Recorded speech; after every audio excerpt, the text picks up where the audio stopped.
Hey, what's up? How's it going, everybody? Welcome to the stream.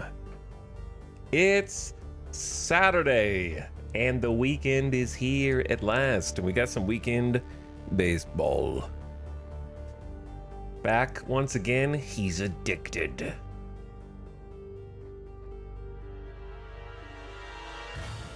What's up, beginning of stream arrivers? Thanks for clicking on something to take you here to my stream. How has your weekend been? How's your Saturday? I had some stuff to do out and about. Got back, ate some lunch, and now I am ready to hit some more dingers.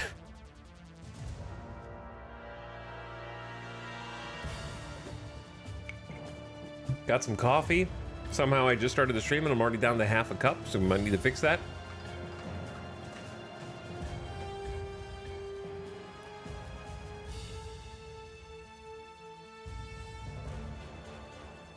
And I'm trying to get like some stuff set up in the background. Dude, smart lights are the dumbest lights. And we all know the memes. I know you know. Oh, smart house? Smart technology? Oh yeah, more like dumb technology. No, but seriously, it doesn't work. It actually doesn't work. It's not just a meme. I got the smart lights and I can't control them now. It was working fine for like 6 months. And now the app doesn't work.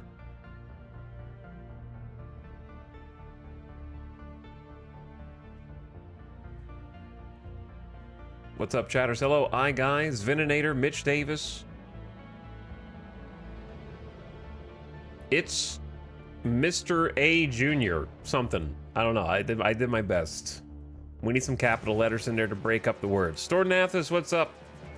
Hello, Swineherd. Sapiential.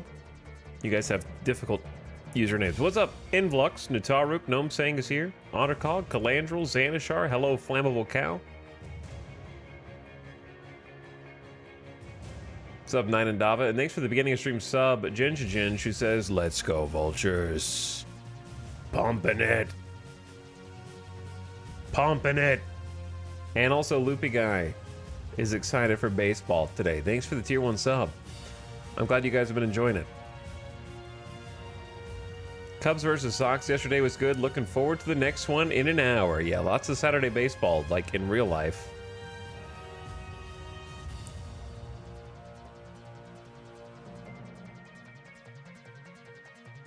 Yeah, smart lights, just more ways for the stuff to fail. I agree with that. Are we winning now? Sometimes, Lord Waldemar. We actually won 2 series yesterday. Best 2 of 3 there.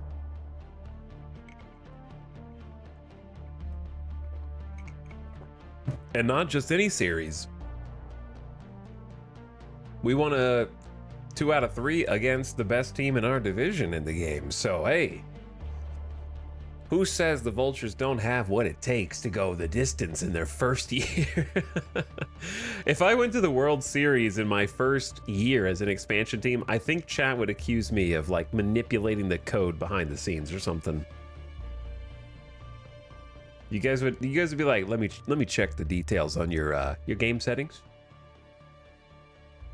Are you sure you're not using any kind of God mode in order to manipulate things behind the scenes between streams? I feel like you'd have to check my work.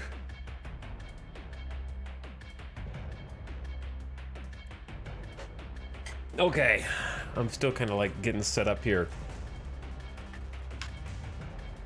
One sec.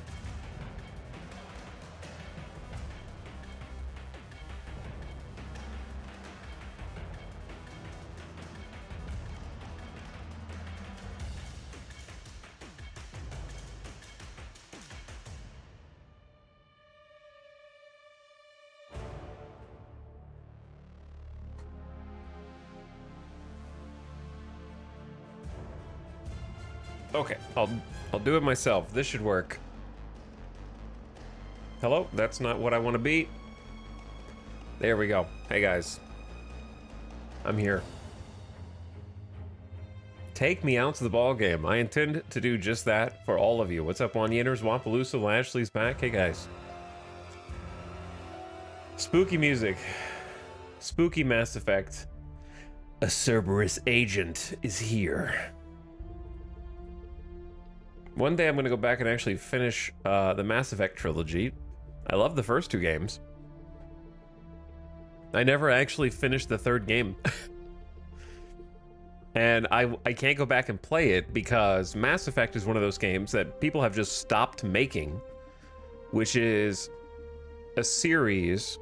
Doesn't have to be a trilogy, right? It could be 2 games instead of 3, but that use save data from your first game to influence the events of the next game. The only games that have done that I can think of are Mass Effect and Witcher.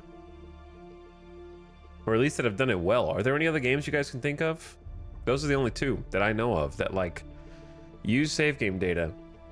Banner Saga did? Okay, that's a little smaller scale. That's, like, down there. Kingdom Come will? Yeah, but nobody finished Kingdom Come, so how do they take save data over? No, seriously, Kingdom Come was way too long. They should have shortened that game up by a lot.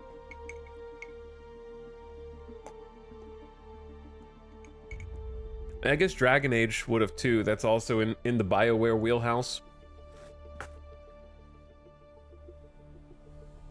But I don't think they're going to do that for the new Dragon Age, right? But I could see Dragon Age as having done it. But did Dragon Age have a trilogy? I'm a little confused on the timeline of the Dragon Age series. Were they all consistent timelines, or were they different periods within the Dragon Age universe? I'm not sure. But either way, I wish more games did it. The problem is, nobody's really making those kind of like trilogy-style RPGs anymore. BioWare has deteriorated over the years, unfortunately, and CD Projekt Red is still going strong. I don't think they have any intention of making the next Cyberpunk game take save data from the existing Cyberpunk, but that'd be cool if they did. I would enjoy that.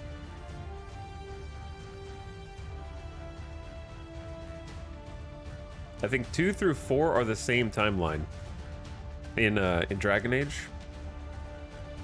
Yeah, because I remember they kind of hopped around.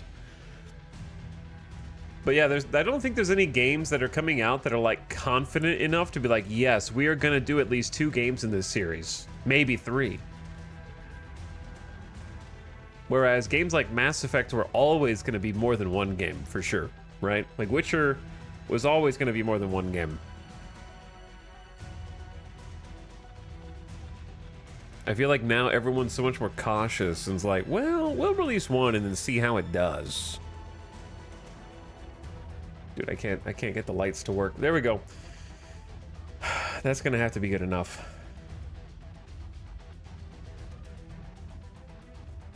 But yeah, I think the new Dragon Age is causing some ruffled feathers in the community, which I'm not surprised by. How many people work for BioWare still? How big is BioWare? Around 320 employees in 2019, they say. And then the actual, let's see.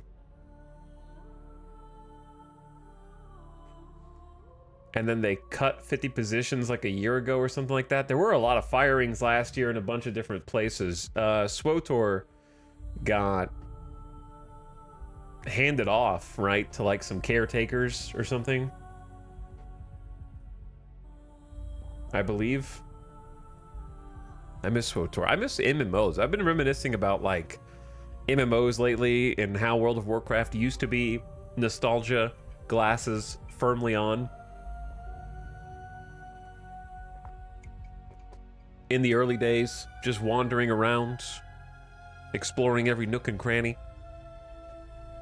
I wish there were like new MMOs that were coming out, other than like that one MMO that anytime I say I wish more MMOs would come out, chat's like, did you mean this one?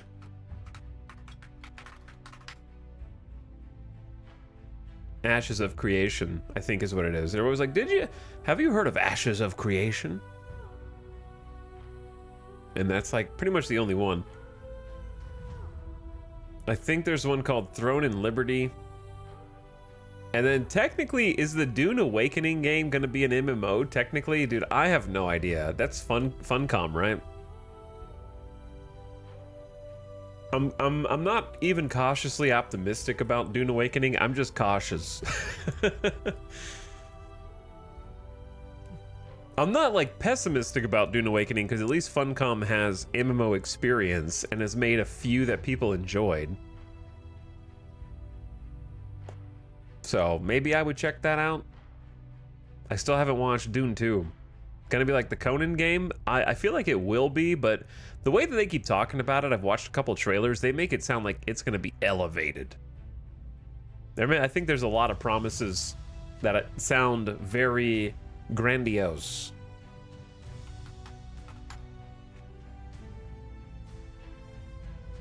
Like, let me see the Steam page, for example. It makes it sound really big. Let's check it out.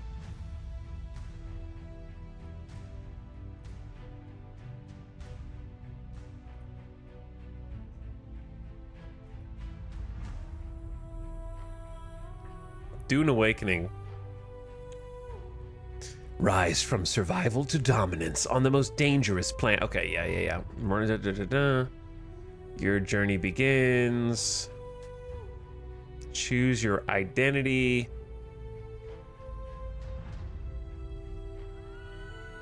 A vast, deadly Arrakis. Explore boundless rolling dunes, ancient underground ecology labs, deep canyons pockmarked with caves. But yeah, they promise an ever-changing world, which is always like worrisome. Survive the deadliest planet in the universe. Engage in epic third-person combat. I love how we're still using epic as a adjective here. Like, everyone's still using epic as a serious adjective. See, like, infantry, ground, and flying vehicle combat. That's already promising a lot. And melee, of course, is big in the Dune universe. Which is, how do you make a good melee system? They're actually going to have, like, spice. Search the deserts for massive spice blows to harvest the most valuable resources. And gather players for a foray into the deep desert. So it's kind of like, the deep desert is almost like a dungeon type thing. Against which people are beaten and shaped and forged. Shh. Why are you auto-playing up there? See, like, create a guild and grow it into a minor house by allying with one of the great houses. See, like, that, this is like I said, grandiose, dynamic gameplay promises. Obviously, base building, that's the most default, and then crafting. That's the basics, right? Those are the basics that I expect. This, like, extra stuff is where I start to get a little question mark here and there on whether or not you can actually deliver, because it seems like they're like this. When I see this screenshot, I think you're shooting for the stars. This is ambitious.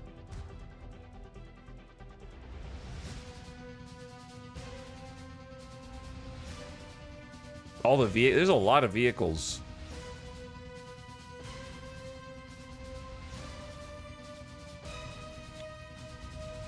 Cool screenshots though, like this is a great screenshot. Artisanal. This area looks cool too. So I mean, I don't know, the art design is definitely there. But I don't know if anything else is. So I need to see like 30 minutes of gameplay. All right, Mass Effect, chill, baby, chill, man. Going off on me right now. Let me get something else on here. I get it.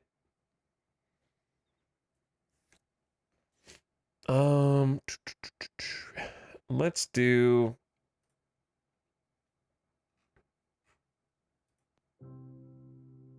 This might be too chill. Maybe Kingdom 2 crowns? I'm trying some different stuff. Where's the game? There you are.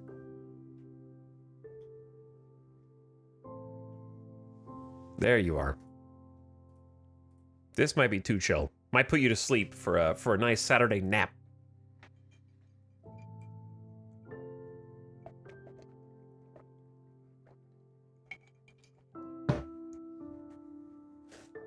I've seen so many MMOs go on about how alive and dynamic the world is going to be, and it never works out well.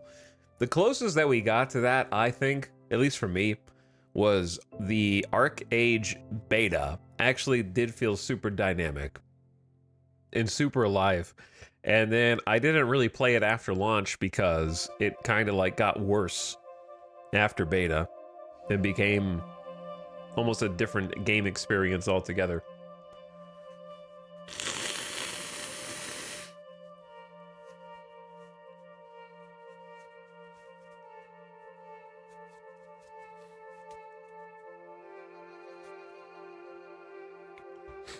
Okay, sorry.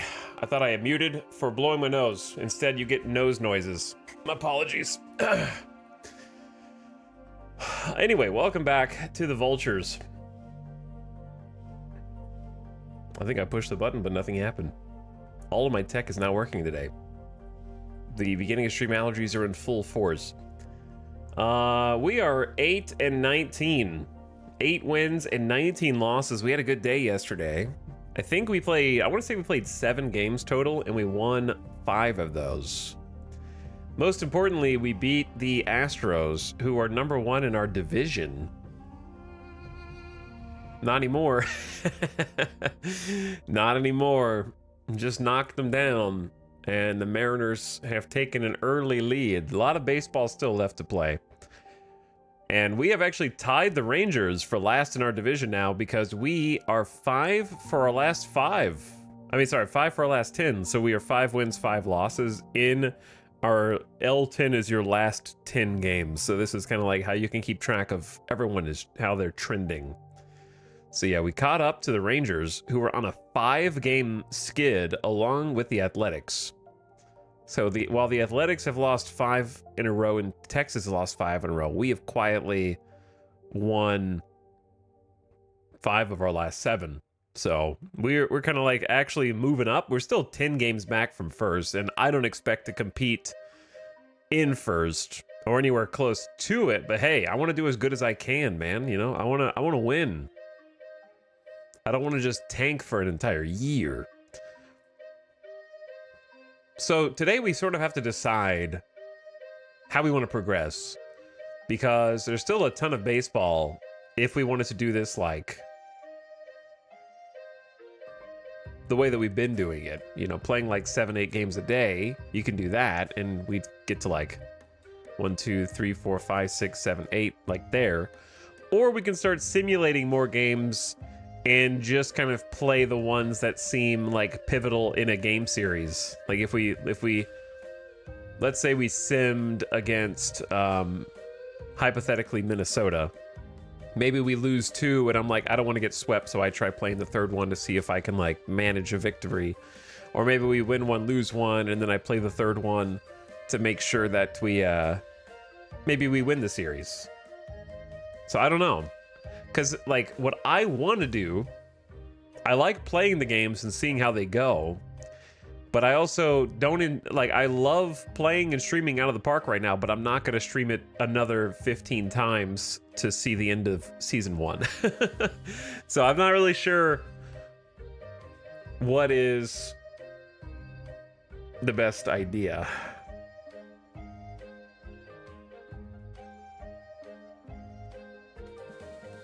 I think it wouldn't hurt to maybe sim a couple, see how the AI manages the games, and then decide, right? Because there's a lot of baseball games left. If there's 162 games in a season, and we've played 27, then there's still like 130 something games left in the season. That's a lot.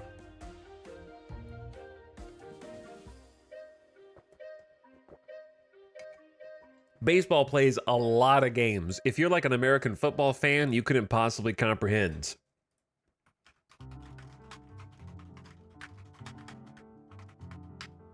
There are 82 basketball games in a season. There are 82 hockey games in a season. Interesting. So there's the same number of hockey and NBA games in a season. There are 17 regular season games in American football.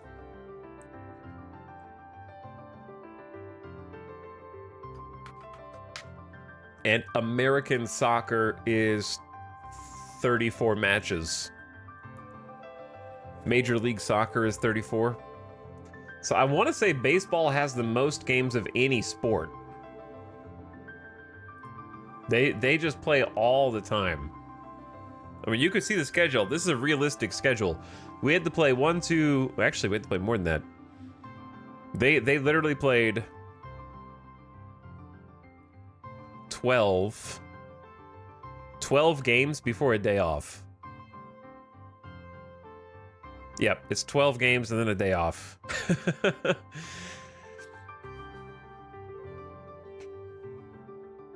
But yeah, maybe like playing one game of each series is a good way to do it.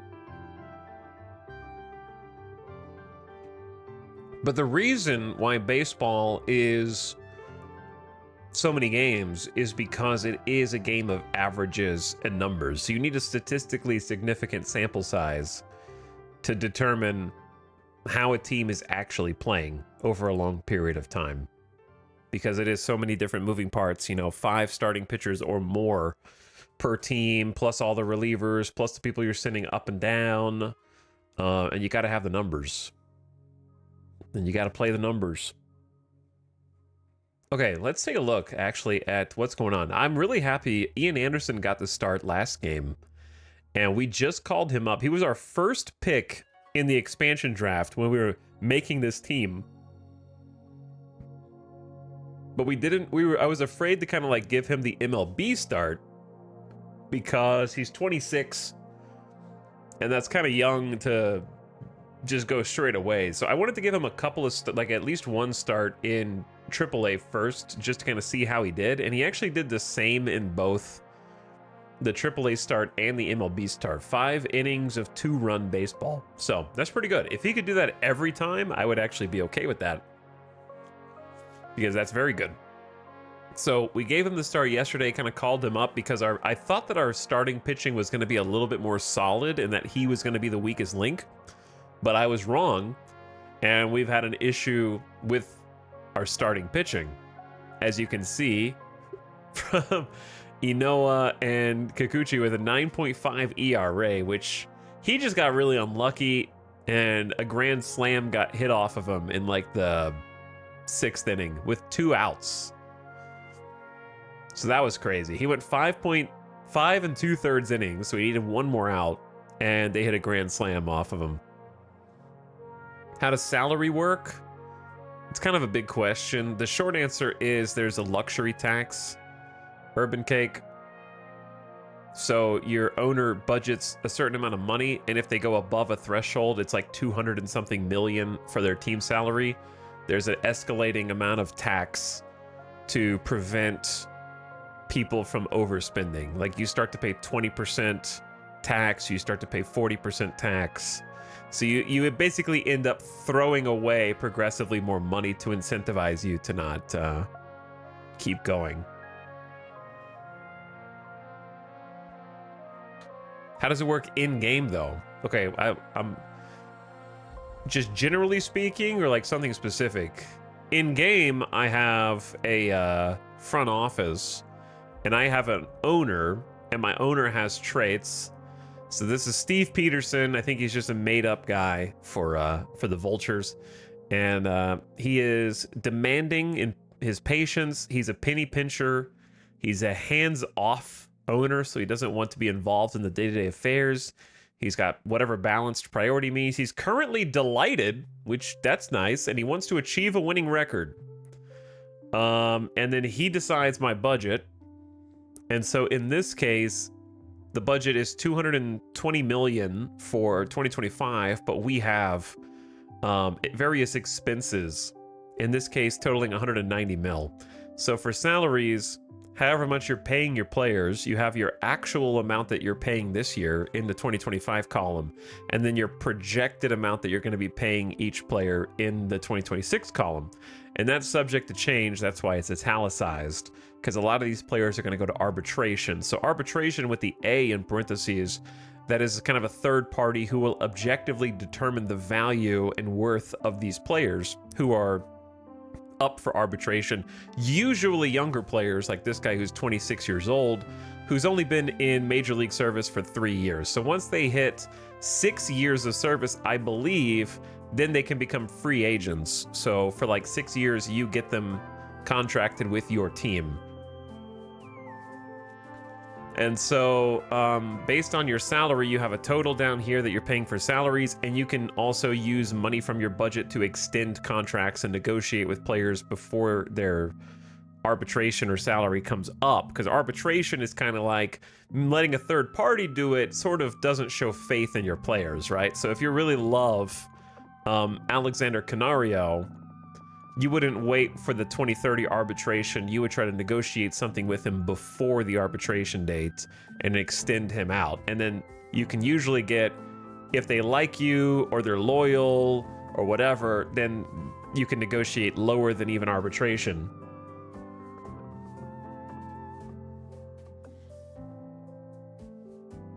I don't know if that answers your questions. Long story short, it's complicated. But you can get each player, like, for example, who are in free agency, like Wade Miley, we're paying 10.5 mil for 1 year, and he's going to retire after the 2025 season.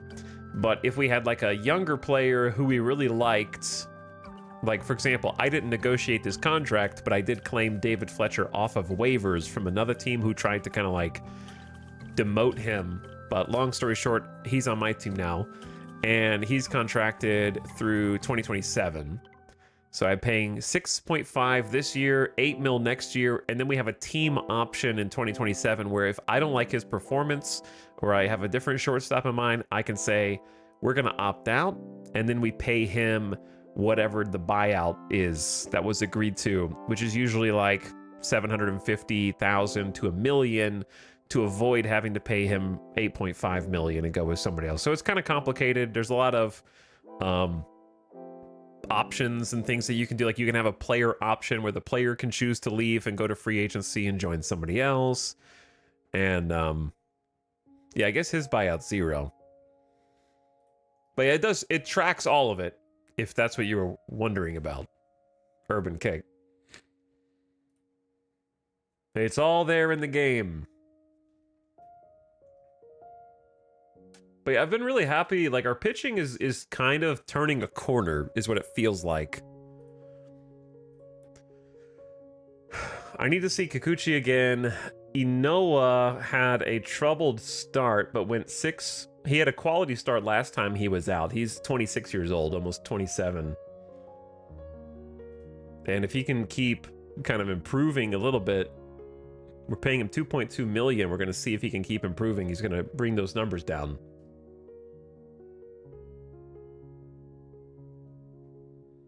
And then Yoanadon kind of needs to be replaced. He isn't starter material.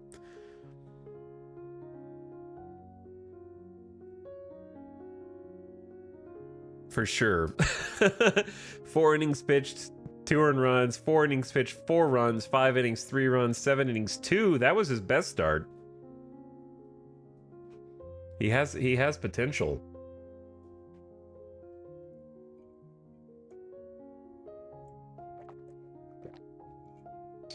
What soundtrack is this? I don't know. Kingdom 2 Crowns. So let's see what we're about to play. We are about to play the Twins. The Twins are 14 wins and 13 losses. They are leading the Central Division. They are 5th in the American League in runs scored. They're 13th in batting average, so that's not good. On the other side of the diamond, they've given up 112 runs, which ranks them 10th in ERA, and their bullpen is 4th in the American League. Their top 5 players are their closer, Yohan Duran, 80 stuff according to our scout with 4 amazing pitches. He's only getting paid 4.6 mil to come out and dominate. He'll be a free agent next season also. Interesting. And then they got Royce Lewis, who's 25 years old, probably bundled up. Actually, no, he's only got 1 year. Wow. So the Twins are about to have a bunch of free agents who they really don't want to lose, because Royce Lewis is hitting 402 in 92 at bats. Okay. That's a figure that if he cannot keep that up for a whole season, he is on fire right now. 4-hit game on the 13th. Maybe shortlist him. Nah, I'm gonna check all the free agents afterward. He'll be there. He'll be there. I'd rather see how everybody does after a full season and not get too ahead of myself, because there's going to be a lot of options. He is mostly going to be left field, but can play shortstop and also third base pretty well. He's got decent defense too. Pretty good defense, pretty good all-around stats. I mean, maybe we could make a... Sure, we'll make a short list. Why not? I like making short list anyway. Create new short list. 2025 player watch. Something like that.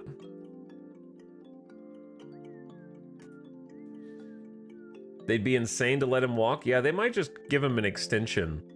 Pablo Lopez is a starting pitcher with really good 5 really good pitches, awesome control and stuff, good stamina. 29 years old, making $21.5 million a year for the next 3 years. Tanner Scott, another really good bullpen pitcher. Got a .73 ERA so far, so he is lights out, making 12 mil. And then, of course, Byron Buxton getting 15 mil. He's not doing so good, though, this year. He's hitting 163 in 92 at-bats, so they definitely want more out of him. He's got the power. He's got 5 homers, though, so that's helping out a little bit. Okay, so what do we want to do? Let's take a look. We're going to be facing a righty. Nobody's tired right now. Canario's still hot. Vossler is still pretty hot. He's getting a hit each game. Getting RBIs in 4 of his last 5 games, maybe more. So our lineup has definitely been heating up. I like the lineup for the spots 1 through 4 are locked in, right? I really like Biggio at leadoff, then Amaya, then Canario, then Vossler. That's been really good. I'm really happy with that. 1, 2, 3, 4. What I'm not sure about is 5 through 9. That's where we're still trying to figure things out. So David Dahl he's been getting a bunch of extra base hits each game. Sorry, not each game. He's been getting just doubles 4 out of the last 5 games. And he's got a bunch of 2-hit games recently. His average has been climbing. So I've got Dahl batting after Vaz. And then Dubon he was on a hit streak for a while, but he's kind of cooled off.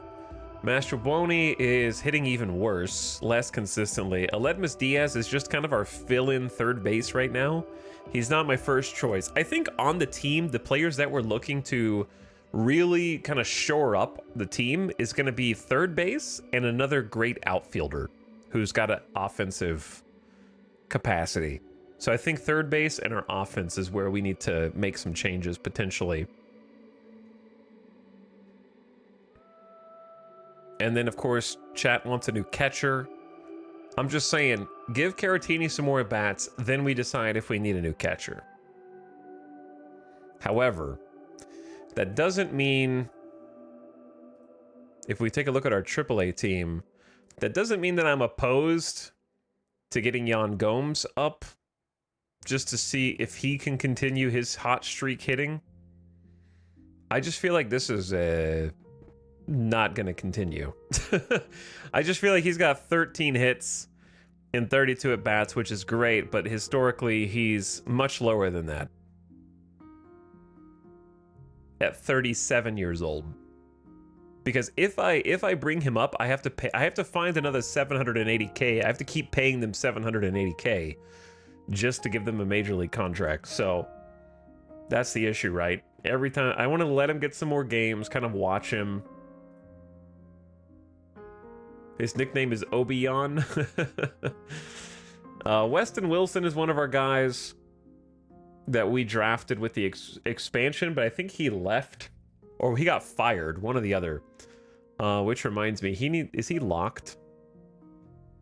Yeah, he's locked. I think one of my coaches fired him. And you know what? I think they may have fired some other people while I wasn't paying attention, because I feel like I'm missing a couple dudes. God, what were their names? I wish I had a list of all the people I drafted in the expansion draft. I feel like my minor league coaches may have cut some people.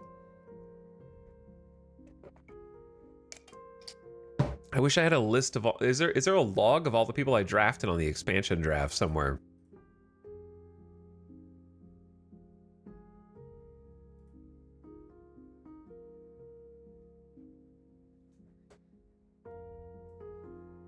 I wonder... There's definitely like logs of stuff here. Expansion draft log. Wow, the game keeps a record of it. I'm really impressed by that. Okay, so we got Ian Anderson, Jeremiah Jackson, who's still with us. He's locked. He is hitting much better in AAA than he was with us in the MLB. We gave him about 39 at-bats, and then we sent him down to kind of figure out his stuff. He had been playing third base for us, and he definitely has potential, but he needs to work on some stuff first. Okay, then we got Anthony Veneziano, who's on a different... Dude, I swear they fired some guys. No, he's on the El Paso Burn-Ins. Okay. So I want him to be brought up to AAA. Not on... He's on high A for us? What the hell, dude?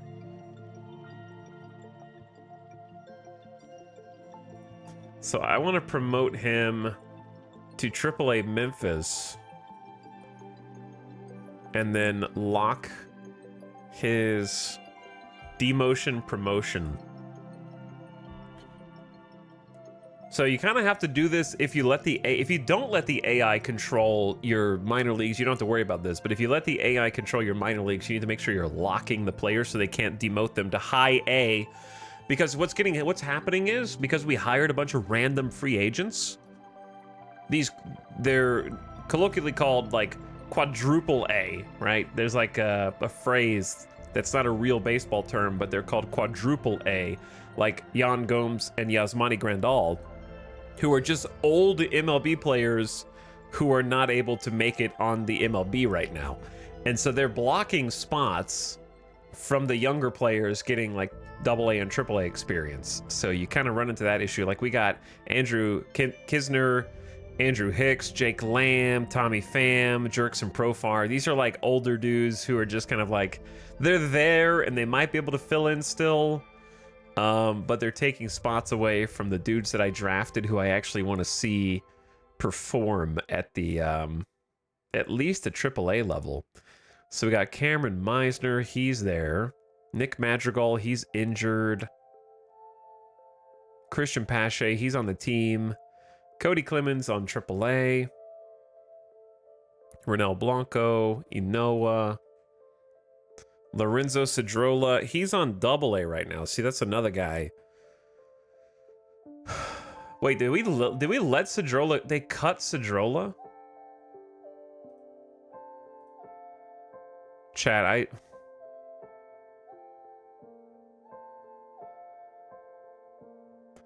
why did they cut? The coaches are cutting the guys that I drafted because I didn't put the lock on them, and now he's on a different team. He played with us for 8 games, and then I like sent him. I thought he was on the extended roster. I didn't know. Okay, listen. If a player is on the expanded roster,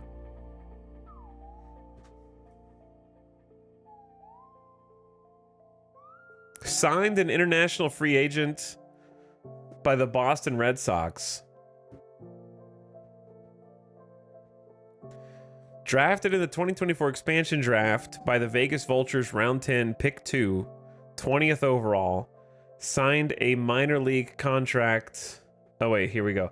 Outstandingly completed training to learn a new position.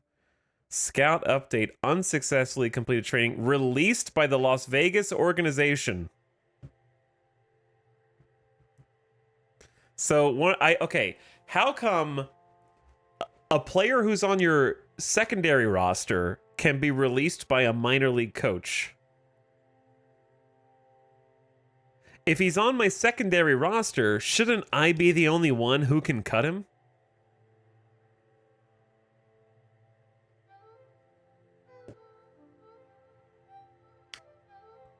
I don't know why the AI is allowed to cut him if he's on my secondary roster. Anyway, rip him. I knew we were missing somebody.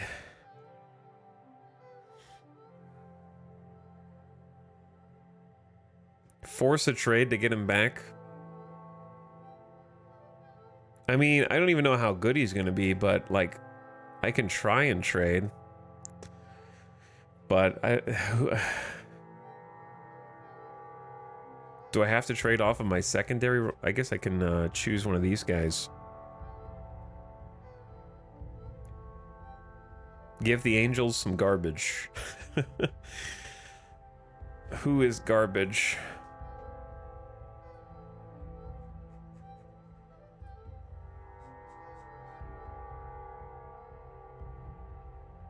He's a left fielder. Let's give them Walking Cabrera, who I don't even know who that is. Decent enough, I guess, but I think we can do better. They're not going to trade for this.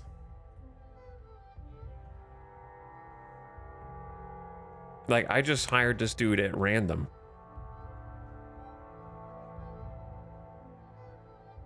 I've actually never done trading before, so this is going to be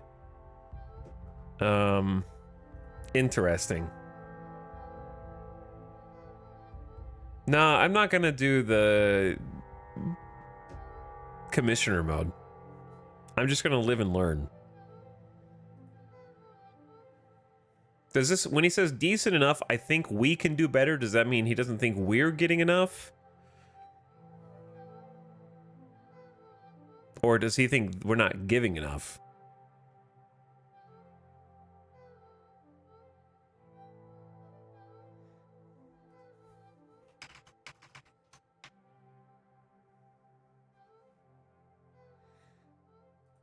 So, like, if I ask for an extra, why does he like Walking Cabrera? There's no way. What if I add $5 million? Convince me this is the best we can do. I don't know what he's talking about.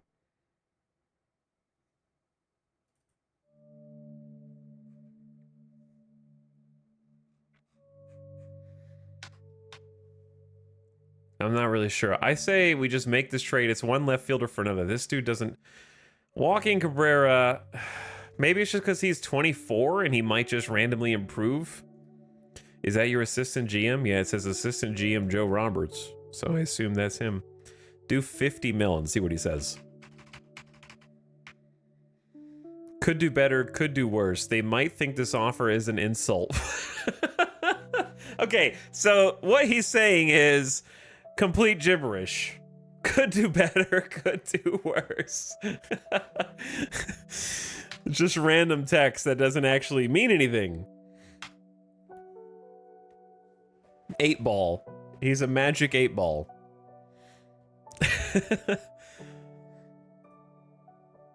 What is his, like, overall? Okay, so if I submit an offer, can I not make the other team tell me what would make the offer worth it?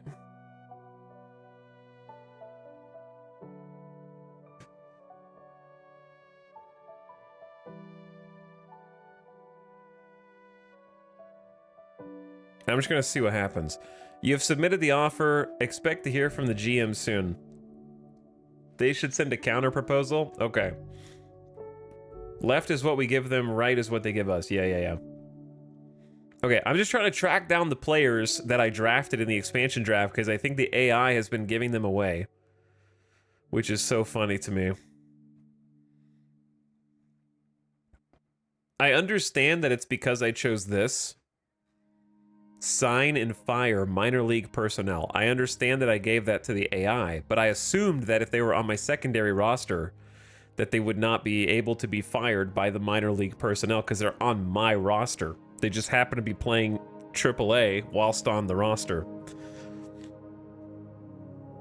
Have you tried using Shop a Player? Nope, because Shop a Player lowers the player morale, so it's not worth doing it just for funsies unless you actually want to trade. So I'm not gonna do that and like screw up my actual games just because I want to see what they're worth. AI uprising in the organization. All right, anyway, no more questions. Let's just look at who's here. So that's where Cedrola is. Ryan Fernandez is playing for us. Jacob Amaya is playing for us. Grove is playing for us. Let me make sure that he's locked. Okay, he's locked. Jason DeLay, yes. Garrett Clevenger, yes. Gabe Spire, yes. Derek Hall's coming off the injured list soon. Adam Clough, we got him in locked up. Ioannidon's pitching for us. Mauricio Dubon, yes. Weston Wilson, yes. Seth Martinez. Victor Caratini, Miles Mastrobuoni, David Dahl, Nick Sandlin. Okay, he's locked. Brock Stewart's coming off the IL soon also. Where's Brian Navarretto? Man, that was the third catcher that I drafted. Oh my god, they let him go. Maybe I don't care about him anymore. But he's hitting, dude, in AAA, he's hitting 303, man. Are you serious?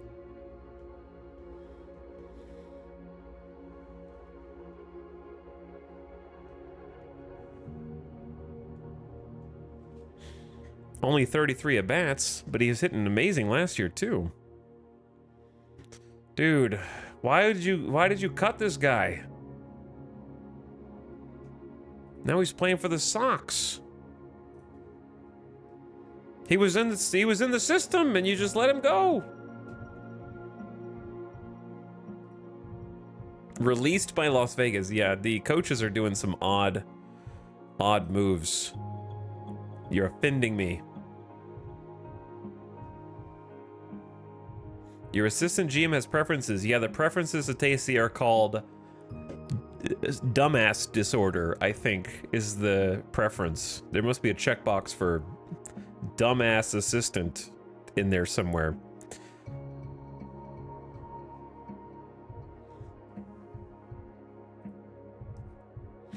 Prefers to just like, okay, because here's the thing: if they're on a contract already, they're on a minor league contract, you lose nothing by keeping them. It's all those quadruple A oldies that came in that I mass hired, and then the coaches were like, whoa, these former MLB quadruple A players are great. Fire all the young guys who might be good. That's pretty much what happened. Oh, guess what? Albert Almora Jr. just randomly in free agency. Even though I had hired him too. Let's just offer him a minor league contract because he's got cut also. They've cut at least 3 of my draft picks from the expansion draft.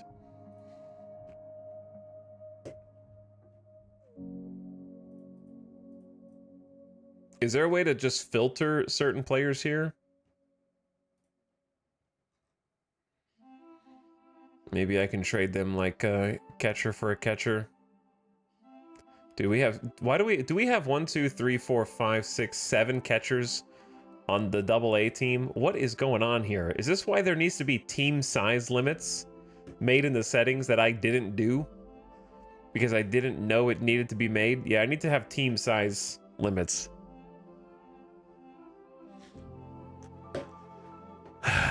Because these teams are way too big. That's an infinite amount of catchers.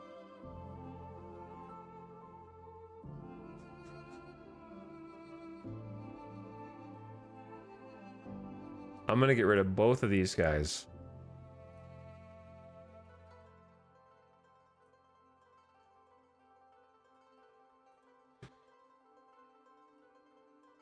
I'm not sold on this deal, not yet. Too bad. I'm making it. If you hoard all the catchers, eventually you'll corner the market. Exactly. Okay, so we got those guys back. And then there was Kent Emmanuel, who is locked. Jose Hernandez, who's pitching for us. Nick Allen's on the team right now. Jose Rondon, he's locked. Yeah, I think if I did this again, I would just take manual control over all my teams and just do an extra bit of micromanagement instead of letting the AI get rid of these guys. All right, anyway, there. We found our guys. 3 of them went missing. They went MIA. They're rogue. And let's get into this game against the Twins. Or we can simulate it. Let's play one and then maybe simulate the other 2 against the Twins, depending on how it goes. I want to play one.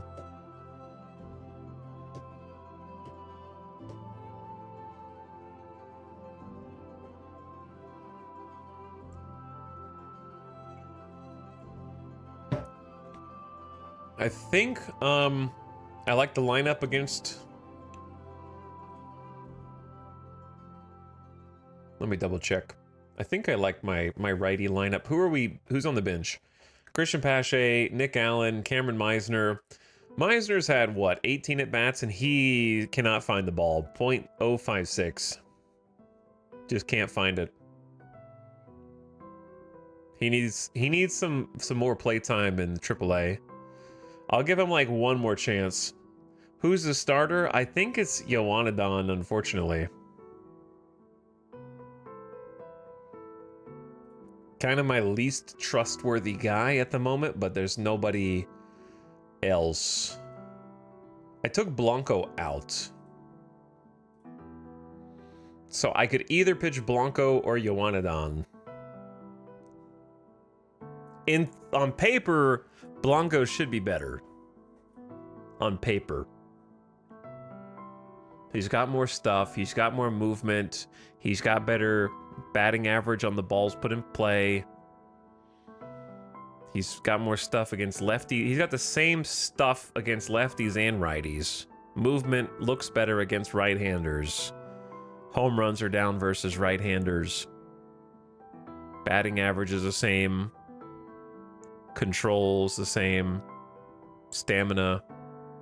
50. They have the same stam. Yeah, Blanco had a rough outing last outing for sure. But like on paper, he's got better. Same fastball. He's also got a 4th pitch, so his slider is the same. Changeup is better, and he's got a curveball. So like on paper, Blanco's definitely better.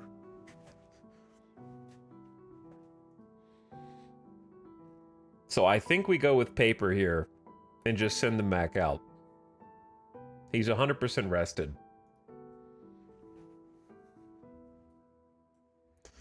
I'm going to give Blanco the start, Yoanadon in relief. Because Yoanadon's had, what, 4 starts? He hasn't been hit as bad. 4.79 ERA. But they're both about the same. How good a pitcher is... what does stuff mean in baseball? Yeah, that's the most commonly asked question probably about this. Stuff is, as the game puts it, ability to generate strikeouts. So it's the difference in somebody who throws, like if you took 2 people who each threw the same fastball, like a 4-seam fastball that's supposed to go in a straight line, and one of them had better stuff than the other, the pitch, even though they're throwing the same pitch, one of them is harder to hit than the other. And the explanation for that, there's a lot of factors, some of which are tangible, some of which are intangible. One can be how the pitch looks coming out of his hand. So pitchers have different motions, right? Like Yoanadon has a normal arm slot, quote unquote, and Blanco also has a normal arm slot. Ian Anderson has an over-the-top arm slot. So what that means is how the pitch is delivered. So over the top would be like he throws from above down. Someone else might throw from the side over. And so how the ball looks coming out of the hand and how much spin it has on it can be things that affect how nasty the pitch looks and also how it plays off of the other pitches. So sometimes pitchers will have like a perfect overlay of two pitches. Maybe his fastball and his changeup look like an identical pitch halfway to the batter, and then the spin rate of the changeup and the low speed makes it dip. So they play off of each other really well. And that can affect stuff too, where it makes the pitch more unpredictable and therefore harder to hit. And out of the park, it has to do with arm slot velocity and their pitch rating. Yeah, velocity is another good one, right? Like fit 95 to 97 miles an hour for Anderson. Blanco throws 93 to 95. Yoanadon throws 96 to 98, right? So Yoanadon's got the velocity, and that could make the difference as well, because that's even just ticking up a few miles per hour makes a big difference there. But Blanco has a fourth pitch, so he can throw the curveball also.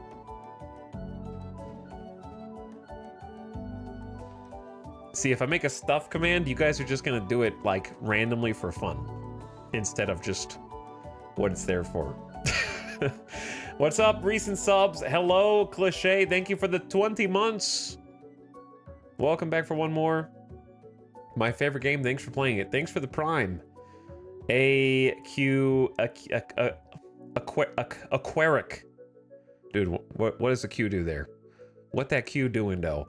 Zard, thank you for the Elden Ring for 32 months. Big Elden Ring sub. This unfortunately is not Elden Ring. I'm sorry. And Tells Gold, thank you for the 65 months and the tier 2 sub. Yo, thanks for 2 subs in 1. But also, chat, what if I told you that instead of just typing a command to answer people's questions, you could just answer their questions in chat? I know that sounds crazy, but you could interact with other people who type stuff and maybe tag them or reply to them and then answer their question instead of relying on a command to do it for you. I know that sounds crazy.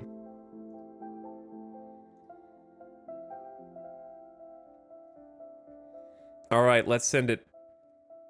Game time. Oh wait, I didn't even I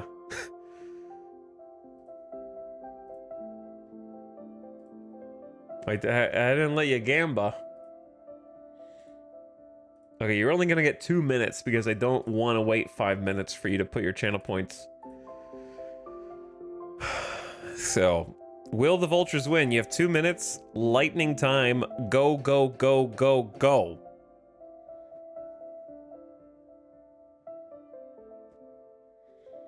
The game thinks that the Twins have better players across the board. They do have Willie Castro, Brooks Lee, Royce Lewis, Brian Buxton, Matt Wallner, Carlos Correa, Joey Gallo, and Royce Lewis are apparently on fire. Royce Lewis is hitting .402. The Twins are like breaking even so far, but that doesn't their record doesn't really matter. We got Louis Varland, who's got a good fastball, slider, changeup, but he's got a 5.66 ERA in 5 starts so far, which is not ideal. We have a Canario. We do have a Canario. And an Amaya. And Kevin Biggio has been popping off, hitting .328 for us. He's got a multi-hit game in 4 of his last 5 games, which is actually crazy. And this is a home game. Okay. Pitching for the Vultures, Ronel Blanco. He's 1 win, 3 losses with 26 innings pitched with a 5.88 ERA. Not great at all. And he'll face the top of the Twins lineup, Willie Castro, 27 years old, hitting .253.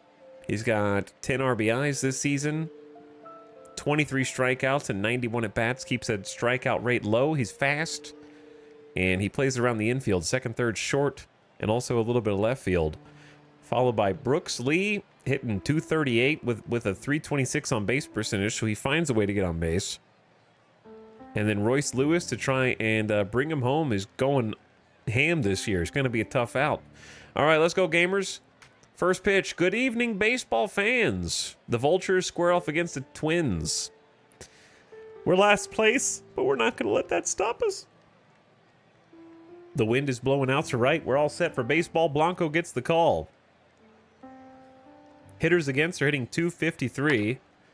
And the first ball is put in play on the first pitch, taken the opposite way for a leadoff single. Already a base runner, Willie Castro putting the ball in play. We got believers and doubters. Ready for a nice game of baseball today. Brooks Lee is up and singles into shallow center. And that is back-to-back base runners. The Twins are all over it, getting some first pitch swinging, well, actually, I guess the first pitch was a called fastball, and then a changeup on the corner, but he figures out how to get to it. Blanco in some trouble already with no outs and 2 men on to Royce Lewis, their hottest hitter, who I think it's best if we pitch around. 2 balls, 2 strikes. Strike 3. Gets the strikeout. Not an easy one. Not an easy one. With the 84-mile-an-hour slider as the put-away pitch, it was right there. He saw the slider 4 times and couldn't do anything with it. I don't know if I would show him the slider 4 times. Or if I did, I would put it further off the plate than that, Blanco. But now we got Byron Buxton, who's got 5 homers this year despite hitting 163. And the ball fumbles at the plate. It's blocked by Caratini. So Caratini protects against the wild pitch with his body, and nobody can advance because the play is right in front of him. And that was a swinging strike. And the ball gets away again. Low and inside, Caratini scrambles to block it, but it's past him to the backstop. Blanco with a wild pitch. Castro hustles to third, Lee to second. Guys, you got to get control of the slider. All right, well, the double play is gone, and now we got runners at second and third. A ball deep enough, even if it's an out, will probably score Castro on the sacrifice fly. But there's 2 strikes against Buxton. Strike 3. And we get strike 3. Now we go to their 5th hitter in the lineup. Matt Wallner only hitting 215 on the season so far. Pitch to him. And he gets the punch out.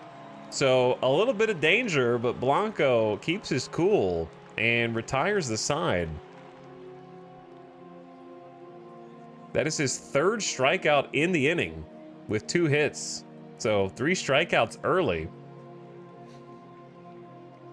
Then he's back in the driver's seat. Got the called strike on the fastball. It was right there at 94 miles an hour. Changed the speed up on him. Threw the changeup low and slow, 79. After he fouled off a high changeup and then came back with the fastball and dialed it up by 15 miles an hour. And that brings up Cavan Biggio on a hot streak. Puts the bunt down. Cavan loves bunting, even though he's hitting super well, and I have told them to stop bunting on my strategy card. Cavan, we're going to have a little talk, buddy, okay? Lock the team, override game settings. Let's have a little talk. Your stealing ability is okay. If you want to steal sometimes, I'm fine with that. Base running, not aggressive. I would say conservative for you. Hit and run, not really often. Sacrifice bunt, infrequently. Bunt for hit, never. Bunt for hit, never. Literally never, okay? Because your speed is too slow. Even if that was a good bunt, which it was not. Sacrifice bunt infrequently. If never. Do I need to do any of these things?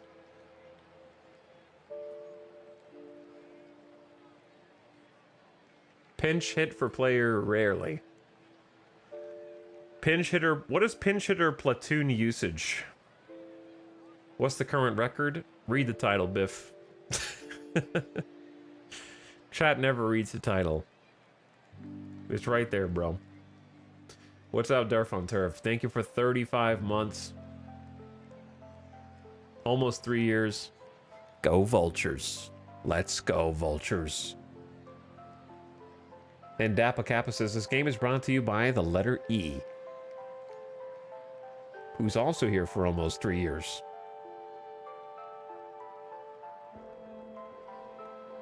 Okay, nobody knows what pinch hitter platoon usage is.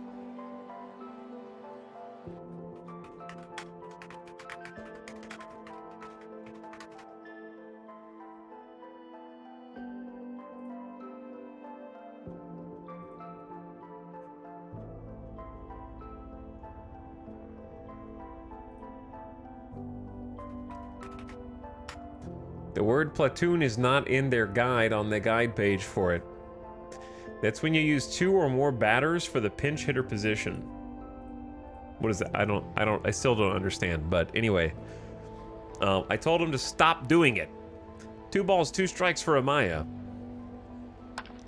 He takes it into left, and he's got himself another hit. All right, we got a 1-out base runner. He had 2 strikes on that one. Puts the fastball in play after taking a close slider on the edge. And that brings up righty Canario versus Varland. Amaya attempts a steal, and he is caught stealing. That's only Vasquez's 3rd throwout of the season out of 17, and the single is erased. But Canario puts it into play pretty far to left. Bounces in the dirt, then against the wall. The left fielder seems to be waiting for it to get to him. The throw in. And Canario has an inside the park home run. Not stopping at 3rd. Canario with a little league homer. You say, I don't need that one to go out of the park. Yo, you never see that. That's probably the rarest play in baseball. Other than the triple play. Racing for it, Lewis. Reaching, he can't get to it. The ball reaches the fence on a hop. Canario steps on second and keeps going. Wonderful. That was truly, truly wonderful. 95.6 off the bat. The left fielder is just not really able to get to it. Royce Lewis.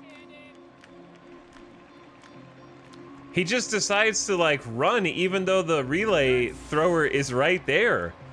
I feel like that's a case, if this were real life, where Royce Lewis gets to throw in to the cutoff man for the triple, but the cutoff man kind of lollygags with it, and while he's not paying attention, Canario just takes off for home, and then by the time he realizes it, it's too late to make the play. That's my opinion. Yeah, he passed 3rd after the relay man had the ball. That's what's crazy. And Royce Lewis is pretty good in the outfield. Okay, an inside the park homer for Canario. What is he credited with for this game? That does count as they counted it as an inside the park homer, so no error on the play. Now Vossler's up. The cleanup hitter puts it in play to second on the first pitch, and that's out 3, but we score 1 on the Little League home run. The sim jank really makes this. Yeah, that was perfect. All right, Blanco's back out, 20 pitches deep, 2 balls, 2 strikes against Carlos Correa, hitting .224 this year, and a slow bouncer too short. Amaya makes the play, and a fine effort by Amaya charging the ball, says the game. Now Joey Gallo. Strike 3. Strike 3. That's his 4th punch out of the game. Ronel Blanco may have been hurt there. The trainer examines his upper body, and they have to take him out of the game.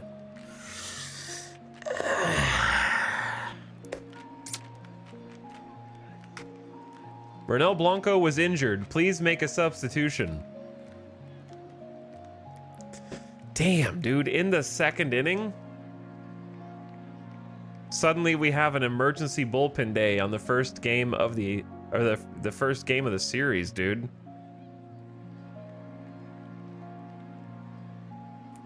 That sucks. Pending upper body. They haven't diagnosed it yet.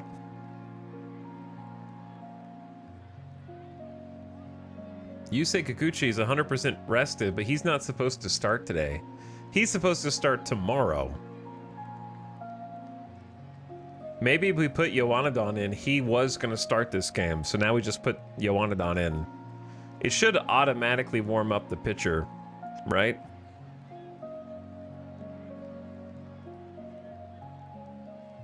What is follower? Question mark.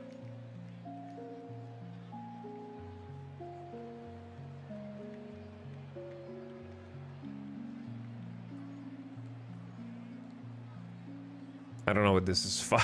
Follower? I don't know. Question mark. After an injury, yeah, you get extra time to warm up after an injury, but I'm assuming the game will simulate that for me by substituting the pitcher here.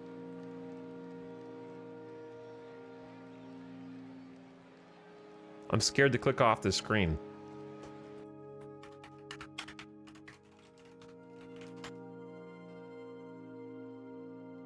Is it like open? Okay. The follower button. The follower will place themselves closer to how a starter would. For example, I used a reliever as a follower in a playoff game yesterday. He's a good reliever, but a borderline starter. As a reliever, he's exhausted after 35 pitches, but as a follower, he comfortably threw 70. That said, he was less dominant due to pacing himself. He had less strikeouts and more balls in play and gave up a run. So it's basically to tell the pitcher that they're going to go 4 innings instead of their reliever's usual 1 or 2, so they pace themselves more. So yeah. Cool. It's a good thing I researched what that did first. Now, I assume he got to warm up, but it's not really possible for me to tell whether he's warm or not. It doesn't tell you if he's warm or cold now. I just assume he got to warm up. If he gets blasted on the first pitch, I'm going to be a little bit suspicious. But yeah, they've got 2 outs in the inning, and Max Kepler's up hitting 190. 3 balls, 2 strikes. And he walks the first one he sees. 2-out walk. Doesn't get the call on pitch number 4. Fastball that was probably a strike. Definitely borderline right there. And now he's got Vasquez at the bottom of their order with 2 strikes. Puts it in play to straightaway center, and never mind, there's a diving play. Dubon has to hurry. It's falling quickly. I thought that was going to be pretty routine. Instead, it's a 5-star line-out catch for Dubon in center, who lays out for it and takes one away. All right, well, Yoanadon is now out and about. These sliders are not in a good spot. Yoanadon, you're going to have to find your positioning here. All right, David Dahl is up. He's got at least a hit in his last 4 games. 2 hits in 3 of them. And he's feeling pretty good with the bat right now, but lobs one to the opposite field. And Lewis pulls it in and out on 5 pitches. Now Dubon, who just stretched out for a hard play in center, hits one to pretty deep right. And that's out number 2. Miles Mastrobuoni, get something going for the home crowd. Give them something to cheer about. So we've got an out to left, an out to right, and an out to center.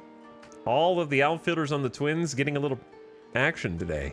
Is this the #1 team in the MLB? What's up, Mary Skipper? Hello, Communal. How's it going, guys? We just had an injury. Our starting pitcher, Blanco, got injured.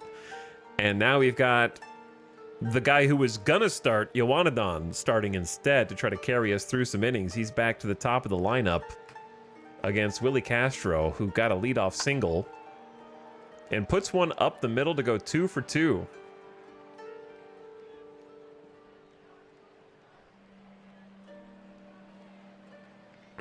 Now Brooks Lee, who's also 1 for 1 today. First pitch swinging. 2 second. Second to short, short to first.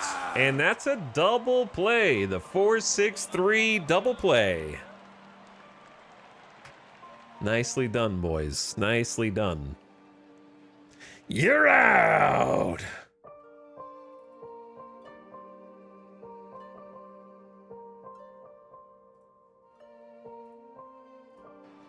Okay. Nice play. On the first pitch, too. So now we get the pitch to Royce Lewis with nobody on. I would say pitch around. He's too hot at the moment.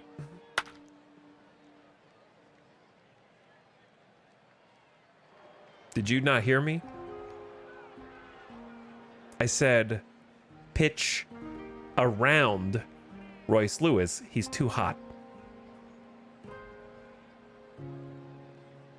Dude, that's just a fastball that catches the whole zone, man.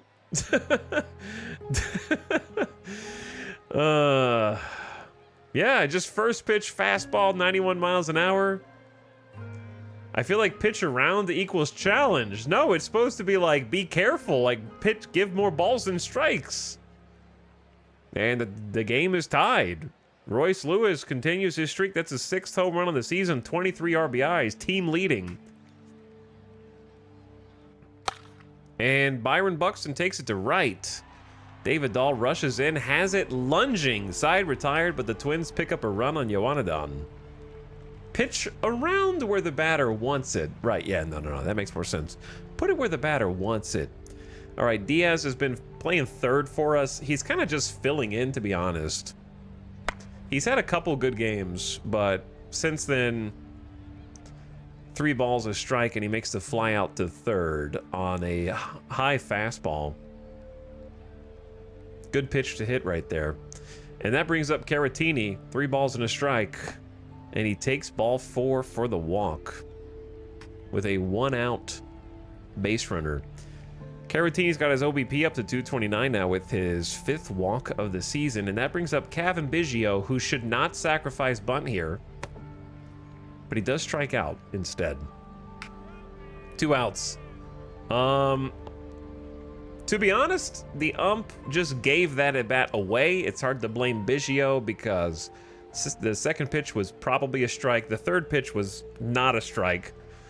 And so he swung at the changeup outside since the zone was expanded by the umpire. So I can't really blame him. But now Amaya's up. He is 1 for 1 today. And now he's 2 for 2. Gets a single to bouncing into center. Uh-oh. And we got Caratini out on the base paths with an aggressive advance. I do have the bench coaches to aggressively base run, but that was very aggressive. The coach told him to, I guess. That was 106 off the bat. The outfielder had the ball before Caratini even rounded third. He was out by a mile. Third out at third base, Nopers. Yeah, third out at third base, Nopers is real bad.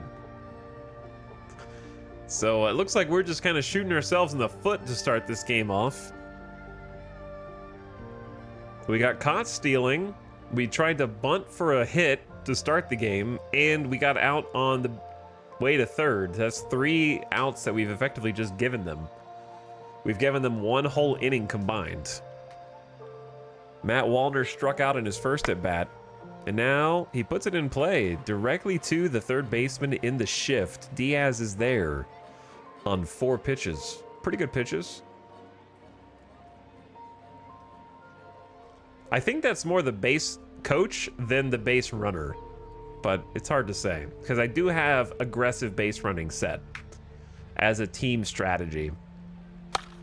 Correa to second on 2 pitches, and that's out number 2.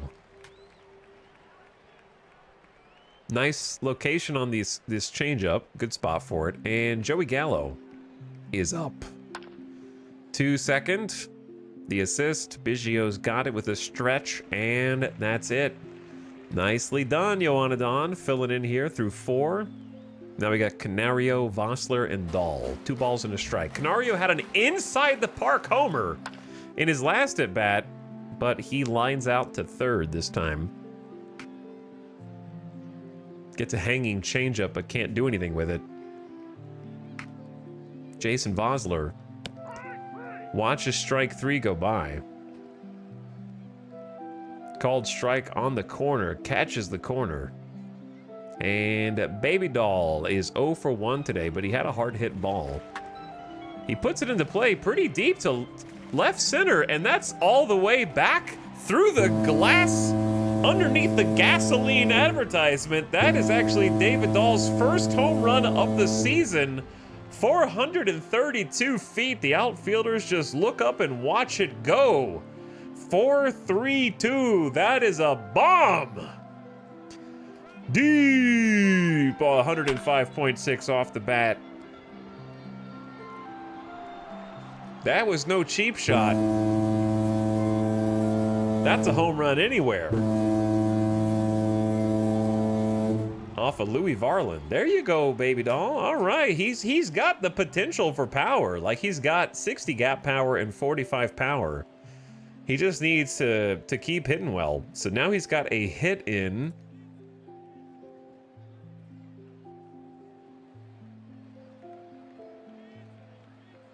Games. That is a 10-game hit streak for David Dahl, who continues to swing well. He's had a double in each of the last 4 games, and now he's got a homer, so he's starting to find that pop off the bat. Love to see it. A solo shot with 2 outs to put the Vultures back in the lead.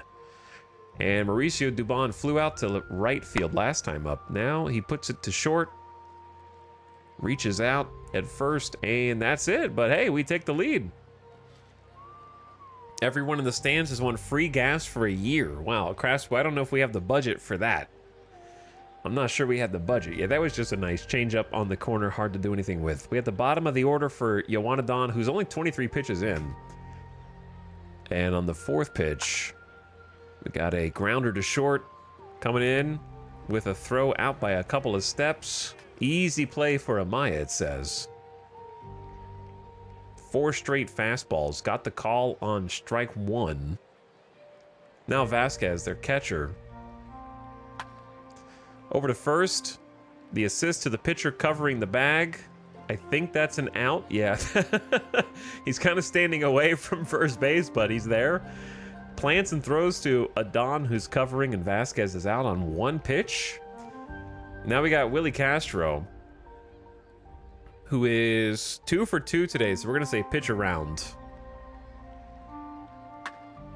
I'm noticing a trend with the pitch around button and it not doing anything, because that is a 3rd hit. Willie Castro's 3rd hit of the game. Fastball's right there. When I say pitch around, I mean throw a couple of balls outside, man. Get a couple of balls on the count. And now we got Brooks Lee, who is 1 for 2. He smashes it to center, but Dubon is there. He jumps and can't reach it. Terrible read. Should have just moved back a few steps, and then he would have easily had it. Instead, the ball caroms off the wall, and they score a run. Minnesota ties it. I feel like he had plenty of time to get there and just did not read it well, according to, like, the simulation, because he kind of just saunters over, makes a jump, and then nothing happens. And that will plate a run, a hard-hit fastball, high and outside. But he manages to turn on it and crush it to center. Now we got still another 2-out run for the Twins. And now we got Royce Lewis again, who I am just going to intentionally walk to go with the open base at first. Now we got a force out at second to get the 3rd out of the inning. So let's just get Lewis on base and then pitch to Buxton.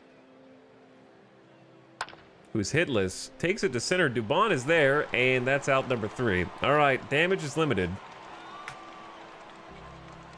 Swung at the slider down. Very nice. All right, Mastroboni's up, Diaz, and then Caratini. Mastroboni hits first. He takes it to pretty deep center.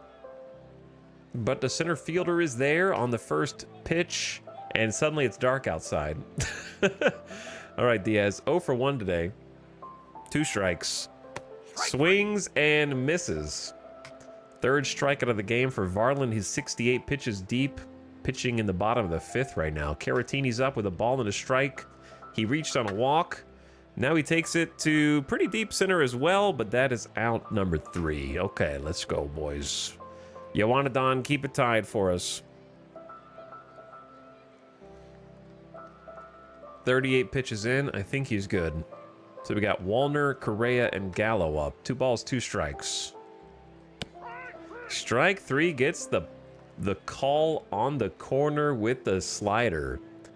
Nice pitch there. Fastball, slider, fastball, fastball, slider. Mixing up the eye level and the speed. Well, actually, the speed's kind of the same. His slider and fastball are pretty close, but I'm assuming the movement on the slider is better. And that is his first punch out, actually. So he's been getting a lot of contact. Carlos Correa is 0 for 2. And he gets a drive to left. Canario's on the line, I think playing the shift. And makes out 2. 3 straight fastballs. Now we got Joey Gallo, a ball and a strike. Takes it to right. David Dahl comes on, and that's 3 outs. So we are through the 6th, tied. Now we got the top of our order. Biggio, Amaya, Canario, full count. Takes it to center. Same thing. Okay, it must just be the animation because the center fielder looked confident, like he had it, sauntering over, and then jumps and can't make the play. I think it's just an animation disconnect. Biggio swings, lifted in the air to deep center field. Buxton after it to the track. Reaching, he comes up short. It falls in and bounces off the wall, and Biggio's in with a double with 7 doubles on the season. Biggio's turned out to be a great pickup. No, for sure. 100%. 103.8 off the bat. Yeah, that was a spicy one. Pew.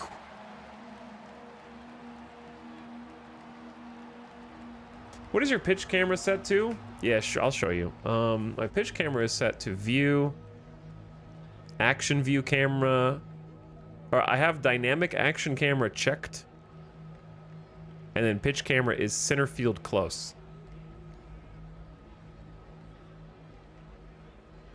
And I just have my initial at wide at the moment.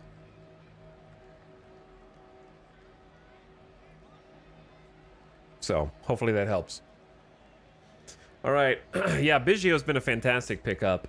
And this is something I was kind of talking to myself earlier, and I was rambling to Alice, and I was like, look, a lot of these players don't have a spot on the whatever team they get drafted by because there's an ego at their position already.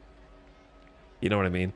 Some of these dudes who just can't get everyday playtime, that only get given maybe 25 at-bats, and they're like, well, you didn't get 15 hits in those 25 at-bats, therefore we're going to cut you. Who just need everyday playtime in order to get comfortable and have confidence that they're not competing for their position so that they can actually, like, focus on hitting the ball and not focus on staying on the team. Might be able to perform way better if they could have that, you know what I mean?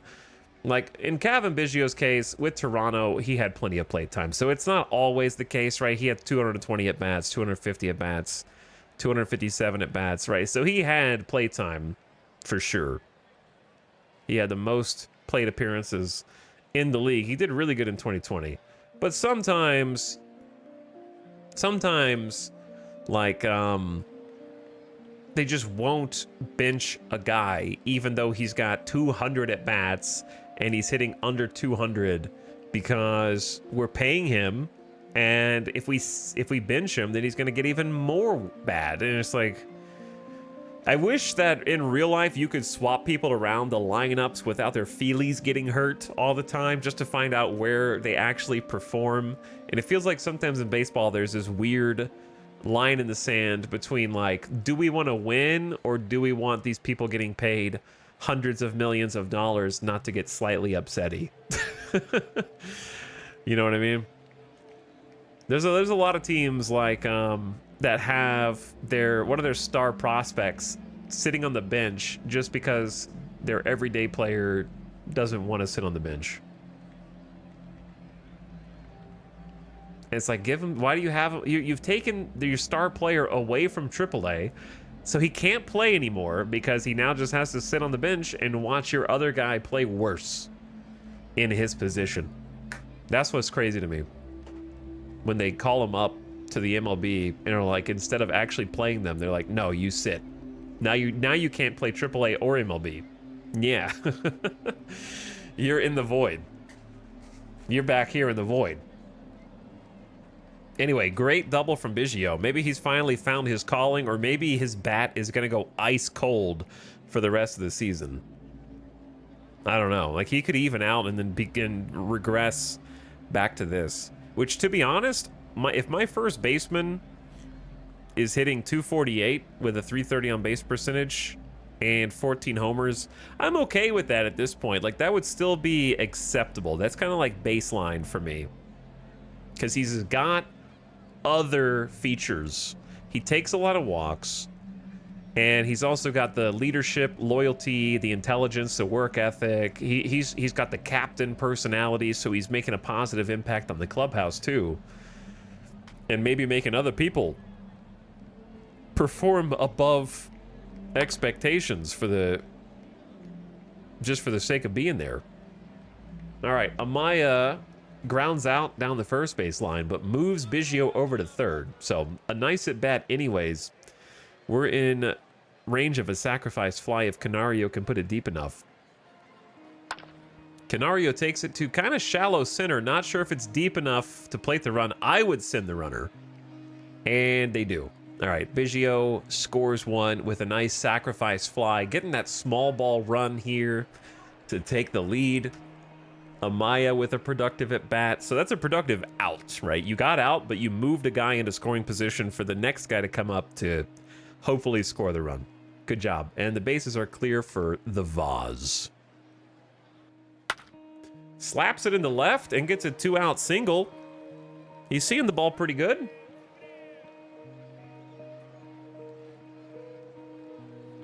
These players have morale and personalities. I guess it's kind of modeled. Yeah, they have some morale and personalities. Some things don't really affect them, like moving them around the lineup affects them in real life, but I don't think affects them in the game.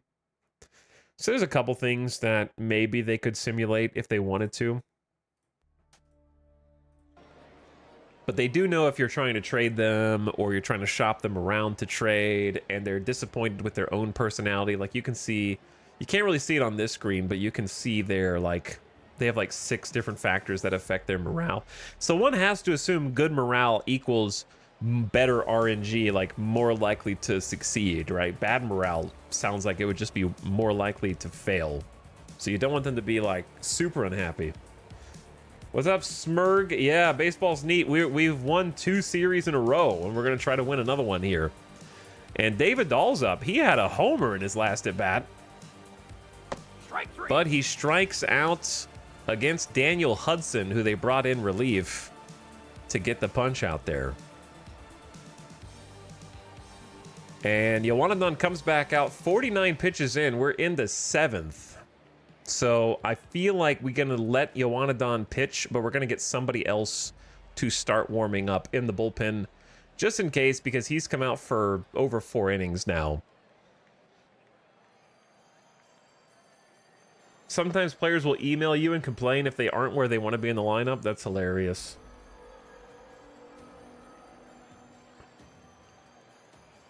All right, they've got 2 switch hitters, 2 righties, and a lefty. B-Lock pitched 18 pitches 2 days ago and is 91% rested. I'm going to go ahead and warm. We're going to...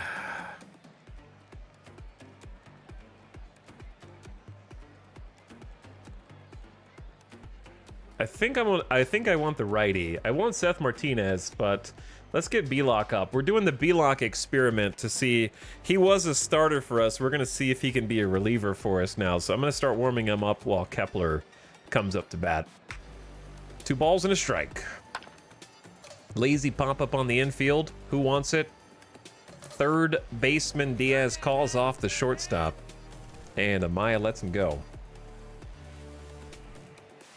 If you ignore them long enough, they will get mad and demand a trade. I love that. That's amazing. All right, Vasquez is 0 for 2 today. Not a lot of strikeouts for Adon, but he's getting the ground outs. And he makes the play with a lazy dribbler back toward the mound. And the put out at first made by Biggio on 4 pitches. He's kind of cruising. So we might not need B-Lock here. In which case, I'll probably sit him and then have him start. Or I won't use him at all. I'll just try and close the game out.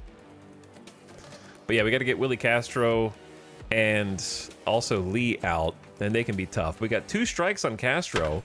Puts it in play, hard hit to first, but Biggio is there, makes the pickup, and beats the runner to the bag. 1, 2, 3, up and down from Minnesota.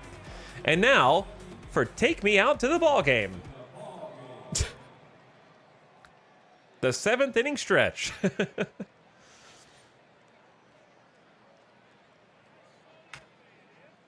Beatings will continue until morale improves. All right, in that case, we're going to sit B-Lock down, and we're actually going to warm up our setup. Actually, Fernandez is 80%.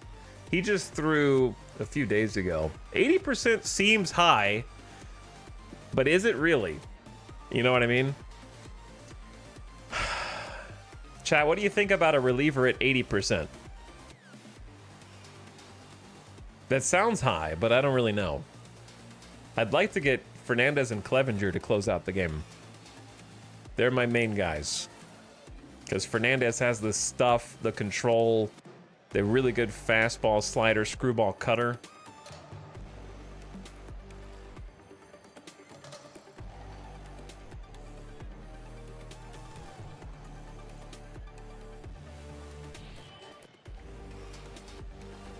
%80 is usable? Okay, that's what I thought. I think Fernandez and Google Flat Earth are confused what I'm talking about right now. I'm gonna get them to warm. I think they're confused. All right, we got Dubon, Mastroboni, and Diaz up. 1 strike on Dubon. Takes it to pretty deep left, but the left fielder is there down the line, and Lewis puts 1 away. All right, Mastroboni is up. 3 balls and a strike. Puts it in play to left, down the line, gonna get out there on a hop, played by Royce Lewis. And I think they hold him at first to a very loud single. That was a high fastball, the 5th fastball that Daniel Hudson has thrown out. He's in here for a 2nd inning of work. He's probably getting tired 20 pitches in. Let's try and punish him. So we got Diaz up at 3rd. Do we have anybody I might want to substitute? Not really. But Diaz is 0 for 2. He hasn't been looking especially good today. Maybe do we just move people around? I kind of want to get Pache out. So we're going to do some, like, a funky substitution here and figure out the defense after this. So I'm going to get Pache. He's not the best hitter, but I want to give him an at-bat because I think he's been doing well recently. Pache with the pinch hit. 2 balls and a strike. He puts down the bunt. It goes to first quickly. I thought I told you guys. What? What? He's safe? He just bunted for a hit? What? Bonk. That went so fast down. They just... The ball, like, went to him in slow motion. All right, well, that's a bunt hit. Pache coming out and using his 60 speed to surprise them. Bunting for a hit with 1 out, which is my least favorite thing that they keep doing no matter how bad I change the strategy. But hey, he doesn't trust himself and he moves the runner over, but somehow the out is not made.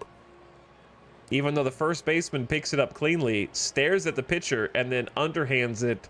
They got cocky, I guess. And now there's runners at first and second, so a fantastic pinch hit situation. That brings up Caratini against left-hander Scotty Scott, who's pitched 12 innings of .73 ERA relief with a .73 whip. He's got an insane fastball slider 1-2 punch at 30 years old, making $12.6 million a year. But Caratini is a gamer god. And he is really good at double plays. Unfortunately, they're double plays for the other team, usually. He's hitting into a lot of double plays recently. Like a lot of double plays. Okay, Fernandez is up.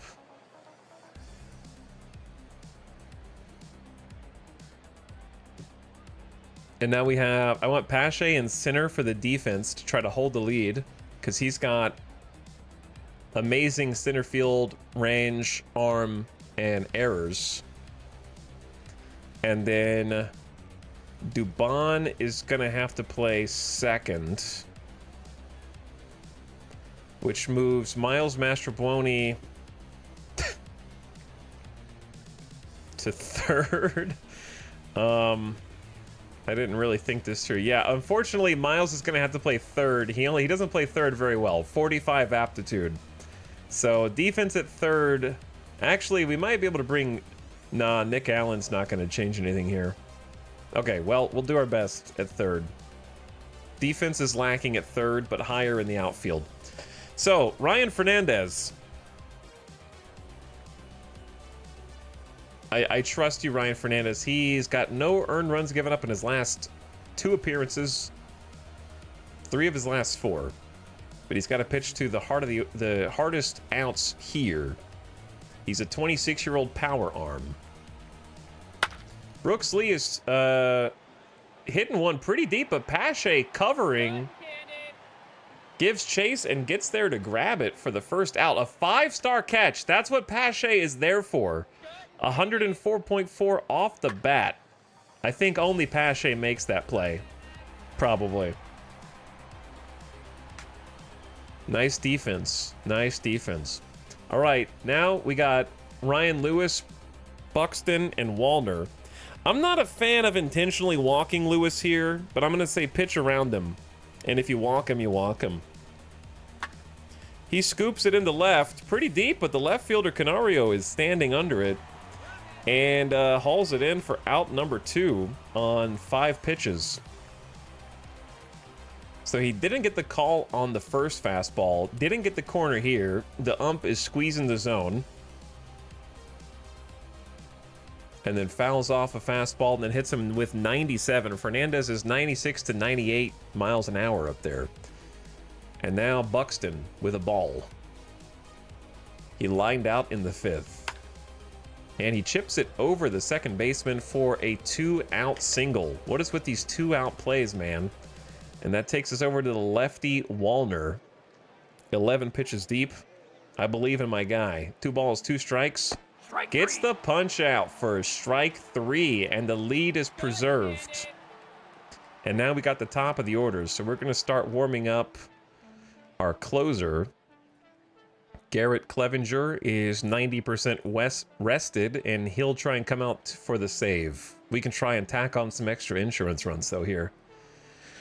Kevin Biggio, lefty on lefty, and he strikes out on maybe 3 pitches. Biggio tips his cap to him. Scott got the better of him that time. Biggio tips his cap. That fastball slider, man. He's 6 pitches deep. That was a 4-pitch at bat, though. 4 fastballs. He went out of the zone for the second and third strike, and that brings up Amaya. Strike 3. And he strikes out Amaya also. That was a 5-pitch at bat. Got him on the corner with another 95-mile-an-hour heater. And now Canario's up against the lefty with 2 strikes. Is he going to fan the side? He fans the side, setting down our best hitters in order. 1, 2, 3, and the score is 3-0. So we're playing at home, so we don't have to come out and bat in the ninth. We just have to hold the lead here against Correa, Gallo, and Kepler. A ball and 2 strikes for our wait, that's Fernandez. That's the wrong guy. I thought I already made the substitution. I'm throwing the game. I thought, okay, the closer is now coming out. There was a bit of a miscommunication there. Well, now the go-ahead run comes up to the plate. I forgot that I have to click the button to make them switch. But you could argue that I wanted Fernandez against the righties, but closers don't like coming out with a man on base, so that's not good. But now we're facing 2 lefties. That was a 6-pitch at bat for a leadoff base hit.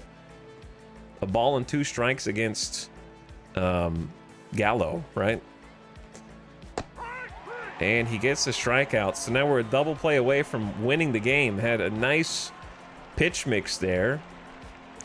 5 straight fastballs. And said, catch up to it if you can. All right, now, Ryan Jeffers, I think pinch hitting. A ball and 2 strikes against Jeffers. And he strikes out Jeffers as well on 4 pitches. And now the righty Vasquez hitting 192 with no hits today. A ball and 2 strikes. Clevenger strikes out the side. 3 strikeouts in a row, gets the save, holds on to it for a close 3-2 win. Clevenger making it look easy. All part of the plan. Now, if only I had brought him out there earlier. That's why we're paying Clevenger the big bucks. The Vegas Vultures topped the Minnesota Twins 3-2 at Pink Box Park. The standout performance belonged to Las Vegas pitcher and Dominican Republic native Yoanadon. Garrett Clevenger collected his 4th save. The loss drops the Twins 14-14. Nothing more satisfying than a closer coming in for the shutdown. Garrett the Cleaver Clevenger. Alexander Canario hit 1 for 3 with an inside the park home run. Adding 2 RBIs. He got a sacrifice fly as well. The 24-year-old left fielder had a key at bat in the bottom of the 6th. With 1 out and a runner on 3rd, he broke the 2-2 tie with a sacrifice fly off Daniel Hudson, his 25th RBI of the season. You need to show up when your number's called, said Canario. Wow. What a Chad. We made it count, dude. We only had 3 left on base. They honestly kept us pretty contained. 8 hits to 8 hits. Hey, the writers didn't say how much we suck now. That's true, yeah. That's true. Caught stealing Amaya. Unfortunately, he's been caught. He's got 0 stolen bases, caught stealing twice, which is not my favorite stat.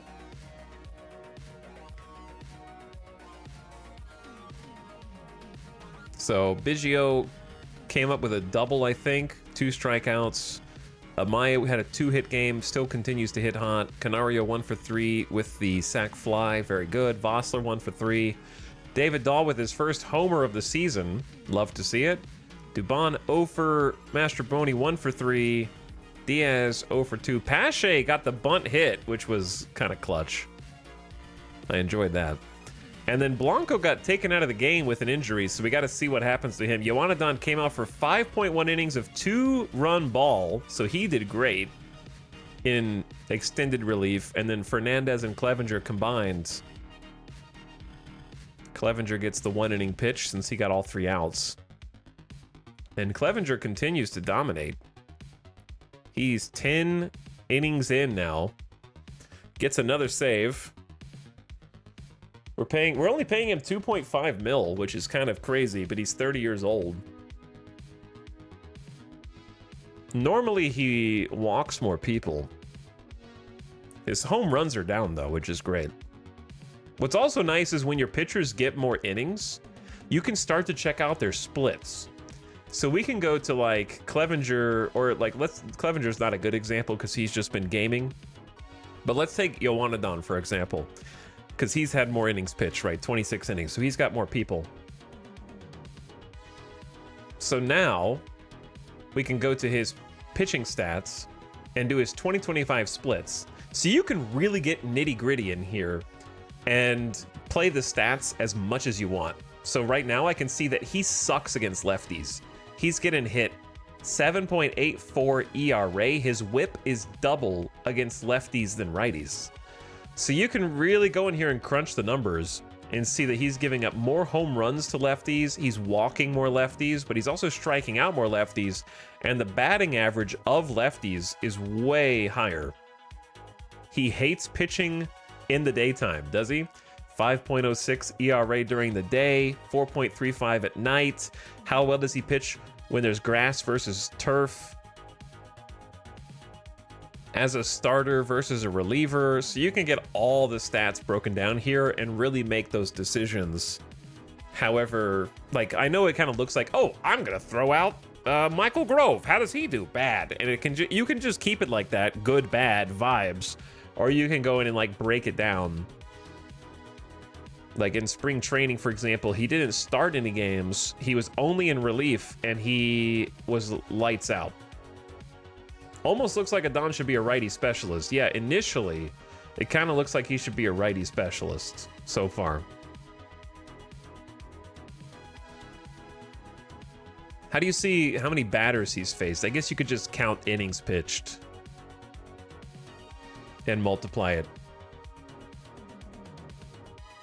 But he has pitched 20 innings at night versus 5 during the day, so there's a lot of, like, discrepancies there. It's so nice how many stats are in the game. Yeah. And you can see his opponent's batting splits. How well do his opponents typically hit left versus right? Different months of the year, spring training, day, night, grass, turf, when they're on scoring position. So, like, when a runner's in scoring position, batters are hitting 188 against Ioannidon, is my understanding. So that's pretty good. That's a nice stat. That means he's keeping hits down in clutch situations. When there's 2 outs, though, they have a 417 on base percentage. 1 out, they have a 415. No outs, they have a 270. So when there's no outs, he's pitching great. So when there's when he's close to closing out the inning, it starts to get worse. Then you can see he pitches better when runners are on second than anywhere else for some reason. Bases loaded, he's been good through 3 at-bats. So that's clutch. It's only 3 at-bats, but that's when it really counts. So you can even see by count, right? On the first pitch, they're getting his first pitch more often than when they're at 2 strikes, which makes sense. When they're behind in the count, they're going to hit worse. He's currently the worst when the count is 2-0 or 3-0, but there's only like small sample sizes, like 1 at bat. So as the season wears on, you get more details because this is not a huge sample size. But you can do that for every player. And you can go in and be like, how god tier is Canario? What's his batting stats? Let me see his splits. So he is hitting 288 versus righties. So he's got reverse splits right now through 100 at bats. He is a righty hitting righties very well, and he's not hitting lefties well at all. So that's interesting. He's a righty with reverse splits. Normally, right-handed batters hit left-handed pitchers better, and vice versa. He also likes hitting at night and not during the day. He loves hitting on turf. And sometimes he loves hitting at home too. He's way better at hitting at home than on the road so far. So you can see all sorts of stuff. And of course their game log. I love the data. The data's amazing. This game is a baseball stats junkie's dream. Yeah, it is. Anyway, GG's. Considering Clevenger's getting paid 2.5 mil, he's going to be a free agent next year. He might want more money, but so far he's lights out. And 2.5 mil for a closer is pretty cheap, for the record. Like, that is real cheap.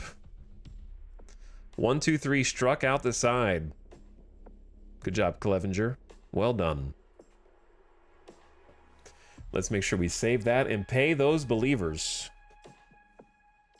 How's the morale of the team? I think their morale is pretty good right now, actually. We'll take a look. All right, believers, since it was pretty early in the stream, only 18 of you are going to be making money, but Cobbleshin posted 200,000 channel points with a 2.21 ROI. I'm sure there will be more people on the second game now. So enjoy your winnings. Biggest loser, Snow Yeti with 250K down the tubes. So here is the team chemistry. They are currently content. Just smiling. No players have complaints about chemistry. We don't have a disruptive player in the clubhouse anymore. Kevin Biggio is our captain now that Nick is injured. Nick Allen's got leadership abilities. Amaya, Nick Allen, and David Fletcher are spark plugs, which benefits. Seth Martinez and Victor Caratini have a bad relationship with the bench coach, though.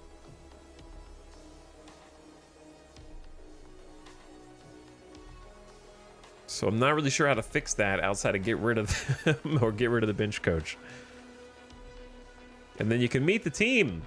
Team top players. Canario, Amaya, and Anderson. Top prospects, Canario, Clough, and Daniel Burgos. He's in the international complex right now. I don't remember him having 80 potential stuff when we signed him. Maybe we got more scouting accuracy, or maybe he's developed in the complex some. Because I don't remember him having 80 potential stuff. Maybe he did, but he has loyalty, work ethic.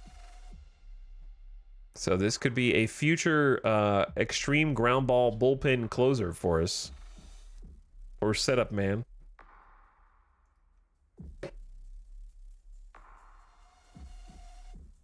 One day. Also, I learned something about finances. By the way, Canario is ranked 11th in left field. We are ranked really low in the team position rankings.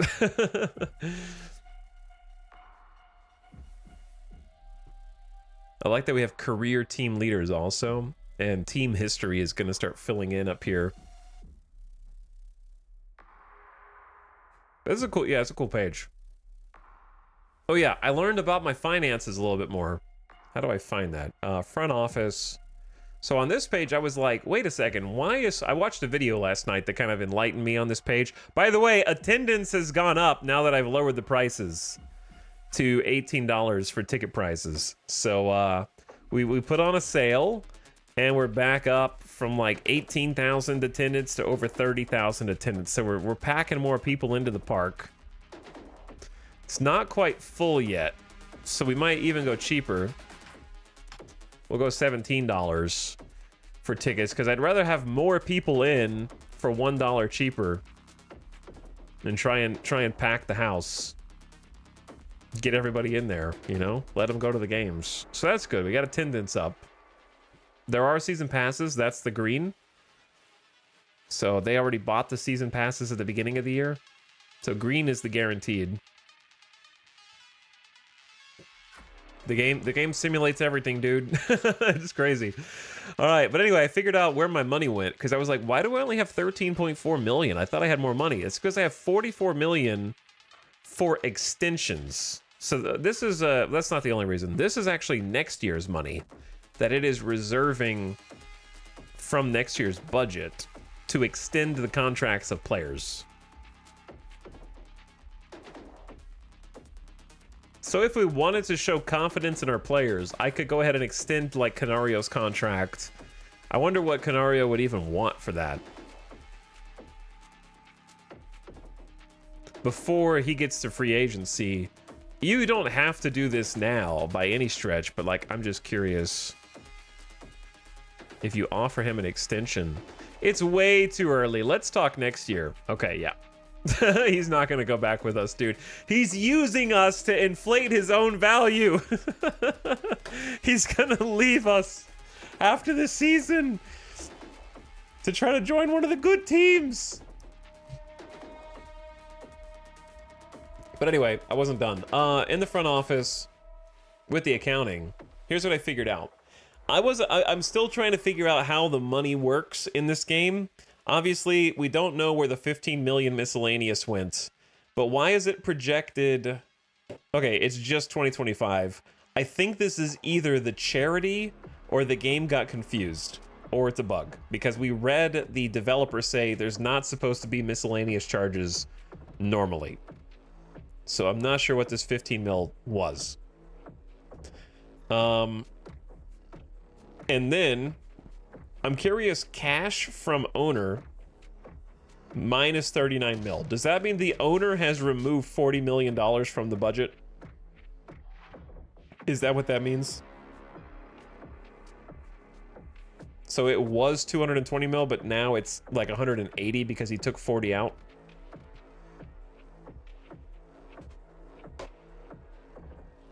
I don't know what money added or removed due to payroll threshold taxation. So we're getting 862K because other teams are getting luxury taxed on their salaries, and that money is being distributed to the other people who aren't above the luxury threshold. Is that right?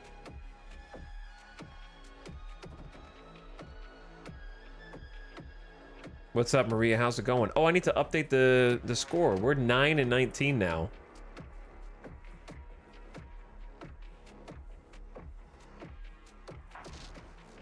Negative cash from the owner is how much he's taking as profit. Money the owner has taken or put into the team. That's just what it says.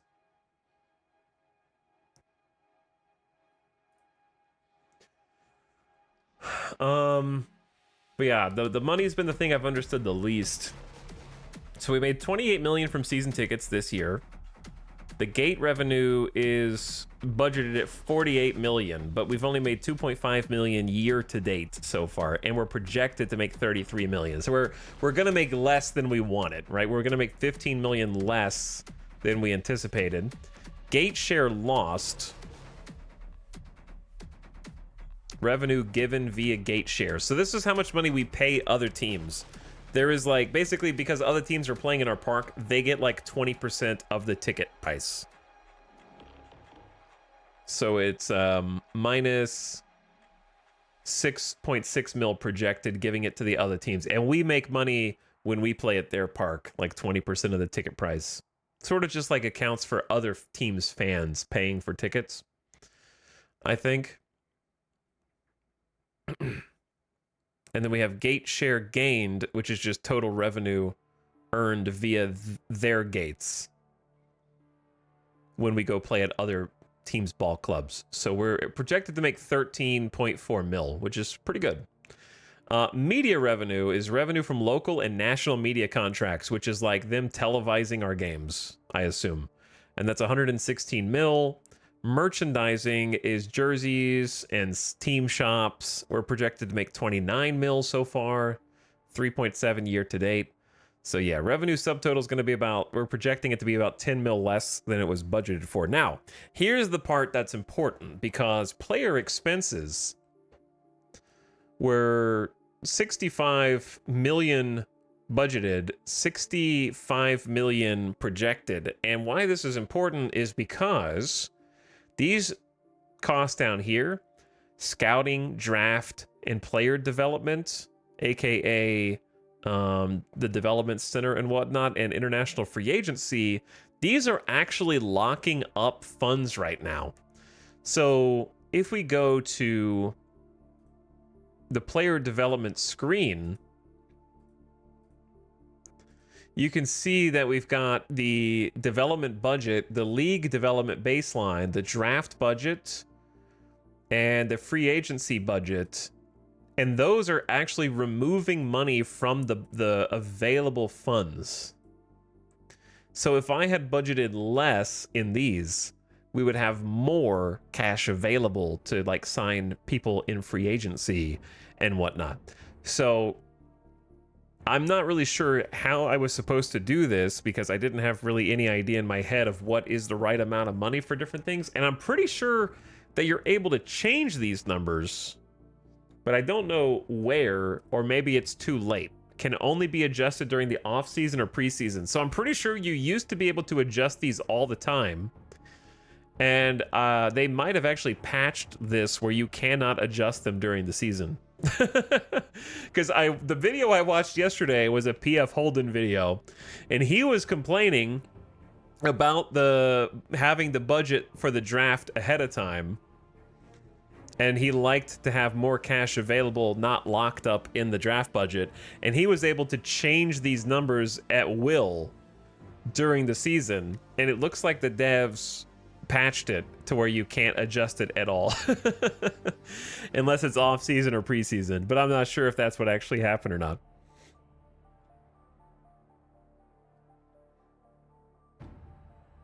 Said he wasn't going to stream today's streams. I said it was going to be either or. It was going to be an either or. So anyway, if you're a bad expansion team, putting your money in player development is a good thing, so I think it's fine. But yeah, we locked up 25 mil in player development. I don't know what this does. Does this more money here equal the development lab is more successful? Like the development lab is more, your RNG is more favorable when you're developing your players?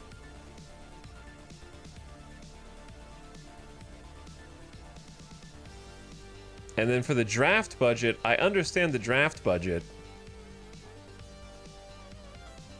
because this is how much money we're going to be able to pay the draftees who are going to demand a lot of money. And I think that I made this pretty high, and we already get some previews of the draft and how much they're going to want, right? Like the top players are going to want big money. So like Coy James here is going to demand 9 mil. So the top players are going to want a ton of money. Some of them are going to demand 650,000 plus, and some of them want slot. So slot in this case is the baseline. That'll just determine, like, I don't know how much slot is in this case. Like the bonus baseline's 4.6 mil, but it can go higher than that or lower than that. So we're gonna find out, because I've never done a draft before. Like I've never done the amateur draft before. And then we've got the international free agency budget, which we had 8.8 mil set aside, but the owner took 4 mil away and said you can't use that. So we already did that, and we've got a couple dudes in our international complex. But I don't know where the international complex is.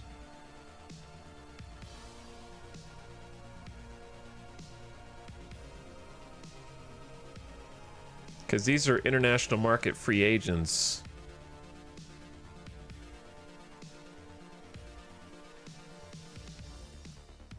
Yeah, I only have $51,000 left. We were going to try and send something to this person, but...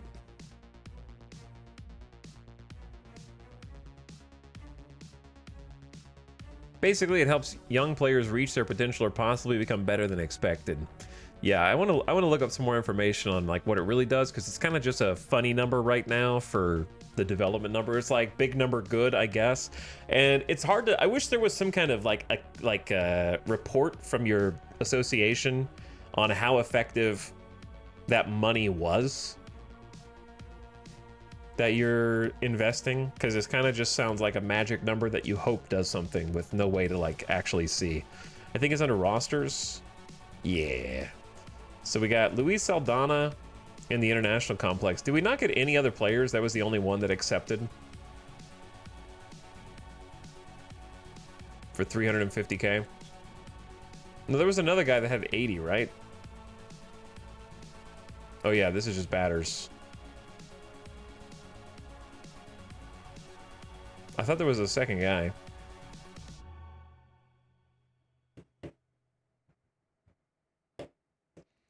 To be fair, in real life, it's also hard to assess the ROI. Yeah, but the same is true for a lot of things. And since this is a video game, all I want is like a report from a guy that's like, we could use more budget, or we've got more money than we know what to do with, or something like that. You know what I mean? To give me an idea of how much is enough, or where is the diminishing returns starting to occur.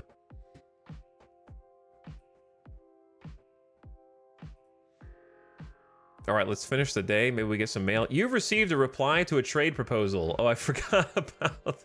Blanco is pulled abdominal muscle. He's day to day for about 1 week. Okay. Perry Minazian rejects your proposal. I can't agree to this. Add more. I'll probably accept. However, if you add Jacob Amaya or Ian Anderson, you have a deal. Oh, you want my top prospects? Interesting. For Lorenzo Cedrola, who my minor league team cut for no reason.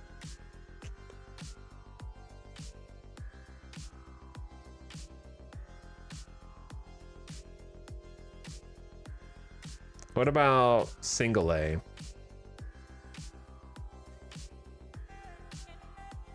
Look, I'll give you...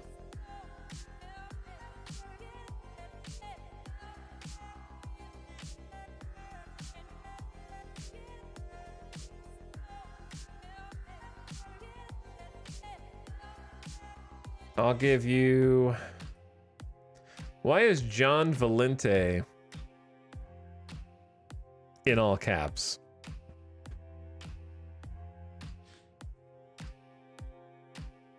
Look, I'll give you John Valente also. I know he's on a short list.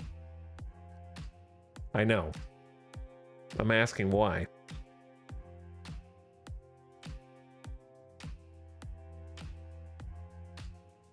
We'd be settling for too little if we close this deal. I don't care about Valente. I know he's got speed and good contact, but I don't care about him because I'm trying to find depth players. And I want players who can play defense better and not just be first base or left field. I want depth. So you can have him too. And I won't even charge you for it. Just give me Cedrola back.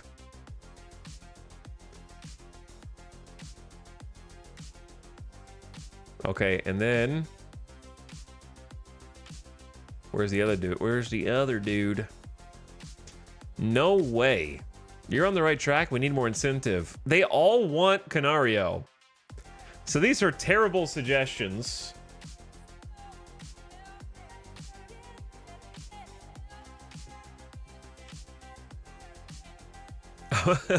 I'm not giving you my best player for a guy that you're not paying.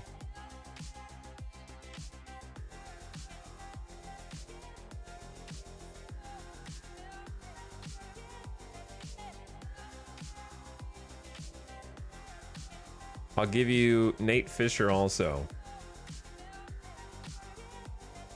This is a hard call. I'd love for them to add in a little bit more. I'll give you 3 dudes that I don't care about for this guy that you stole from me.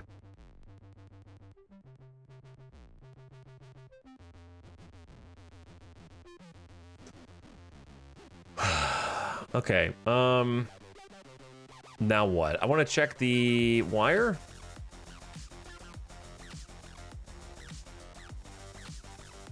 Okay, there's some people on the wire. Jonathan Shoop, 33 years old. Jonathan Shoop. He's hitting 375 this year, and Toronto was like, nah, send that guy down. What do you want, man?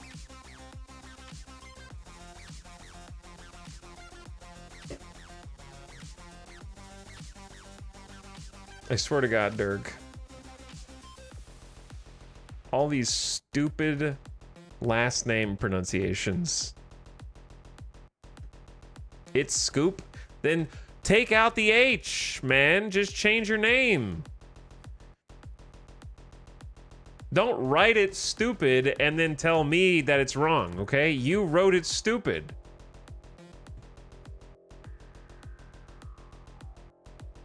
The H is silent. But streamer school isn't pronounced shul. Okay. Someone's writing that right now. I think it's actually pronounced scope.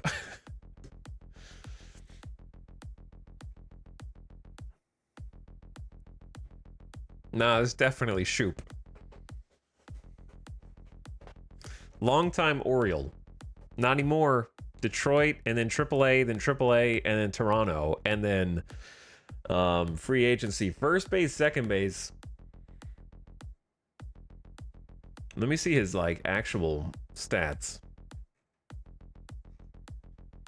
for his MLB totals.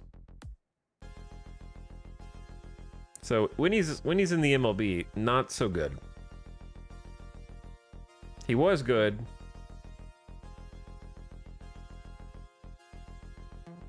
But definitely not somebody we need. I don't think. We got Biggio at first, and we got Amaya at second. So there's really no room from there. Josh Simpson. Excuse me, streamer. That's Josh Simpson. 27 years old from the Marlins. Am I not seeing a guy who just needs to find his place? 27 years old, getting beat up right now. But like, the scout says he's got the stuff and no controls. Maybe that's the issue, just the lack of control. This is a bullpen pitcher. He's only getting paid $760K. But he's given up a lot of runs. In single A, triple A, MLB. He's probably worth just putting in as a extreme ground ball lefty, 27 years old, curveball changeup sinker, and he's got 94 to 96. Normal. I don't know which arm slots I like better at this point, but he's got high adaptability and work ethic.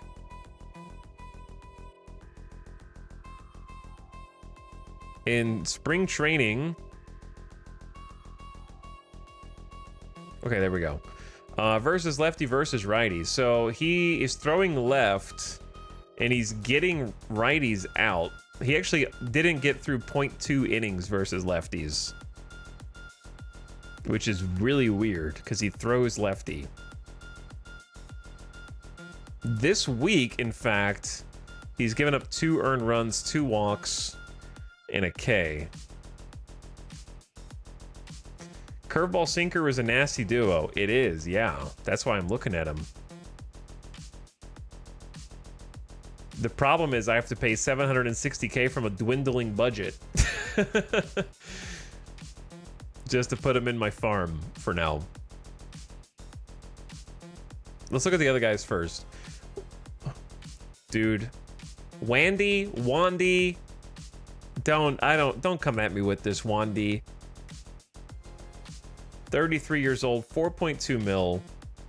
Pitcher with strictly bullpen restrictions. He's just too expensive. And he's got 2 more years on his contract. I don't think our bullpen is something I'm willing to spend that much for right now. I think I like most of my bullpen. He's got a nice sinker changeup slider with better control, and he keeps the home runs down, which is nice. And his ERA is good in 11 innings, but again, 4 mil. And then another reliever. Lots of relievers on the chopping block. This one's 1.9 mil.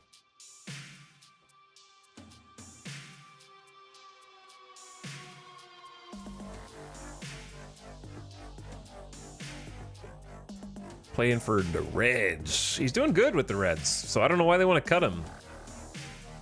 1.69 ERA in 16 innings pitch, 1.06 whip, and they're like, nope. And they got him in AAA, and I guess he's getting blown up at 31. So here's my question to chat. Is there an easy way to free up more total money available, or is what I got what I got?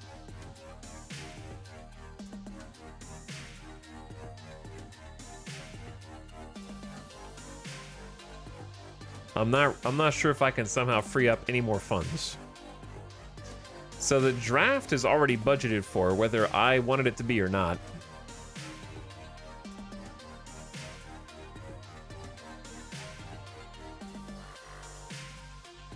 What's up, Xenophanes? What's up? Thanks for 65 months. Go Vultures. Yo, let's go.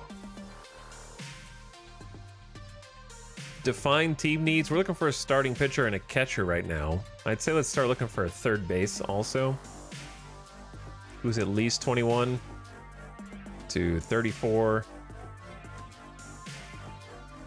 Up to 5 mil. Doesn't care. Doesn't care. Good. I don't know if maybe I'm asking for too much. Instead of good, maybe I should add average. I think you gotta wait till the end of the year unless you trade off contracts. That makes sense. Either way, I definitely see potential in Josh Simpson at 27. Just gotta work on his control, but he's got a nasty sinker curveball. I like his adaptability. I like his work ethic. He had a 3-week outage in 2024.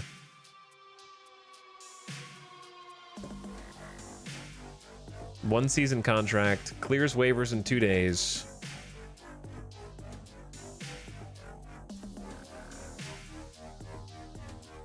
You could trade expenses, but that's for teams really trying to re-sign Verlander at 40 years old.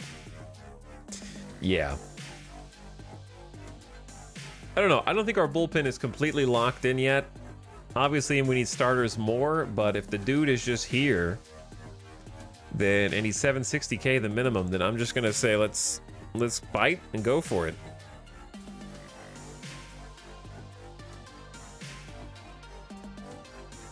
He has been getting hit a bunch. Maybe I should take that as a warning. His 8.7 walks per 9 last year, I guess, is the biggest concern with that control. But I don't know, maybe his control can go up. Let's just do it. I might regret these later. What's your scout say about him? That's what we were just looking at. This is what my scout says about him right there.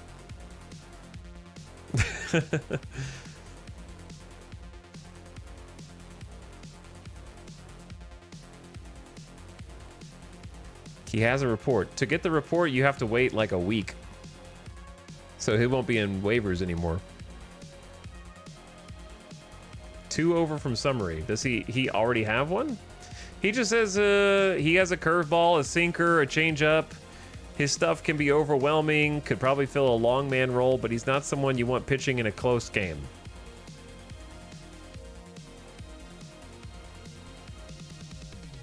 So, somewhere around there. We're going to take our chances.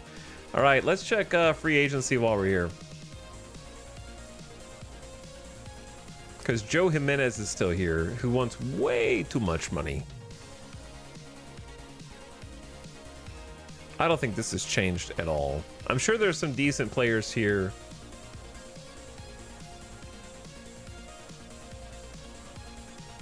But nobody above 40 potential at third. And then catcher, yeah, we would fill that from inside. All right, chat, here's what I think we do for the next 2 games. Since we won the first one against Minnesota, I say we let the AI simulate the next 2. And then we play the next series. I want to start, like, advancing. You know what I mean? I want to speed it up a little bit.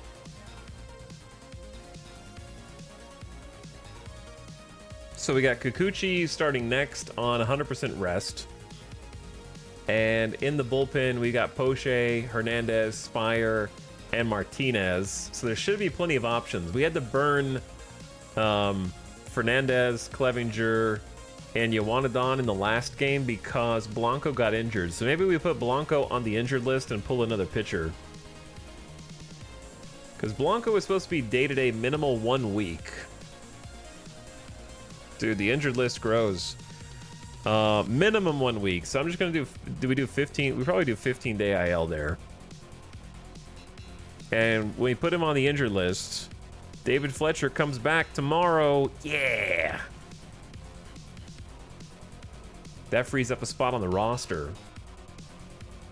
And we can take another, probably relief pitcher, and we just let Ioannidon start, right?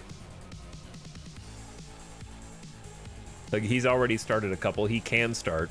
He brought his ERA down over the last few to 4.5. 143 and 19 record. Here we come. Let's go. So pitching wise, here are our choices.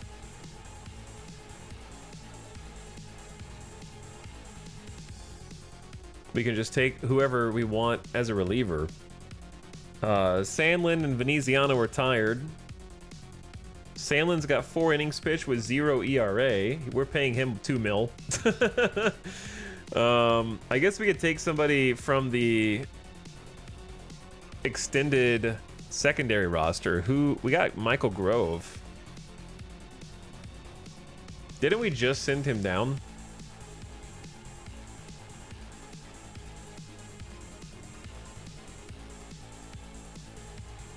Does it say when you sent him down?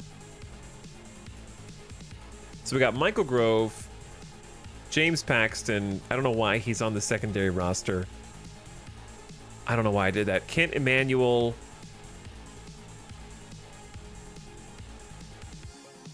Francisco Perez.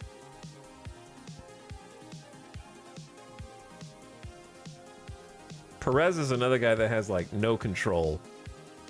He was pitching for Oakland and had 10.24 ERA, so we're gonna let him work some stuff out. In I don't know why I keep getting these no control guys.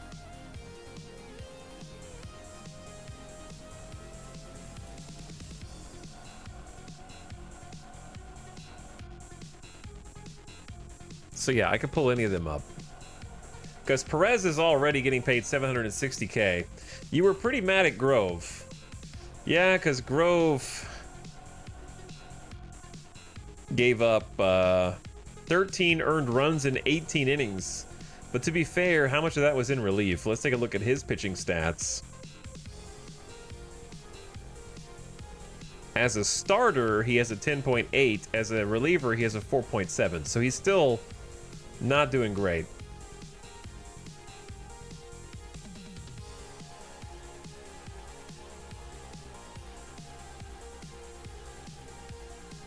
And then we got the Cloth here, who's trying to get some starts at age 24. And he's also getting blown up. The Cloth. Do we have any pitching stats for him on relief? Nope, just as a starter. Okay, so really the only options are Grove. We could take Kent Emmanuel up in relief because I think I'm already paying him money anyways. Times option this season 1. He doesn't have a good slider changeup sinker. He's 32. He's got good control. I say we at least try, man. We're already paying him money, right?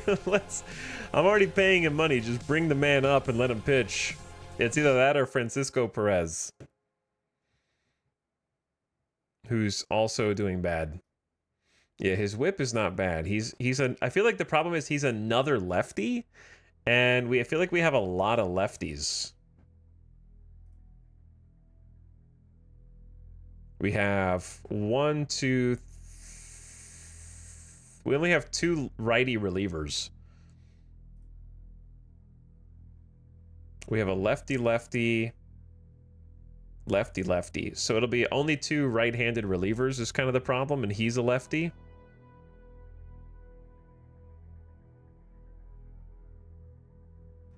Perez is also a lefty. I guess I haven't really been paying too much attention. Brock Stewart is the righty that we're missing.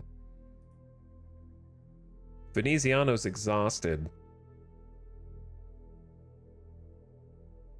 Yeah, I was looking for Cloth. Maybe in relief. He's exhausted too, so that sort of defeats the purpose. of bringing somebody up if they're already tired.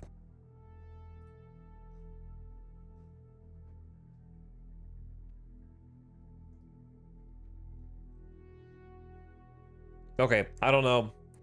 I'm a little analysis paralysis. I'm a little analysis paralysis here.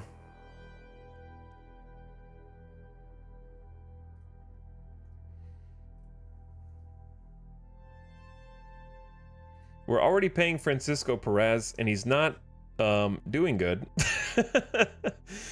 for anybody. Dude, he had one game with our AAA team, gave up 3 runs in two outs. Oh man, spoiled for baseball streams. Yeah, I guess we just take another lefty and see what happens. All right, we're already paying Kent Emanuel. I don't like having this many lefties, but we were already paying him, so I'm just gonna put him on the roster so that the AI has another dude. Okay, and then let's go ahead and set up his...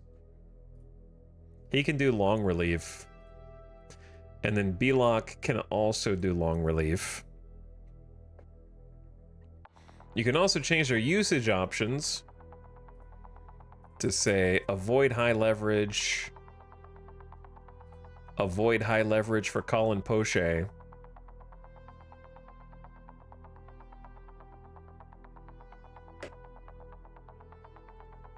We might need another setup, man. I mean, they can just use whoever they want.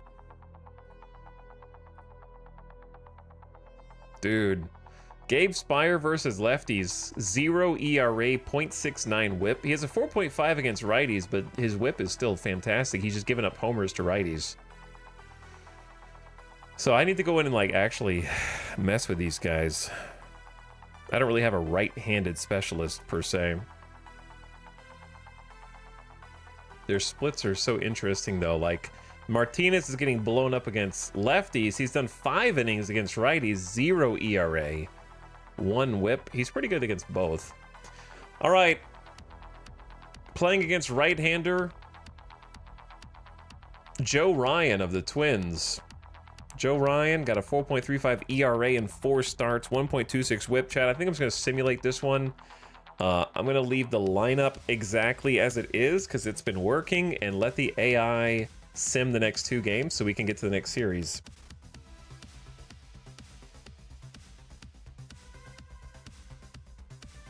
Put an aggressive tiredness hook on Kikuchi since you're simulating his start. I'm just going to let the AI go because our bullpen is kind of stretched right now. We have 5 relievers, and they're kind of the ones I trust the least. So if Kikuchi can stretch this one to get back to Inoa and freshen up my better pitchers, then I'm okay with that. Let's just see what they do. So we're going to simulate the day. Attention, we lost 4-8. David Fletcher is eligible to come off the IL. So let's see what happened. We actually got 9 hits. We just couldn't score it. They got 11 hits and converted those into runs. Carlos Correa had an impact on Las Vegas. The 2-time Great Glove Award winner was 3 for 5 with 2 homers and a triple. Okay, so Carlos Correa's bat finally woke up then. He scored 3 and drove in 4. 2 homers and a triple? Jesus.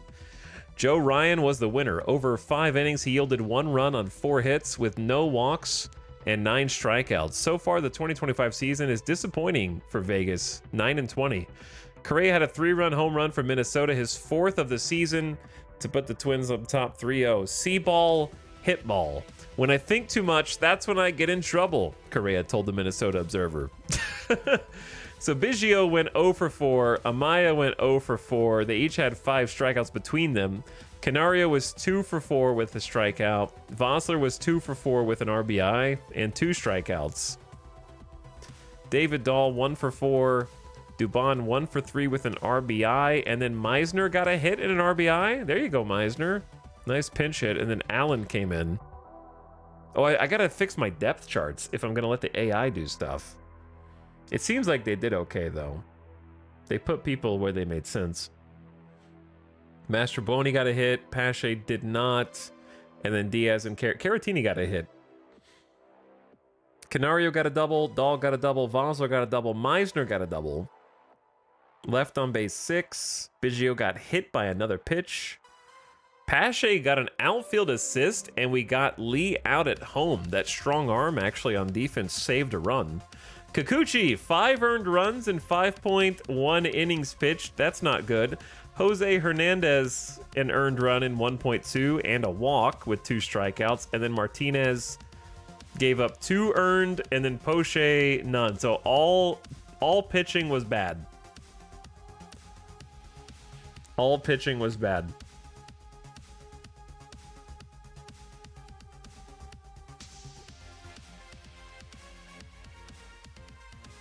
So yeah, Hernandez is just worse against righties so far.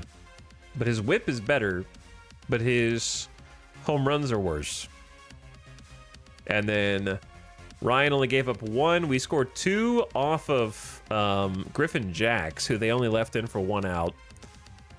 And then Tanner Scott came in, clean 2 innings, and then we got another one off of Jay Jackson.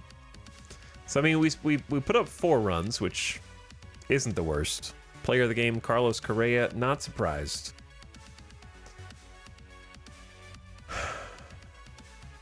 Thank you for letting me play in your minor league system. All right, we got Almora Jr. back, who we are now going to promote to AAA Memphis and disable AI. You've just been informed that Perry Menezian has rejected your trade proposal. I can't quite accept this deal.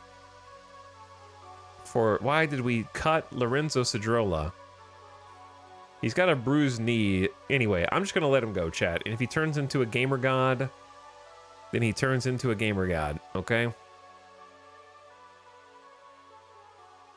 It is what it is. I'm not going to trade that many dudes for him. Chicago reacted, no way.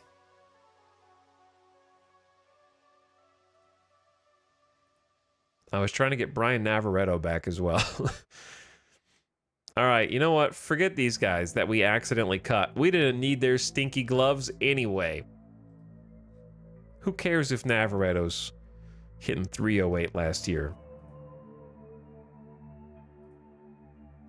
I was just trying to get them back in the farm system because they were the dudes I drafted. All right, let's take a look at the pitching staff. So we got Inoa pitching next. And in the bullpen, we only have Emmanuel, Spire, Poche. Dude, the bullpen is kind of strapped right now.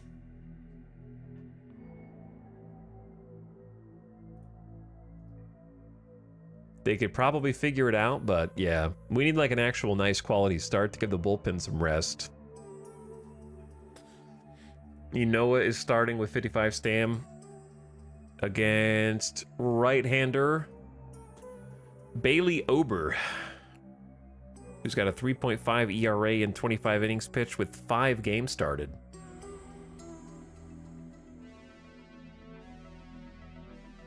All right, let's get Pache some start time today, because Dubon has been okay at best. He got an RBI yesterday. I don't like punishing players when they actually score a run. But Pache had 2 ABs yesterday and got punched out. Dubon's tired anyways. So we'll give Pache the start in center.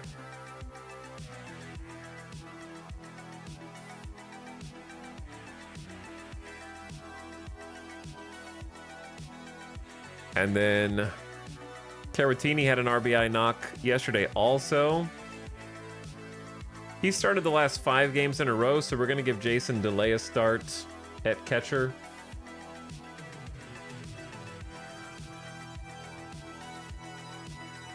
And then Meisner got a nice pinch hit yesterday, so I might put him in right and give David Dahl some time off. David Dahl's been hitting pretty well. He's got an extra base hit in like 4 of his last 5 games. Canario was 2 doubles yesterday also.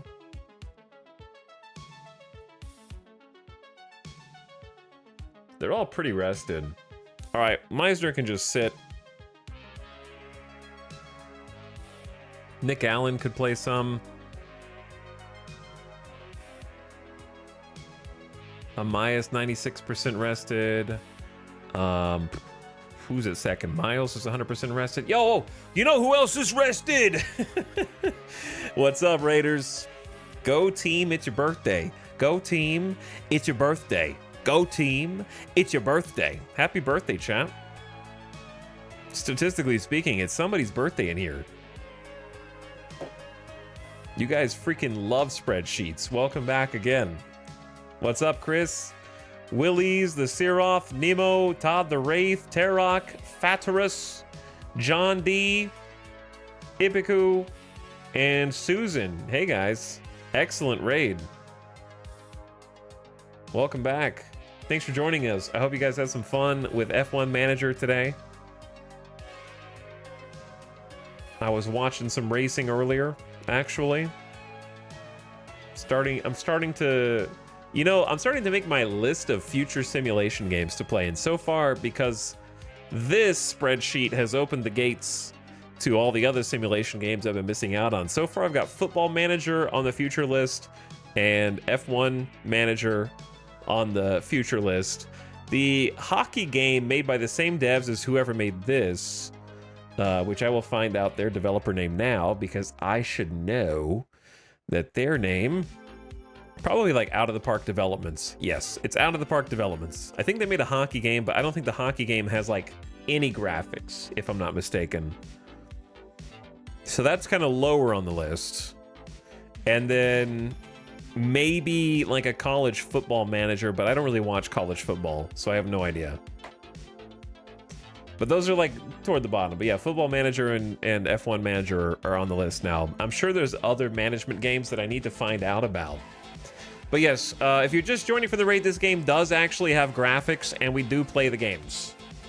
They are PlayStation 1 graphics, and sometimes they are hilarious. But we're playing Out of the Park Baseball, which is a franchise that has existed for 25 years, since 1999. So hilariously, I'm playing Out of the Park Baseball 25, not because it's for the 2025 season, but because it's actually the 25th Out of the Park Baseball game. So they lined that up perfectly. So that every year you just assume, oh, like every other sports game, kind of like titles it a year in advance. No, it's just the 25th one, conveniently. It's an ancient franchise by video game standards. But we are playing, once again, the Las Vegas Vultures. I created my own pretend MLB team to join Major League Baseball. And we're kind of coming back. We started the season very roughly with only 3 wins, and then we lost 10 in a row, which is the most you can lose in a row before there's not a digit for the next loss. And we've been on the upswing. Now we're 9-20, so we've won. Actually, let's take a look at the standings right now. We have won 6 of our last 10. So we've been on actually a pretty nice little streak there. We were 3-17 at one point, yeah. And now we're 9-20. So we started to kind of slowly come back. And we just lost one. The series with Minnesota here is tied 1-1. I'm starting to simulate a couple more games so that we can kind of advance further into the season faster. So I'm going to play like at least 1 game per series, but I want to kind of get a better idea of who's doing what over time here, because baseball seasons are long. Front office football. Shin says, we got into season 2 with Haas. It's been great, buggy fun. Great, buggy fun, I think, defines this entire genre. And if you're in my chat and you haven't already, click that follow button at the top of your screen right now. Make sure you don't unfollow, though, okay? Don't click it if the heart's breaking. Only make the box around the heart green. And catch in for the next one tomorrow at 8 a.m. my time. Usually streams in the morning, dude. I don't even wake up until 3 hours after you're already live. I am a night owl. I can't do the morning gaming.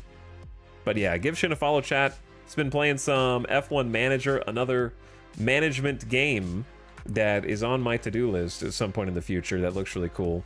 I actually can like watch the races in real time, which is sweet. It's got definitely more graphics, I think, than Out of the Park Baseball. But Out of the Park Baseball has charm. It has charm. But welcome back, Raiders. Thanks once again. We're actually going to sim this game. I think we're ready to sim it. Let's save first, and then we're going to play the next one.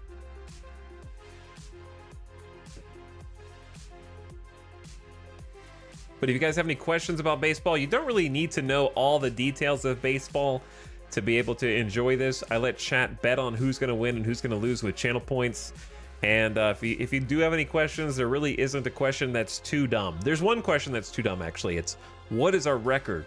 Which I put in the title for you, and I get asked at least 6 times a stream. That's the only dumb question. All the other questions, feel free to ask, and be happy to help. All right, let's go ahead and finish today. Let's see who's starting first for us. Pitching.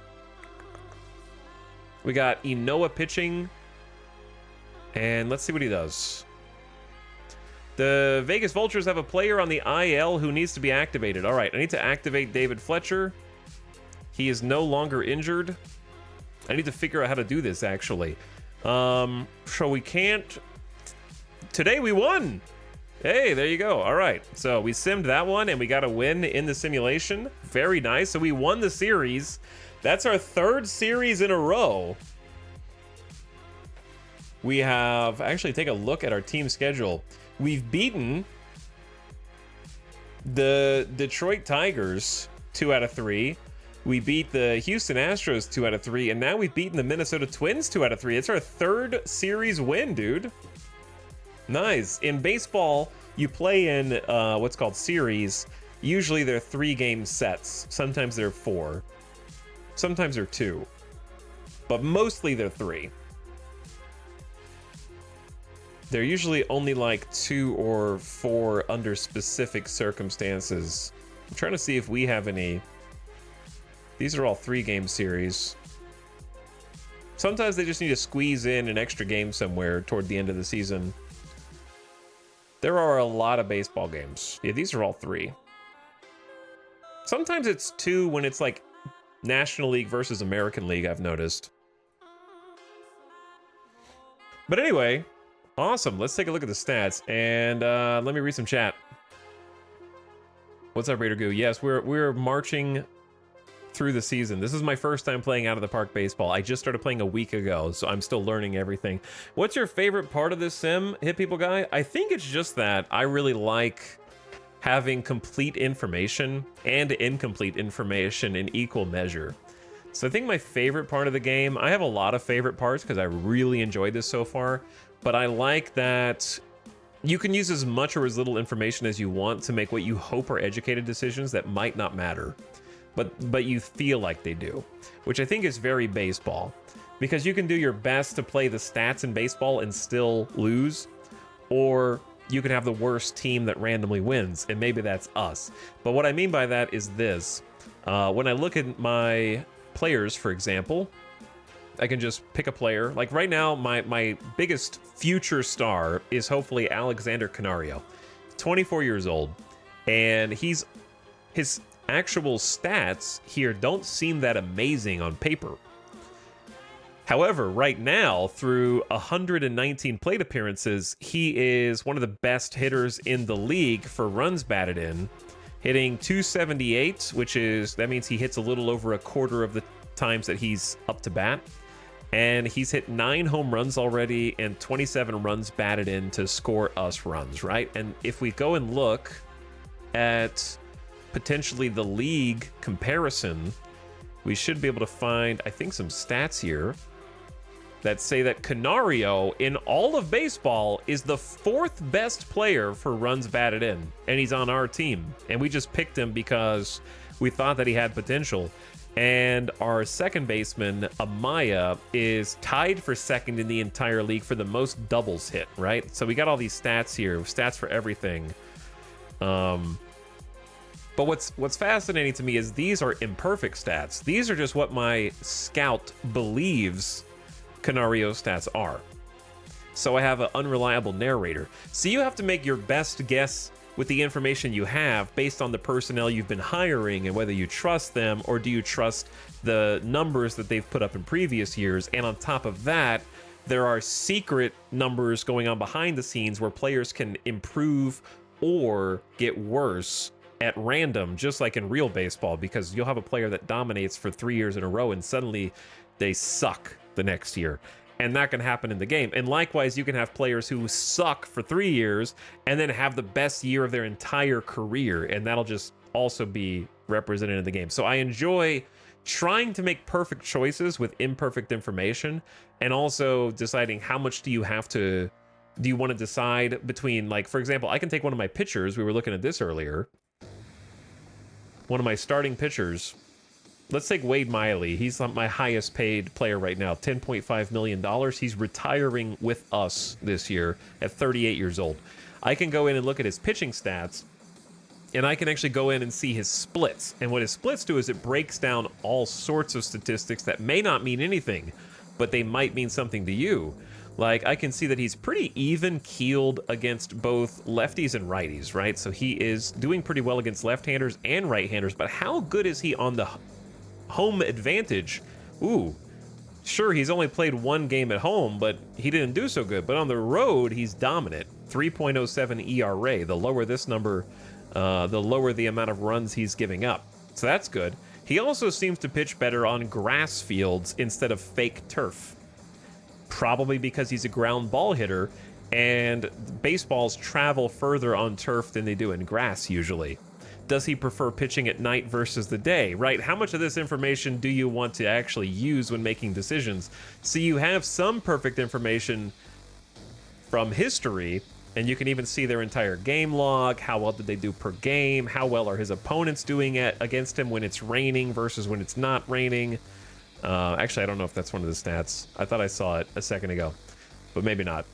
How well does he do when there's 1 out, 2 outs, 3 outs, bases loaded, behind in the count? You have all this info, and you have to decide how much of it do you want it to factor into your decision making, because it might not make any difference, or it might. Like, past events do not necessarily predict future results, but sometimes they do.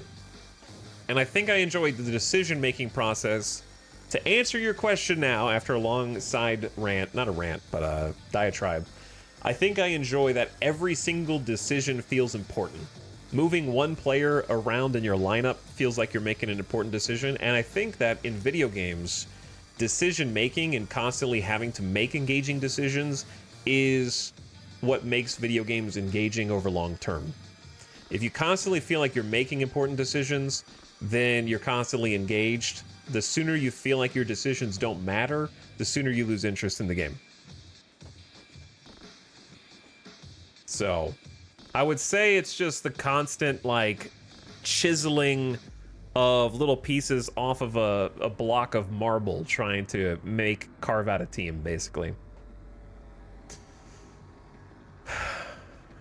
Watching you spend 2.5 streams formulating your team and then going 3-17 was a little heartbreaking. See, I loved that. Because to me, that's a challenge. And I like the challenge. And also, that's baseball.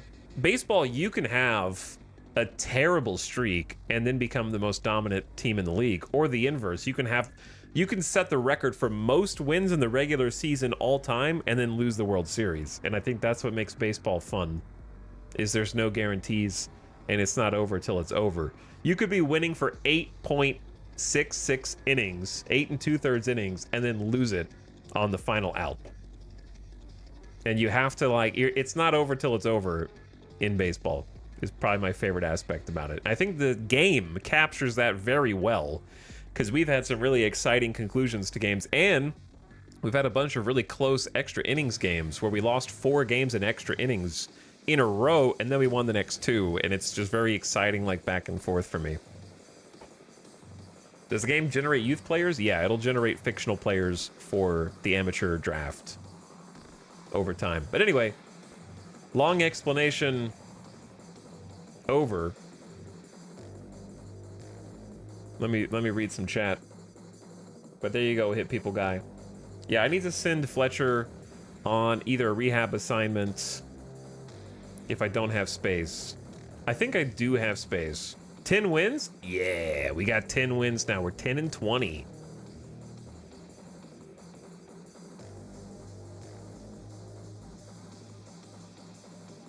Or have the largest payroll and still not make the playoffs. Yeah, okay. Sorry, I'm just trying to catch up on chat. Let's take care of that first before I forget. Lineups and depth charts, organization, actually injured list is what I want. I actually don't know how to do a rehab assignment. We have a few injuries that we need to deal with. Here's the injured list. So for David Fletcher, he wasn't on the injured list for long. He had mild calf strain for a week. Do you think mild calf strain needs a rehab assignment? Or can he just go straight back to playing? I guess rehab is good because he just hasn't played any baseball in a week. So what are my options here? I don't want to demote him. Rehab assignment to minors. Boom. Do you really want to send David Fletcher to rehab? They'll be assigned to your highest minor league team. It can be up to 20 days for position players and 30 days for pitchers. So basically, I don't have to, but I can. Pitchers, I think rehab assignment makes sense. He was out for a week. So when it says up to 20 days, I don't really, that's the maximum. But I don't know if I can pull him faster than that. Let's just say okay, so I can learn how it works. Does he choose when he's done, or do I choose when he's done?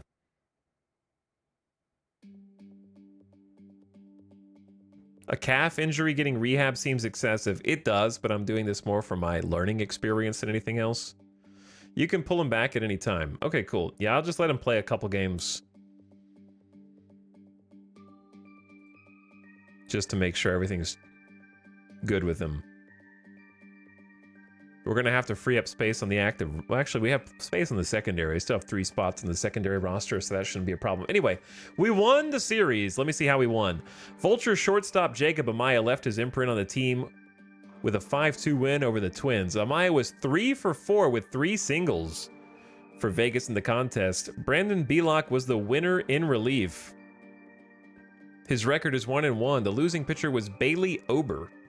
Picking up the save was Garrett Clevinger, his 5th. Yo, nice save. The Clev comes out for another inning of shutout baseball with 2 strikeouts. Dominant. The Vultures got a big at-bat from left fielder Canario. For the game, he was 1 for 4 with a homer. He drove in 2 runs and scored once. In the bottom of the first with a runner on first, he stroked the 2-run homer. His 9th home run of the season gave Vegas a 2-0 lead. The other side took advantage of some key situations, said Minnesota manager.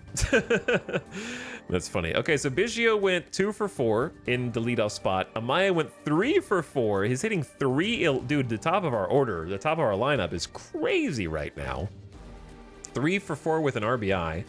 Canario was 1 for 4 with 2 RBI with the homer. Vossler 0 for 4 in the cleanup spot. David Dahl still getting some hits each day.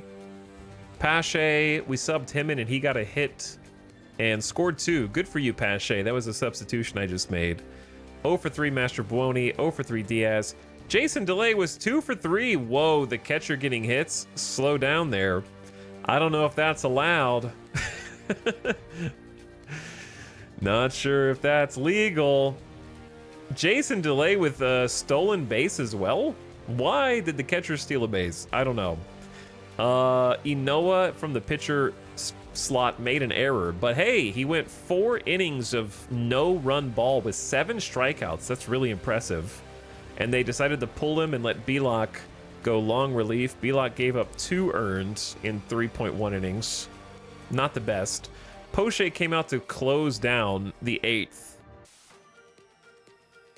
and only issued 1 walk. And then Clevinger with the save. So honestly, great job pitching there overall. And then we just blew out Bailey Ober. They had Bailey Ober start, and we just took him deep 5 earned runs in 2.1 innings. They had to pull them. And then their relievers kind of shut us down for the rest of the game, it looks like. But we won 5-2. Kept them pretty low scoring. Bailey was at 0% rest after that? Okay. That's funny. All right, let's play the next one. So a series dub.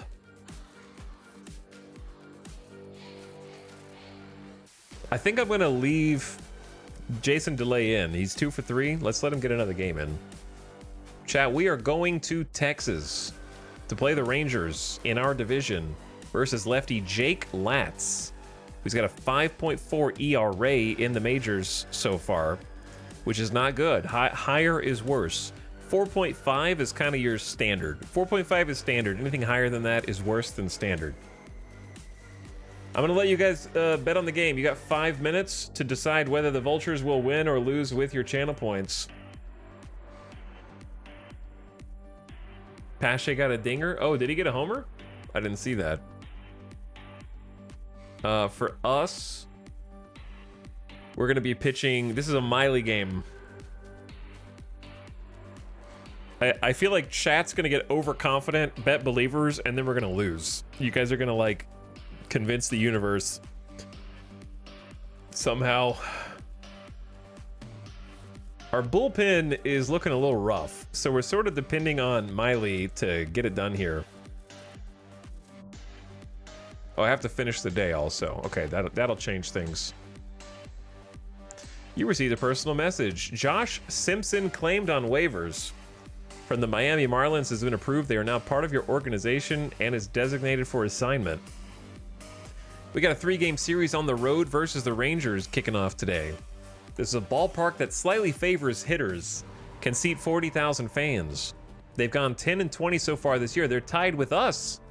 5th in the division, chat. We have a chance to climb. They are 15th in the American League in runs scored, 5th in batting average. That's not good. That means they're getting hits but not scoring. It's good for us though.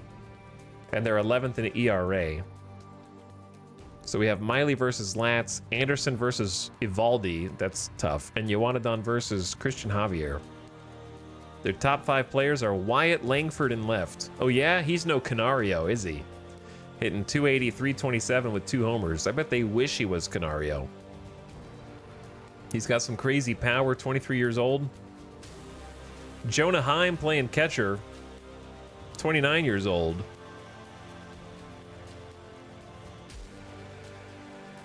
Hitting 266.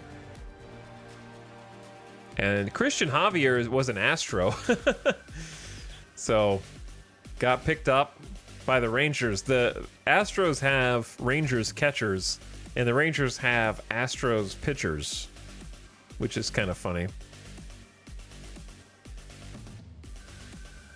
And then Evaldi, of course, is 35 and has a legacy of pitching. He was with Boston when they won it all in like 2019? Or was that 2018? That was 2018, I think. And then Adolis Garcia. Chat, you got about 2.5 minutes to put your channel points on the line. We're facing a lefty, so let me change my lineup, and then we're going to hop into the game. Okay, I like Biggio, Amaya, Canario, Vaz. I like all that.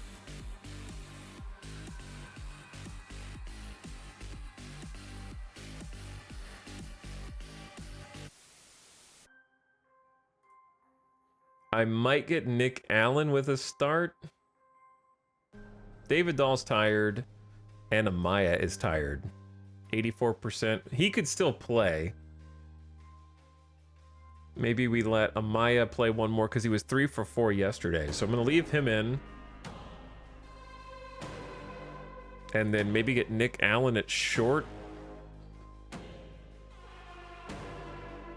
Who was I having play short before? I was having Amaya play short when he was doing righty. And then, so I want Nick Allen at short. third base, Aledmus Diaz is cold as ice right now. 0 for his last 5 games. Woof. Let him sit a day. I'm gonna get Jason DeLay back in the 9 hole at catcher. And then let's get Pache back in center, because he had a homer yesterday, 1 for 3. Maybe build his confidence a little bit, and then we need a right fielder and a third baseman.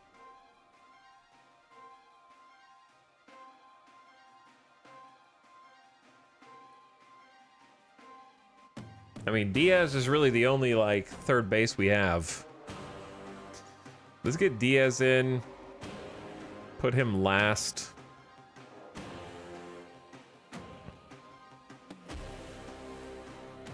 Okay, and then I just need a right fielder. So it's either Miles, who bats lefty,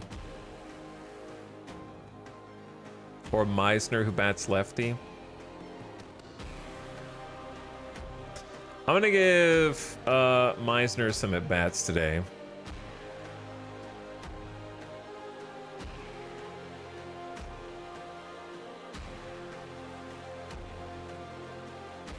We're gonna move everybody around the lineup. All right, Biggio, Amaya, Canario, Vosler, Pache, Jason DeLay, Nick Allen, Meisner, and Diaz. There you go. All right, let's get in there. I think we're solid.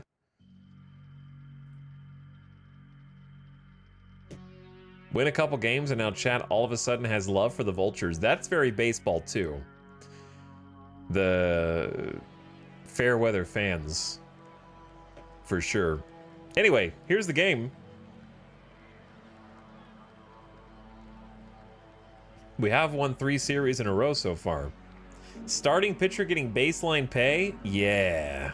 Well, they're not proven, Shin. What do you want me to do? No, Miley's getting 11 mil.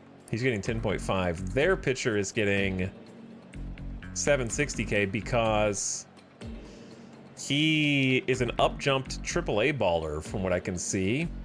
Let me see his career. His career, he has started 1 game in 2021, came in relief in 2023 for 6 innings, and then just kind of got going last year where he was, I would say, around an average pitcher in relief. I don't know what music this is. It just occurred to me. It is something that isn't part of the soundtrack that I was just listening to. There we go. But yeah, he's kind of an average pitcher, I would say. I think we got this, chat. But then again, we've lost to worse. Let's go.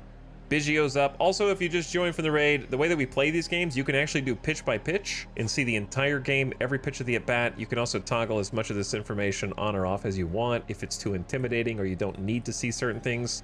Kind of like having the data here. And then if you want to watch every single pitch, you can. What we're doing is we're seeing the true outcome of every at-bat. So we'll get a little flyby to start the game. Welcome to Globe Life Field. The Rangers and the Vultures have the same record. We're meeting for the first time this season. Jake Latz on the mound for the Rangers with a 5.4 ERA. And we see this is actually first pitch swinging. And Biggio puts the ball in play, and the first baseman will take it unassisted for the first out. But yeah, we're just going to see like what happened each at bat, and then we can kind of see what the pitches were up here in the top left. So that was just a high fastball. I don't know how he grounded that one out, because to ground it, you'd have to hit above it. So he just had a really high swing, I suppose. So then when I hit it again, since we're not watching pitch by pitch, this is 1 ball, 2 strikes. And Amaya smacks it to right. It bounces in front of the wall. He's going for 2. The throw in is not in time, and Amaya has himself another team-leading double. So this is how we kind of like see the game highlights, keep track of what's going on, and we're not just watching, where you can actually choose what happens. So I get to make my own substitutions. I can get pitchers warming up in the bullpen to get them to be a replacement whenever I want. If I want to, I can be in control of their hitting strategy. I can be in control of their base running when I want them to steal. I can be in control of what defensive positions they're playing. And I can be in control of what kind of pitches I want them to throw. Not like super specifically, it's not like MLB The Show, but you can give them a generic strategy and they'll do their best. So I'm choosing to only control sort of the pitching strategy and the substitutions, and I'm letting the AI handle the base running and the offensive strategies, and that kind of simplifies things. And you hire different coaches with different propensities for different strategies as you like. But that was a hanging curveball. Caught way too much of the zone, and Amaya turned on it. They also have a replay feature with stats. That was 108.1 miles per hour off the bat, 15-degree launch angle, stretched it out into a double, even though the fielder got there to it pretty quick. And we got ourselves a one-off runner in scoring position for our hottest hitter, Alexander Canario. He hits lefties pretty well. But he popped this one up. Shallow infield, and the first baseman will look him in the eye while he puts him away. And our designated hitter, Jason Vosler, hitting 296, almost 1-3, with 4 homers on the season. He's got 13 extra base hits. This will be a lazy grounder to short, and the first baseman bobbles the ball. He spanked it on the ground, says the game. Acosta okay, Vosler spanked it on the ground. Acosta dives, stabs the ball down, recovers. The throw to first is off the mark. Vosler is safe. Taking third is Amaya. That will likely be an error. Actually, that was not an error. Oh, actually, it might be an error. I don't know what these... Why are there 3 different stat lines for this? E3. Ball in play. So that's the benefit of putting the ball in play. If they can't make the easy out, then punish them. Christian Pache's up. Hit a homer yesterday. Today, it's a ball at the plate, and they make the out at first. No damage done. 2 base runners left on. Swinging at the high changeup, and that brings out Vultures ace, Wade Miley, who went 6 innings of no-run baseball at Houston in a dominant performance.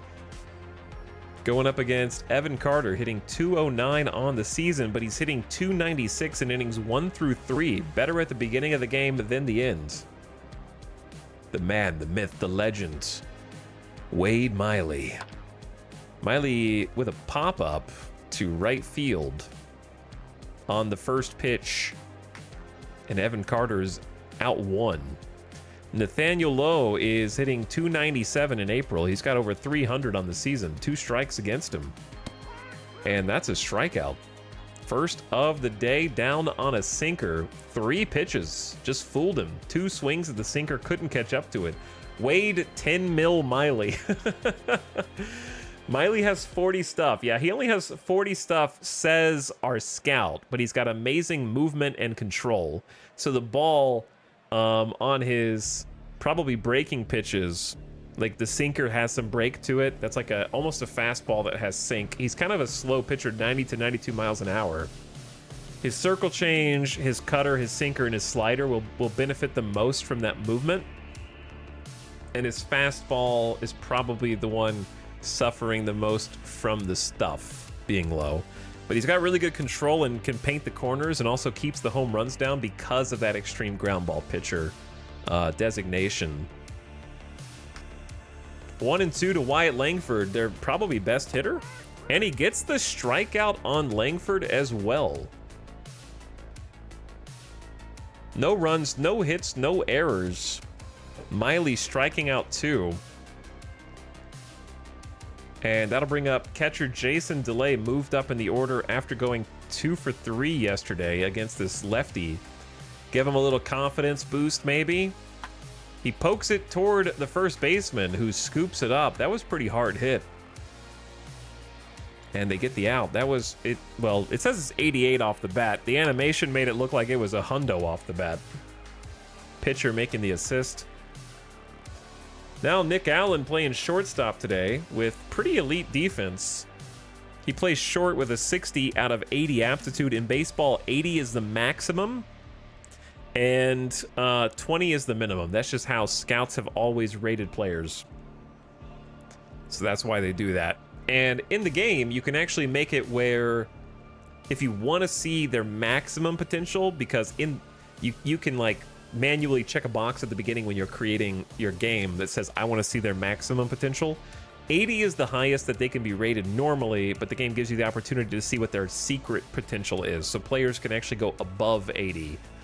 I like to keep it capped at 80 because I don't like to know when a player has super potential, because it keeps a little fog of war on the decision making, and it makes it more interesting, in my opinion, to maybe have some players that go even higher and are Hall of Famers, and you don't know that they have that potential inside until you actually watch it happen. I think it's a little more fun that way. But if you like knowing the absolutes, you can do that.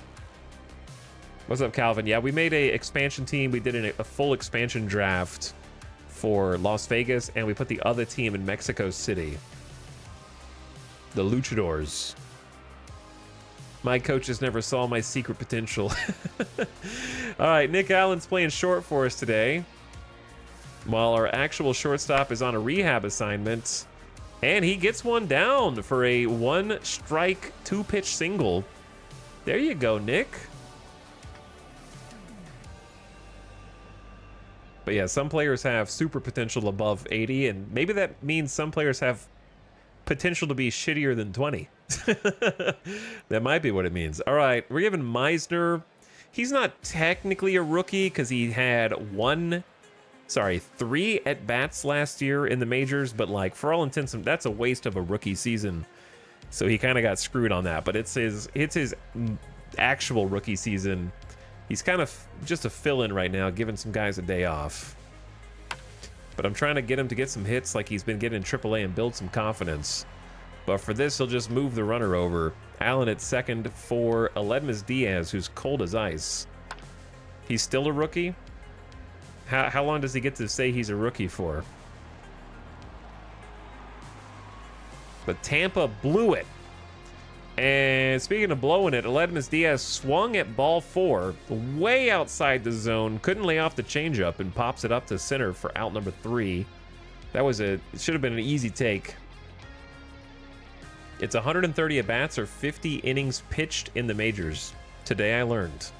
So you could be a rookie for 5 seasons? If they only give you like 10 at-bats per season, that's kind of messed up. Can you be like a 35-year-old rookie even though you've been playing in the majors for like 6 years off and on? It's kind of messed up. Miley's back out for a second inning of work. 2 balls and a strike on Adolis Garcia. Pops it up, and the wind catches it and inexplicably takes it at 75 miles an hour gust. Must have been all of the hot air from the Dallas fans that just pushed it over into foul territory, but Biggio's there to make the play. Fastball on the outside corner for the first out. A ball and a strike to Josh Jung. And the second baseman is there. Amaya lunges at it, makes the stab. Pretty incredible catch, says the game. 4 stars. That was a 4-star catch. 445 total days on an active roster prior to September 1st. That's very specific, but today I learned. There was like a 31-year-old who just made it to the majors and got a hit this year. That's pretty cool. All right, Miley's got 2 outs. Seems to be cruising. Jonah Heim is up. In April, he's hitting .217. And there's that grounder that Miley is known for. The put out shortstop to first, easy play, inning over. Now we're back to the top of our order. Biggio 0 for 1, full count. And he takes ball 4. Good eye. Free ride to first and a walk to start the inning. To be honest, that was ball 5. Ump that called first strike is off the plate. So when the changeup came back to the same spot, he had to swing at it to protect. And they almost got him on the edges, but just missed. Now Amaya, he's already got a double today. He could have a second one. But instead, they don't make the double play. Ball put in place to the second baseman, who tosses it to the pitcher covering from his knees. Oh, he lunges at it, so the animation doesn't show it, but he lunged at it, was at his knees, and couldn't make the throw to second. So he makes the play at first. So Amaya moves over to scoring position. At least it's a productive out for Canario, who puts it in play to third and is a ground out. But Biggio goes to third for DH Vosler, who slaps it into right. And that'll retire the side. All right, 3 innings, no score. Well, 2.5 innings, no score. Marcus Simeon's here, hitting 316 on the season. He's pretty sharp. Hitting 281 last year, 276 before that. 2 balls and a strike, but Miley is Miley, and you can't hit Miley. Okay, Pache in the deep center extends for the first out on 6 pitches. Miley's at 26 pitches in the 3rd inning of work, so he is still doing pretty well. Not too many full counts, but this will be one of them. I shouldn't have said anything. And he issues a walk. I think that's his first walk. Laureano is now on first. You don't want to walk the guy hitting 176. I'm going to say he didn't get the call on ball 4, because that definitely caught the zone. But that was an 8-pitch at bat, so I really should have just kept my mouth shut. And now we got Maximo Acosta, who tries to lay down the bunt, but first baseman Biggio sprints up with a heads-up play. And that is a bunt out. In the replay, it went all the way to first base. That is one of the worst bunts I've ever seen, and now there's 2 outs for Evan Carter. Lazy grounder to second. Assist to first, and no hits? Yeah. Texas has no hits through 3. And now we got Pache, Delay, and Allen. 2 balls, 2 strikes for Pache. Strike 3. And he watches strike 3. That was not strike 3, ump. I'm going to say Pache's eye had it, and you didn't. Jason Delay, first pitch swinging. Grounded out his first time and lines out to third. Jung has it for out 2. Nick Allen's 1 for 1. He's got 2 strikes. All right, boys. Strike 3. That was strike 3 on the outside again. The ump is just giving them the outside. Actually, when I look at it here, it did have the zone. Froze him on the curve. Miley is out with 37 pitches for the bottom of the 4th against Nathaniel Lowe, and he hits the first batter he sees. Not this again. He glares menacingly at Miley and heads down to first. Shut up, Nathaniel. All right? Get out of here, all right? Now we got to get Wyatt Langford out. That was a sinker that just came in. Send him a message. 2 balls and a strike. Grounder to third. Third to second, and that's the only out. I was expecting a double play. Amaya leapfrogs the runner and cannot throw to first, so there will be no double play, but the lead runner is out on swing on a low fastball. They're expanding the zone, which means they're chasing pitches that are outside the zone. And now we got Adolis Garcia, who puts it in play to third. Third doesn't move, tries to double him up at first, but the runner on first is back before the throw arrives. Now there's 2 outs for Miley. A steal attempt, and the runner is out. Jason Delay fires to Amaya, and Langford is out. The throw was right on the money. Delay has erased 1 would-be base stealer in 4 tries. That retires the side. In the animation, it looks like it gets there way before them, but I think that's just the animation timing. Awesome. There you go. See, here's the thing. You don't want to run on Delay. He's got a 60 arm, 65 framing. And that brings up Meisner, Diaz, Biggio to try to get something going. Full count for Meisner. Strike 3. And he takes a swing at strike 3, which is pretty far outside. He swung at the fastball the first time, so they just went back and got him. Laid off some good pitches. Aledmus Diaz, time to wake up the bat, bro. Diaz takes it up the middle, gets past the second baseman, and he heard me with microphone controls. There you go. Third baseman, fill in Diaz. We need to replace our third baseman at some point. But we get back to the top of the order. I love a productive 9 spot. Diaz using the bottom of the order nicely. They, ooh, get there. Diving play from shortstop. First pitch swinging from Biggio. And they make the play. A 5-star catch at short. Damn, that was close. Now we got 2 outs for Amaya, who puts it in play to second, and that's 3. Still scoreless. 4.5 innings later, Miley is back, cruising at 50 pitches to start his half of the 5th. He's got Jung, Heim, and Simeon up. Jung is hitting 18 at-bats. He's hitting first pitches 444 when he swings at him. It's kind of crazy. But I don't think that can be a true, accurate statement. But then again, maybe it is. That was the second pitch. And it's all the way back to the wall. Left fielder Canario throws it in. The cameraman is drunk and can't seem to find the ball. Still lost. The Rangers finally get their first hit.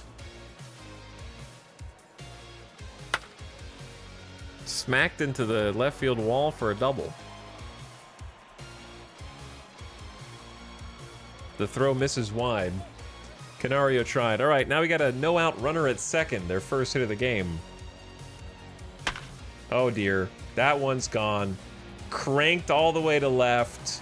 Heim gets a hold of that one, and that is a 2-run bomb to left field in the 5th. Miley couldn't quite hold it together. 393 feet on that homer on a high circle change that caught too much of the zone.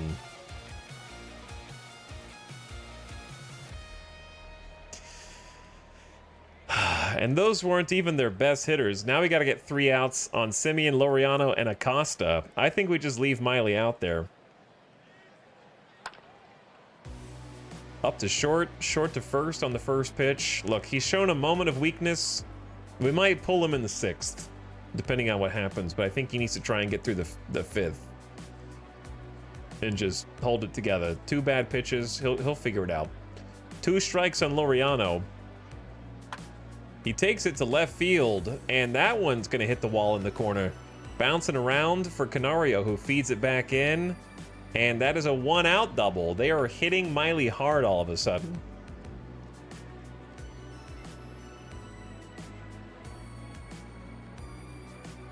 I'm starting to get worried. Let's get somebody warming up in the bullpen. Let's get, we don't have many people, chat, to be honest with you. We need Miley to go a little deeper, because all we have is Ken Emmanuel can take some innings if we just want to throw the first game. Boo believers are like, no! We have, like, Fernandez can close today if we keep it competitive. And then we have Emmanuel and Spear, and that's kind of it.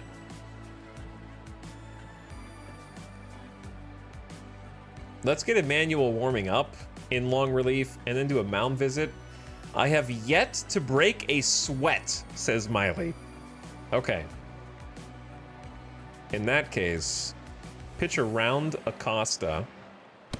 He walked Acosta on a 3-2, didn't get the chase on the sinker. Now we got the double play in order for a weaker hitter in Carter, who pulls to the right pretty frequently. And a double steal? And there's, well, okay, no, a single steal. Second to third goes Laureano in scoring position. We still have a double play in order. 2 balls, 2 strikes to Carter. Puts it in play. Coming on is our right fielder. Will there be a throw? There will be a throw at the plate. Nope. The cutoff man takes it. Okay, sorry. The cameraman makes this confusing. Was not deep enough for Laureano to score after Meisner caught it. So Meisner could catch it. Laureano could then tag from third base to home. But he'd have to beat the throw. But there was no play at the plate. So that's 2 outs with Low up. And we kind of have to pitch to Low because I don't want to load the bases for them. A ball and 2 strikes for lefty Low. And he swings and misses. Miley comes back with the punch outs to keep it close. Now the question is, do we send Miley back out? He's 73 pitches in. I'm going to say maybe. The problem is, Ken Emmanuel is not, we just kind of put him on the roster because he's there if we absolutely need him. He's not my first choice.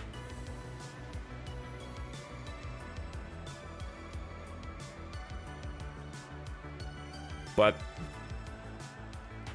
I have to make a decision. He's going to sit for now. And we got Canario, Vossler, Pache up versus the lefty Latz, who's at 61 pitches. We're making him look like an ace right now. Canario takes a leadoff walk to put a runner on, and the tying run comes to the plate in Jason Vossler at the DH. With 1 strike, he takes it back up to the second baseman, who turns the double play. Oh.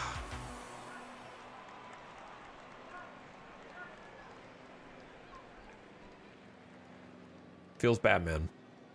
Don't worry, Christian Pache hit a dinger yesterday. He can do it again. Or a lazy grounder to third.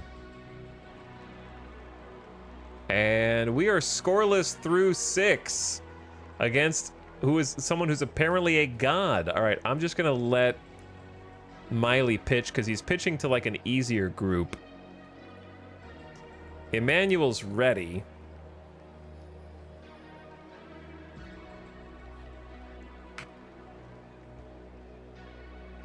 Wyatt Langford is 0 for 2.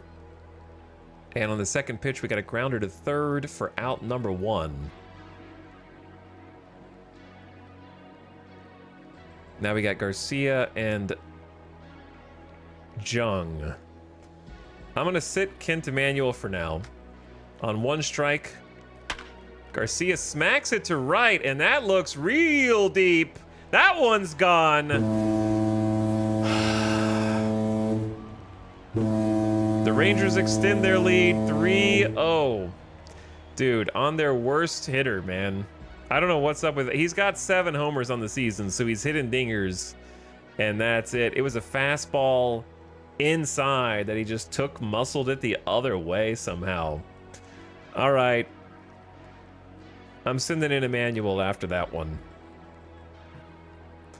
Emmanuel in long relief to try to finish out the 6th inning. I could have let Miley stay up there to try to get the quality start, but he's looking like they're just hitting dingers off of him now, the 3rd time through the order. So let's get a different pitcher in. Kent Emmanuel batting is Jung, 1 for 2 with 1 out.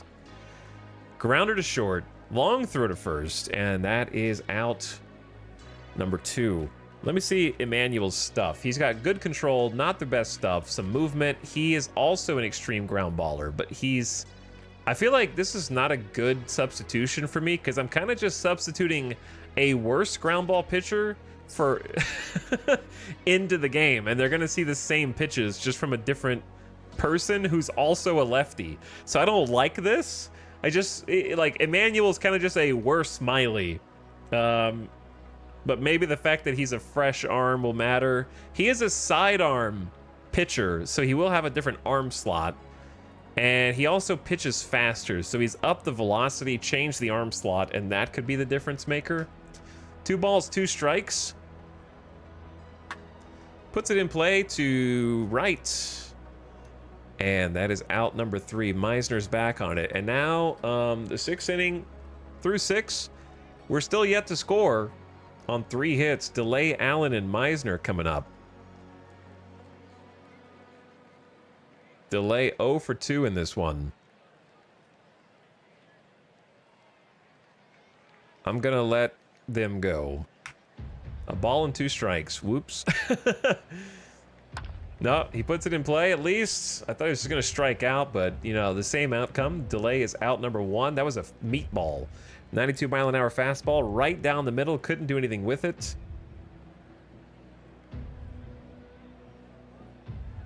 Nick Allen playing short. He's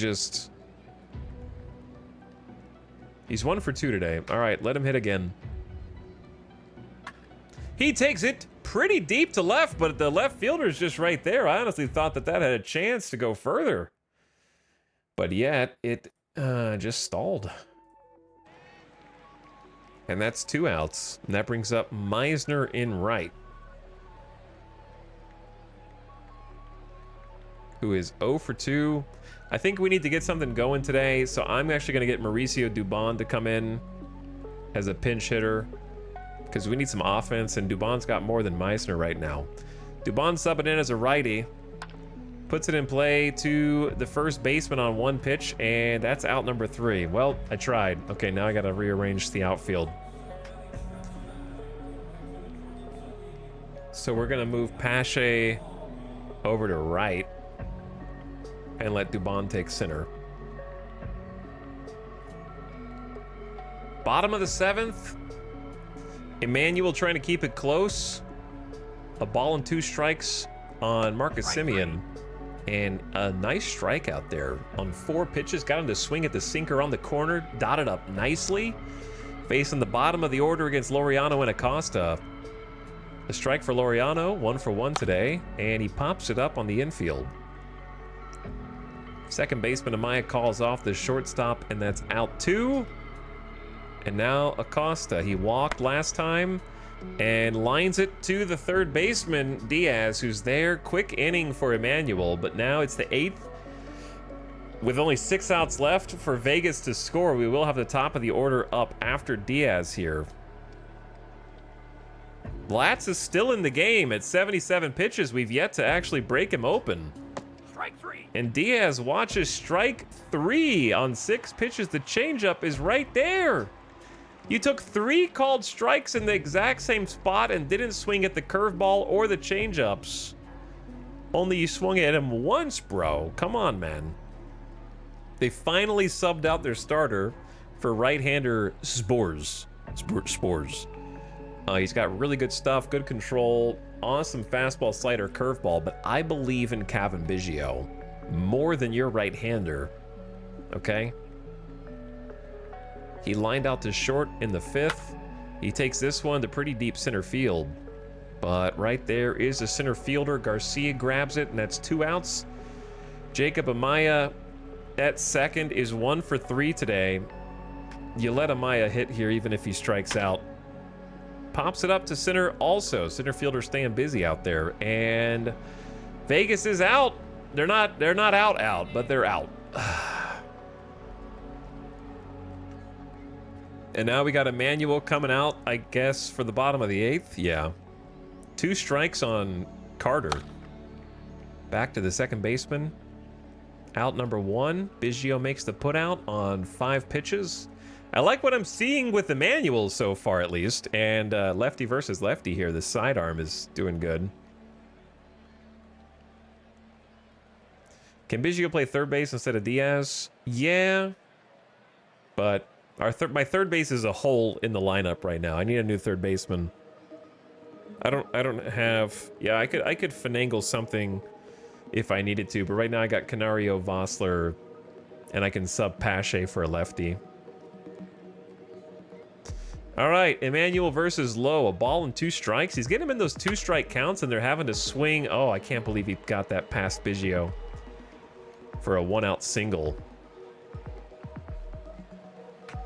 A base hit for Lowe. Nice sinker below the zone. He just reached out and pulled it. Muscled it in.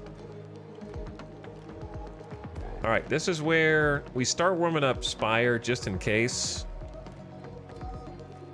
in case this inning blows up. Let's go ahead and, do we want to pitch to Langford? Not really. I'm going to pitch around. Full counts. And it goes through the legs of the shortstop. Bounced past Allen for a single.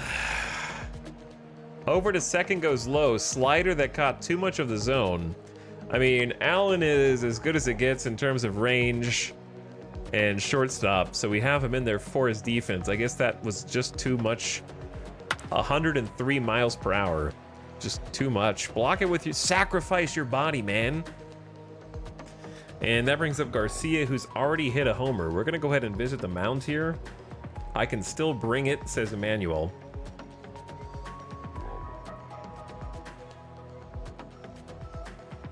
Garcia is actually hitting lefties 348 this season in 23 at-bats. So I have 2 lefties, so it's just like pick your poison. Which lefty do you want? I think we take Emmanuel out now and throw in Spire to try to get the last 2 outs. The southpaw struck out 10 batters. Garcia takes it into the gap. Dubon is there in center for the grab. No advance by the runner at second, and that's pretty deep out 2. That brings up Jung, who's 1 for 3 today. Second pitch, he puts it into pretty deep center. I don't know if he's going to get to that one. All the way off the wall, and that's going to score more runs. Thought about a triple. That'll plate 2. Both of those come around to score. And now it's 5-0. Sinker that they were all over. I didn't have my righties up, rested. Those will both be credited to Emmanuel for letting the first 2 on. So Emmanuel will take those as earned runs, because he's the one that let them on base.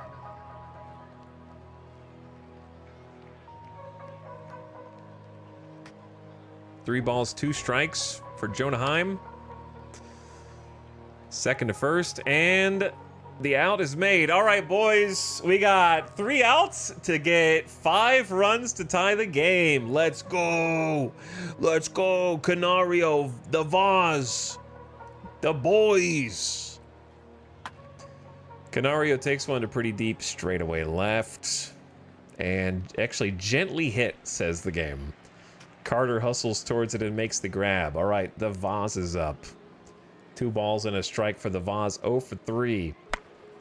Puts one to the second baseman for out number 2. This is looking like a shutout to me. And then, you know what? I'm subbing in Mastroboni. Actually, no, I'm subbing in David Dahl's tired, 89%. I'm subbing in David Dahl for Pache here. Get something going, David. 1 out's all we need. Smacks it to left and does get a base hit to keep the inning alive. Keep hope alive off the bench. Dahl has now hit in 13 straight games. What a gamer. Took that curveball back, threw it the other way. And now we got Jason DeLay batting righty, 0 for 3 today. You'll never believe it, chat. Here's what you do. We do a double switch. We just get Miles Mastrobuoni to come off the bench and hit lefty. It doesn't matter if he's not a catcher. You just put him in as a pinch hitter and say, go for it. And game's over. GG. Shut out by the Rangers. 5-0 on 4 hits. Feels bad, man. Believers in shambles. Chat is financially ruined. Texas shuts out Vegas 5-0. Jake Lass had a strong outing today. The Rangers got a big at bat from Jonah Heim. You can't win with 0 runs, so it doesn't matter how bad the pitching does. When Biggio's 0 for 3, Amaya 1 for 4, Canario 0 for 3, Vosler 0 for 4, Pache 0 for 3, Delay 0 for 3, Meisner 0 for 2, Dubon 0 for 1, big 0 for in the card today. So, Miley, 5.1 innings of 3 earned run ball. That's, you know, that's not the reason we lost. He did okay. Emmanuel and Spire, not so good. But Emmanuel and Spire saved the rest of the bullpen a day of rest. So yeah, Amaya and Canario each will need a day off. Canario can still play. We need to get a bunch. We need to have a substitution day. I say we simulate the next game and maybe play the third one of the series.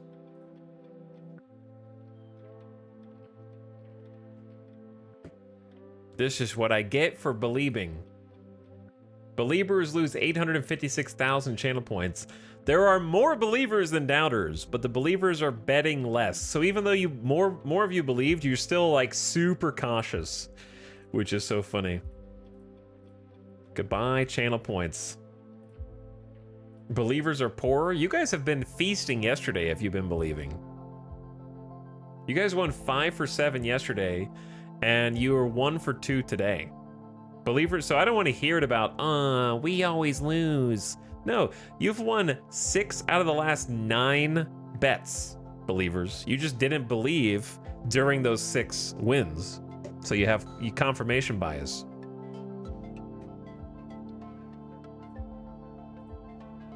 Anyway, good game.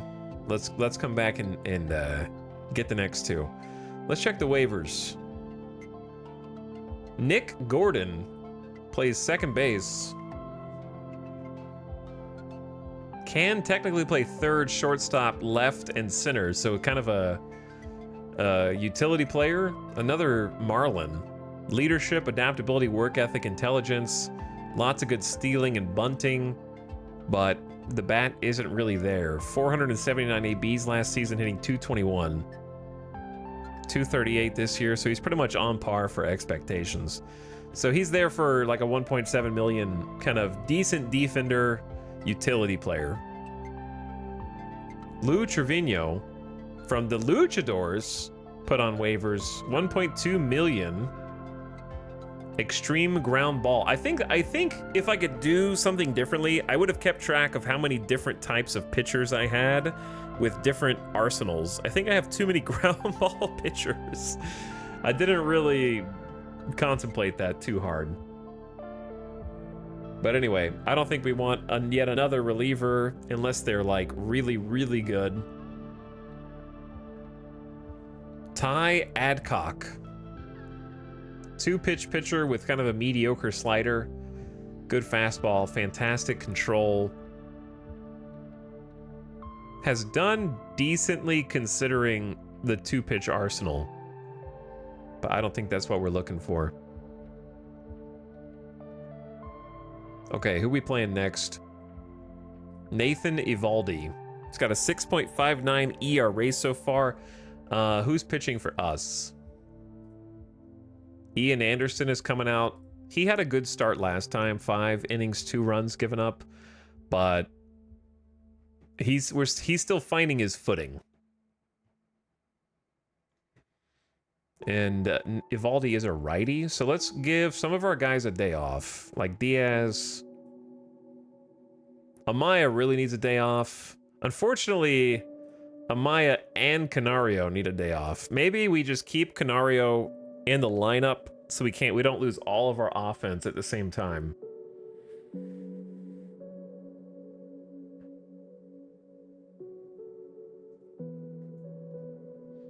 And then Delay went 0 for 3. I'm going to let Caratini come back in because he hit switch. Miles can keep playing second base today. I think that's good. And then I need somebody at short, so it's probably going to have to be Nick Allen at shortstop.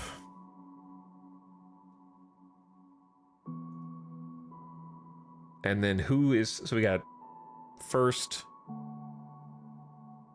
We could also have Biggio have a day off from first base and let the Vaz play first.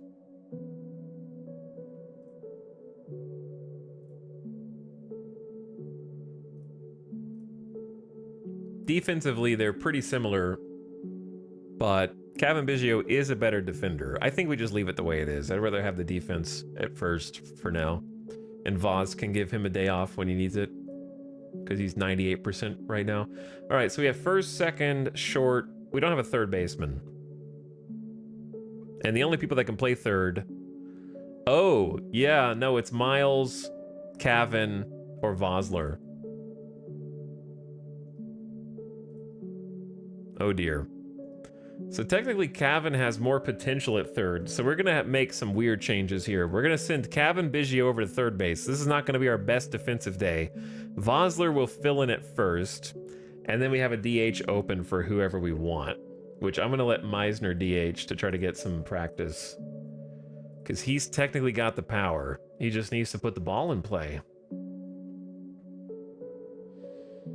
So let's go Biggio, David Dahl, Canario Vosler, then Pache, then Miles, then Meisner, then Allen, then Caratini. It's a decent mix. That's my lineup, and I'm sticking to it. I think I'm just gonna simulate this one and then play the third one.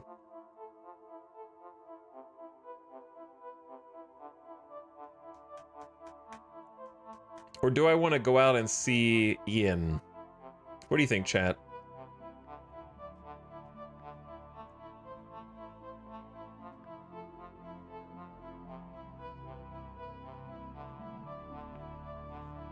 I don't really have... My problem is I need to set my depth chart, because I don't have a depth chart for the AI at all. If I'm going to sim it, the AI references the depth chart here to kind of see what you want them to do in different situations. And you can set it up where they auto-substitute people if they're tired, so you can sim more games. So we want Dubon as a center utility and Dubon as a second base utility.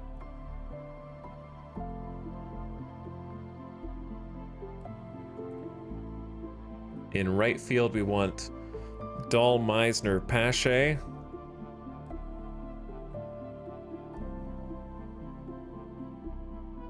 Where's Meisner?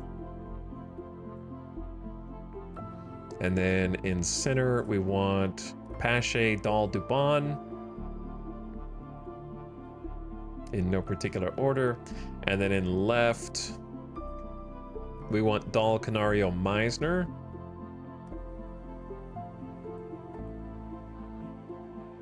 In no particular order. So I want probably Meisner up there first, because I don't want to move them around too much. Meisner. Wait, Canario, you're already there. Okay. And then at first is the Vaz, Biggio. And then at second is Dubon. Nick Allen can move. And then at short is Nick Allen, Amaya Dubon.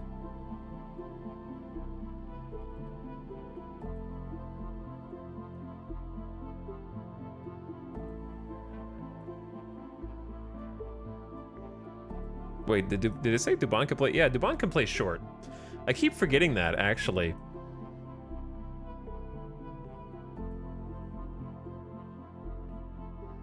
Nick Allen has better defense, but Dubon has a better bat than Nick Allen.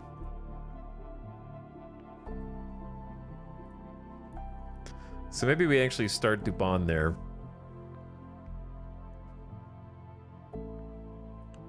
Allen is the defensive pick.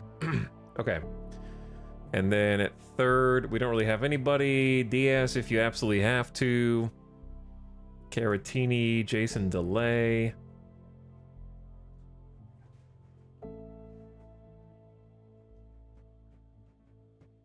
Okay, and then if you really want a pinch hitter, you could do a Maya, even though he's tired. We just might have to rest him multiple times. We don't have any good pinch hitters to choose from, in my opinion. Meisner already is.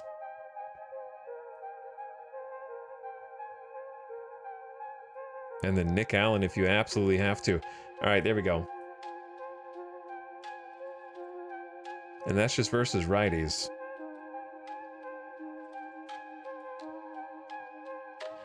Now, if they play DH, they still get tired.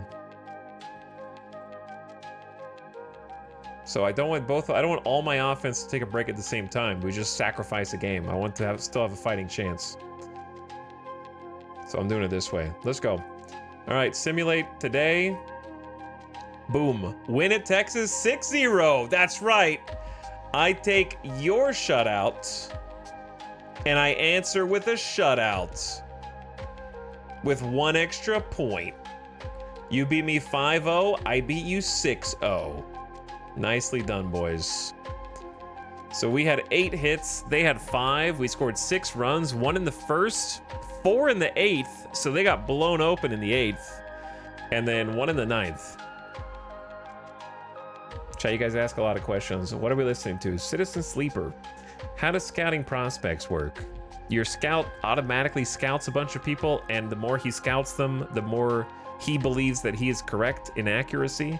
Or you can set individual people to be scouted on a list, on a task list, and you can order the list however you want it to be completed, and they'll send you reports. Your scout will give you imperfect information based on his own biases and preferences, and you can hire different scouts that you may trust more or less.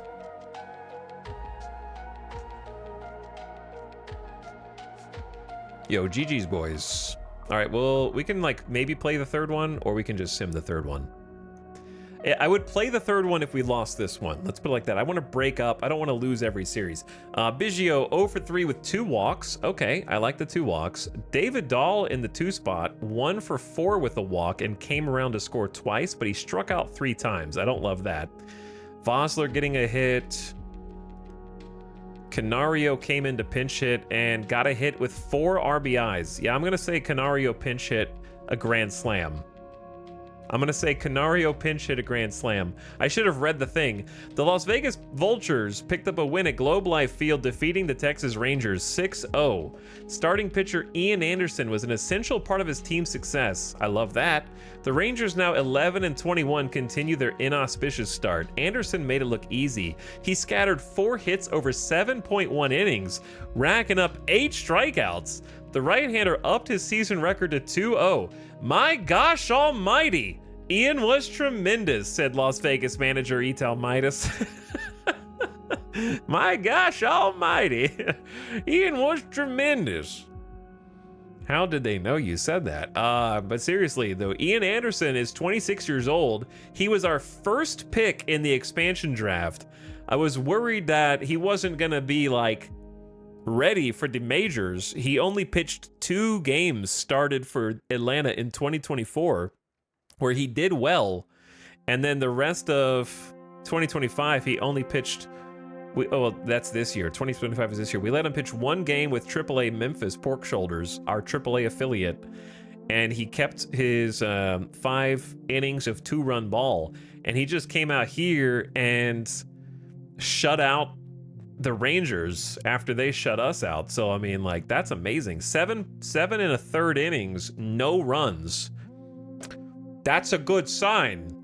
That's a good sign. Taking Ian up to start, I think, is turning out to be an amazing decision. His fastball, curveball, changeup's great.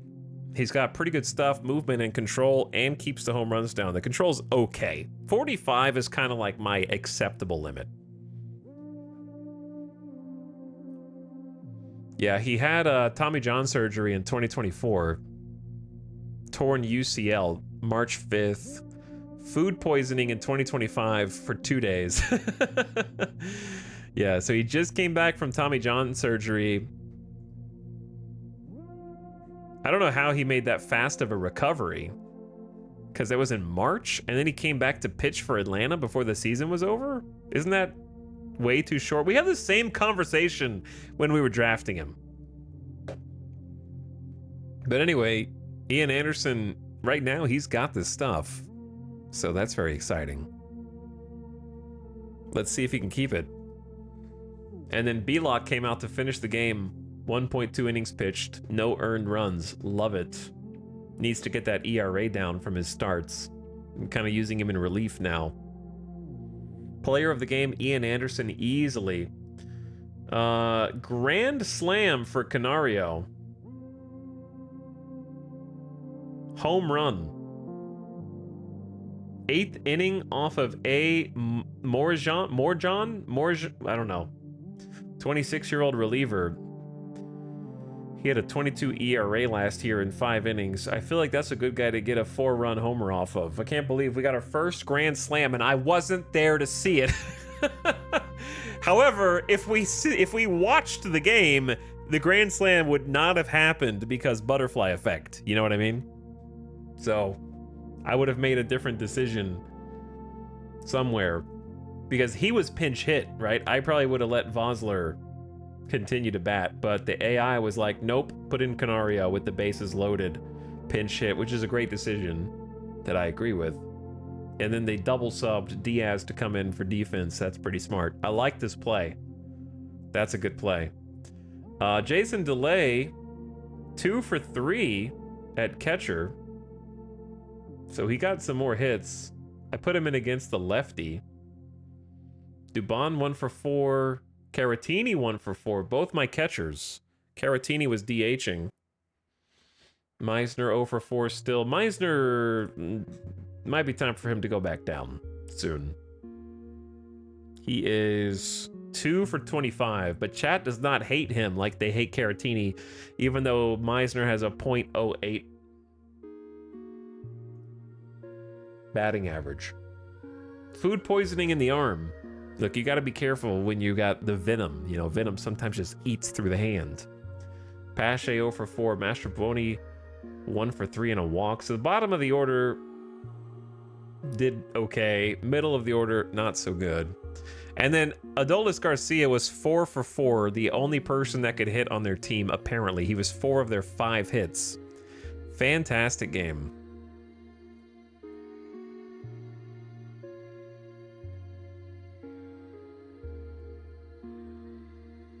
Canario gets nervous when chat's watching. You might be right.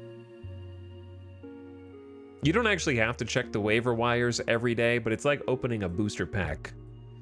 I just enjoy seeing if anybody new showed up. You can actually check it 1 in every 3 days if you like. All right, we're going to play versus right-hander Christian Javier. And I think I'm going to sim this one too, and then we'll play the next one.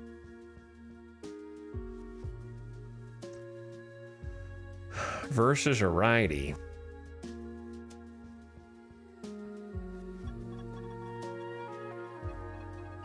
See, Canario did get rest, because he rested for most of the game, but came into DH a grand slam at the end of the game, and that's it.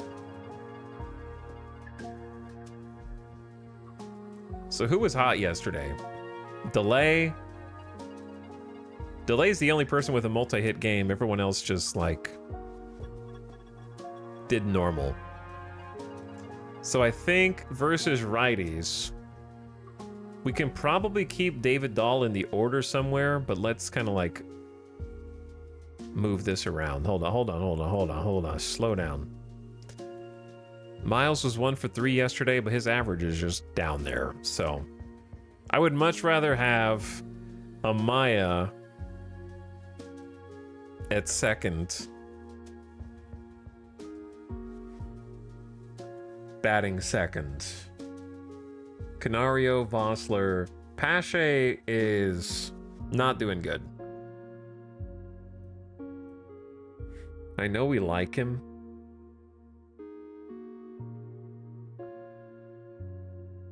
Meisner is also not doing good.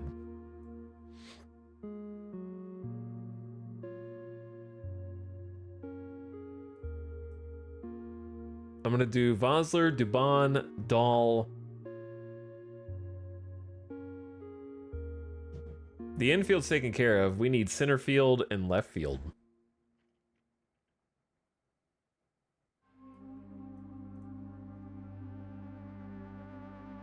Miles can actually play. Let's do Miles.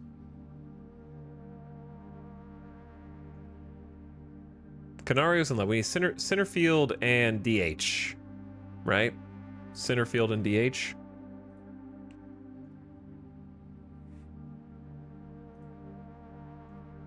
Right, Meisner's not doing good, but I'm gonna give him the start in center. No, he's he does have decent range. We got a bunch of lefties, man.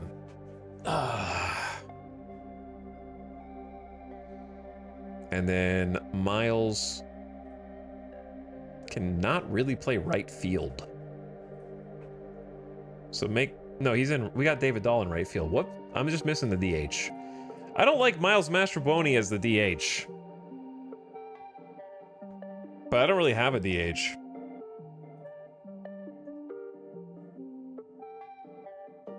This is like a puzzle. Walks in, hits grand slam, doesn't elaborate, and leave. Yeah, Dahl has a 14-game hit streak, so he's definitely going to get in. Probably in front of Dubon. Well, I don't like clustering them that much. I like Dubon then Dahl so that there's a little bit of like alternation for the relief.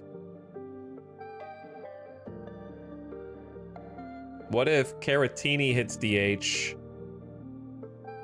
and Delay catches?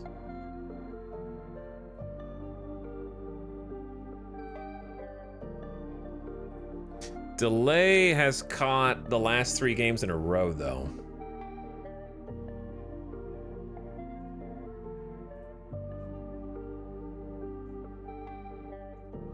But I think this is fine.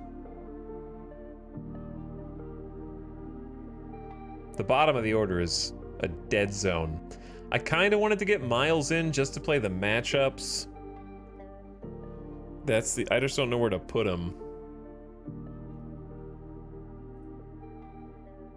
Canario does not play center field well. I guess Miles is DH. Just feels bad. Putting the DH last. I guess Meisner should go last. We'll just do it like that. All right. Dahl, Mastrobuoni, Delay, Meisner. Dead zone in the bottom of the order is what worries me. Who's pitching? Yoanadon? Good luck. Good luck, you brave bastards. All right, we're going to sim this one too and then play the next one.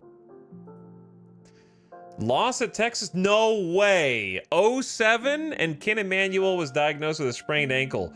They shut us out 0-5. We shut them out 6-0 and then they shut us out 0-7? No way, dude. And one of my dudes is injured?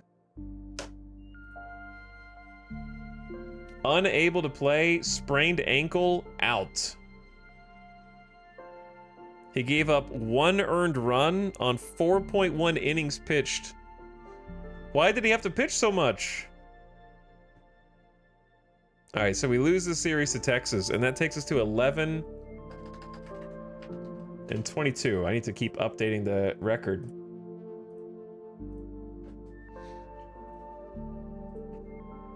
Texas Rangers downed the Vultures at Globe Life Field. Pitcher Christian Javier brought his A game. He picked up the win for Texas, going 7.2 innings, giving up no runs on 6 hits.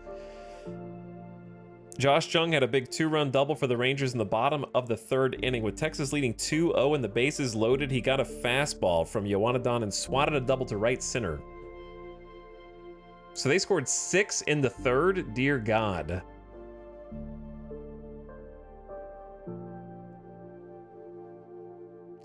Biggio went 0 for 4. He's cooling off finally. Amaya went 2 for 4. He's back and ready.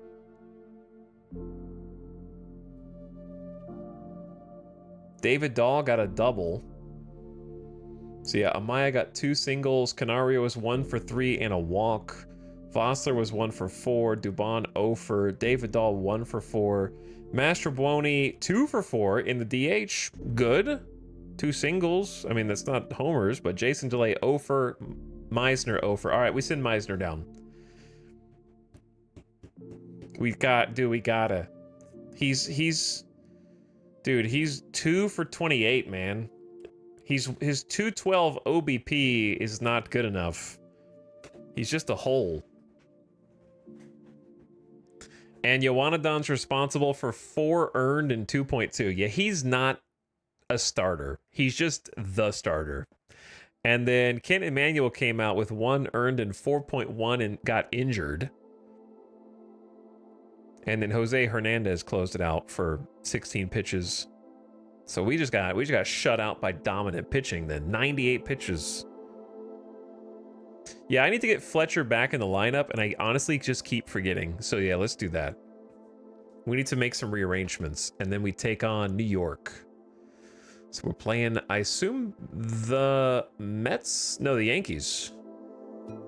Wait.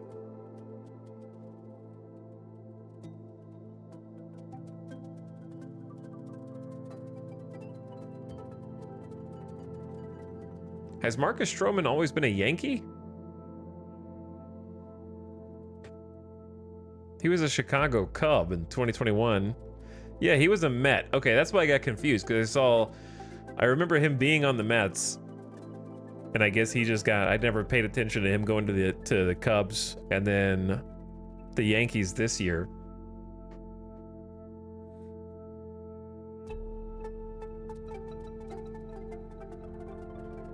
So I thought we were playing the New York Yankees, but it's the New York Mets.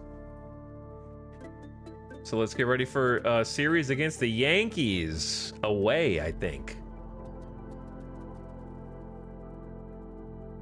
And we're going to play like 1 or 2 of these. How do I bring back my boy? I also got Josh Simpson I need to do something with.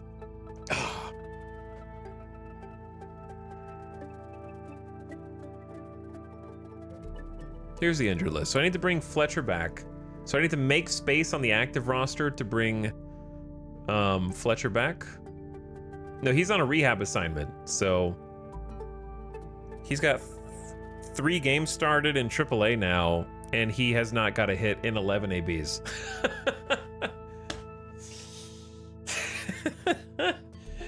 And a .083 OBP. Maybe he should stay in rehab a little while longer. Why is Simpson DFA'd? Because we just got him off waivers.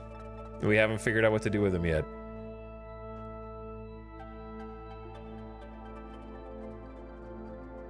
A reliever with not a lot of control.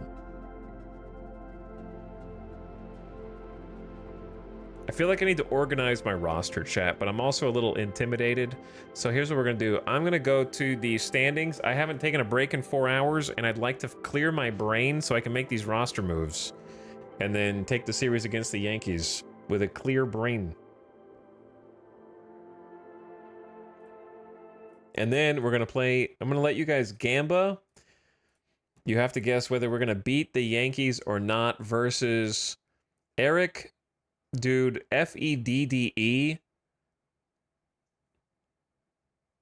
Oh, I gotta finish the day also. Upcoming report on the Yankees. They're 18 and 15 so far. They're 5th in the East Division, 4 games behind the leader. They're 7th in the American League in runs scored. Their batting average is 7th in the league.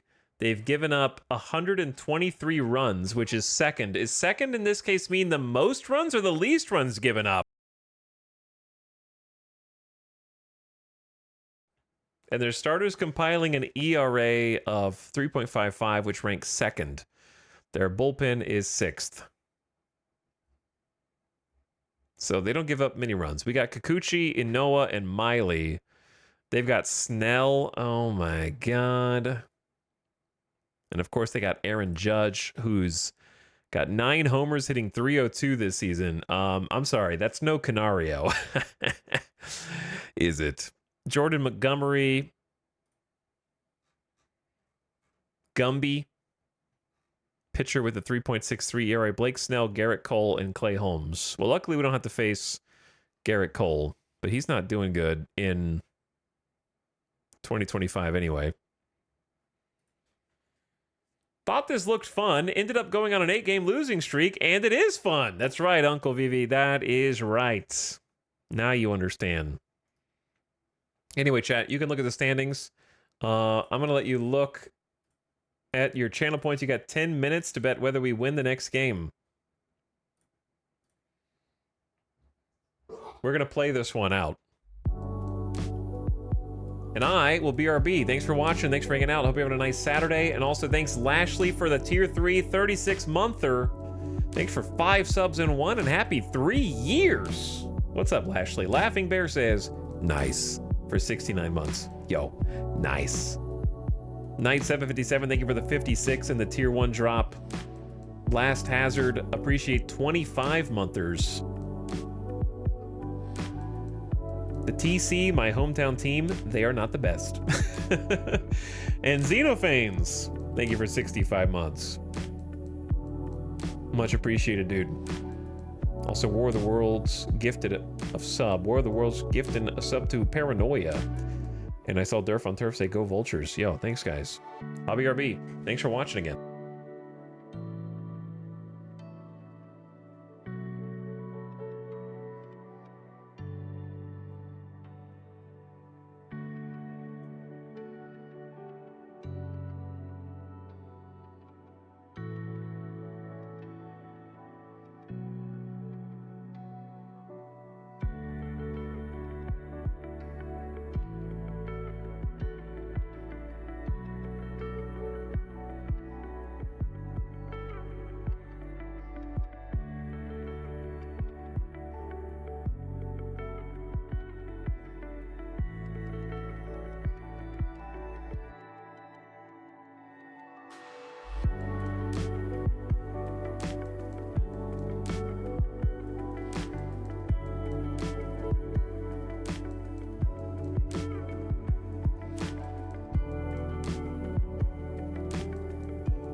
Yo. What up?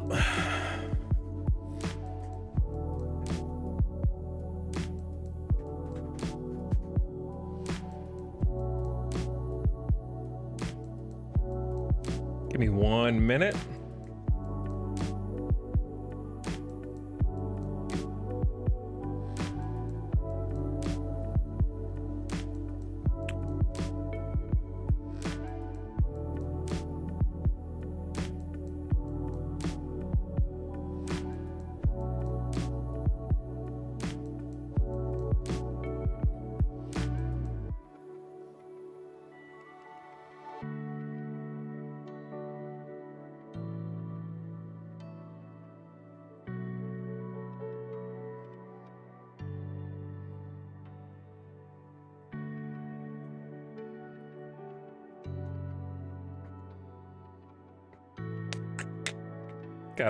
I gotta send a message.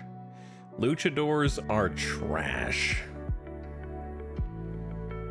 The luchadors are trash.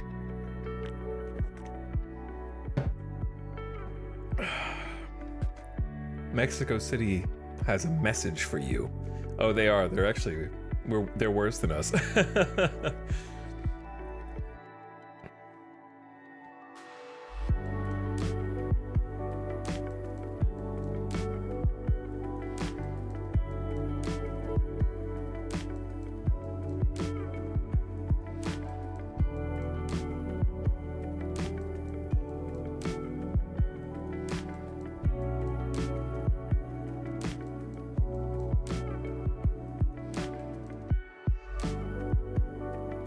Okay, there we go.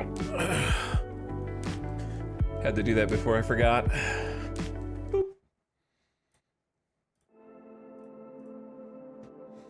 We are better than them, and it's not even close. So, my brain is now clear, so I can do a little bit of lineup reorganization. It's not really lineups that are the problem. The problem is I have a player I need to assign, and I feel like I have too many pitchers. Is there a way to see a roster of your entire secondary roster?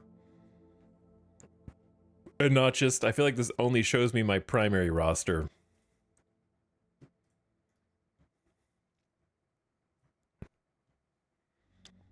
Because it's hard to compare. I know they have the little cute little symbols at the end, but that's not like a great way to organize things.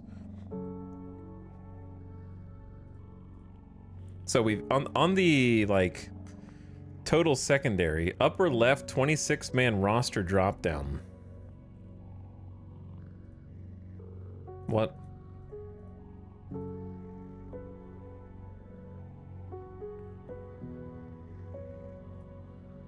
I want to see them like on the overview. Go back to overview, all right?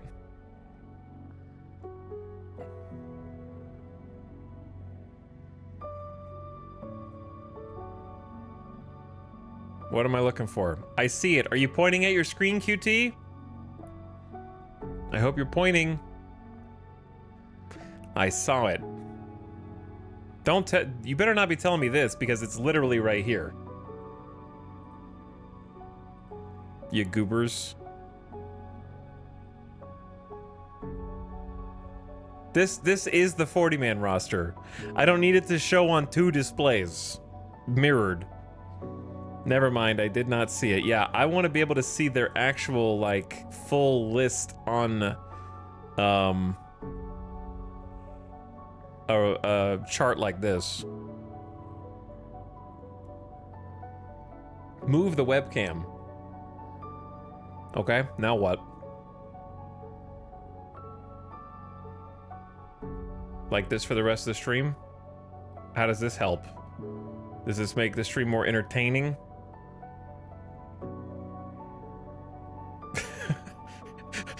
Oh, the San Andreas fault is going crazy! This is a world-ending event that's happening right here in Las Vegas.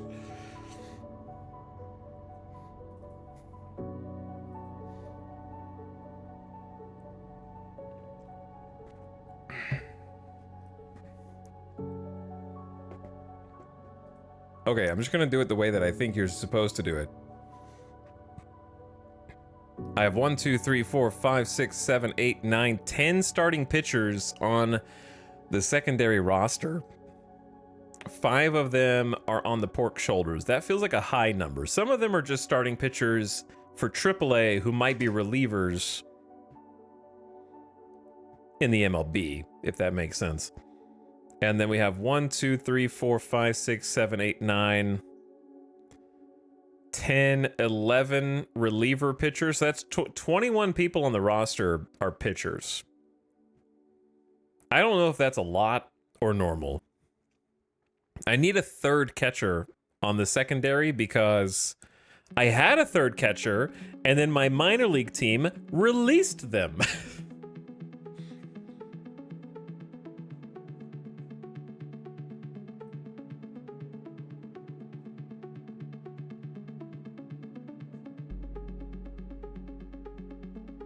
Yoanadon is definitely not ready to be a starter. I think that's clear. But I don't have a necessarily better one.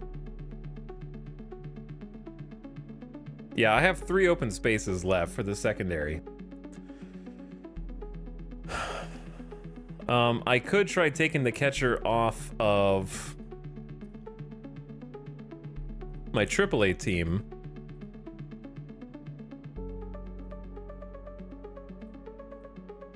And I have Yan Gomes is apparently lighting it up right now in AAA. 19 hits and 44 at-bats. That's insane, and it's also a streak that's going to end. However, maybe we pull him up right now and give him the major league contract at a 37 for a 37-year-old bro. Even Yasmani Grandal is hitting 316, but he's only had 19 at-bats.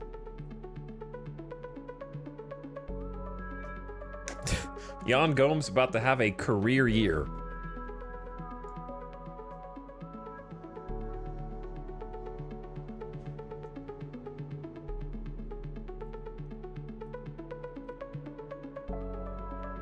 Question: out of my 2 existing catchers, Jason DeLay's hitting 213 and 47 at bats, and Caratini's hitting 162. I know what you're thinking, chat. But he's out of option years. And DeLay has 2 option years left.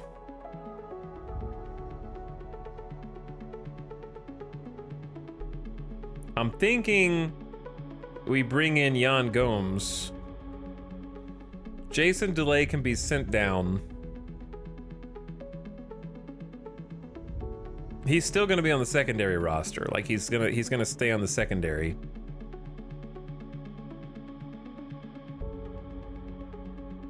All right, let's bring him up. Where is Yan Gomes? I gotta pay the man.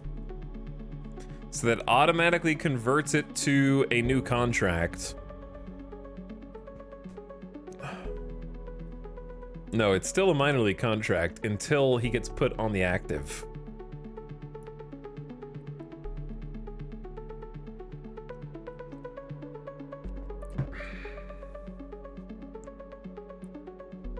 I still stay, if you let Caratini get an MLB quantity of at-bats, he evens out. I stand by that. But, I mean, he has been starting to hit more. He was at .084, but yeah, I feel like if you give him 200 at-bats, he starts to even out to 259. But yeah, I can definitely try shopping Caratini. He's not really happy here anyways.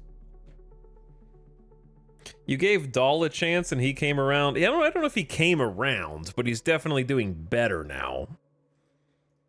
I would agree with that. So anyway, I don't think shopping him around is a bad thing though. Trade him and then talk shit as soon as he's gone. All right, I'm using Jason DeLay's options to send him to my AAA team, but I have to tell the AI not to sell him, okay? They keep getting rid of my guys.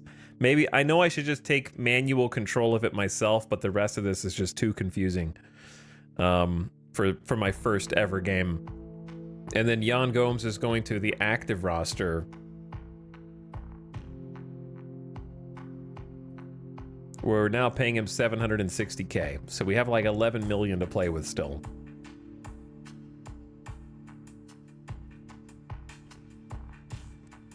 He's got normal stats here. How do I see his relationship relative to the other coaches? Or can you only see the coaches' relationship relative to them? Because, yeah, Caratini and... I saw Martinez and Caratini, and in my brain, I said Martini. That is the name of the ship between Seth Martinez and Victor Caratini, is the Martini ship. Probably. It's perfect. Are you gonna have a chunk of change for free agency after the season? I hope so, but my owner is very tight. We're like third from the bottom in terms of like budget. Only the Oakland A's and like the Luchadors are below us. Age 37, he sure is. We're just trying to make do with our first season. Okay, so we got that. What else do we got? I need to get a spot open for Derek Hall, who... Nope, not well. I do need a spot for you too, potentially, or I gotta send you down, but it's David Fletcher who's ready to go now. That's my shortstop. We've got him for the glove, not the bat. I like defense at shortstop. He can also play third base, of course. So we got that going for us. I can't imagine it's too much fun being a minor league coach of a first-year expansion team. You're coaching the rejects of a team full of rejects. Wow. Doesn't the MLB have an expansion draft? That's what we did. Yep, we did that for 2.5 days to create this team. We got to do an authentic MLB expansion draft. So, I guess the question is, do we just send back down Diaz? Aledmus Diaz? Because he was coming in to cover the infield for us. We gave him 52 ABs. He hit 173, 218. He can just stay on the secondary roster. There's no need to, like, force him to stay, I don't think. Because they have the same BABIP, but Fletcher makes more contact, has less power, has a slightly worse eye, but the avoid case is what's increasing that contact. So he puts the ball in play more, equals a lot more double play balls. But, oops, not pitching ratings. Defensively, it's night and day. 10 extra range, 15 better on infield errors, slightly weaker arm, and turns to double play way better. So, I mean, that's what we want. And also at short, he has 60, and even if he has third, they have the same third base rating. So, I think we just send Diaz back down. But who's going to play third, though?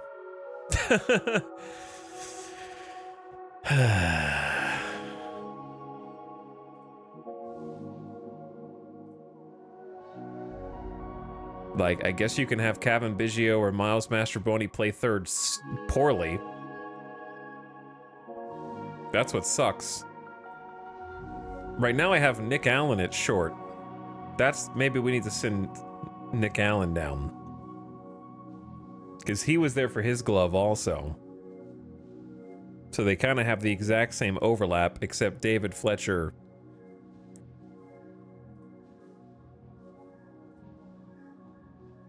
makes better contact, same batting average, slightly less power, slightly worse eye, avoids case. He's going to strike out more.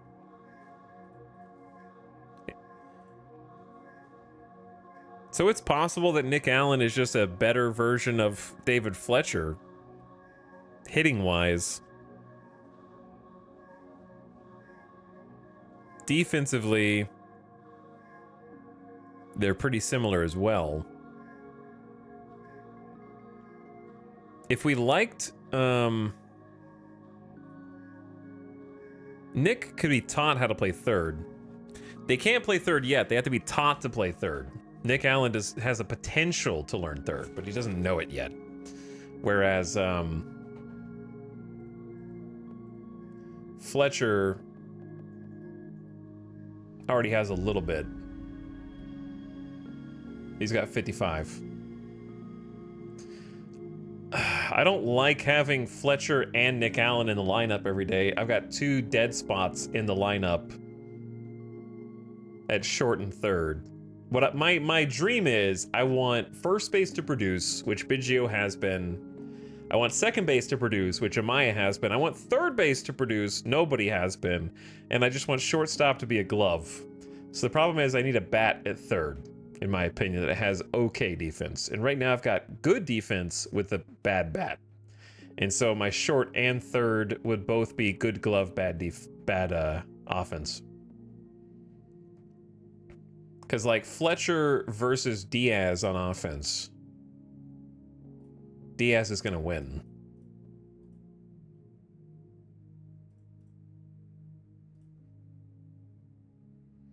Diaz has more gap power, home run potential, a slightly better eye, and the batting average on balls in play is about the same. So he's going to, Aledmus Diaz is going to hit into fewer double plays because he's not, his avoid Ks equals, puts the ball in play, and sometimes it is to the shortstop because he has no power.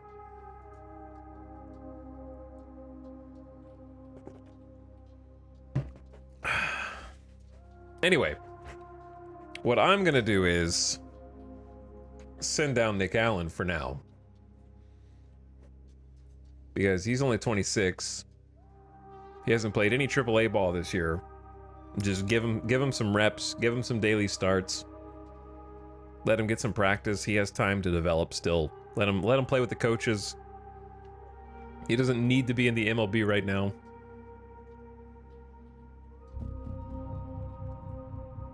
So where is Nick Allen? Does he have option years? I think he does. All right, I need to lock him down as well. This is last option year. Times option this season 1. So this will be the second. That's fine. Is he locked automatically? Yeah. All right, he's already locked. So now we got room for the dude. Get Fletcher back on the team on the active roster. And what do I do with Josh Simpson? I think we just put Josh Simpson on a lock. I'm already paying him, but we've already got like a full roster. The player has to be on a secondary roster because he has a major league contract. Bro, I'm going to be having to clear out some space here. Eventually. We're finally getting like a full roster. We're going to have to clear some space out. The question I want to know is how come the AI can release people who have major league contracts?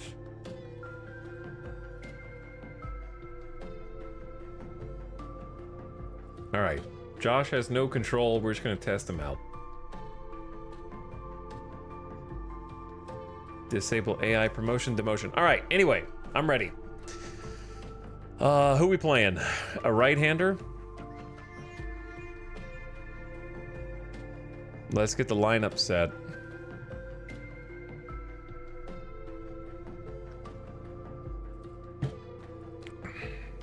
I want Biggio, Amaya, Canario, Vosler. Yes, yes, yes. David Dahl moved up because he's on a streak. Is it 14-game hitting streak now? I feel like it is. Miles had a 2-hit game last time. I'm gonna move him up. I'm gonna sit. I need to send Meisner down, but I can't, right? No, he has it. He's got an option year. He's been optioned once this season. I'm just gonna bench him for now.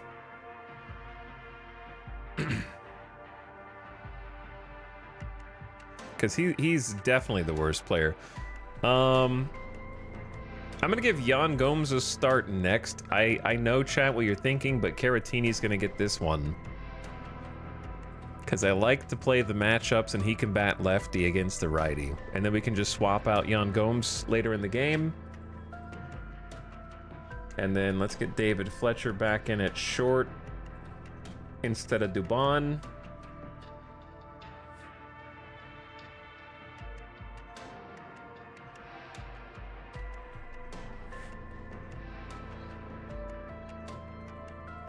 And then we got, technically we have Cavan Biggio at third, which is not my favorite. He's only got 45 aptitude.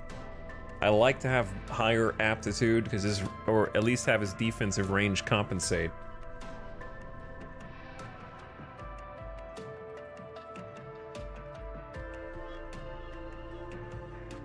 Biggio, Amaya, Canario, Vosler, Dahl, Mastroboni, Fletcher, Meisner, Caratini.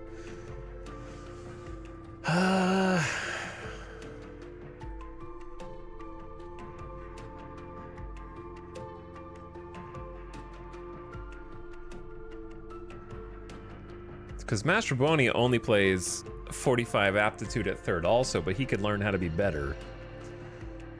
So we're gonna go first, Vosler DH.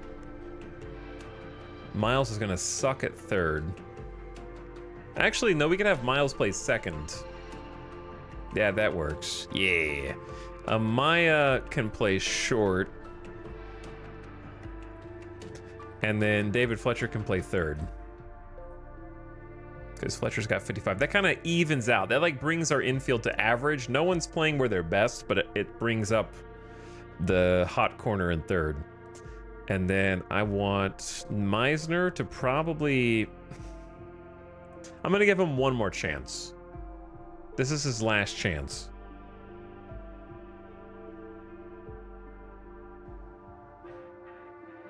I'm not loving the lineup here.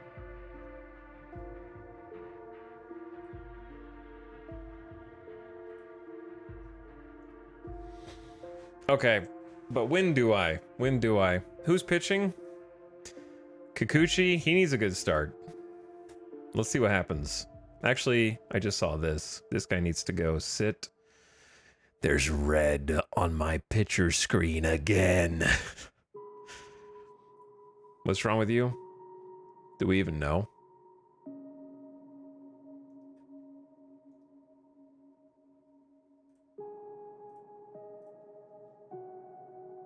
Sprained ankle 6 weeks? How long is 6 weeks? 42 days?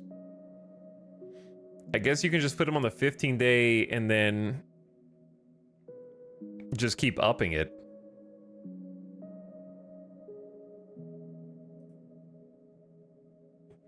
Okay, well now we have an active spot anyway, but we need a pitcher. So what if we just got the new pitcher? I guess we can just try him straight away, right?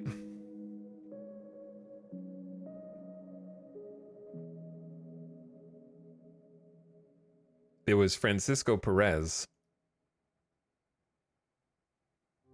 Or was it Josh Simpson? Or was it both? They're both like the same pitcher, I think. Because they have crazy stuff, good movement, home runs down, but no control. So it's like, would you rather have a lefty or a lefty? Another lefty. Dude, I need a righty, I think. I have so many lefty pitchers.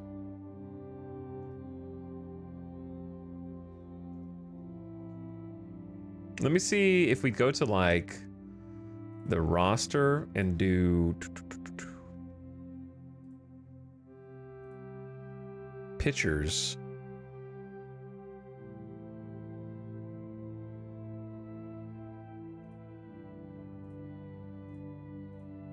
I don't know why I have a filter on. Okay, if I do pitchers and sort by pitching stats, who's doing the best with a significant amount of innings pitched? Dude, Colin is doing great, actually.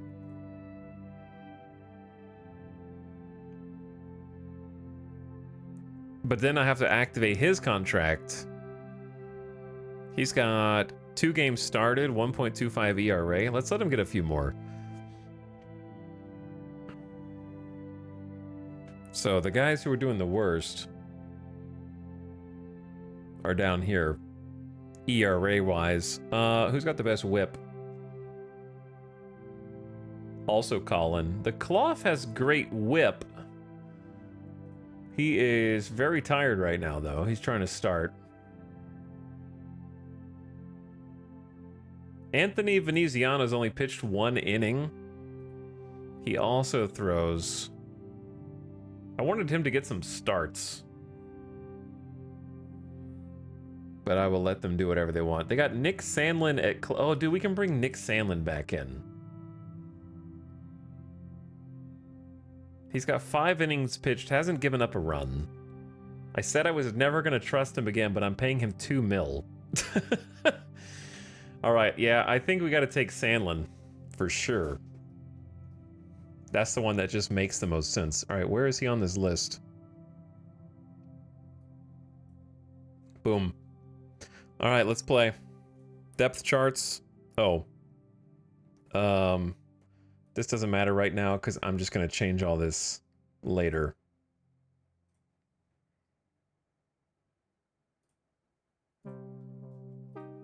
I only need my right-handed one to be correct. I need the right-handies to be ready to play against the left-handies. The left-hand Andies. All right, Yusei Kikuchi versus Eric Fed? I'm not sure. Let's go. Let's go.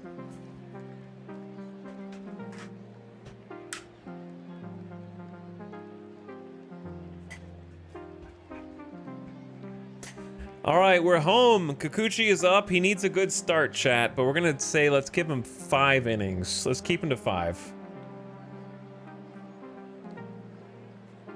If he looks okay. We'll see how shaky he is.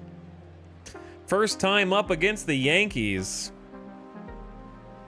Anthony Volpe leads off from second base. 23 years old. Probably gonna be a gamer god. And then Gleyber Torres, Aaron Judge batting third. Stanton cleanup. The typical. DJ LeMahieu at first. Why is DJ LeMahieu having like a record? He's only had 41 at bats. He's hitting 317. Okay, DJ. I know you were hitting 243 in 2023. Dude, all the Yankees are having like better starts to their year than their career averages. Except for Austin Wells. He's doing worse. Smith is 2 for 3, so that doesn't count. And then Grisham is hitting 129. So he's regressed. All right, Kikuchi. Let's do it. 3 balls, 2 strikes already. Good afternoon. Welcome to Pink Box Park. The Yankees are 18-15. Good enough for last in the American League East. Las Vegas enters 11-22. We like playing at home, though, don't we? We do like playing at home. All right, on a full count, Kikuchi comes back, gets the ground out. Fletcher is the first out of the game on 6 pitches. Fastball just below the zone, went and dug it out. Fletcher playing third for the Vultures. Amaya moved over to second for to short for Mastrobuoni at second. And Aledmus Diaz is playing first because the game is stupid, and I think they auto-subbed out. It's not, the game's not stupid. I take it back. But I think they automatically substituted Diaz at first to give a rest to Biggio, who is tired. He's slightly eepy. Slightly eepy. And I'm honestly not going to restart the game to try to make that happen. And I hate having to substitute at the beginning of the game. So I guess Diaz is playing first. The defense is the offense is gonna suffer as a result. Let's see how this goes. All right, pitch to Torres. Another full count. He has 10 extra base hits and a home run. And they walk him. Very low, ball 4. Commands an issue off the bat because that fastball's way outside. Or inside, I guess. And now you've got Judge and nowhere to put him. Another full count. Judge to short. And short bobbles it. Amaya can't come up with the ball. That's an error on Amaya at short. Already punished for changing the defense on the infield. And now there are 2 on with only 1 away for Stanton, who's got 3 homers on the year. So that is not a hit for Judge. It's just an error on Amaya. So I'm already being punished for this. A ball and 2 strikes for Stanton. Puts it in play. Third baseman can't reach it. That's down the line, and the Yankees have an early lead thanks to the error. Good God. Is it going to be like that today? Canario hits the cutoff man. Stanton brings home 1 with a double. Fastball in play over Fletcher's head. Now Stanton on second, Judge on third. And LeMahieu's hitting .317. Chat.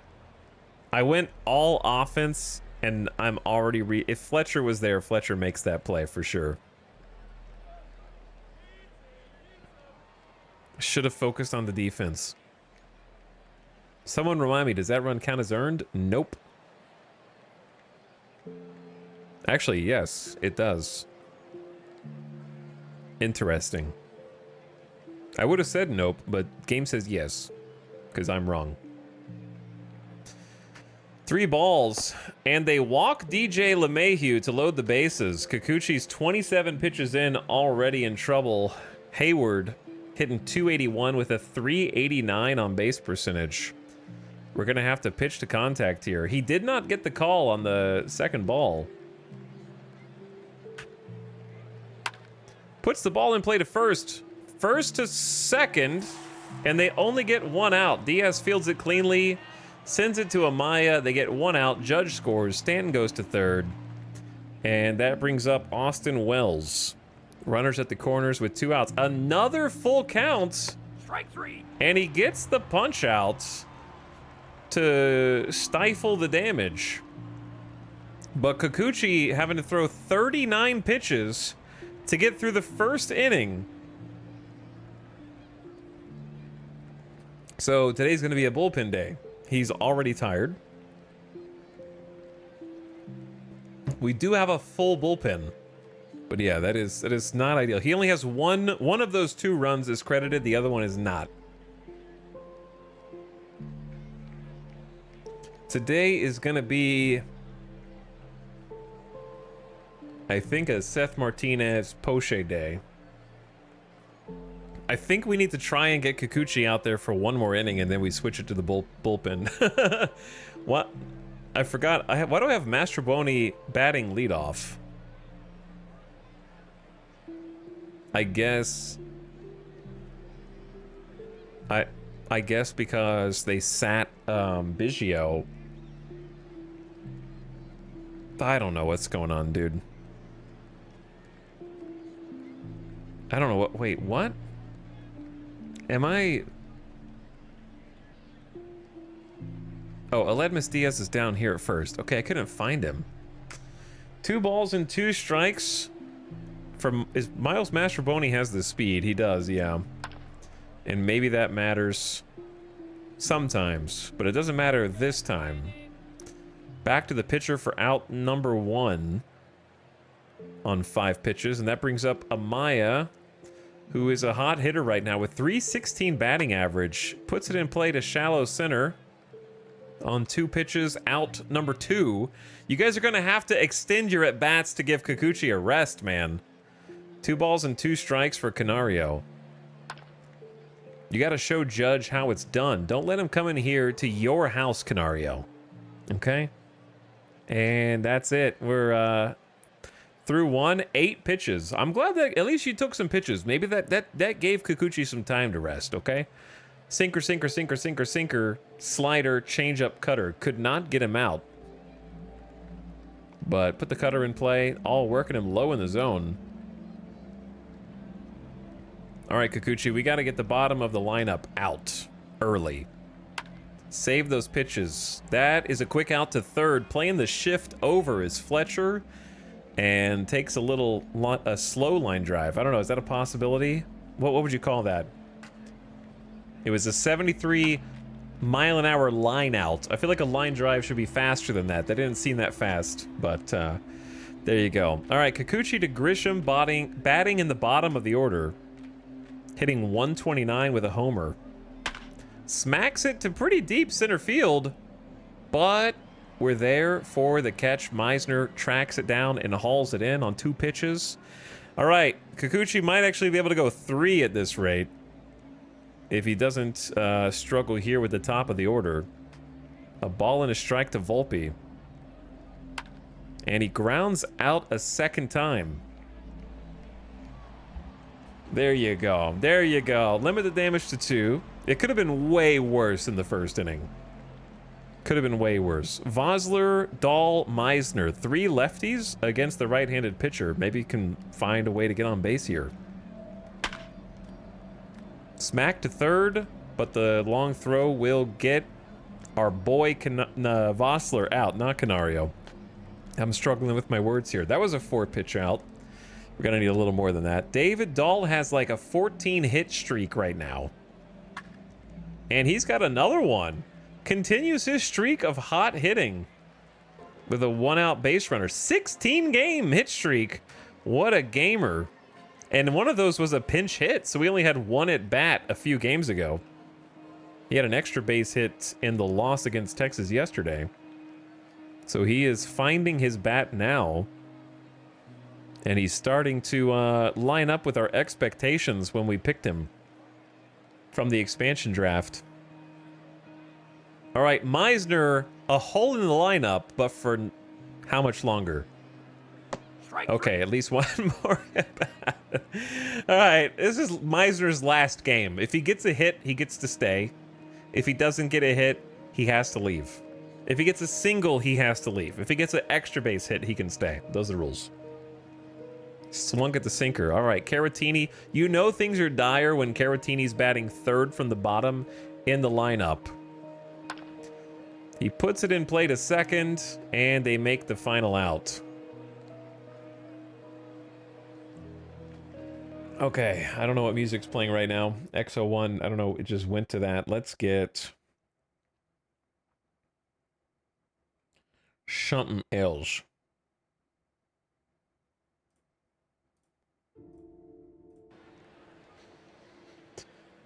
Okay, yeah, Meisner has a .069 batting average.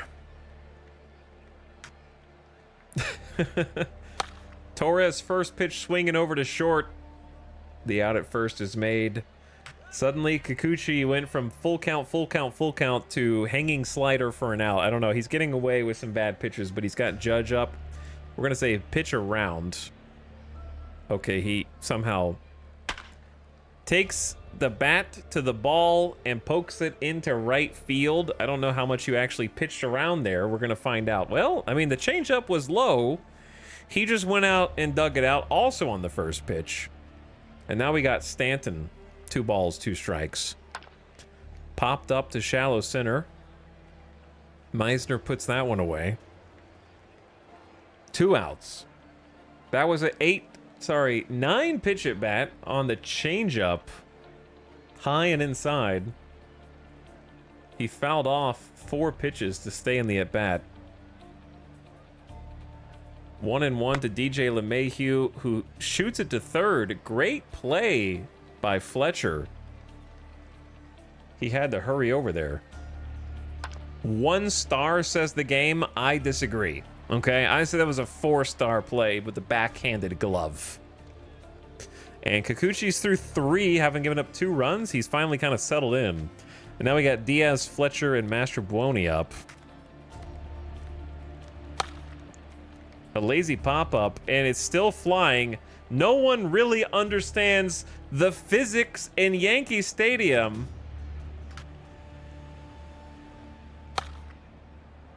It seems to gain momentum the longer it's up in the air.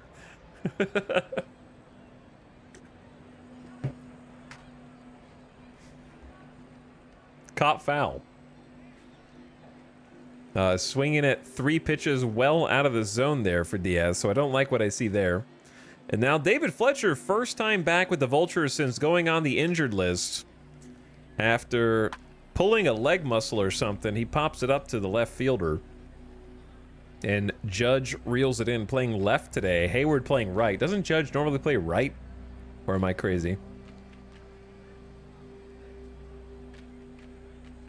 And that'll bring up the top of the order with 2 outs. Mastrobuoni, who hits it toward the pitcher. The pitcher fields it quickly, and they bobble the ball at first. Bad throw there. Mastrobuoni safe at first. The pitcher probably credited with an error. This can't be Yankee Stadium. You're right. It's my home stadium. That's why you got the giant bottle in the background. And a nice fountain.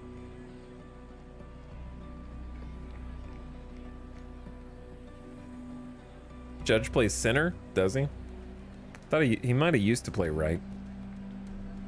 I love you, Canario! What's up? Thanks for 10 months, Filthy. I appreciate the prime sub. Yeah, there's also a giant donut up here. If you hit a homer through the donut, it's free donuts for the entire park. Thanks for 10 months, Filthy. Also, Arathon, thank you for the 59. Says, can I get a sub-anniversary win for the team? Amaya hears you. And he will wait while Mastrobuoni steals second with his 5th stolen base of the season. Take it. Amaya pretty deep to the gap, still going back. That ball is gone to deep right center. The Mastrobuoni error on the pitcher results in an Amaya dinger, tying the game 2-2. 409 feet. 105.6 off the bat, taking it the other way. Just catching the corner. If it had been a little over to the left, that was bouncing off the wall. The odd shape of the park paying off. Amaya hitting .319 with a .392 on base percentage. That is his 10th RBI of the season and his first homer. Taking a sinker deep off the Yankee pitcher. All right, Eric. Feed? Is it feed? Fetty? I don't know. And that brings up Canario, who is at 2 strikes. And swings and misses. All right, we're going to just bring Kikuchi out for one more since he's settled down, or... Kikuchi's at 61 pitches. And I don't really want to turn this into a giant bullpen day unless I don't have to. It's Fetty. All right, Kikuchi versus Hayward. Let's see if we can get a quick inning here, and then maybe we get someone warmed up for the 5th. Coming in on shallow right field. The right fielder, of course, bobbles the ball. And that's a base hit. Dahl overruns the ball. It's past him for extra bases. That's the 2nd error for Dahl in right field this year. Come on, guys. You gotta play your position. He's got a 65 aptitude in right. He's got pretty good outfielder stats. Change the foghorn to the E sound, but then it's gonna play at other people's stadiums. It won't just play at home, it'll play when we're away. All right, here's what we're gonna do. They've got lefty, lefty, lefty, switch righty.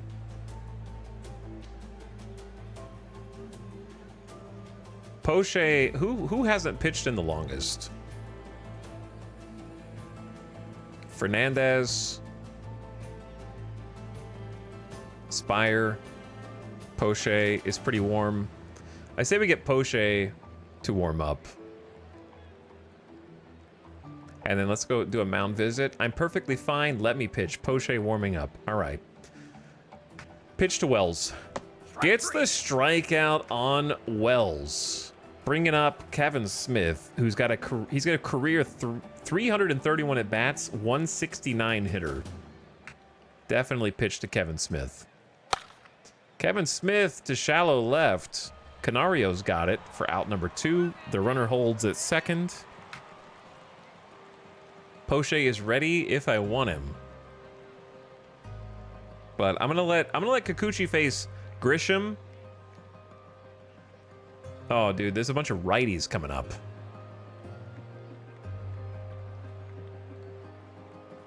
Okay, well, we'll see what happens. I'm gonna let Kikuchi face Grisham, and then 3 and 2. Puts it in play to shallow center. Meisner's there. He makes the running grab. The side is retired. The error does not come back around to bite, and Kikuchi takes us through 4. All right, so we're gonna get Kikuchi out. We're gonna sit Poche, and we're gonna get chat. It's either Seth Martinez or Nick Sandlin time. I think it's Seth Martinez first.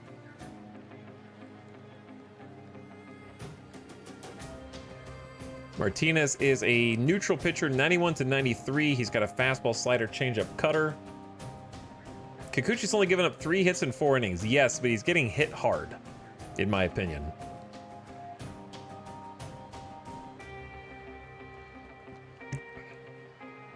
And we've had trouble leaving him in too long in the past. So he's gonna have a short leash. All right, that brings up Vosler, Dahl, and Meisner. He also threw 40 pitches in the first inning, correct. That's over to second to first, and the slow bounding ball puts out Vosler on 1 pitch. David Dahl 1 for 1 today. Takes another swing. A slow one over to the pitcher. Dude, the pitchers are the most insane fielders in this game. There's never a ball they can't reach over here. Now, he's really slow, 30 speed, so I think that was probably playable. And Meisner needs something. Meisner in front of the plate. The catcher makes the play. I think it's out, and that'll set us down. All right, time to bring in Martinez for Kikuchi. He's up to 77 pitches. Let's make the substitution now to face their righty lineup of Volpe, Torres, Judge, and Stanton. Let's see if Martinez can bring it down. He's done 7.1 innings of relief so far. By the way, if you don't play baseball, 0.1 is actually 1/3 of an inning. That's 1 out.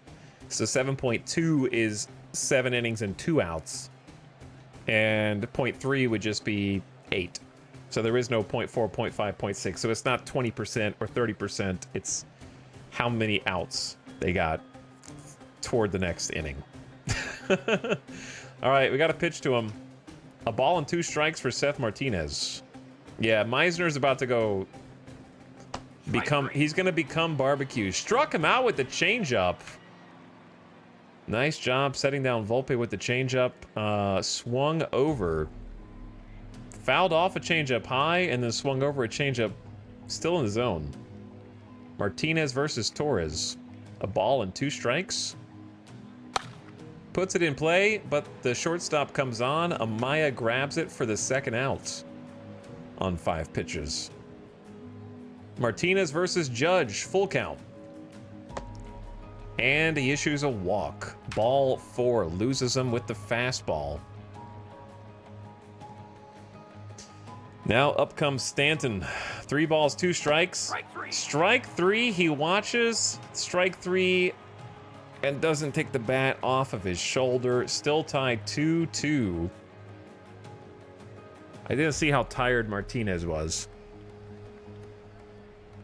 That was a high fastball in there. He threw 23 pitches. That says he's tired. This thing lies. You can't trust this thing. What I might do, since we've got righty, lefty, lefty coming up, now I might get Poche to start warming, and we might just kind of let the bullpen carry the rest of the game and just pass the baton. All right, we got Caratini, Diaz, Fletcher, the bottom of the order. He grounded out in the 2nd, and now he's going to ground out again. I'm getting toward the end of my rope with Caratini as well. Diaz playing first right now. Don't really have any other options at the moment. A ball and 2 strikes. Strike 3. Terrible. Called change up. And now Fletcher. Second at bat. First day back since being off the IL. In play to shortstop. And the out is made. 3 outs. I still don't understand a lot of the terminology, like what the different pitches are, but this game's still fun to watch. So in short, the standard fastball is a 4-seam fastball. So if they say a fastball, it's usually going to be a 4-seam fastball. 4-seam fastball just refers to how they throw it, and that goes in a straight line. Curveballs typically look like they're going to go high and then go low, but there's also sweeping curves that can go more side to side. A slider tends to go horizontally, either away from the batter or inside toward the batter, depending on if they're lefty or righty, and if the pitcher's lefty or righty. A changeup is just like a slow fastball most of the time to make the speed change. So that way they're used to swinging at a 95 mile an hour, but maybe taking 8 miles an hour off the fastball makes them get out in front, so they're swinging too fast. And then usually it'll dip at the end too if it has a good spin rate, so it'll kind of like duck under the bat. And then there's more pitches besides that, but those are like the basic ones, right? There's a lot more variation and context, but a slider slides, a curveball curves, a fastball generally goes straight unless it's a 2-seam fastball, and then it kind of rides toward the arm side of the pitcher.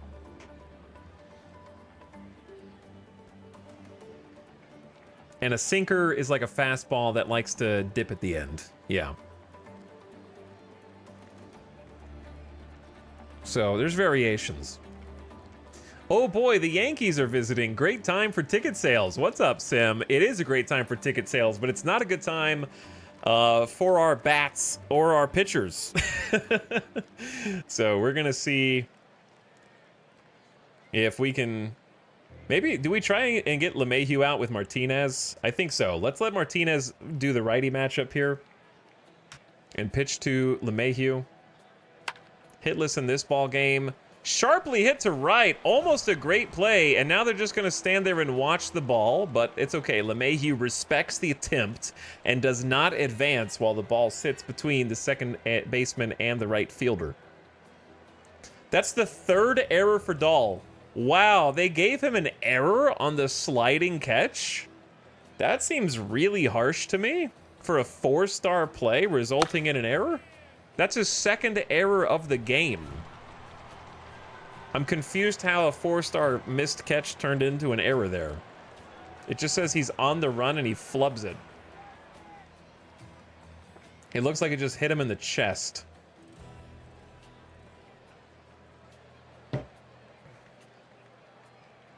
But yeah, this is our first game of the series today, Sim, for the Yankees.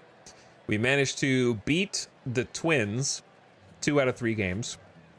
Then we lost to the Texas Rangers 2 out of 3 games. Last night, we beat the Astros 2 out of 3 games.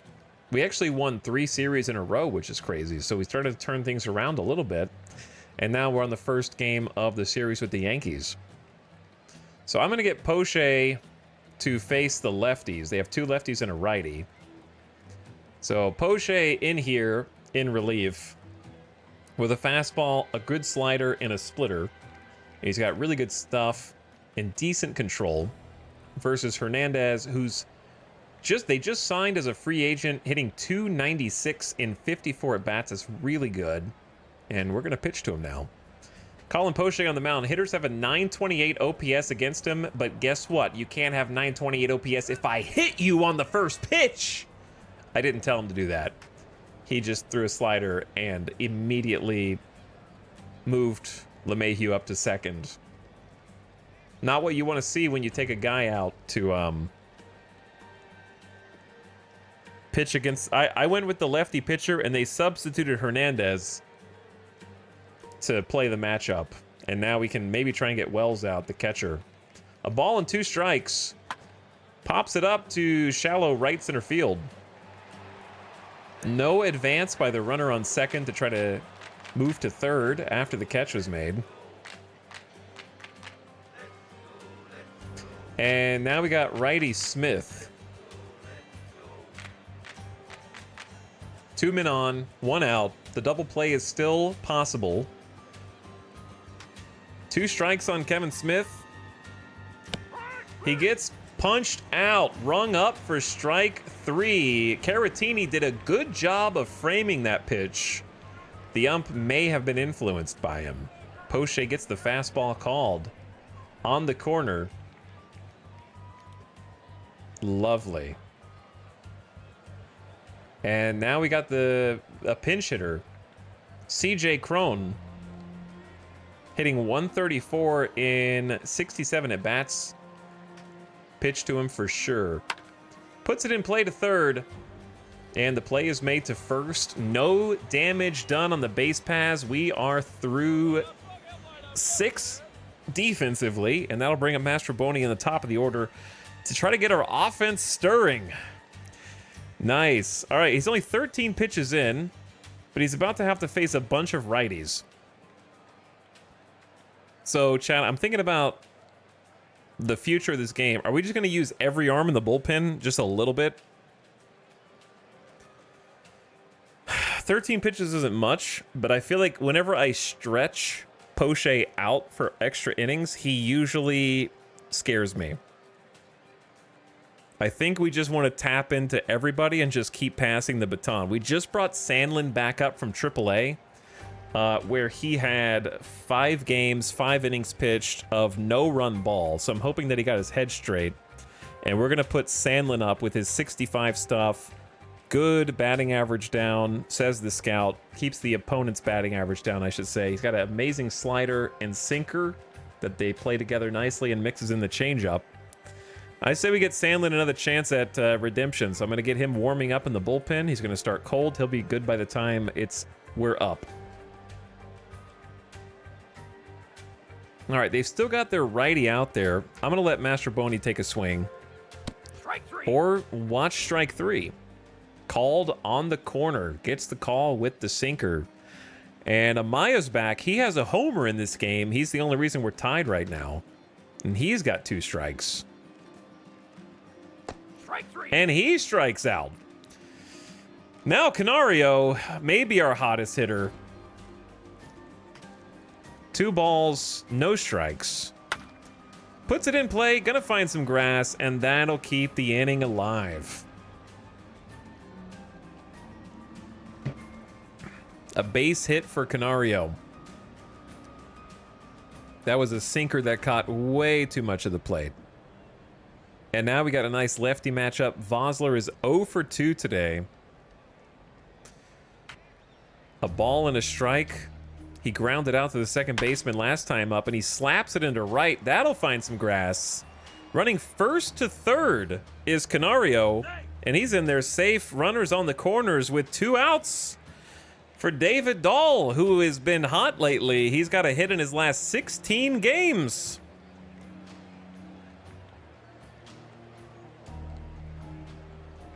David Dahl 1 for 2. Can he do it to put us in the lead?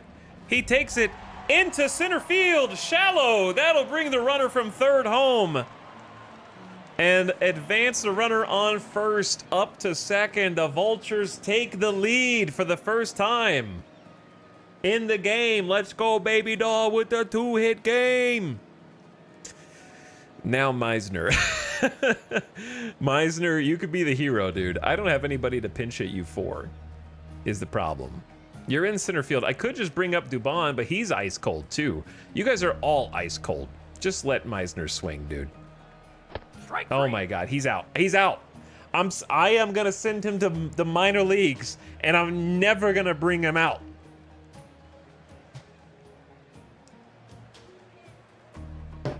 I'm just kidding. He just needs some time to work it over in the minor leagues. He's had 31 at bats. He's got 2 hits and 31 at bats. He's grounded. Banished to AAA.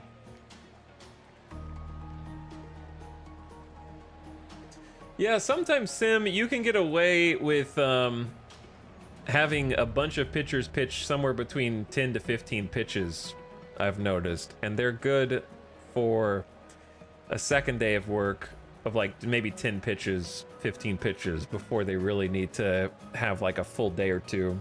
But it really varies depending on their individual stamina. Like Nick Sandlin only having 25 stamina he's gonna need more rest, I think, than we had someone who had 35. 35 is pretty, like, in this game 45 is starter material, I would say. So we have a couple guys for long relief, such as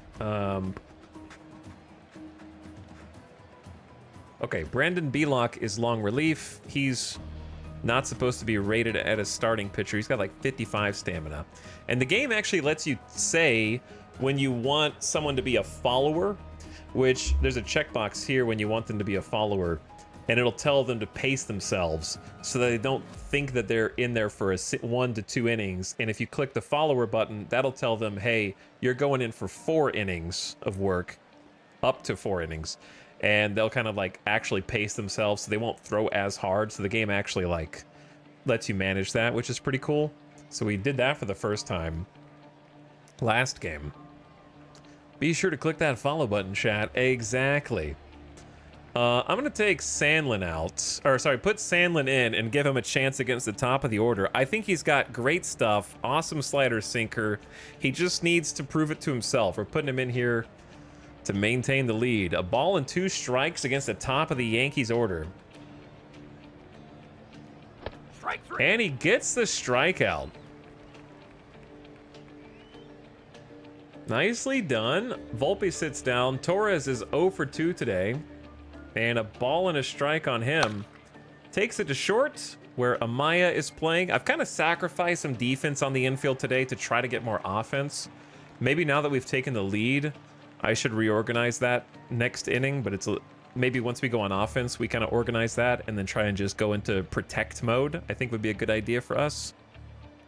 Sandlin versus Judge. Do I want to work around Judge to get to Stanton? Yeah, we have 2 outs. I say pitch around him, but Stan will strike out. You know why I know that? Never mind. I was trying to be a dick. I was trying to be a dick. He got out anyways to shortstop. It's because he's Stanton. The fact that he hasn't struck out in this game shows you that it's fake and not real, okay? That's how you know it's a video game.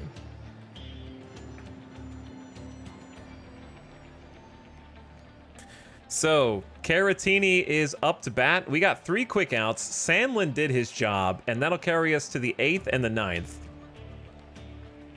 Also, Torres hitting plus 300. Yeah. And we've got our setup man who is 100% rested and our closer who's 95% rested. So I am going to trust them to try and close things down. So we're going to warm up Fernandez, and I want to hold on to this game. So do we want to make any defensive changes here? Caratini's 0 for 2 today, but I like the matchup lefty versus righty. So I'm going to let him take a swing. Plus, he gets a hit. But if he hit into a double play, there's no double play because nobody's on base in front of him. And he's in there with a double from the leadoff spot in the inning. I guess not the leadoff spot on the lineup. You know what I mean. He's the first batter of the inning, and he's on second in scoring position for Aledmys Diaz, who we are about to sub out because his bat is ice cold. Anybody's better at this point. We're going to have to make some defensive swaps here for this. I'm surprised they're leaving him in here with 83 pitches. He's having a good game. He's only given up 3 runs. My choices are... Dude, do we just get Cavan in? I think we for sure get Cavan in here as a DH at first. Yes. Biggio's a little tired, but like I will trust him to hit all day a little tired over Aledmys Diaz because Cavan Biggio we picked up from waivers and he has popped off. He's hitting 277 for us with a 341 on base percentage. We've had him in the leadoff spot. He has risen to the occasion and it was one of the best acquisitions we got for sure. Didn't get him from the expansion draft, got him from waivers, and we're paying him 2 mil. I think he's earning it so far. Let's see if he earns it here. First pitch. They intentionally walk him. Okay. They're scared of the pinch hit off the bench. So he takes first, and that brings up Fletcher, who they know is a weak bat at third.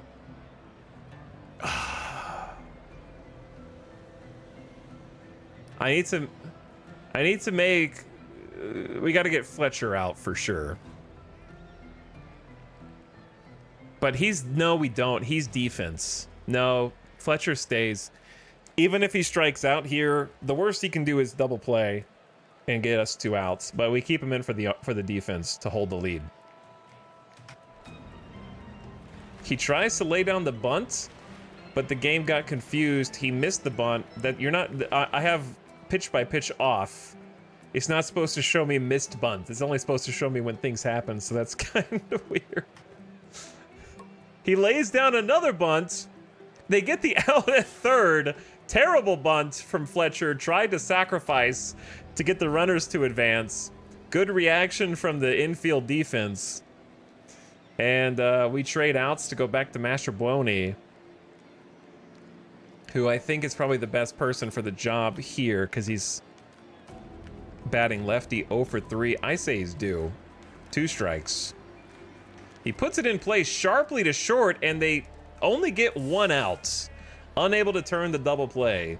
Fielding it is Torres. Quick flip to second for 1, but there's no relay. Biggio moves to third. So that just represents how fast Mastrobuoni is. He's a 70 speed. I think the funny part about the 3D rendering of what happens behind the scenes is the players don't run faster if they're, like, visually. Like an 80 speed versus a 30 speed looks like the same running animation with the same speed. But all that happens is, to represent how fast the runner is, the guy just holds the ball for a really long time. Which is kind of funny. So I'm pretty sure that was just an indication of how he legged out the run from home to first to prevent the double play. But instead it's just like Torres and Volpe holding the ball for too long. I've noticed the game just likes to show bunts. It does, yeah. The follower command seems helpful for games where the starter's failing hard and needs 3 to 4 innings out of someone. Yeah, for sure. It actually won us the game, I think, when we used it. And yeah, I'm going with the setup guy and the closer to try and close this one out for sure. All right, I trust no one more than Amaya. I live and die by Amaya's bat here. We're already winning, so we just have to hold on to the lead. Strike 3. And they strike him out. That's a tough strikeout. You have an incomplete lineup. Okay. Cavan is just going to play first, and I'm pretty sure the rest of the lineup is fine. I actually think it's not a bad idea to just make a defensive substitution here.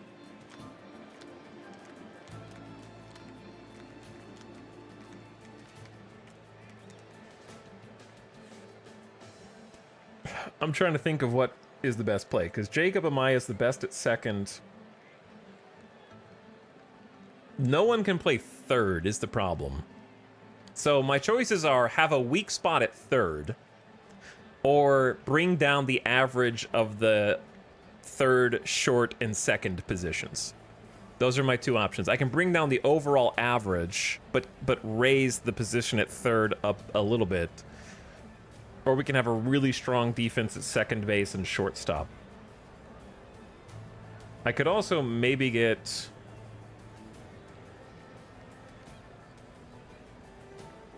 Dubon in for shortstop. He's not, like, the best. He's got, infield range is 55, error 55, infield arm 60.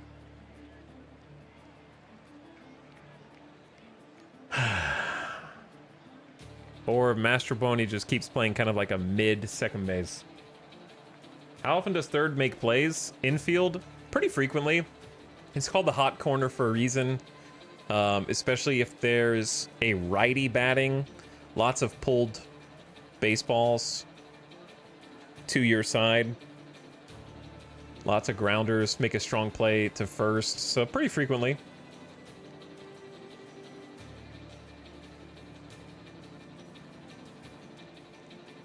What is Miles' third base rating? He's only a 45. Okay, what do we have as an option for third? My options are Dubon can't play third, and Christian Pache cannot play third. So I'd have to move somebody around. Or we just leave Fletcher at third. I think we just keep the average infield and hope it doesn't come back to bite us. Because I'm not comfortable leaving a giant hole at third. Maya can play second, though, and Dubon can play short. Yeah, no, that works.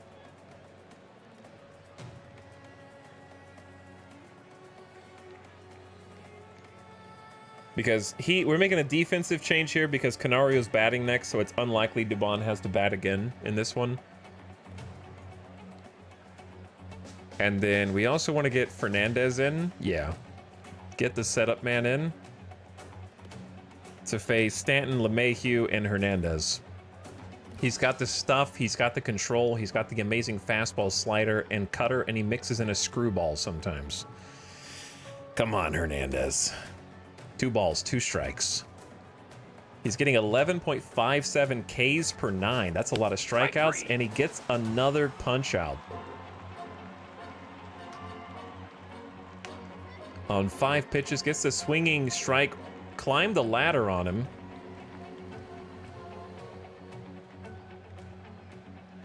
Well, it didn't really climb the ladder, I guess, because this was the 4th one. Changed the eye level, though. Fastball down, fastball up, and he swung under it. All right, Fernandez versus LeMahieu. 3 balls. And that is a 1-out walk to bring the go-ahead run to the plate. The tying run is at first. Teoscar Hernandez up to bat 0 for 0 today, so he is pinch hitting here, righty v righty. Taken to shallow center, and Meisner's hustling. He brings it down. Also, I am going to take Meisner out. Well, hold on. Let's get the best outfield defense we can. Canario stays. Dahl has pretty good right field aptitude range. He's made 2 errors today, though. Which is crazy. I think we move Meisner over to center and get Pache up for David Dahl as a defender. Pache is our best center fielder. He's got 70 aptitude, insane range, can hold down our giant outfield. Meisner takes right. Yeah, let's just go full defense here, just in case. Austin Wells, last time he flew out to Meisner. This time he smashes it to right, and the defenders are just going to watch this one go. You move all those pieces around, and then your setup man gives up a 2-run bomb in the top of the 8th. Classic. For all the good it did. For all the good it did.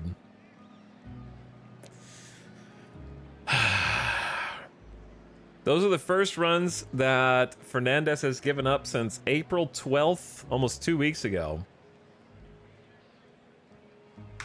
And the Yankees take the lead in the 8th. Strike 3. He gets strike 3 on Fernandez, but the damage is done. And now we have Canario, Vosler, and Pache trying to make something happen on offense. Strike 3. And we get a strikeout against new pitcher Jonathan, last name I won't even try to pronounce, who's got a 2.31 ERA, under 1, well under 1 whip. He is tough to hit, but if anybody can, it's the Vaz. Ump, that was outside. Ump. That was way, oh my God, that's like 3 feet off the plate, man. What is this strike 3 ring up? Who paid the ump on the doubters, man?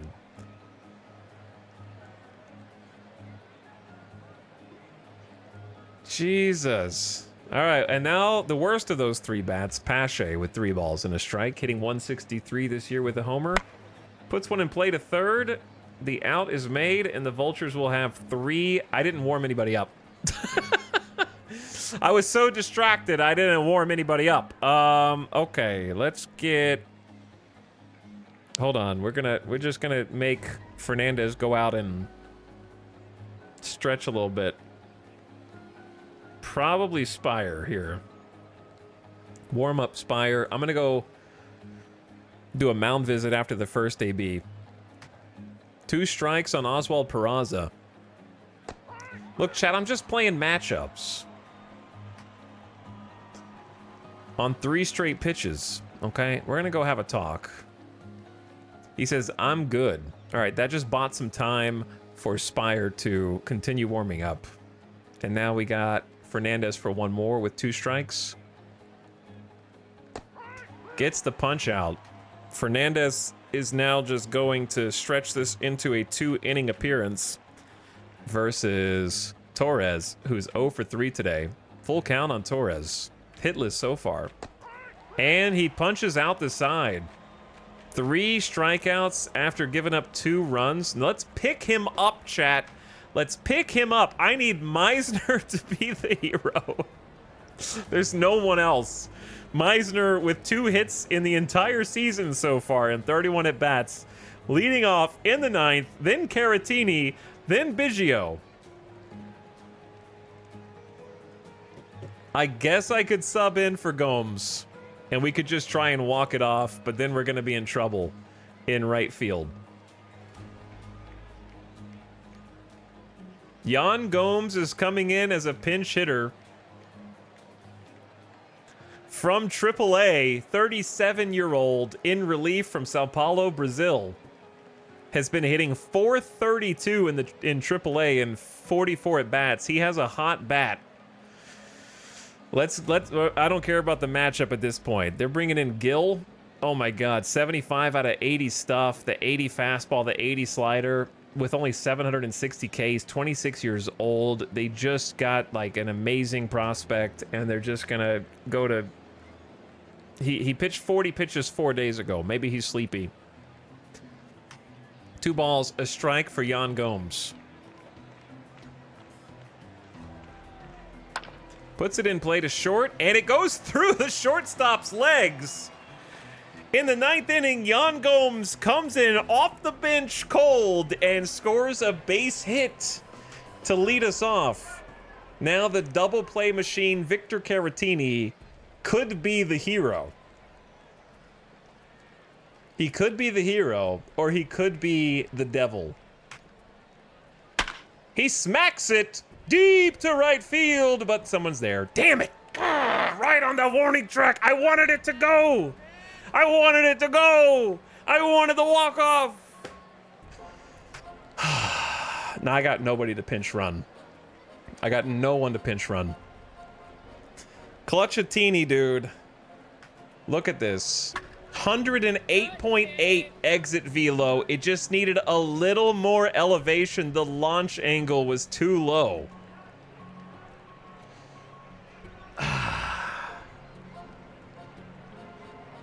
Also, I saw a wild splatter cat up here. What's up, Splat? Angel Hernandez in the house. He's making me throw the game now. Ball 4 to Kevin Biggio. Biggio takes the walk to push the tying run to second for David Fletcher, who's hitting 167 in the bottom of the order. He always hits at the double plays. But not this time. He puts it into play to shallow center. The center fielder is there. It is deep enough to advance the runner to third. And we got runners at the corners with 2 outs for Dubon. 1 ball to the third baseman. They make the out at second and the game is over. No! No! Oh, it hurts. It hurts. The bullpen / the offense lost that one.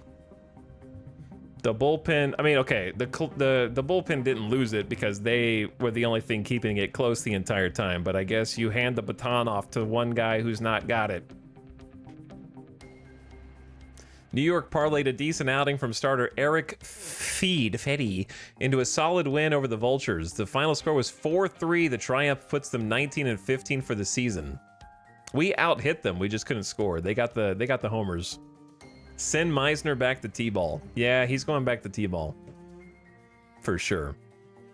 New York used the clutch hitting of Austin Wells to snag the win. Dude, tatting up Fernandez when he's been so clutch is unfortunate, but it is what it is. We definitely had a chance there at the end to score, and they just couldn't.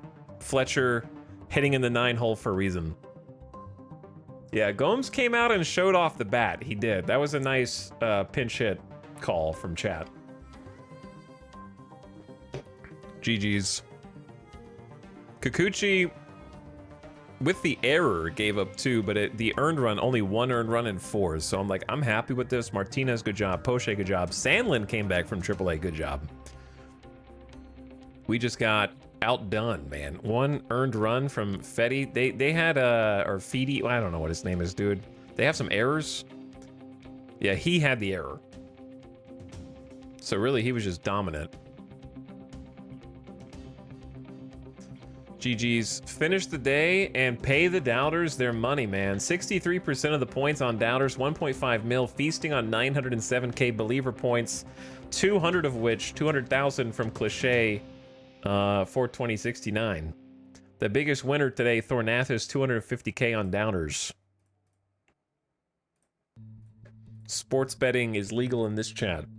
Only with channel points, though. This is the Vegas Vultures. I don't think it would be right if we didn't have sports betting on this.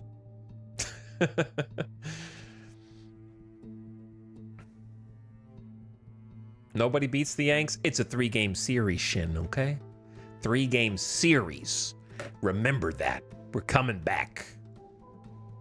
Let me check. It's Marcus Stroman pitching today. 50 Stam. He's got kind of weak pitches, but he keeps hits down. And he manages to work his pitches in a nice, because he got a 6-pitch repertoire that he can tap into. So he keeps his ERA around 4.7 in the last 2 seasons. Whip around 1.26, 1.31. Okay, I say we simulate this one and then maybe play the next one if we lose this one in the simulation. Because the next one's Snell. That one I'm scared.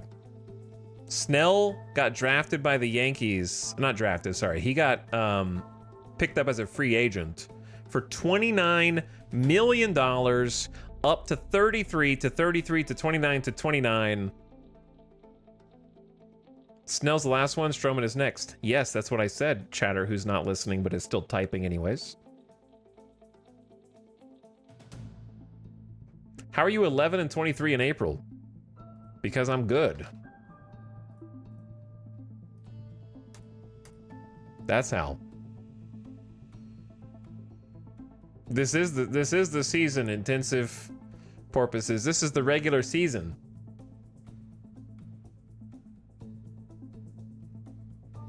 Anyway, we're gonna beat Snell. Easy. Who's pitching for us? Inoa had a good outing last time. 4 innings pitched, 0 earned runs. It was kind of a bullpen day for him too. And then he had 6.1 innings of 2 earned run ball. He's only 26, so we've been kind of keeping him on a short leash because sometimes he gets beat up a little bit. 4 runs in 5, 4 runs in 4.2. He's got a really great fastball and slider. Good stuff. Okay control, some movement. I'm trying to like give him some chances.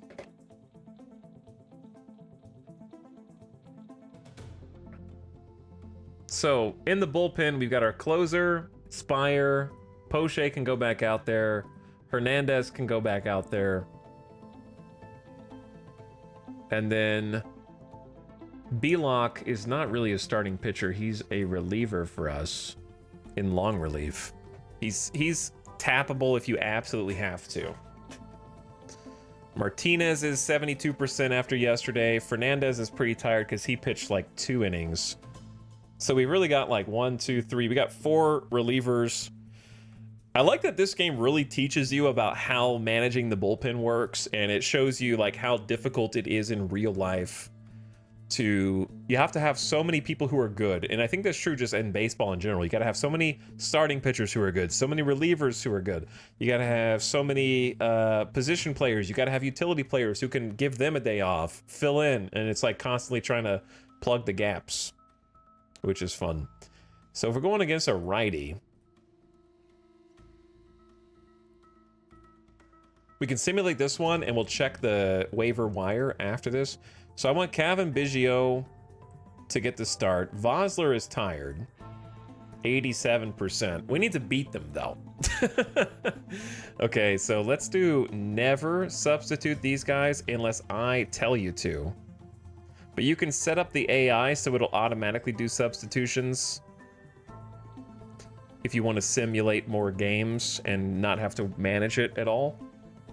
But if I want to manage every single one, I'll be honest, before the stream series, I had no idea a baseball team needed so many pitchers. Yeah, it's a lot. Pitching is hard. You're just going up there and throwing a ball as hard as you possibly can. Somewhere between 15 and 100 times. And it doesn't sound that tiresome, but it's like doing anything as hard as you can is tiresome. Basically. So your arm hurts afterward, and it has to rest. Or else you're gonna get injured. Plus the 20 or so to warm up. Yeah. Ever seen a post-game pitcher interview? Their shoulders are just piles of ice packs. Yeah. Caratini did get the double yesterday, and he's had a hit in each of his last 3 games. We could give Vosler a rest. But I'm going to let him play one more, and then I'm going to get Jan Gomes in as a catcher. Or at least in as the DH. I think that'll be good, and that'll give him a day off. Okay, so I want Biggio, Amaya, Canario, Vosler, David Dahl, Miles at second, Caratini at center. I really want to fix the third base situation. But Miles Mastrobuoni has to have a better bat than Diaz. Also, I need to send down. Poor little Meisner. I don't know how many times. I'm not really keeping track of how many times I send them up and down. I feel like it's just a I'm gonna deal with that later situation. Which I know is not the best way to do it. I want to make sure, here's the thing, if you let the AI control your minor league teams, you need to make sure that the guys you want to keep, you right click, go to transaction and disable AI promotion and demotion. That way they don't accidentally release your players. They've done that to me already. If you don't let the AI control your minor league personnel, then that's not a problem. But if you do let them control your minor league personnel, they can release people from your secondary roster for some reason. I don't know why. So make sure you just lock them so that they can't be moved.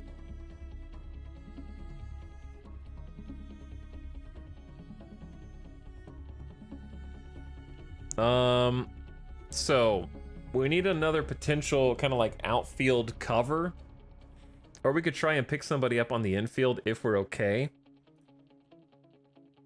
Because like center field, we got Pache, who's not doing good. Pache is the defensive choice. Probably should be Dubon. I know he doesn't seem like a best choice either, but he's hitting better than Pache is.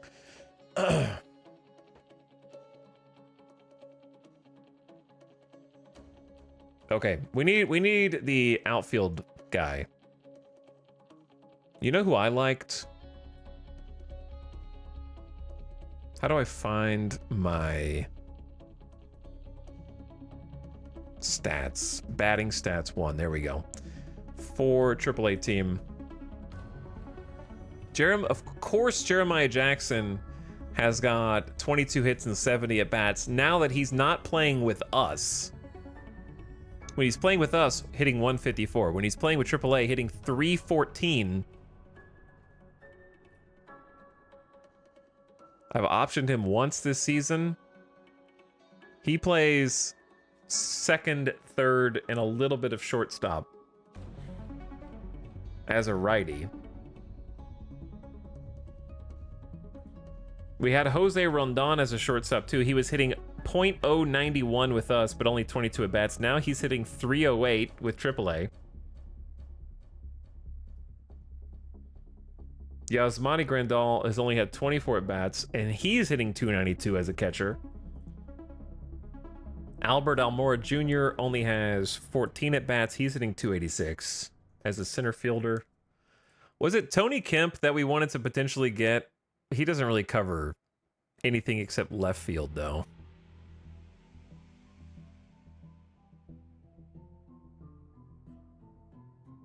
And we already have Canario there.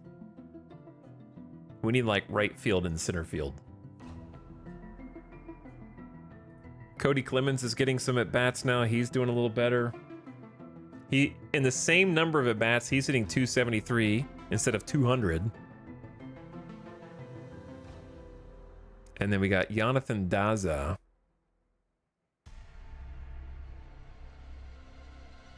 Yeah, he costs like 1.5 mil is the problem. Maybe I just need to grab someone from the secondary roster.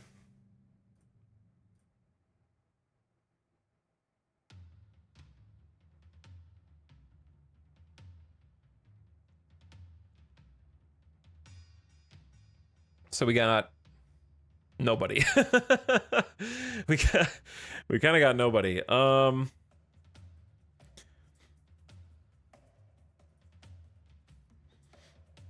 We could give Jeremiah Jackson some more at-bats now that he's actually hitting super well, but we don't have anybody really for the outfield. Let me just move him over and see what happens here on the depth chart. Why does he have an ice? He hit 4 hits last game. Is Derek? Oh, Derek Hall. Yeah, I forgot about Derek.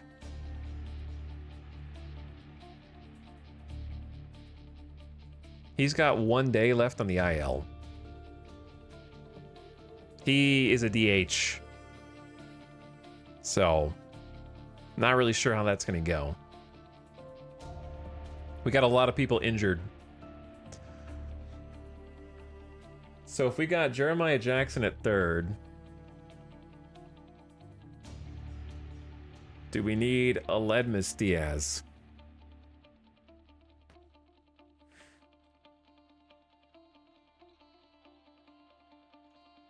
Not really.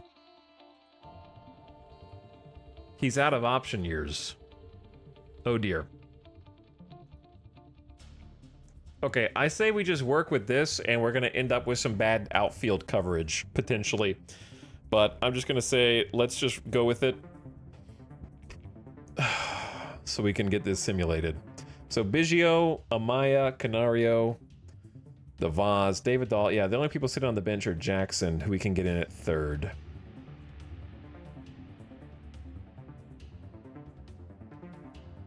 Because David Fletcher... he just doesn't have... he has the defense, but he doesn't have the bat.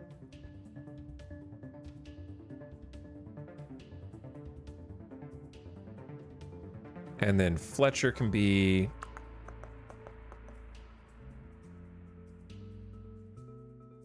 put on the, like, depth chart here, so that the AI knows where he goes.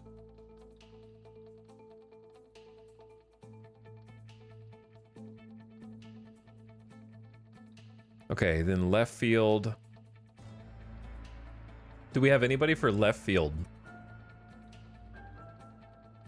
David Dahl can move over to left field. And then Miles Mastrobuoni can do left field. Okay, and then at short, it's Dubon.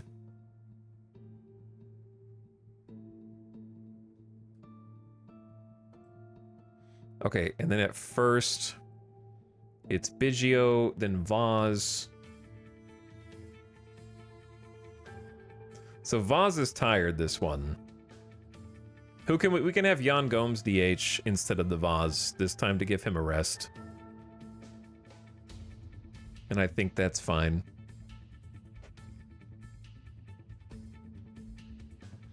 Okay, and then catcher, obviously Jan Gomes. And then Pache in center, yeah. And then right field, David Dahl, Pache, and Biggio. Or Pachi. Pachi? I don't know, dude. There we go. The AI can figure out the rest. So we're going to sim this one, and then we're going to play the next one. Potentially. If we lose this one, we're definitely playing the next one. Let's put it like that.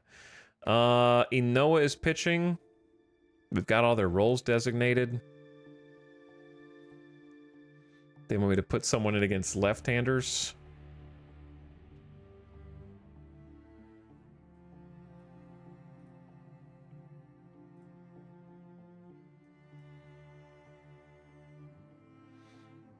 Okay, Jan Gomes at catcher.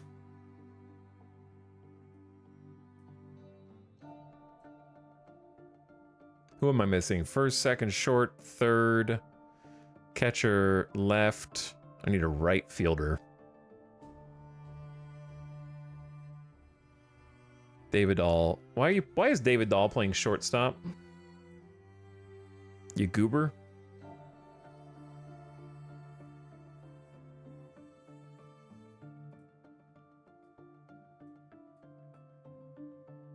That's a lot of righties. That's a lot of righties in a row. All right, let's sim it. Loss versus New York, 1-2. Why did I get a shutdown streak? 15-game shutdown streak by Seth Martinez. Derek Hall is eligible to come off the IL. Man, we got shut out with 5 hits. No, not shut out. We lost 2-1. That sucks. Marcus Stroman tied in 9th with a 2.72 ERA in the AL. Played a key role. New York needed the clutch hitting of Aaron Judge to seal the deal. He swatted a solo homer in the top of the 8th. Of course we lose with another run given up in the 8th. One measly run, said Las Vegas manager Etal Midas. That won't win you too many games.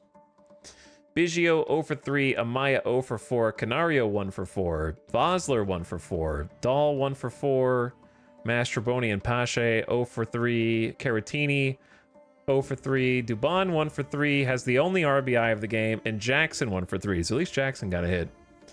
Pitching, honestly, Inoa did good. 1 run in 5 innings with 1 homer. Probably a solo shot, 3 walks, 5 Ks. I like it. Hernandez coming in for 2 innings of relief. Martinez finally snapped his streak.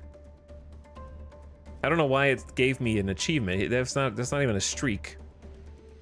He's up to 3.86 ERA now. He's given up runs in his 2 of his last 5 outings, which isn't terrible. And then Clevinger came in just to pitch, which I don't hate, to keep the game close. And also he needs to pitch every so often as the closer. And they went through a bunch of different pitchers, and their bullpen was pretty lights out. All right, chat, we're gonna lose. We lost the series versus the Yankees, but we can't let them sweep us. Okay, I know we got Snell coming up. But Derek Hall is here. The question is, what do we do with him? What do we do with him? Joe Jimenez signs with Chicago. They're paying him $8.5 million to be a closer. Good for you. Yeah, Inoa's kind of caught up. He's doing much better now. What's up, Gamer Death Bot? So chat, that takes us to 11-24. We're starting to slide a little bit the other way. I'm going to let you guys bet on the last game versus Snell. Will the Vultures win the game against Blake Snell? Channel points on the line. Tab in, put those points where they should go.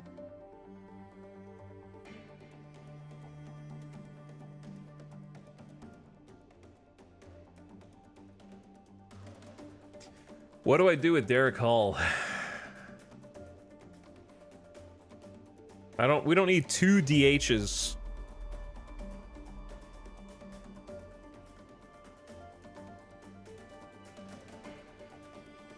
He has an option year left, so I guess we just option him. But I have to make space on the active roster, which is awkward, right? You can't take him directly to the secondary? Is that what I'm understanding, or can you? Oh, you can.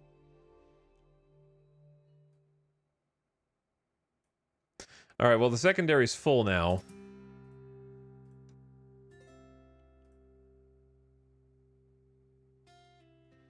And then from the secondary, we can just tell him to do a rehab assignment.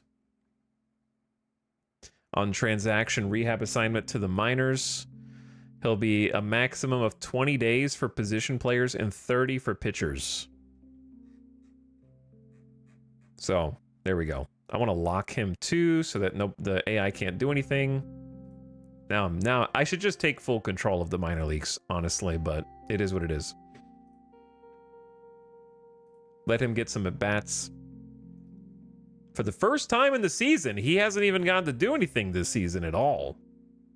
We'll see if he can find his bat in AAA. All right, there we go. And then I've pretty much already got the lineup set up the way I want versus lefties. I don't like the cluster of righties and lefties, but I like Biggio leadoff. Dahl has been still hitting well. He's had a hit in like... he even got a hit yesterday. How many games hitting streak is he up to?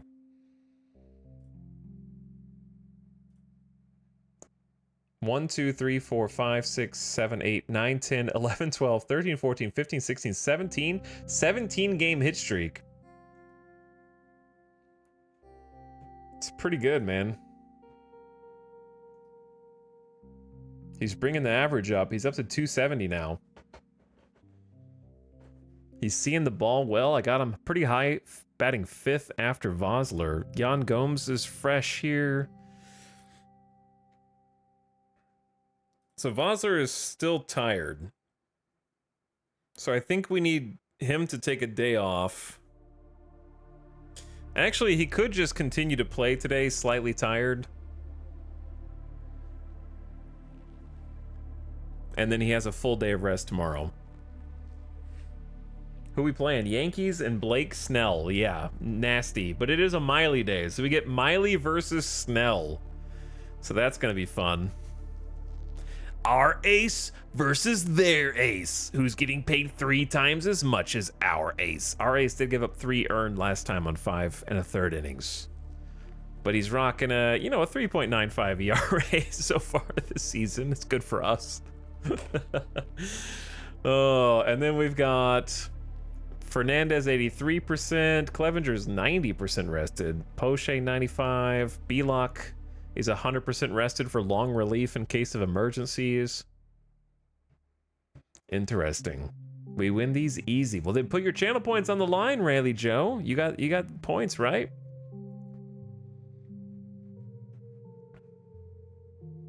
I think Dubon should be in the lineup over Pache to start. And then move Fletcher down. Jeremiah Jackson picked up a hit yesterday. I like it. Yeah, this is the lineup for sure. Let's go.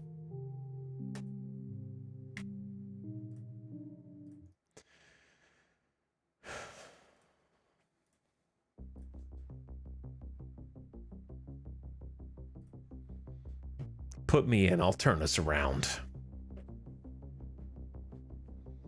Yankees have the advantage in every single category, apparently. All right, Boone. You think Boone can take on Ital Midas? I don't think so. Oh, wait. No, yeah, we got this. Yeah, I did what I wanted.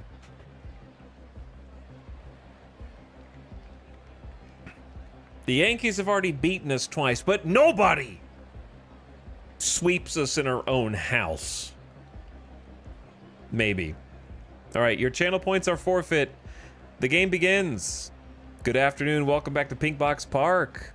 The Yankees have a 20-15 record, good enough for 3rd in the AL West, But we, the Vultures, have a win-loss of 11-24. First pitch coming up. Wade Miley, 2 wins, 2 losses. Gets taken deep in the first at bat, and the score is 1-0 Yankees. Oh no. Oh no. 3 balls, 2 strikes. Extreme ground ball pitcher, by the way. 390 feet for Anthony Volpe. 7 home runs this season on a 6-pitch at bat. Took the circle changeup that caught too much of the plate. And that puts the Yankees up 1-0 early.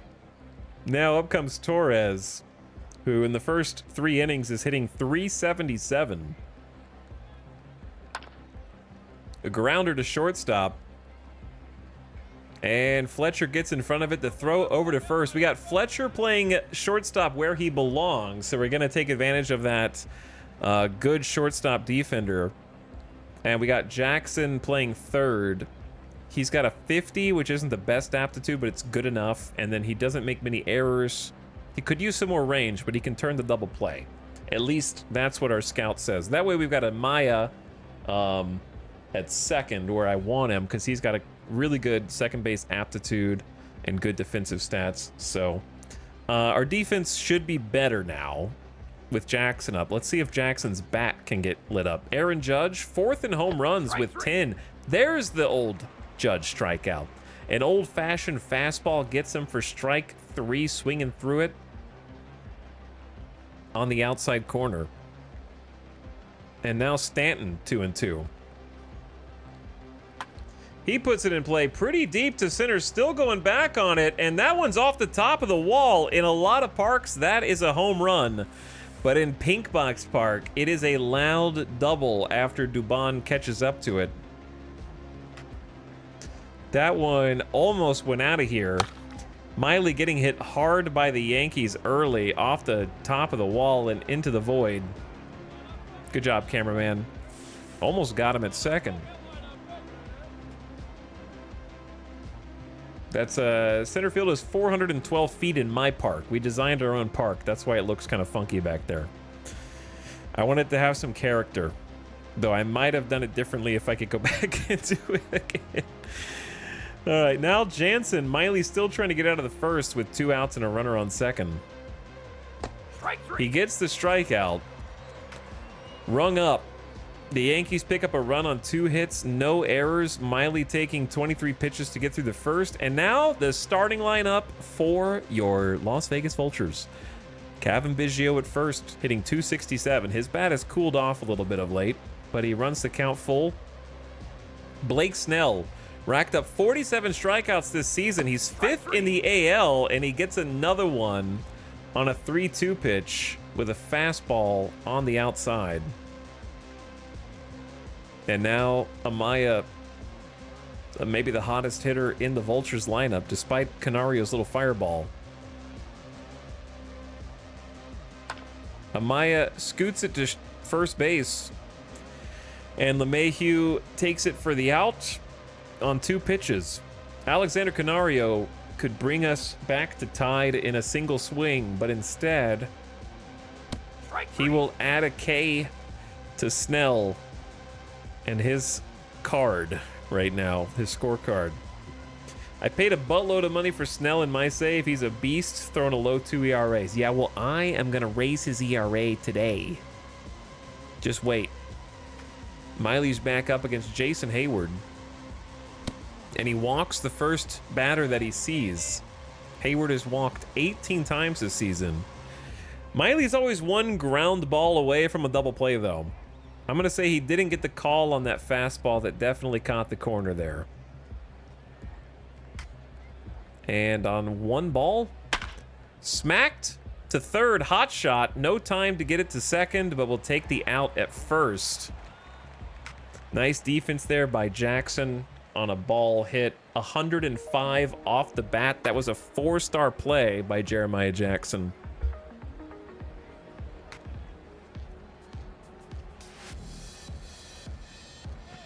Now LeMahieu's up, hitting 302. 2 balls, shallow right, and Dahl gets it. He goes low and has it. Nice grab, says the game. That must have been a good play. That was a 5-star play in right field. Dahl made 2 errors a couple days ago in right. He needs to get it together. And now we're 1 out away with Grisham at the plate, hitting 121. Season versus lefties, he's hitting .095. Hot shot to third again. Jeremiah Jackson in the hot corner.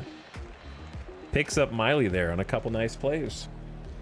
Now we got the Vaz, David Dahl, and Jan Gomes for first day of work as a DA, actually as catcher. Strike 3. Strikeout for the designated hitter on 5 pitches. Gets him with the slider low in the zone. David Dahl, he has a hit in his last 17 games. Might have his first one today. Hits the gap, bounces to the wall, and that is going to be a 1-out double. Got a man in scoring position. Dahl continues his streak. 18 games in a row. What a streak. Now Jan Gomes, who's hitting 1,000, has literally never missed a hit for the Las Vegas Vultures in one at bat. Puts it in play to short. That'll hold the runner. And they're on the money at first for out number 2. Jeremiah Jackson playing the hot corner today. Comes up with 2 strikes, I believe. And he punches out the young rookie. The runner does not come around to score. Miley's back out for the 3rd inning, up against the top of the order. 2 strikes on Volpe, who homered the first time. Puts it in play to left this time on 2 strikes. Out number 1. Canario charges in. Okay, good job, boys. Good job. Keep it together. Torres is up with 1 ball. Scoops it to center. Diving play, and Dubon has it for the outs. Outfielders picking us up with a nice 4-star put out. Lays out. That's why he makes the big bucks. That's right. He went down and got that curveball, buried it almost. And now Judge struck out the first time. Slow roller, probably a bare hand play by Jeremiah Jackson, and that's out number 3. Jackson with some good defense on 3rd. On the cutter. All right, let's see if we can crack Snell open. He's not going to no-hit us, that's for sure. We got Dubon, Fletcher, and Biggio up today. Let's go. Let's go. Dubon almost has himself a hit, but it hangs up there for short. Chased it out of the zone for the put out. Fletcher with the ball. Playing short today. Smacks it to second, and he's out on 2 pitches. Back to Kevin Biggio, looking for his first hit. And he strikes out. No runs, hits, or errors. Nobody left on base. Snell's cruising through 3. Now we got Stanton, Jansen, and Hayward. 2 strikes on Stanton. Smokes it up the middle for a leadoff single on 2 strikes. Stanton pulls up instead of going for 2. The circle change just hung up there. He's lucky that one stayed in the park. Ball and a strike. 2 second. Second decides not to go for the double play. Not enough time, apparently. Amaya has a tough play. The throw to first. They got him. Nice work by Amaya, so that was the best he could do there. That was a 5-star play for Amaya. 106.9 miles per hour off the bat. No time for the double. Well, I mean, he probably bobbled it or something. All right, 1 out for Jason Hayward. And the ball gets loose. Going to 3rd is the runner in a 2-strike count. A ball deep enough. Circle change was just out there. Wild pitch. Let's go have a mound visit with Miley. No worries. All right, let's just calm down. I don't think this does anything, but it makes me calm down. Because he told me to calm down. You got Hayward, easy. The ball gets away twice in a row, and the run scores. Crossing the plate is Stanton on 2 wild pitches. What is going on? Chad, I'm just saying, Caratini would not have let this happen, okay? Caratini would not have let this happen. No worries, he says, before throwing a wild pitch that allows the run to come across. In the exact same position, by the way. In the same pitch in the same spot. And he can't stay calm and collected. There is a base hit given up anyways, so that would have scored the run regardless.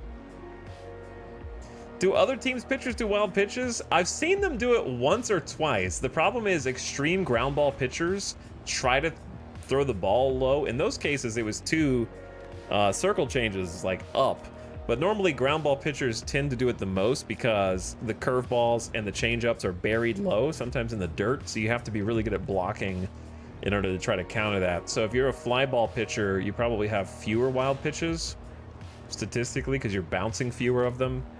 I have a lot of ground ball pitchers, kind of by happenstance. But yeah, we have actually tied the game before from a wild pitch on the other team, but I feel like we lost that one in extras, Chad, if I remember correctly. But it does seem like I am the only one who throws wild pitches and the only one who hits the other batters. We've been hit like once or twice. Control is an issue for us, apparently. So Hayward takes a walk there. No, that was a single. Sorry, my bad. Brain not work so good. He was just fouling everything off. I would like Miley to get through 4 because our bullpen's not amazing, but I am going to go ahead and get B-Lock up for extended relief. I'm just going to have him warming up just in case we can't get the punchies here. Slow grounder to short. No play at second, only the out at first. Peraza is retired on a bang play. The ball was cut off by Fletcher, so that was just like as fast as they could go. And now we got LeMahieu up hitting 295 casually. I think we just pitch around LeMahieu. He pops it up on a full count into foul territory. And Biggio's got it. Handles it for the out. Okay, Miley's up to 70 pitches. Do we give him the opportunity? I think we give him the opportunity to get through 5 and keep him with someone else warming up in the pen. Got him with the sinker in the corner. All right, we got Amaya, Canario, and Vosler against Snell. Full count for Amaya. And he takes the leadoff walk. Nice at bat. 9 pitch at bat. Fouled off 4 pitches to stay in the at bat. Couldn't get one that he wanted, so he lays off of the fastball low and in. Had to look up bang play. Bang play basically just means it happened, everything was really close. Like, ball hit to the shortstop or whoever, they scoop it up as best they can, they transfer it to the throwing arm, hurl it over to first, and maybe the guy's out by like a half step. Like it's a close play, basically. So bang just means like it's 1-2. Really fast. Really close. All right, we got Canario up, chat. I smell a go-ahead homer here. Or a shallow fly ball to center. Cotton candy. And that brings up the Vaz, our DH today. He's a little tired. He's 0 for 1. I don't have anybody else I like better in the DH spot right now. Strike 3. He swings at one in the dirt on the full count. And he gets a 10-pitch strikeout. Couldn't lay off the 95-mile-an-hour heater that skips across the plate instead of taking the walk after fouling off 5. We're making Snell work for it in this inning at least, so that's nice. We need to get to the bullpen, tire him out. At least if you're going to strike out, you have a good 10-pitch at bat battle, because that'll get him out of the game and get to their bullpen, which might be tired because they got some guys up. But a few of their dudes should be pretty tired. All right, Baby Doll's up. He's got a double already in the game, does he not? And a steal attempt at second, and he's safe in there. Peraza whips the tag across, and Amaya with another steal. His actually first steal. He's been caught stealing twice. That's the first successful one. He's aggressive, and it's 2-2 for Doll. Smacks it up the middle. That might score Amaya. Heads up base running. The play at the plate, and he's safe. Advancing to second is Dahl, David Dahl, with a run-scoring single. But he advances another 90 feet on the throw. That steal comes around to score. 103.8 Scorcher off the bat. So when the throw came in, Amaya with some heads-up base running to take an extra play, or an extra 90 feet on the play. All right, Jan Gomes, our power-hitting catcher. Strikes out again. Chad, I think he was just getting lucky in AAA. We'll see. But hey, a run scores. We make a dent in the armor of Blake Snell and get the 0 erased from the scorecard. All right, so we let Miley go back out for one more. And then we get B-Lock warming up. He's normally a starter. We've been doing the B-Lock experiment. He gave up 2 in 3.1 laps. He's given up a lot of runs every time he comes out, which is not what you want to see, but he's what you got. 2-2 against Grisham. And we got a leadoff single. See, that's what I don't want from you, Wade. Now we got Volpe, Torres, and Judge, who have been hitting well. I feel like we visit the mound. How do I feel? Pretty good. All right, B-Lock is still not warm yet. We're going to have to go through at least one more. He hits him, or does he? I don't know what's going on. He doesn't hit him. The batter will be Anthony Volpe. It's popped up. Gomes gets there to catch it. That was a pop-up and an out, apparently.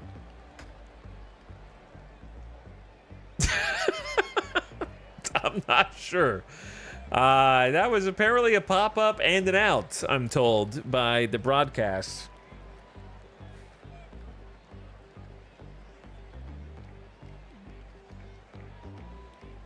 Alex, are you like a real-life sportscaster? No, but I am a real-life streamer. And it turns out when you commentate over YouTube and Twitch for 11 years, and you also know a little bit about baseball, you can put words together. Gomes is so good at framing, he made that hit by pitch look like a pop-up. You might be right. Unfortunately, B-Lock is still not warm yet. And now we gotta face Torres, who I'm gonna say pitch around.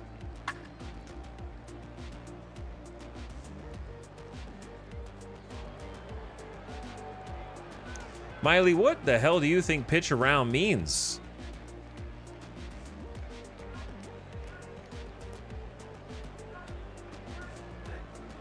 Pitcher, every time I do pitch around, they nail it into that's a home run.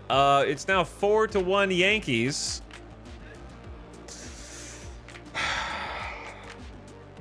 And that adds 2 to Miley's tally. He got left in there for one batter too long. I guess this is pitching around. He got squeezed on the circle change. That's clearly a strike.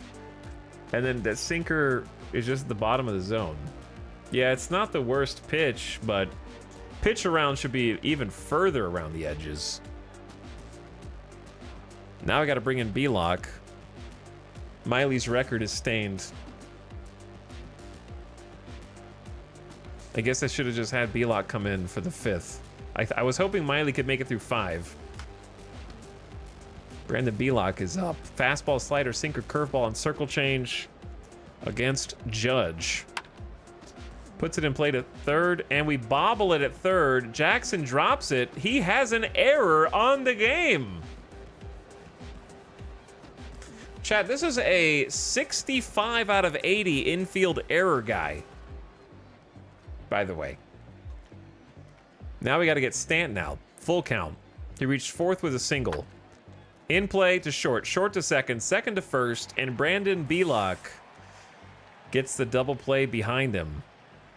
2 runs on 2 hits, 1 error, nobody left on. The error does not come back around to bite them. And now Jackson has a chance to avenge his error.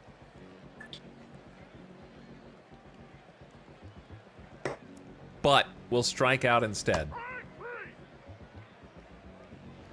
I mean, I'm asking a lot of this rookie to go up against Blake Snell and get a hit. Like, I understand, but you've got it in you. Now Dubon with 3 balls. Smokes it into center, but the center fielder's there. 65% of the time, you get an error every time. Exactly. Fletcher, what do you got? Scoops it into the glove of the outstretched arm of the shortstop. Peraza makes a stab and squeezes dramatically the final out.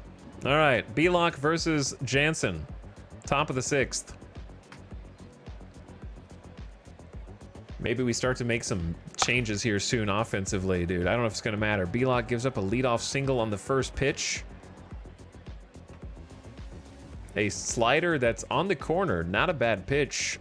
Just muscled the opposite way. Don't worry, we got the top of the lineup coming up next. 3rd time through the order for Snell. Okay, we've seen him before. We can do it. Belock versus Hayward, hitting .291 with almost a .400 on base percentage. Smoke to second, second to the short, short to first, and that is a 4-6-3 double play to clear the bases so that Belock can fight Peraza 1v1. 1 ball, 1 strike.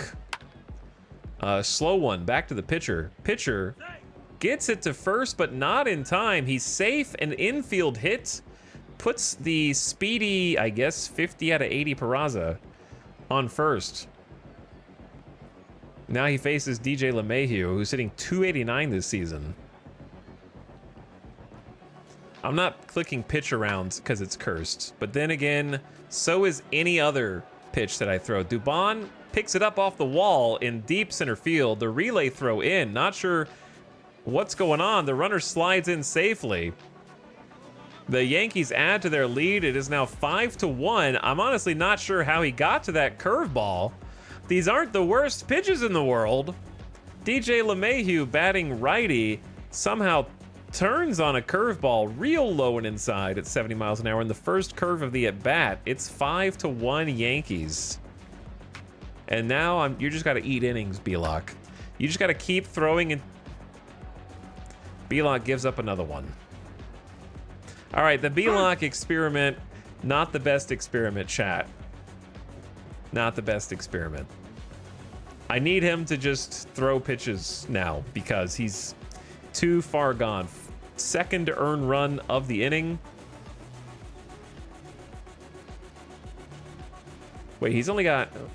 Yeah, Miley gave up 4. He's given up 2.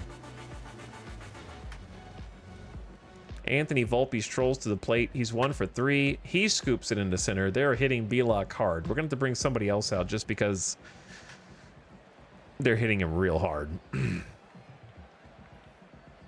Not fooling anybody. All right, let's get somebody else warming up. They've got righty coming up.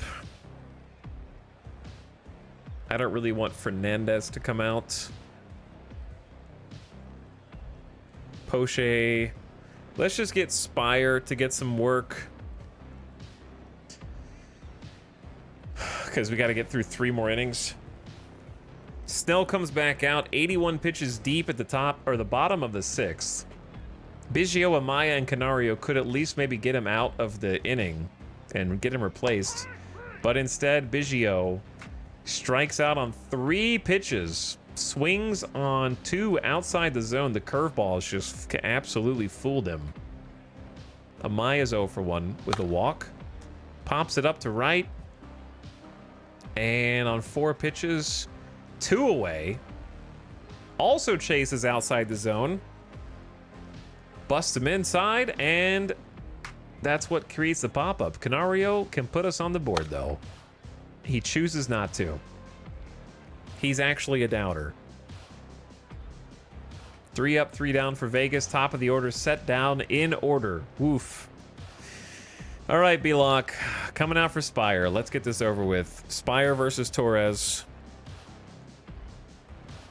Dahl's the only one hitting him. Yeah, and it's a lefty-on-lefty matchup. Smacked into deep center field. But Dubon is there. On 1 pitch. Spire versus Judge with 3 balls.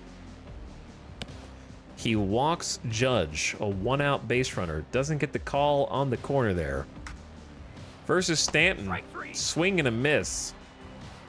Cannot make contact. Swung on 3 straight pitches. Absolutely fooled Stanton. Made him look silly up there.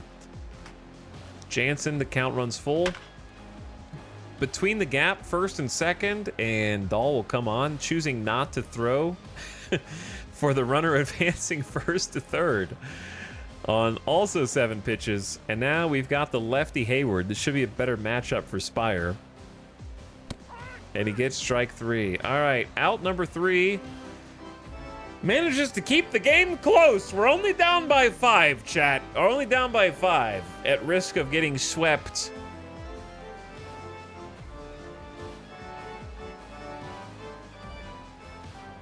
I think you just leave Vosler in. And if he strikes out, he strikes out. Oh my god, that's his, is that his 3rd strikeout? The 10th strikeout for Snell. David Dahl up, full count. And he walks him. Snell with his 2nd walk, and that was a 6-pitch at bat. And finally, they bring a new pitcher in against Yan Gomes. Nick Vespi. Got a 2.77 ERA so far this season. Had a 5.05 ERA last season. Good job laying off the pitches low. Snell didn't want any piece of Dahl. Maybe since we got Snell out, we can at least get a run or 2. Smoked up the middle by Yan Gomes, the catcher for today. Dahl thinks about going to 3rd, but he decides better of it, and that'll bring up the young bat of Jeremiah Jackson playing 3rd today. I don't think we got anybody better than you because you're all going to suck here. But good luck, Jackson. Jackson, hot shot to first. First to second. Nobody able to cover first. Dahl goes to 3rd on the fielder's choice, and that leaves Jackson at 1st. He's got good stealing ability. He might try and run.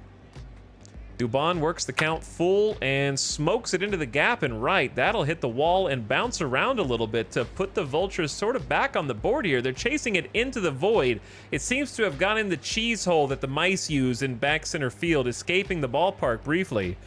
But out of respect, Dubon will wait for them to find it at 2nd.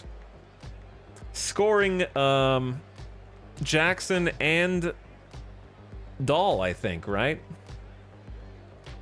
Now we've cut the lead to just 3, a grand slam away from winning.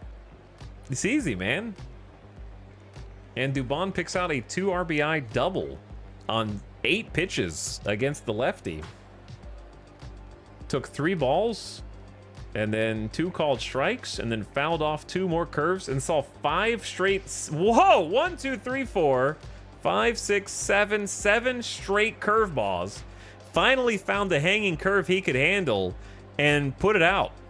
7 straight curves. 98.1 off the bat. See, it's like it can bounce off the first wall, but then when it starts rolling like that, it goes into the void. Now, we got Fletcher at short, which I don't love. But what else do you do here? What else do you do? You could take Diaz out, but his bat's equally cold. Mastrobuoni is a lefty on lefty, which I don't love. I think you just assume that he's got some hanging curveballs and hope that Fletcher can catch up. Fletcher takes it to straightaway center, and I think that'll hang up there for the 3rd out. But 2 runs do score. The lead is cut to 3, and the Vultures have 6 outs to work with. The streamer forgot to warm up a pitcher again, but Spire is good for another inning, I think. We really only have Fernandez and Poche. I think we just warm up Fernandez and Poche, get double barrel action. Peraza isn't the biggest threat with the bat. He had a single in the 6th. And he's going to punish me for saying that. Nope, slow grounder to Jackson. And that is 1 pitch, 1 out. Now DJ LeMahieu, who is hitting .304, 1 for 3 today. Just pitch to him. He delivered a run-scoring double, puts it in play to short. Fletcher's got it. They make the pick at first. Quick throw to Biggio for 2 outs, and now Grisham, 9th in the order. 2 strikes on him. And it looks like Spire has his 2nd inning of work. What's his stats right now? 2 clean innings. Okay, Fernandez and Poche are ready. Fernandez is 83%, Poche is 95%. I think we're gonna have to bring out Poche. Because if we let's put it like this. If we don't score Poche, if we do score our better pitcher who's a little more tired, I think. All right, we got the top of the lineup. Biggio, Amaya, Canario versus Vespi, who we have shown is not immune. Biggio, 3 trips without a hit, takes a walk. Ball 4, we have a base runner. Umpire missed the first curveball, just completely fooled him. Was a strike, but ump says nope, that is a ball. And now we got Amaya up, who's 0 for 2 today, and due. He smokes it to center. They make the catch, I think. Back goes Grisham, and he makes a one-handed grab. 4-star play for the line out. Just reaches down and gets it, I guess. All right, and they bring in a righty to face Canario. This righty's got a 1.8 ERA. I'm not substituting Canario. Canario can go up there and strike out 17 times, and I'd still trust him implicitly. Too bad we didn't lay off that slider. That's why he popped it up so high with the Maya. Clay Holmes, game number 12. He struck out 14, walked 5, and 15 innings pitched. And Canario looks at strike 3. In there. Now the DH Vosler takes ball 4. The tying run comes to the plate. It's David Dahl having himself a game. 2 for 2 with an RBI. If anybody can do it, Baby Dahl can. That is cracked off the bat, but in the game, it kind of just is a lazy fly out to center. I knew better than to get excited by that noise. And guess who forgot to warm anybody up? Damn, I keep doing this, chat. I keep forgetting to warm anybody up, dude. That sounded so good. Yeah, that was a loud crack. All right, Spire versus Volpe. 2 strikes. Don't worry, Spire's got this. He hits the batter. I gotta stop mismanaging the game, but also we're down by 3. Let's go have a chat. Let's go have a chat. Mound visit. Fernandez is ready.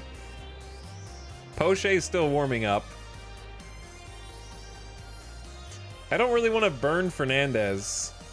I told you if we didn't score, I was going to use Poche, but now we gotta. All right, Fernandez is coming out against the righties. 2 strikes. He's known for his fastball. He's a hard-throwing right-hander. Strikes out Gleyber Torres for the first out. Now Judge.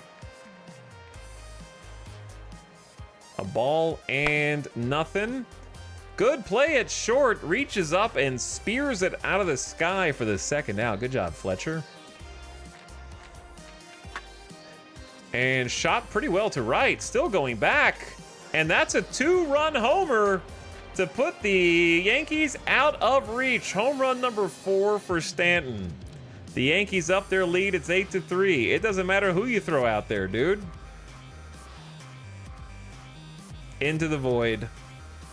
Into the void. Fernandez giving up his 3rd earned run in 3 days. Apparently he needed more rest. Full count on Jansen. Popped into shallow right.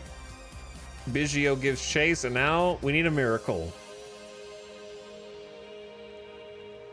So Fernandez getting banged up a little bit. He was doing too good. Now he's not feeling it. We're going to give him full rest before we use him again. That was a 7-pitch AB also. All right, Gomes, Jackson, Dubon for the miracle. And we got a leadoff walk. Gomes continues to produce in 5 plate appearances. He's hitting 500 with a 600 OBP. He's seeing the ball well. All right, we got Jackson at 3rd. We need offense, so I'm going to bring out Miles Mastrobuoni and figure out the rest later. This is our last chance. I want the lefty. They switch to a lefty. And now I am going to switch to a right. I'm going to switch to a righty. Chat, would you rather have Pache or Caratini? Pache's hitting 157. Caratini's hitting 160. Pache's got a 271 OBP. I guess Pache. He's got a better eye. But Garantini has more power. No, he doesn't. He's got a 50 eye. Pache's got a 50 eye also. But yeah, I'd say Pache. The double pinch hit. So they can switch their pitcher once. They can't switch their pitcher twice. I can switch my batter twice. Is there a limit to how much you can score in 1 inning? Or can it keep going? Yes, it can keep going until you get 3 outs. Correct. So it's never actually over until 3 outs are made. I need 5 runs to tie the game and extend it to extra innings, and 6 runs. And if we scored 6 runs, we immediately win. No matter what. Because this is the 9th inning. It's the last inning. Just a grand slam and another run. Easy peasy. Don't worry. Pache's got this. Full counts. Left-hander Will Smith. 4.43 ERA. Smokes it into right. It does go all the way to the corner. The pinch hit is successful. They get the throw into the cutoff man. And Pache is in there with a stand-up double. Nobody out. Runners at 2nd and 3rd.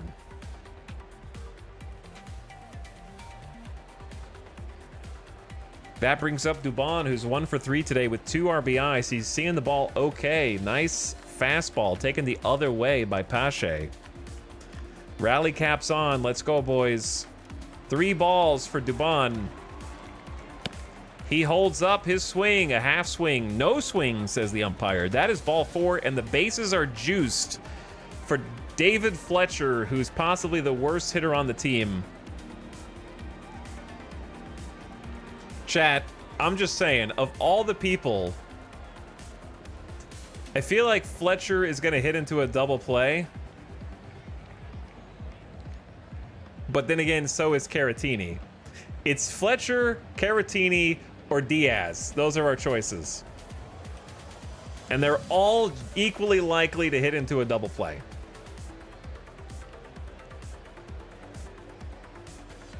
I'm definitely subbing Fletcher here. He's 0-4 his last forever.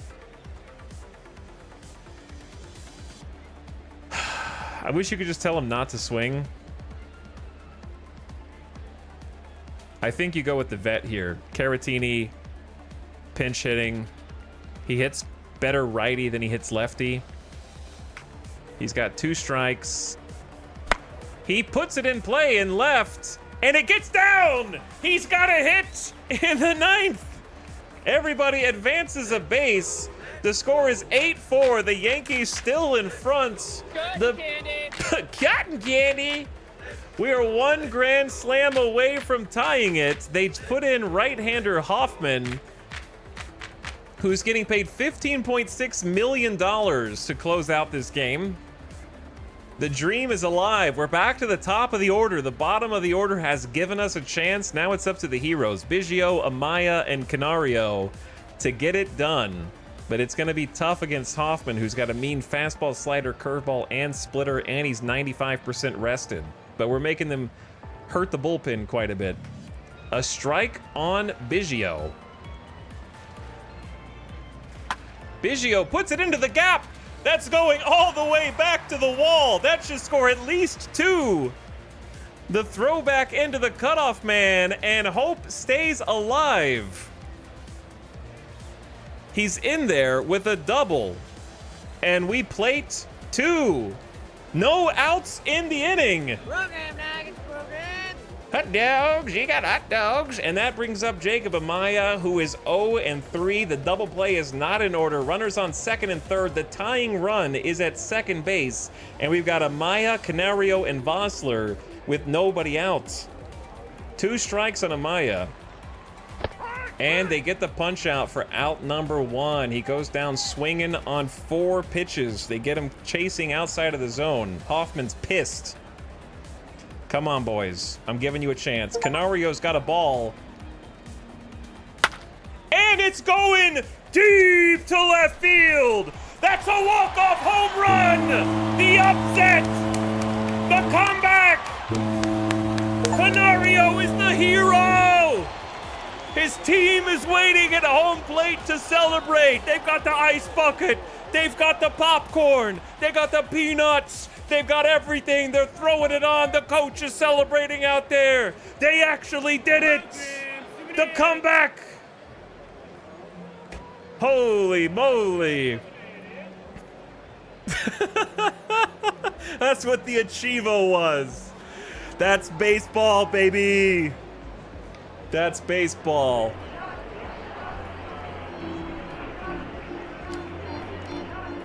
Let's see what the play-by-play was. I can't do a replay yet because if I click a button, it'll automatically finish the thing. In the batter's box, Canario batting .297, 11 hits and 37 at-bats with runners in scoring position. A long look in by Hoffman. Here's the pitch. Canario with a swing, struck hard toward the gap in left center, giving chase as Grisham to the warning track, but it's gone for Canario. He clobbered that one. Canario sends the Pink Box Park crowd into a rapture with a 3-run homer. That ball went 417 feet.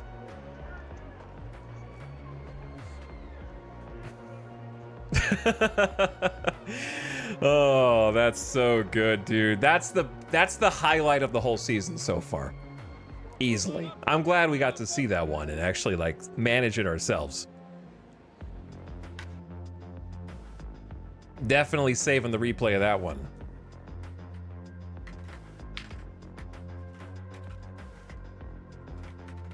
Canario walk-off Yankees.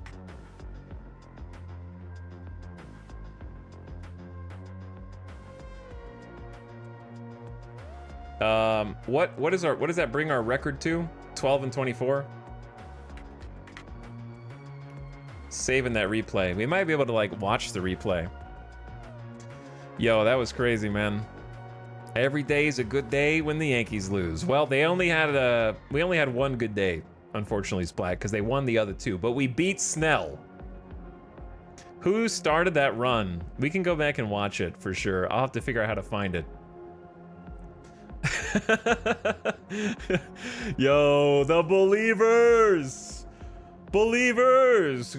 Taking the 2.3. There's actually more Believers than I thought there were going to be. Will the Vultures win the game? The doubters were so certain, man. But honestly, that's why baseball is my favorite sport, man. There is no clock. There is no timer. There is no take a knee or foul 70 times to try to get possession of the ball because they're trying to run out the shot clock.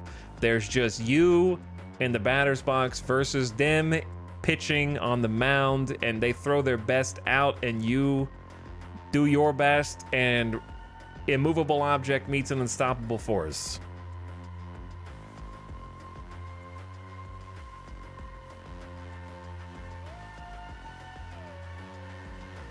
Is it a full 162 game season? It is, yeah. But you can simulate as many as you want.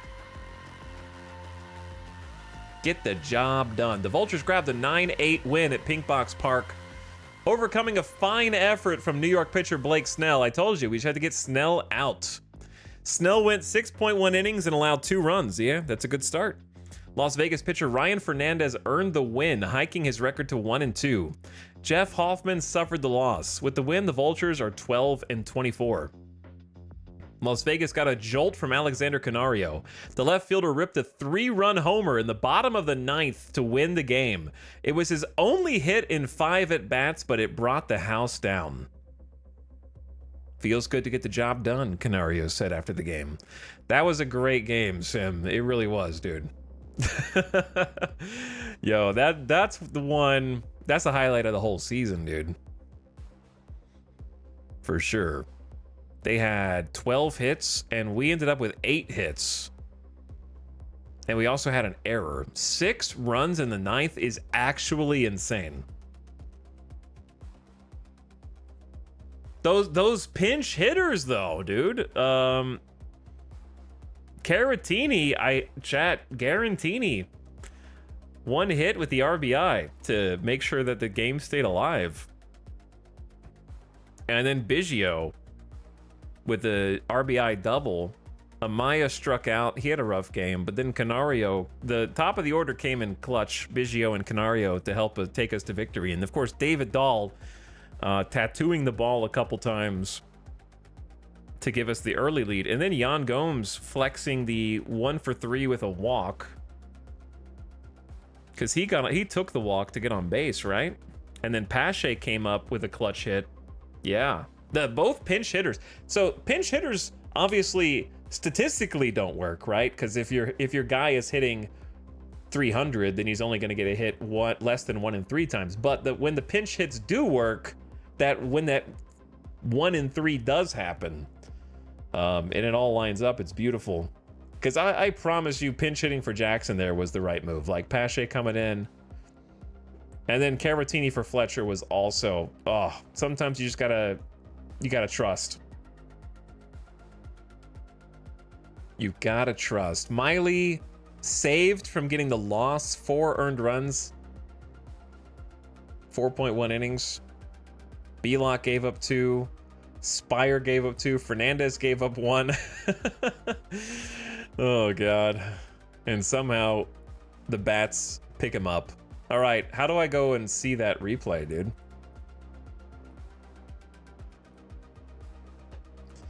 The comeback. Achivo versus the Yankees. Team effort. 6 runs scored versus the Yankees in the 9th. Walk-off homer. No better game to have that as our permanent, like, Las Vegas Vultures team first than against the Yankees, I say.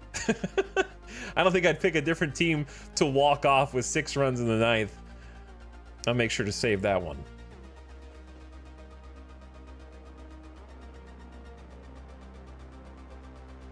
I literally love Alexander Canario. Does anyone know how to watch replays that you saved?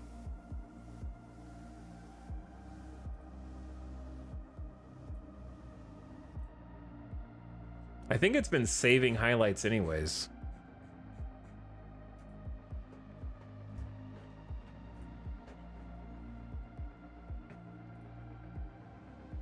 So you can actually watch the entire thing. I don't know if you can fast forward to different innings.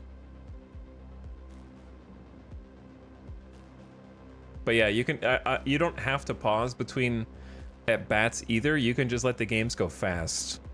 But I wouldn't be able to talk fast enough.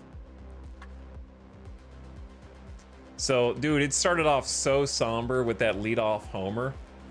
Miley giving up a homer on the first at bat of the game.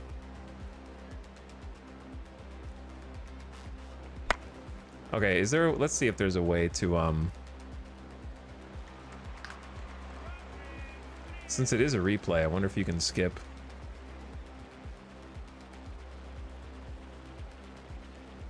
Sick. It has like a control up here, so you can change it. Here's the 9th inning. Okay, this is offensively the 9th inning, and we hit the first batter too. Spire throwing to Volpe, and then we brought in Fernandez. Ital, who's your favorite team? Strike 3. Duh, Astros. But I'll be an A's fan when they get here. Look at that snag. I'm not anxious for the A's fans to hate Las Vegas forever, you know. I don't will them to give up their historical team to the Vegas, but if they're going to play here, I'm going to go watch them. The Yankees up their lead 8-3. That's where we thought the door closed, man. Giancarlo Stanton with the 2-run shot to up the lead 8-3 in the 9th. It was over here. For sure.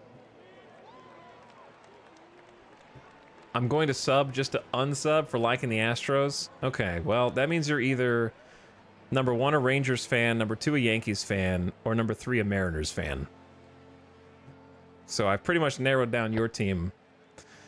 The windup in the pitch, ball 4. Angels? Oh, so you're not even in the conversation. So carry on. Vegas with the base runner in the 9th. That was Yan Gomes. Astros are like, I don't even know who you are. I'm just kidding, bro. I'm just kidding. Listen, I know Ohtani still stings. He abandoned you. I don't like the fact that Ohtani's a Dodger anymore. I guess you could have been a Dodgers fan. That would have been... it probably would have been, actually, yeah. Number 1, a Rangers fan. Number 2, a Yankees fan. Number 3, a Dodgers fan. Number 4, a Mariners fan. I would have said. Okay, let me slow this down. So, Gomes takes the walk. Pache hits the single, right? Oops, I accidentally skipped, but, Dubon takes the walk. What's wrong with the Dodgers? The Dodgers just hate the Astros for 2017 eternally. Eternally. But also, the Yankees and the Dodgers are the 2 biggest fan bases in baseball, and as a result are the 2 most widely hated teams in baseball, just because they're the most popular.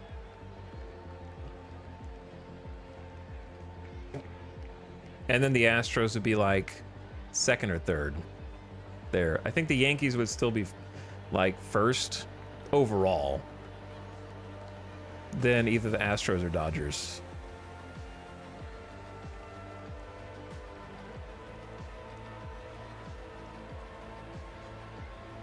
But yeah, the reason why Dodgers fans hate is because they think that 2017 should have an asterisk, but actually the only World Series with an asterisk is their abbreviated series World Championship.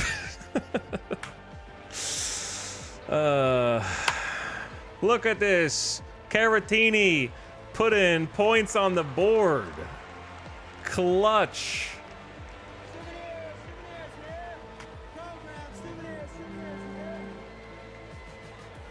And then they bring in their dude who's got only saves, and Biggio takes it the other way for a double. Dude, it was over when Biggio came up. He is clutch city.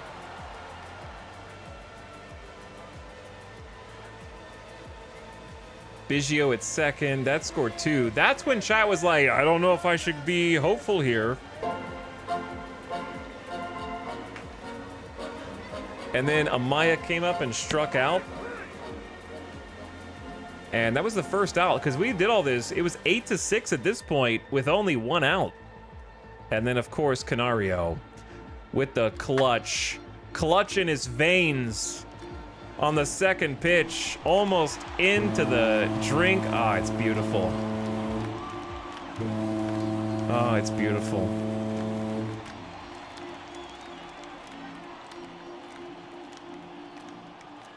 I've got rivalry privilege to hate the Dodgers because I'm a Padres fan.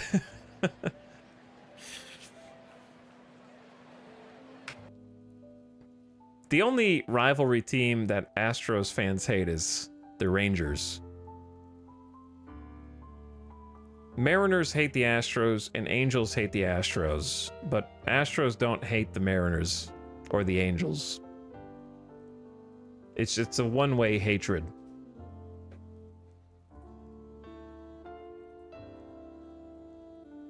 It takes too much energy to hate the Mariners or the Angels. And then nobody even remembers the Athletics are in the division, unfortunately.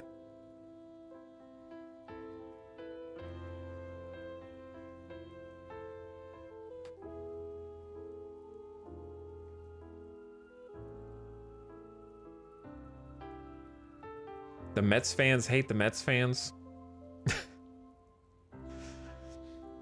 I thought you ended the stream a while ago. Why'd you think that? Why would you think that? But it's not usual for teams to have more than one rival team. It's very abnormal.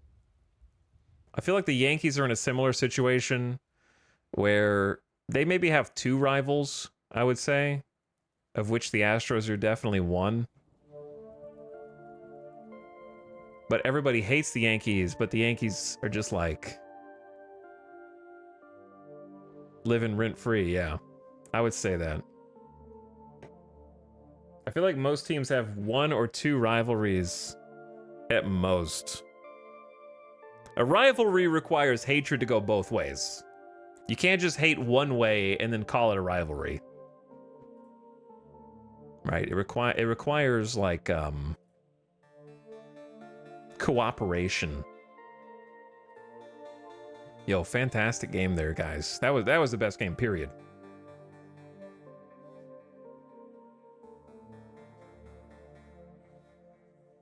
Mexico City is the Vultures' rival.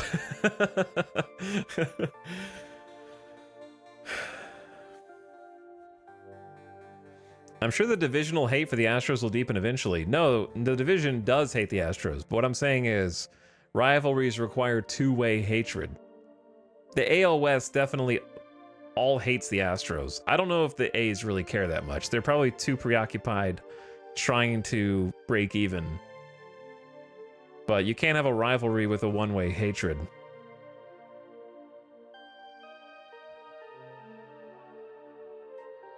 A's Angels is a classic one. Really? The A's and Angels? Like, I mean, that makes sense because of geographical proximity. But I don't really know historical rivalries. Yo, we managed to stop the sweep. No sweep. Are they going to rename the Athletics when they get to Vegas? I don't know. I don't even know what's going on with all that. I hope they don't move. But it seems like they are. And if they do, like I said, I'm going to go to games. Because then I get to go to A's/Astros games, and that'll be fun for me. Because they'll play each other pretty frequently.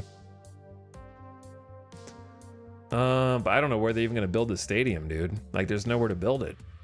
There's no room. We're in a little valley. Like, there's no more space, man. Ian Anderson's up next on the bump. Okay. Who do we play next? No game today. So let's check the waiver wire because I feel like we haven't checked it in a couple days. You should be checking this every 3 days at least to see if anybody's coming through. This is the list for people who are being let go on waivers, which means their team doesn't want them anymore or wants to see if they can get away with demoting them. They're gonna knock down Circus. I don't think too many people would complain about that. Oh yeah, didn't they already demolish something?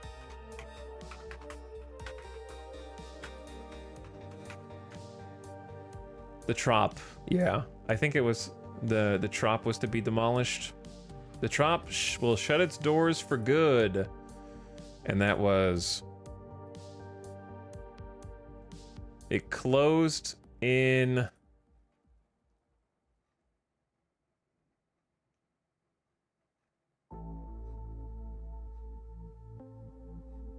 Okay, I don't really care about this story.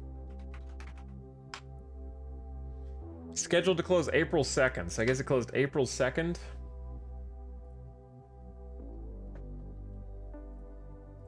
The Trop was a dump, but I liked it. I don't know if they demolished it yet, have they? Is it still just closed, or have they demolished it? Alright, anyway, nobody's here, so let's finish the day. And nobody's still here. Wright scouts the White Sox. The White Sox are 15... Oh yeah, I gotta update our record. We're 12 and 24. Yeah! 12 and 24. They're, the White Sox are 15 and 21. They're in 5th place in the Central Division. They're 10th in the American League in runs scored. Batting average is 10th in the American League, and they have the 13th most runs. It's not very good. We got Anderson, Yowanadon, and Kikuchi. Not the strongest lineup. Their best is Luis Robert Jr., 27 years old in center. We're probably going to simulate at least the first game or two against these guys, and then we'll play one so we can advance a little further. And they got 3 pretty good starting pitchers. Garrett Crochet. Look at that fastball, slider, changeup. Shane Bieber, $22 million a year. What a gamer, dude. They picked up Shane Bieber.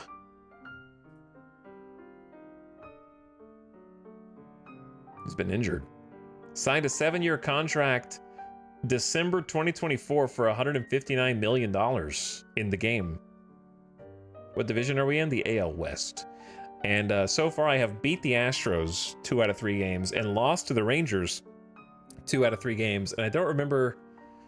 didn't we play Oakland? I feel like Oakland beat us. Could be misremembering. And then they got shortstop Colson Montgomery, 23 years old, could be a phenom. Look at that. Look at that eye, taking crazy walks. 370 on base percentage. Brandon Valenzuela, a catcher, 330 OBP. He's got a good eye too. Takes a lot of walks. Cool. All right. So nobody on the waiver wire at all. And we're playing against Bieber first, the righty. So let's go ahead and sim the first 1 or 2. Let me check. Pitchers, actually, the bullpen looks real clean after yesterday, so that's nice. We had a day off. And then our lefty lineup is, I think Biggio's just always leading off for us. I wish we had more righty options, but righty first basemen are rare. We don't have to DH. Oh, yo, we got we could sub out the Vaz. We kind of got this issue where oh yeah, let's check on our Derek Hall. Doesn't he bat righty? No, he bats left too. Never mind. I got excited, but David Hall has come back to his first game. I think he's on the secondary contract in rehab. He's got 2 hits in his first game back, so that's good. He was going to be our DH potentially, but we already got a DH, but we could, you know, substitute them out if one is good and the other one's bad. So, lefties. Righties. We're facing righty. Bieber. 3 righties in a row. So yeah, Biggio, Amaya, Canario, Vosler. I like that. That's been great. David Dahl's on fire, hitting 280 in this stretch. Is he his 18-game hitting streak now?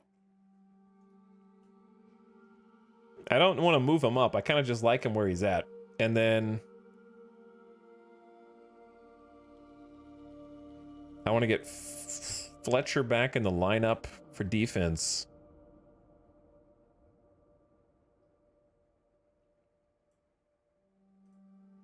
at shortstop. Amaya at second is where he's best. And we just had Jan Gomes go 1 for 3 with a walk.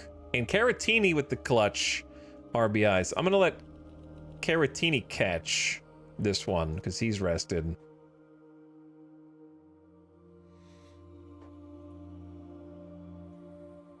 And then maybe Pache for Dubon. What did Dubon do? He had an extra base hit with 2 RBIs yesterday. I think either one is fine here. When was Pache's last start? It's been a few days. Let's let Pache get the start in center and then Jeremiah Jackson at third. So if I could get the lefty bats of Miles Mastrobuoni up, that'd be great. He plays left field and second. We got Canario in left, but he can move over to right. He'll just play defense worse. I don't know, that creates problems. I think they just sub out Miles as needed because he's not a great hitter anyways. He's hitting 200 in 70 ABs. And then we use Miles as a pinch hitter. And then Gomes as a pinch hitter. And then Dubon as a pinch hitter. And then Miles as a pinch runner. There we go.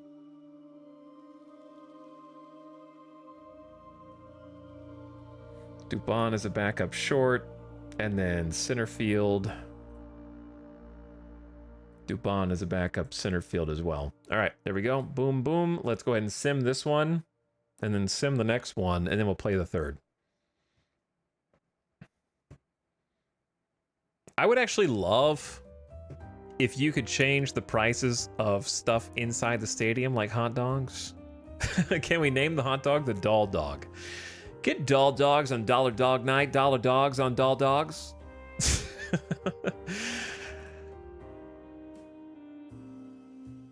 All right, let's have them play. Finish today. We lost 4-5.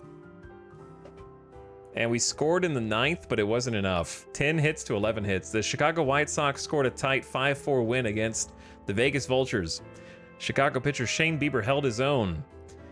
He gave up 7 hits and walked 1 over 7 innings, allowing 3 runs. The 4th place White Sox are now 16-25. Montgomery was 1 for 4 with a homer, adding 3 RBI and scoring once. Wow. In the bottom of the 5th, with runners on first and second, he stroked a 3-run homer. So, Biggio 0 for 4 with a walk, came around to score. Amaya 2 for 4 with a walk, came around to score. Canario 1 for 4 with an RBI. Vosler 1 for 4 with 2 RBIs. David Dahl finally broke his streak. His 18-game hit streak is broken. Fletcher with a hit. Caratini with another hit. And he came around to score. Pache 1 for 3 with 2 strikeouts. Mastrobuoni subbed in for him as a pinch hitter. 0 for 1. And then Jackson, the 3 for 4 games. So if there is a bright side, it's Jackson finding his bat with us. 3 for 4 game with a double. Okay, that's actually excellent. Outfield assist. Dahl threw out Jimenez at home and saved a run. That doesn't happen very often. Vosler got a homer. Jackson with a double. 7 left on base without scoring, and a 2-person ball game here. Anderson takes the loss. 5.2 innings pitched, 4 earned runs against 102 pitches. I guess he's got the stand, but he's going to be shot. I would have taken him out earlier than that, probably. Maybe I should give them a pitch count, so the AI doesn't throw him up over 100 pitches so often. Throw out his arm. He's 26. And then Hernandez came out 2.1 innings with 1 run given up. So we got 3 off of Bieber and then 1 off of Swanson, but he completed the save. So we almost did it, but not quite. All right, and then right-hander Jack Flaherty. Flaherty? How do you say his name? And that puts us down to what's our total now. 12 and 25. Dude, every time it looks like we're gonna come through. Flaherty? Flaherty? Ioannidon is coming up. That is not who I want. He has been getting blown up. Can we bring somebody else up from, like, the secondary roster, maybe? Is Blanco healed? He's on the injured list. 5 days left.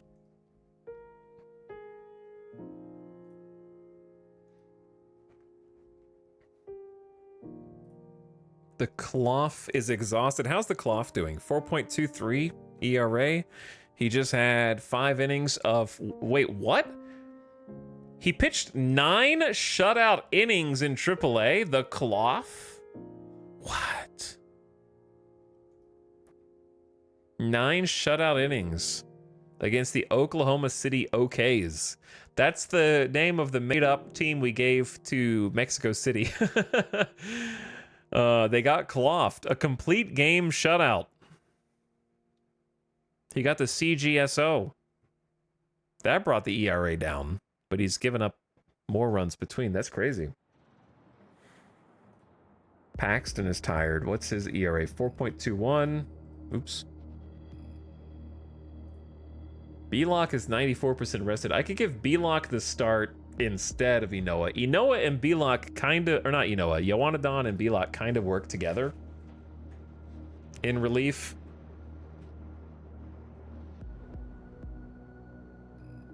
Maybe I should just play this one and then sim the next one, so I can kind of watch them.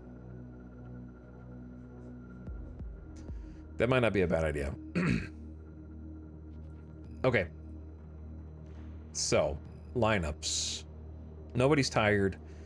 I feel like I need to keep the same lineup. How did Caratini do yesterday? He got 1 for 4.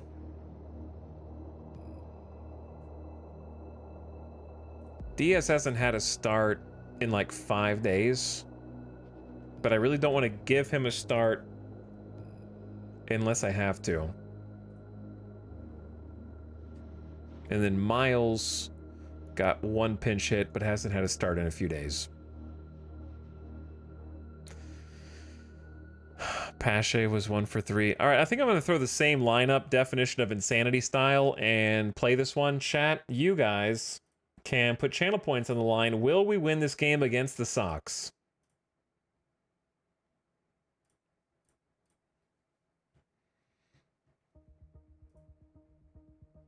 I'll let you take a look. The game thinks the White Sox have the edge in pretty much every category, for what that's worth.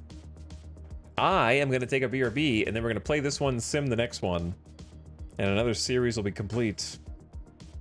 White Sox. Duh, White Sox. Look at Luis Robert Jr., 70 overall at 27 years old. God tier center fielder. His average is only 189. Oh, no, sorry, 238, though. How are the Sox doing? You know. Better than us.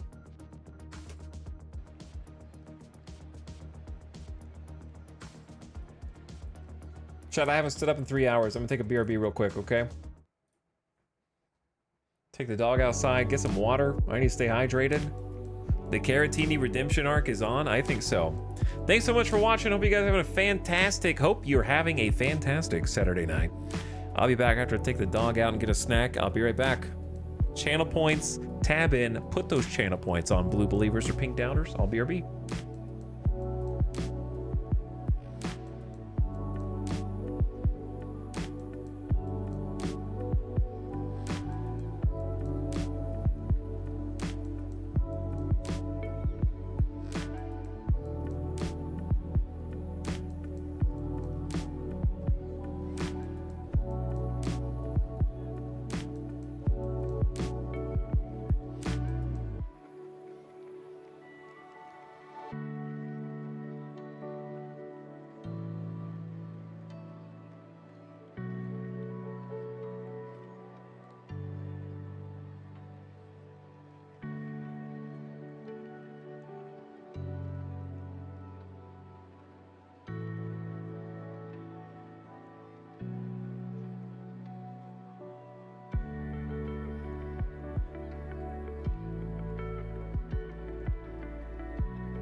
Welcome back.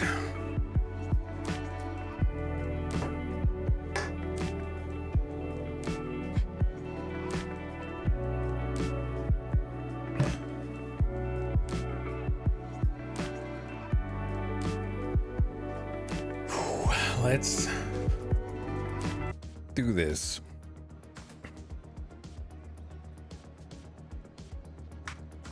Good evening, folks, and welcome to Guaranteed Rate Field in Chicago. Tonight, the White Sox host the Vultures. Vegas sits last in the American League West, 12-25. The White Sox are 16-21. We're going to be even by the end of the series.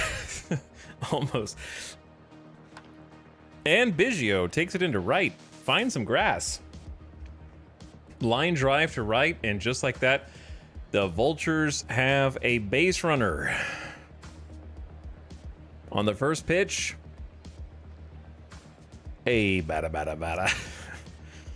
I put 42% of my net worth on believing. I sure hope I don't regret it. Don't worry, Amaya is going to get a first pitch homer here. Or a hot shot past shortstop. Shortstop had no chance. Wrapped up the middle. That's a single. Biggio moves to second, and on two pitches, we got two runners on two bases. Jack Flaherty has 34 innings pitched and a 4.5 ERA. So he's right there at just like the absolute baseline for like average. But then again, so are we. That brings up Canario, the hero from the last game, sending a beautiful walk-off homer, 412 or 13 or 14 feet over the center left field wall. Left center field wall. Sure, we'll go with that. It just occurred to me that after that game, they all had a day off. You know they partied all night long after that walk-off because they knew they didn't have a game the next day. It was probably hangover city for the Las Vegas Vultures. Like that's the kind of game that if it were real and this was a real expansion team would go down in history. That would be like remember when we walked off the Yankees with 6 runs in the 9th and Canario hit a homer to send them packing and send us celebrating? Yeah, shots. All right, Canario, do it again. Canario takes it into right, but coming on as a right fielder, and he's there. Also, 3 pitches, 3 true outcomes. And it was at home too. Yeah, they were trawling the streets of Vegas that night for sure. There was parties in the streets all throughout Vegas after that win.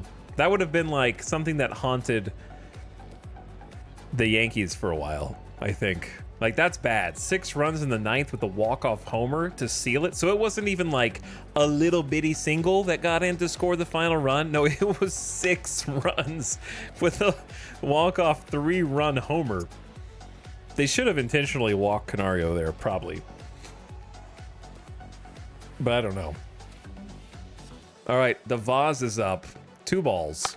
Bosler takes it down to first to second back to first. They turn the double play and get out of the inning unscathed. No damage done despite the 2 leadoff singles. And that brings up right-hander Yoanadon, who's pitched 28 2/3 innings this season with a 1-2 record. 17 earned runs puts him at a 5.34 earned run average. He's given up 5.34 runs per 9, right? Chad, it's per 9 innings, right? I'm just making sure that I'm not stupid.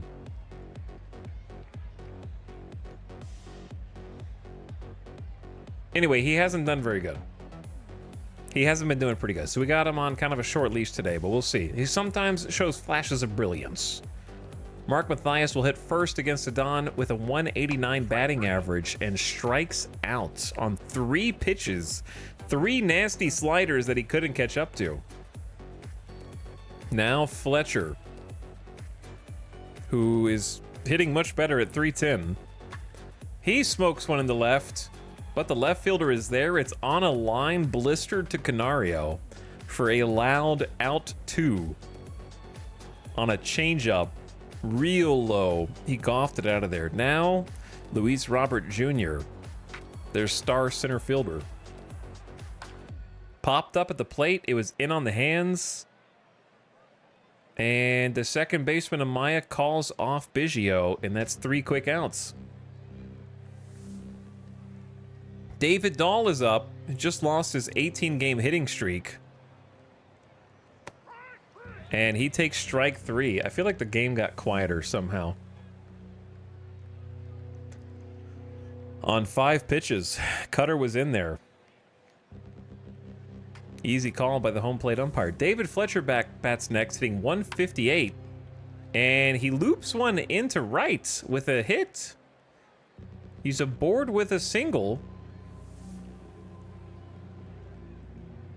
And that brings up Victor Caratini, one of the heroes in the late game rally last night against right-hander Flaherty. He's definitely been hitting better of late. And he puts one back up the middle. He's got himself a single, but that'll actually move the runner first to third, being very aggressive. Safe at third is Fletcher on an aggressive sin, and Caratini takes second on the single, advancing 90 feet on the throw in. So we got 2 in scoring position for Pache with only 1 out. That was a 1-pitch slider. Caratini improves his average to 184 with a 245 on base percentage. Fletcher is not very fast. He has decent base running though. And now Pache up. A ball and 2 strikes, hitting 182 this year. Pops it into left field, possibly deep enough to score the run. There will be a play at the plate, a slide, and a sacrifice fly from our center fielder. Well done. Fletcher scores first on the sacrifice fly. That was 91.3 off the bat. Just deep enough. That was a quick throw in. And Fletcher is safe at the plate. So waiting until the catch is made, then he can leave third base and race the ball home. The catcher does have to tag the runner because it's not a force out for the people who are not baseball pilled. So the catcher has to catch the ball, the throw has to be on line, and the catcher has to tag the runner with the ball in their glove before they touch home plate. And that brings up Jackson, who swung a hot bat in the last game against the White Sox. Wait, no. Yeah, the last game against the White Sox, he was 3 for 4 with a double. He's one of our rookies that we sent to AAA for a little while to kind of get some reps. He had 70 at-bats, hitting .314 in that stretch, and we're hoping he can duplicate it here. 2 balls, 2 strikes. Strike 3. And he strikes out in his first AB. Caught the outside corner. That doesn't look outside, but it did catch the corner. Caratini's average has like doubled since before the Yankees series. Yeah. Up comes Montgomery, a career 246 hitter. And he puts the ball in play with 2 strikes to short to first. 1 out on 4 pitches. Got him with the changeup. Now Jimenez. 2 balls, 2 strikes. And he gets the strikeout. Second strikeout for Adon. Now, JD Martinez. JD Martinez, how old are you now? 37-year-old JD Martinez. Playing for the White Sox. He's 297 in April. And he continues that hot hitting with a line drive into right. Crisply hit, says the game, for a 2-out single on a fastball. Gonzalez is up, their second baseman, hitting .239 in April. Doing a lot of first pitch swinging there. That gets through the first baseman, Biggio, and he'll go first to third. They got a runner in a rundown, I think. Gonzalez goes for second, and he's out. Dahl takes him out with a terrific throw. It looks like David Fletcher was injured on the play. Not again, dude. The trainer examines his left knee, but Fletcher shakes it off. The second inning is history. The White Sox have nothing, leave 1, and the Vultures Lead 1-0. Okay, so Fletcher might... he's threatening to go back on the injured list again.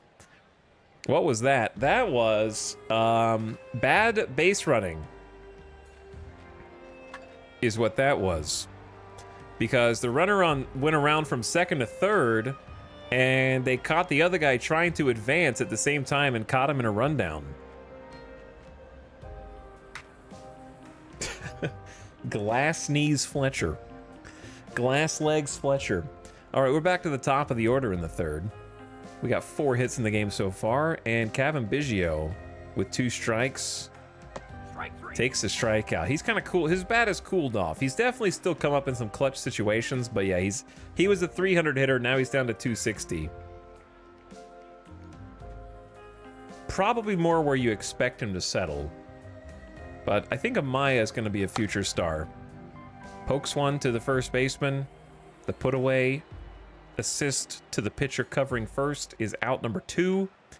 And now Canario with the ball. Can you nickname players? I don't think so, but I don't know. That was a hot shot to third.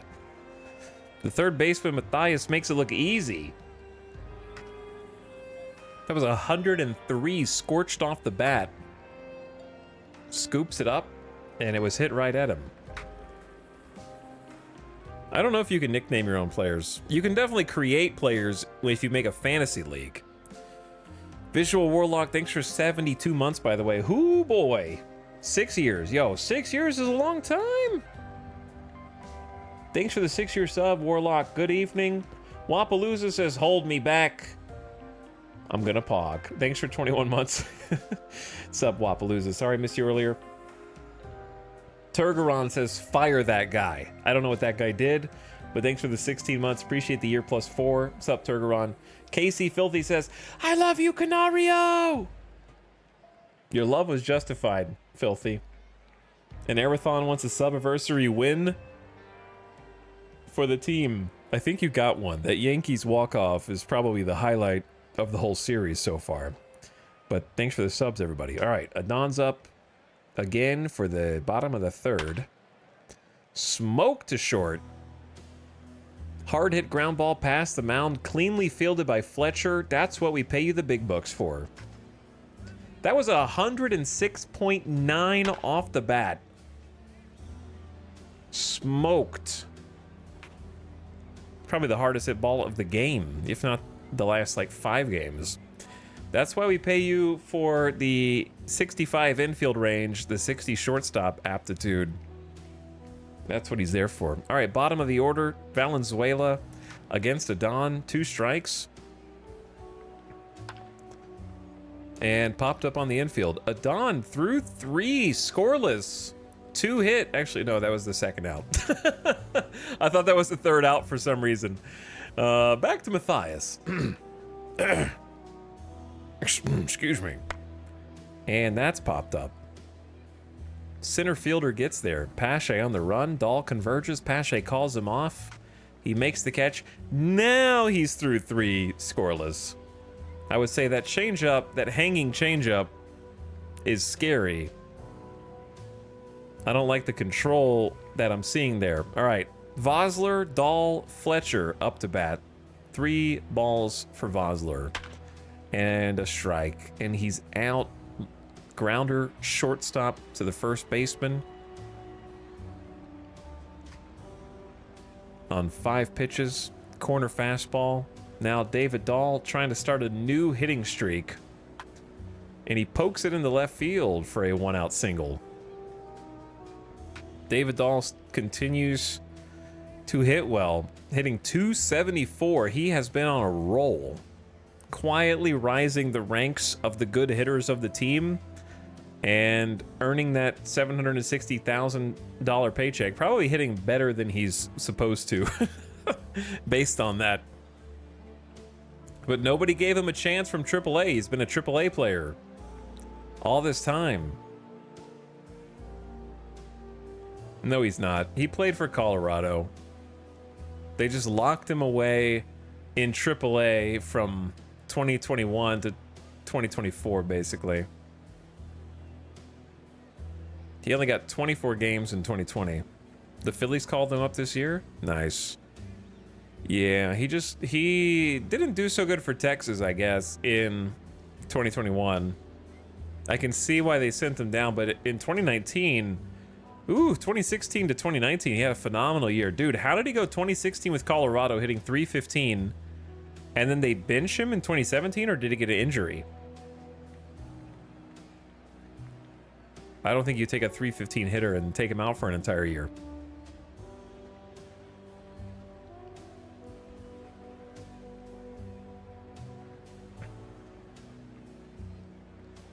Okay, now Fletcher's up. I'm sorry? What was that? He can't make contact with the bunt. There's two people named Fletcher. They have a D Fletcher, and we have a D Fletcher. That's weird. You gotta swing. On a 2-strike count after failed bunt attempts, he goes out and gets one and puts it out to shallow right for his second hit of the game, seeing the ball real well off Flaherty. And now the switch hitter Caratini tries to lay down a... Stop doing the 1-out bunts. Do I have to tell you, like, to never bunt? Why are they trying to do 1-out sacrifice bunts? I hate it. Just swing the bat. Dude. It'll land harmlessly foul. I told them to, like, minimally ever bunt, and they still try to do it every single time they get up, and it drives me crazy. But you can't... I don't think there's a setting to ban 1-out bunts. No-out bunts, I'm fine with. 1-out bunts are stupid, and I stand by that. Okay, well, that's what you get. See? You try to bunt twice, then you get put in the hole, no balls, 2 strikes, and then you have to defend the plate, and then you make a bad grounder, roll it over, and you swing outside at the curve to get the double play, ruining the rest of the inning. I don't know what part of the coaching staff loves 1-out bunting. Which, for the record, his sacrifice bunt is 35. There should also be a slider that says never attempt to bunt if you have under a 45 rating at sacrifice per the scout. Whatever the scout thinks your rating is, then you can't bunt if you're under that 45. Like, I like sacrifice bunts when there's a runner on and no outs, and that's pretty much it. Adon versus their own D Fletcher. He gets the swing and miss, strike 3. That's his 3rd punch out of the game. 6 good pitches. Luis Robert Jr. in center, ball and a strike. He popped out last time. Puts it over to shortstop for a quick assist. 3 pitches and an out. Yeah, I guess I could just set Caratini to stop bunting. I don't want to have to do this for every single thing. Never steal. Base run conservatively. Hit and run never. Sacrifice bunt never. Bunt for hit never. Do I need to change any of these?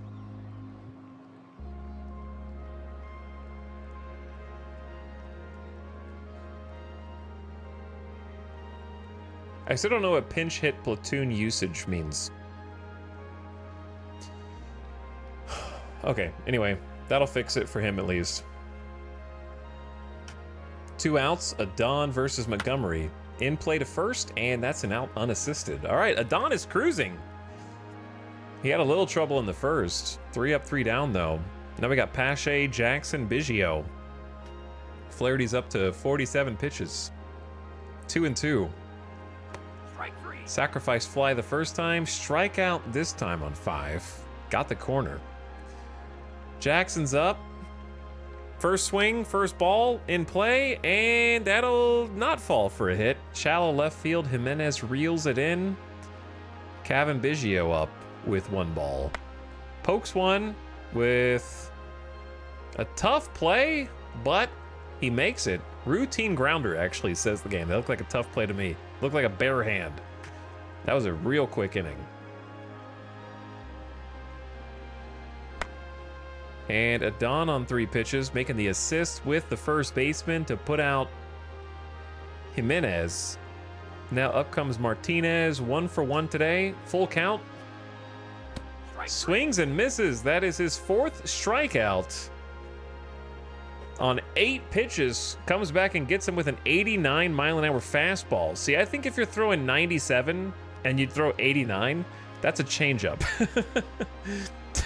Maybe he's got a 4-seamer and a 2-seamer. I don't know. Is that what this is supposed to be simulating? It's weird that there's no 2-seamer and 4-seamer individual stats, right? Or different types of curveballs. Maybe that's just too complicated to simulate. I don't know. But he fouled off 4. But yeah, fastballs don't normally fluctuate by 8 miles an hour. 2-seam fastballs are usually slower. 4-seam fastballs usually faster. But anyway, there's 2 outs for Gonzalez. 1 for 1 so far with a single. And he hits it into shallow center for out number 3. Pache makes the play. And Adon is through 5 scoreless. Looking strong out there. That brings up Amaya Canario Vossler. Full count for Amaya. He has a single and a walk for the 16th time this season. That puts his on-base percentage to .383. Nice take. Canario's up. And they try and throw behind Canario to get Amaya. Maybe leading off too far from first, but he's safe. And Canario pokes it to the second baseman. And they take the lead runner, but that is all. Vossler at DH. Over the head of the shortstop for a lazy single. 2 men on now, first and second with 1 away. They're lucky they kept that fastball in the park. And now we got Dahl and maybe Fletcher if no double play. Dahl puts it into left, and the left fielder is there. Come on, boys. We need more than 1 run against the White Sox, seriously. David Fletcher is 2 for 2, seen it like a beach ball. Strike 3. But he strikes out on a full count for the 3rd out. Looks like he swung at ball 4 to me. And he did. That was way outside, or way inside, actually, for him. Close one, dude. All right, we got a Don in the 6th. See, we've got the whole bullpen, and Adon is doing great. But he's I know he's only 55 pitches in, but I told you he's on a short leash here. And they've got righty, switch, righty, lefty. Who is the least worked bullpen pitcher? Nick Sandlin, probably. 9 pitches 5 days ago.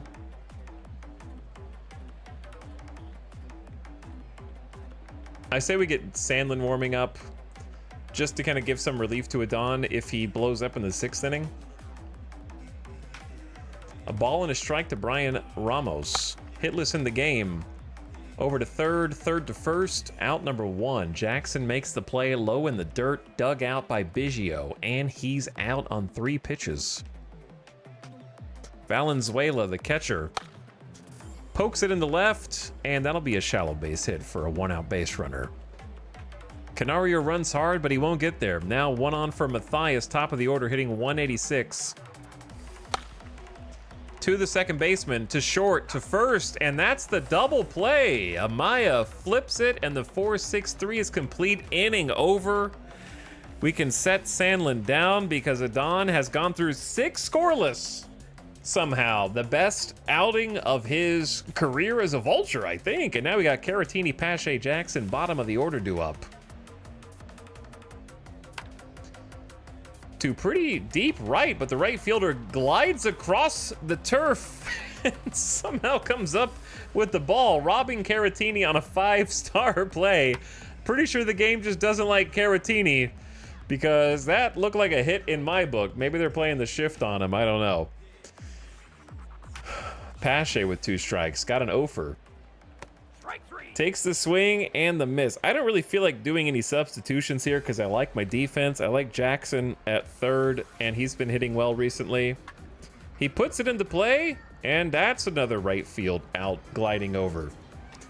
7th inning is over for Las Vegas. Nothing across. All right, I'm gonna still warm up. Sandlin's already ready to go. I would like to see if Adon can get through a 7th, but my problem is I always leave the starter out there for too long. Out one unassisted by Biggio on 4 pitches.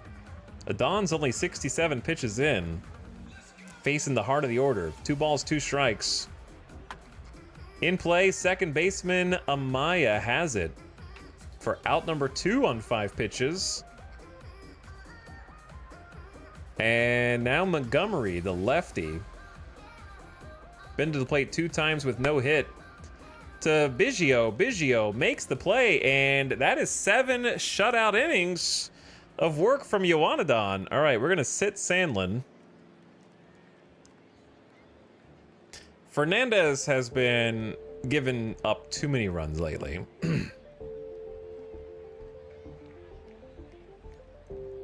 They've got righty, righty, lefty.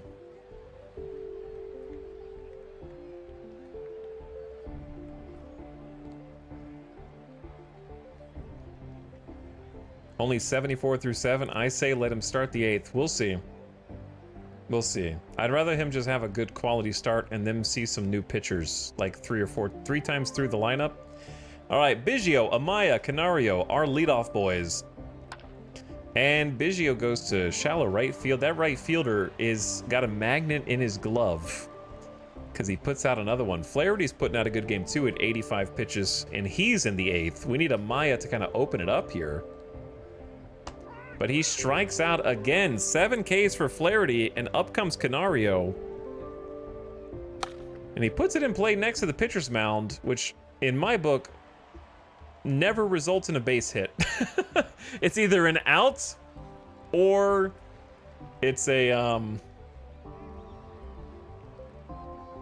It's always either an out or it's an error. Either one of those. All right, so we're gonna go ahead and put in Sandlin, who is already ready to go. He's good. I say Yoanadon, good job. Let's bring somebody else in. Right-hander Sandlin versus Jimenez. Sandlin's got good stuff, good control, good movement on the ball, great slider, great sinker, and a changeup. A ball and 2 strikes. Nick's allowed 1 home run in 7 innings. And he gets the punch out on the first batter. JD Martinez hitting 277, 1 for 2 in the game. Full count. Not the strikeout, says the ump, even though he got squeezed, in my opinion. Ball 3 is probably a strike. 1 on with Gonzalez up, the lefty hitting 222. 2 balls, 2 strikes. He gets the sign from the third base coach, and he strikes out. Didn't tell him what was coming. On the sinker, changing the speed from 80 miles an hour on the changeup to 95 miles an hour at the bottom of the zone, and now Ramos hitting 318. I'm scared to hit the pitch around button because every time I hit pitch around, they give up a run.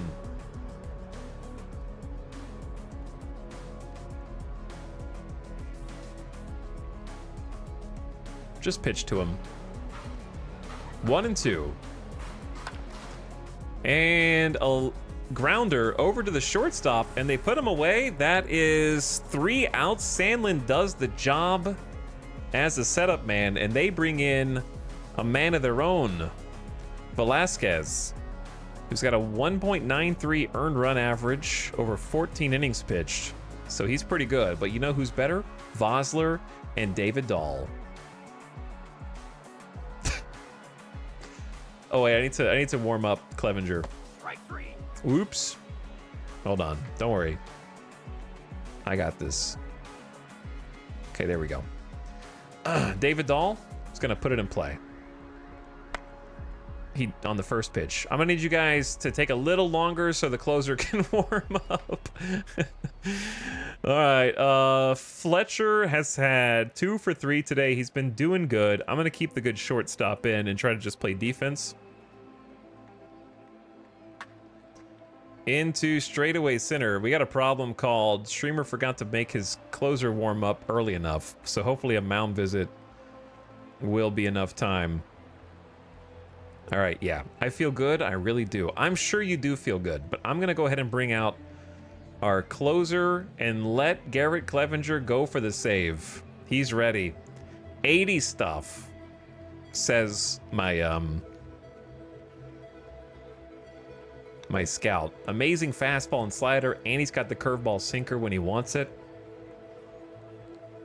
Is there a setting to make the batters watch a few pitches before attempting to swing when warming up a pitcher? Not that I've seen, but I asked the same question myself. I haven't seen anything. In fact, you can't even do the mound visit to try to buy time for your pitcher unless you control the pitching, which means you have to choose whether to pitch to, pitch around, pitch to contact, or intentional walk, or, you know, hit the batter. But we don't push that button. Right, guys? Wink. Especially not when someone you hate comes up to bat. But I don't really like controlling what they do because I like the AI coaches doing it, and I want to be more of kind of like GM, but I also like making substitutions, so I'm kind of over managing compared to what I want to do. Oh yeah, you could control pitch by pitch and control the offense and then make them take each pitch, but that's even more stuff you have to control, and I really don't like controlling the offense. I'd rather them just go up and be the AI while I kind of am the coach from a distance. But obviously you can give signs to your people on the field, right? So it's not crazy to give signs to the pitcher to do this or that. All right, anyways, Clevenger versus Valenzuela, who's 1 for 2 today. A ball and a strike. 5 saves this season for Clevenger. And out to center field, Pache waits for it. And that is out number 1. Bottom of the 9th, 2 outs to go for Clevenger. That was a 3-pitch at bat. The slider gets him to pop up, and now Matthias with a full count. 3 balls, 2 strikes. The score is 1-0, and he gets the strikeout. The White Sox down to their final out. That was a 7-pitch battle. A high slider gets the swing and miss. And now they've got Andrew Vaughn as a pinch hitter, trying to play the righty-lefty matchup. I'm going for the throat. Gets the strikeout. Close game, but 1-0 is all she wrote, and Clevenger gets the save. Vultures win. Yeah, yeah, yeah. 7 hits, 1 run. The lob is gonna kill us today, but it didn't. It was gonna, but it didn't. Vegas picked up the win at Guaranteed Rate Field, bumping off the White Sox 1-0. Pitcher Yoanna Don was a major reason they emerged victorious with a record of 13-25. Doubters. Okay, dude, this is so funny. There's 56 believers, but doubters with half the number of total people bet more points, 58% to 42%. So the doubters are much more confident, and there's more like little rat channel point ratio players trying to take advantage of the better ratio with a smaller investment, which is so funny to me. Biggest loser is Thornathus with 250K. The Vultures win. Crispy taking home 100K times 237% is the biggest winner on the Believers. Las Vegas picks up a win. Adon was in the zone, shutting down Chicago over 7 innings, throwing 74 pitches, allowing no runs on 3 hits. He also tallied 4 punchouts. Dude, that's crazy. 7 innings with only 4 strikeouts and still getting the win, putting the ball in play a lot. That's just how important the defense is. Biggio going 1 for 4, Amaya 1 for 3, Canario hitless, Fosler 1 for 4, Dahl 1 for 4, Fletcher had a good game, 2 for 4, Caratini 1 for 3, but we couldn't string the hits together. 5 left on base. They only had 2 left on base. Yeah, he didn't give up any walks, I think.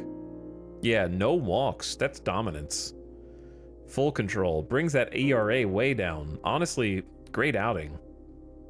Way better than the last few. Best yet, I'd say. But yeah, I wanted to pull him out because I know how the previous outings have gone and just let the bullpen do their job. Sandlin came out, did the job. Clevenger got the save. That's what he gets paid the big bucks for.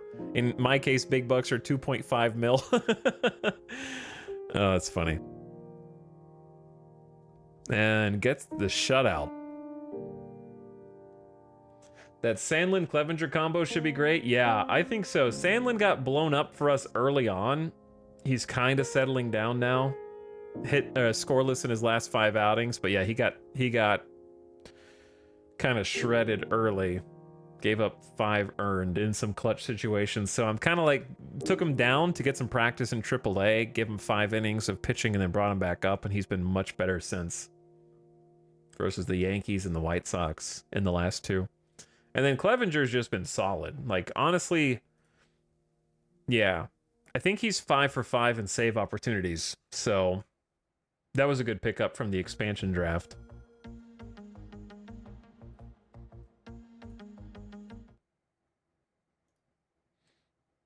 Let's listen to this.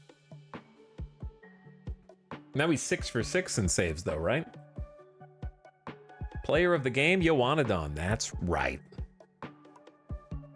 1-0. That's a close win. All right, we're going to sim the 3rd one of the series. But let's finish the day first, and let's check the transactions.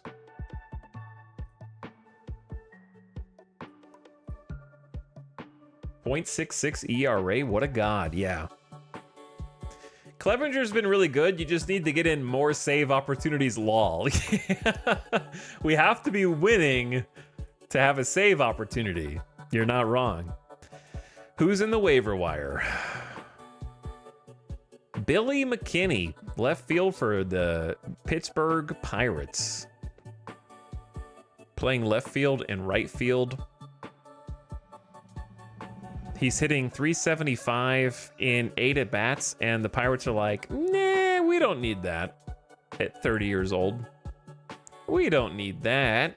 He's hitting 315 in 102 games in AAA. May as well let that guy go.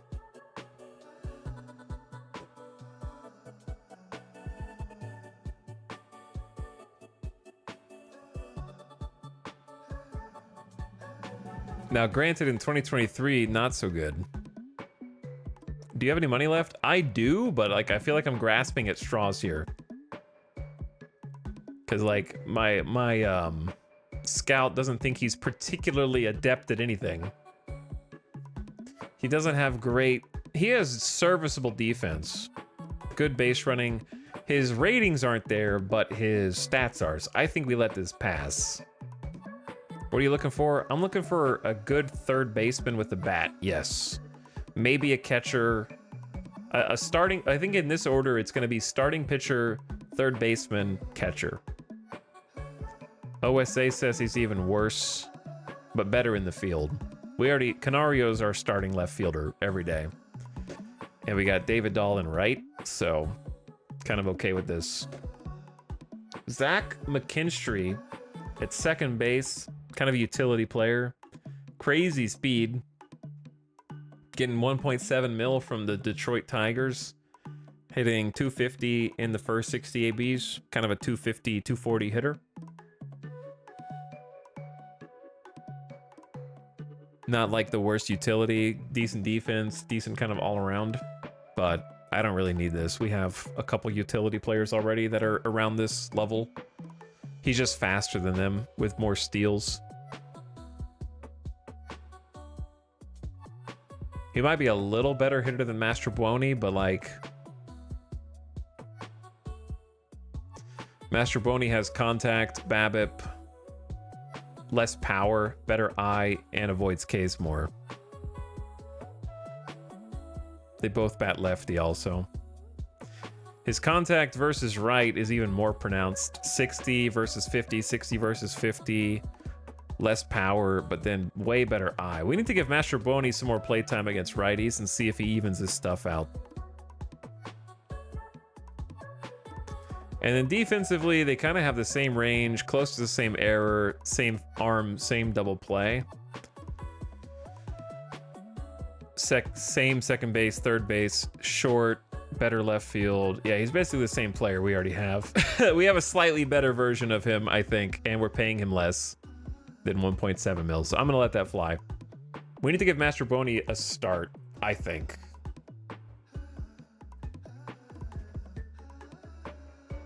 This is gonna be a Kikuchi day. Honestly, the bullpen should be very fresh.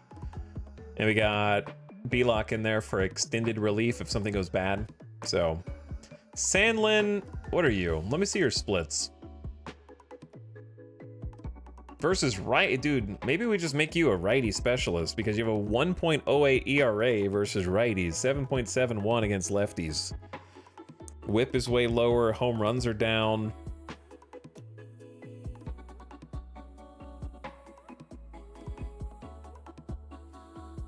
Walks are up against righties, I guess.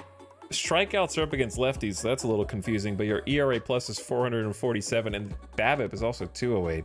Maybe we make, just for the AI, we make him a righty specialist. And then we have, wait, wrong guy. And then we have Gabe Spire for a lefty specialist. Secondary role is however you want to use him, I guess.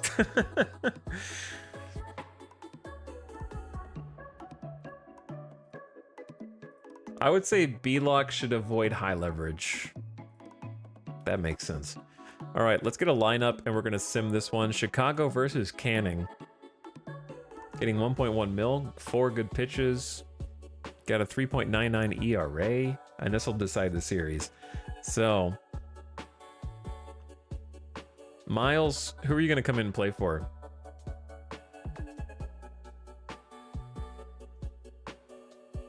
He's either gonna play second, left, preferably, maybe right, or third. He could play like a bad third. I'd rather him play second, but then Amaya's out.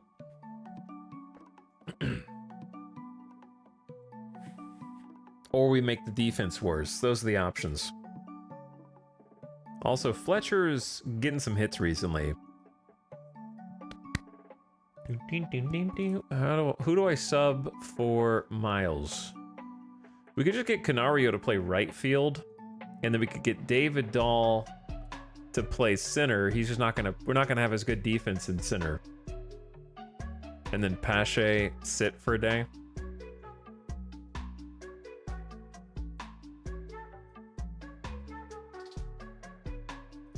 Okay. Mastrobonian left. So we're kind of taking the defense down a couple notches to try to increase the offense. We'll see if it punishes or not. It'd be hard to tell if we don't watch the game, I guess.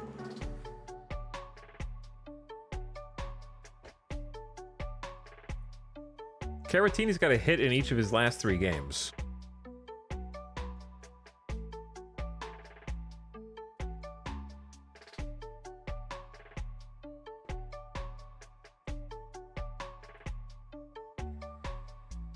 Gomes is a pinch hitter, Dubon is a pinch hitter, Pache as a pinch hitter and pinch runner. Okay, that looks okay, right?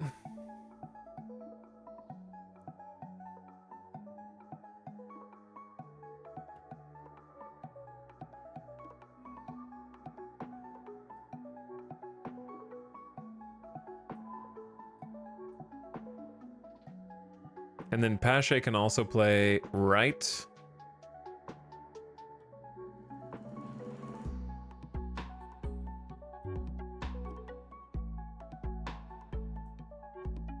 And we just had Biggio as like a extra. Sorry, this is kind of confusing. It's like a puzzle.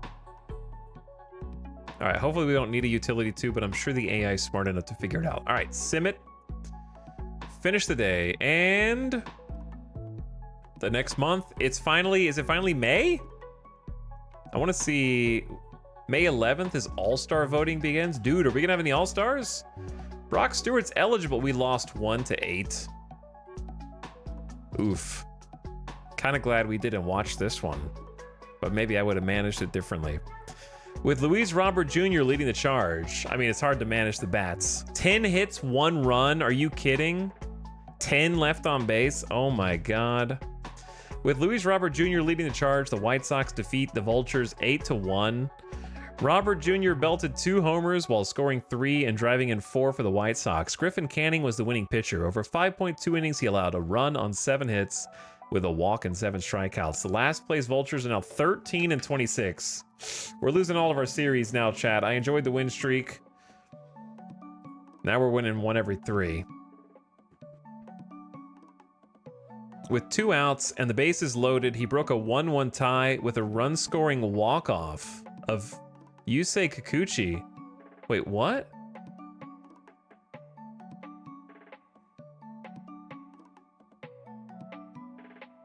What is you can't have a walk-off in the 4th inning. They took it to us, said Vegas manager Etel Midas. Oh, the walk scored a run off of Yusei Kikuchi. It's not a walk-off. It's okay. Yeah, I get it. I get it. So let's see. Dude, 10 hits, 1 run. That's awful. And an error.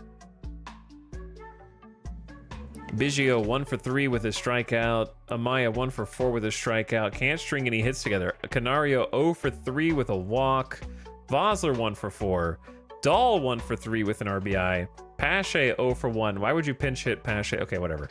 Fletcher 2 for 4, still hitting well. Unfortunately, Caratini 2 for 4. Nobody scoring on these. Mastrobuoni 0 for 2, and then they pinch hit Diaz. Why would you pinch hit Diaz for Mastrobuoni in left field?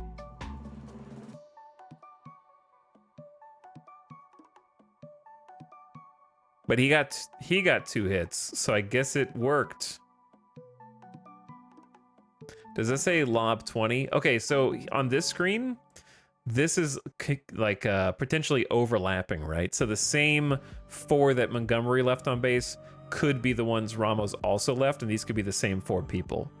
So they left 20 on collectively, and we left 10 on, but the actual total was 10 for them. Like 10 unique individuals and 8 unique individuals for me. If that makes sense. But yeah, we had actually like a lot of production here. It just couldn't string the hits together. No homers to break it open.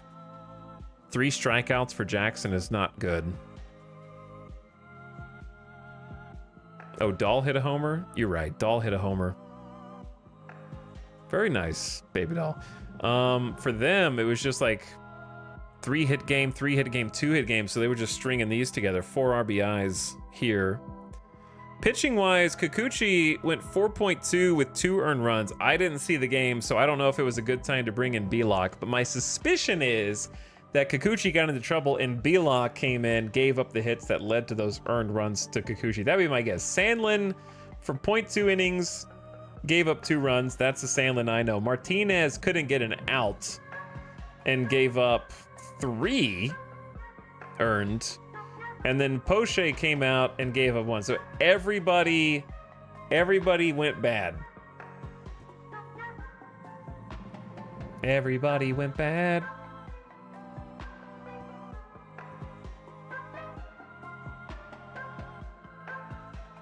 David Dahl was injured on a defensive play.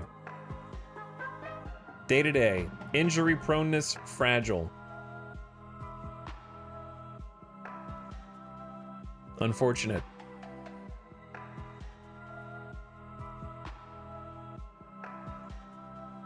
Belock, best pitcher of the team, basically, yeah.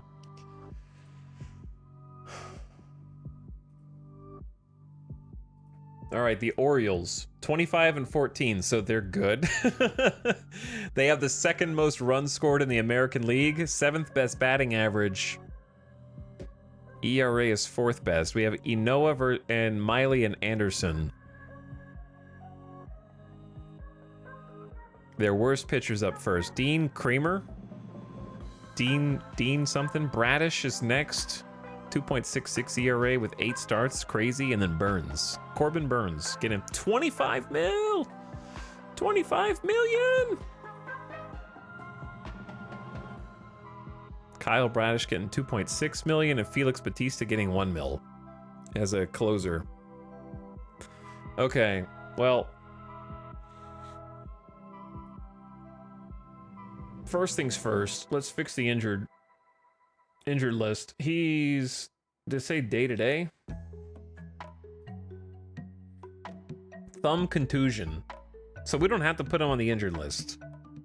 But it says recovery time 1 week. So if we want that spot filled, then we could put him on the 15-day IL, or we could just deal with him sitting on the bench. Those are the two choices. Actually, it's a 10-day IL, sorry.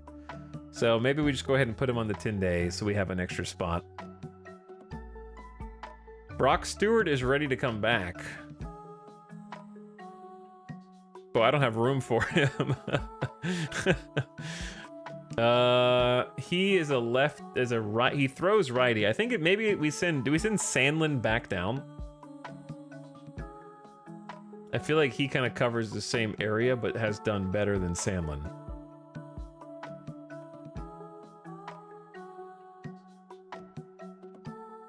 Sandlin has moments of brilliance.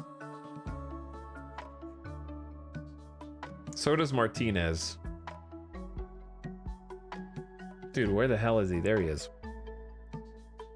He's got a 7.27 ERA. He just gave up 2 more earned in 2/3 of an inning. I like his stuff and I like his potential. He's 28. We're paying him 2 mil. I've already optioned him once this season. Who is the next worst pitcher?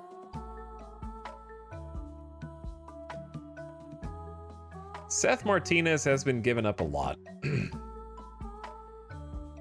We've optioned him once this season also. Oh yeah, I could do rehab. You're right. Rehab. My bad. Rehab assignment to see how he does. He'll be assigned to your highest minor league team. The rehab time could be up to 20 days for position players and 30 for pitchers. Yeah, that's fair. On rehab, Derek Hall's hitting 462. 6 hits and 13 at bats. He's probably good. But what do we want? Do we want him to come in? He's like a DH. And our DH has been doing really well for us, so it's kind of tough. Like the Vaz is still hitting 275 at the big league level with 22 RBIs. Compared to Derek Hall, my scout thinks that Jason Vosler actually has better batting average, less gap power, and maybe Derek Hall's better at avoiding strikeouts.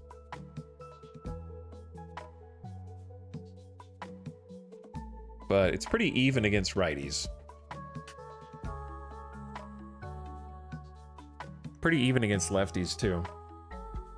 Yeah, Vosler can take over first for Biggio, but Biggio's defense is better. And then I have to take someone else out.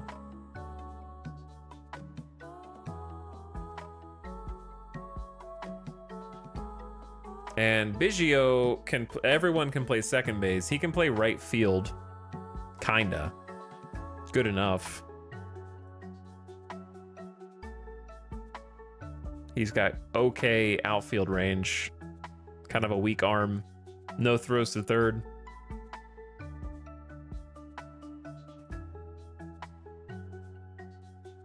It would be nice to have another bat up here. Don't look at Jan Gomes. He doesn't count.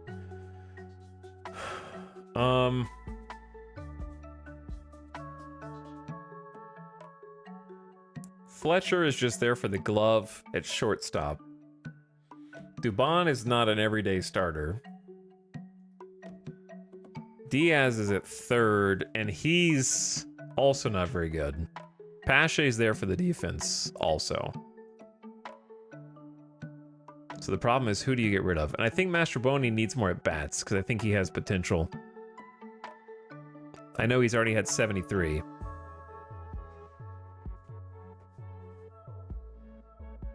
But he doesn't really get that many starts. But also, what's the rush? He's got 3 option years left, and we haven't optioned him once. He's got the speed, though. Chat, who would you get rid of? Let's actually, I guess it would help if we made a depth chart, right? Playing today against righties. Let me do this. Clear depth chart. There we go. So hypothetically, you got Jason Vosler at first. Canario in left. Fletcher at short.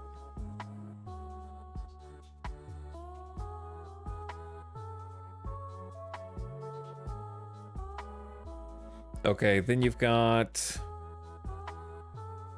Jeremiah Jackson at third. And we're just hoping that he can, like, produce, because he was hitting 314 in AAA. He had a 3-hit game with us a couple games ago, but he's been just striking out since then. He seems like he has potential, but it might not be there. He's also a pretty good defender. We kind of struggle with third base right now.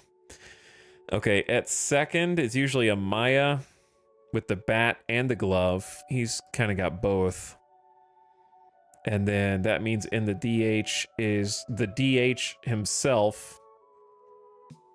Hypothetically, we have to make spot for him on the roster. So Derek Hall, DH. And then right field normally is David Dahl, but he's injured, right?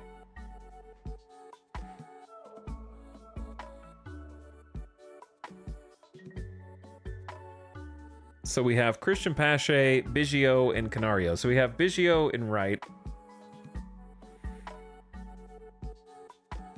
And then we have either Pache or Dubon in center.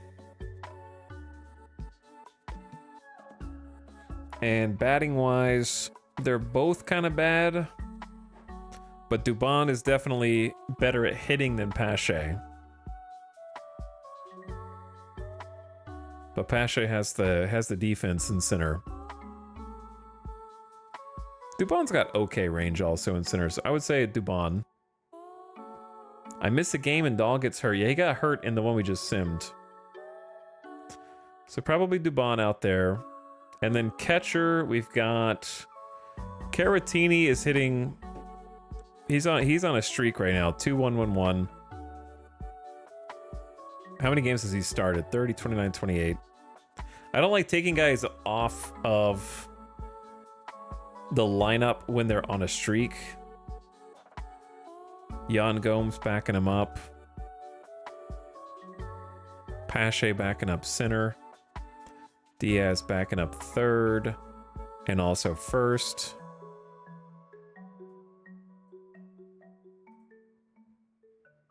And also second, I guess. Okay, then Miles. Miles can either play second or left.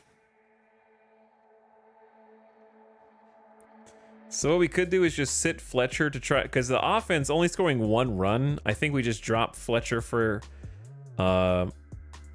this swap where we let Jacob play short, Miles play second. And I guess Fletcher can play either, so he can be the backup for either one. Have you used the pinch runner at all? I haven't. Maybe one. I think we did once, actually. But it hasn't really come up. It's usually when game's close at the end, and the game usually isn't that close at the end. Offensively. Okay, Pache can also play right. Who else can play left? I feel like I have to make a different lineup every single day, which isn't the worst thing.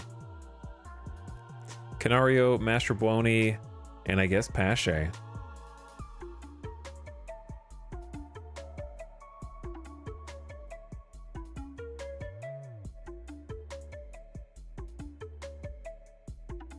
I think Diaz, Jackson are the weak links. I consider making Fletcher your main third base so you can demote one. Yeah, but that sort of misses the point. You're sort of just like kicking the can down the road because now you need to shortstop. And he is the best shortstop that we can get that has a glove. Now Fletcher's just a weak third base. And then we have to find a bat at short. So you either find a new bat at third and keep the glove at short, or you move the glove to third and find a bat at short. So it's the same problem either way,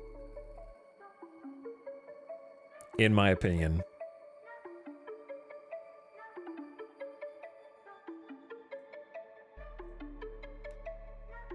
Yeah, we don't really have anybody to back up center. This is probably good enough. For pinch hitting, we got Gomes.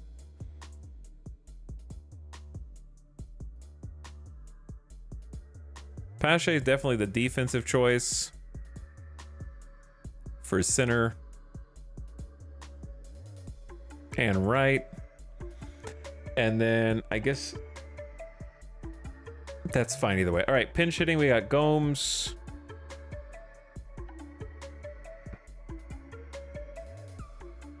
Diaz. I don't really want Diaz or Fletcher to be a pinch hitter, to be honest. Though, that being said, Fletcher has been hot lately. He has a few multi-hit games. So if you wanna, go for it. Okay, so who does that leave? Diaz is just, like, he's useless right now, but he's covering third, first, and second as a backup. Fletcher's a glove. Pache. Shouldn't we have a free spot? Am I crazy because of the injury? Yeah, we have a free spot. Okay, so I don't have to worry about that. I can just bring him on. I don't have to demote anybody. Derek Hall gets brought up, and then we just throw him on the lineup.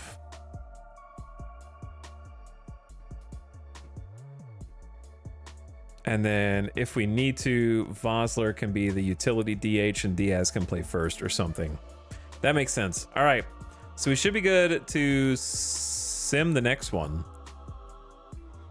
Or do we want to play the next one and sim the next one? It's a new series versus Baltimore. Kramer's their easiest. So let's sim that one and then play the one against the guy who's good. They got two guys who are good, but oh yeah, I got to review my depth chart versus lefties. This is not a lefty thing though. I just kind of throw whoever down here.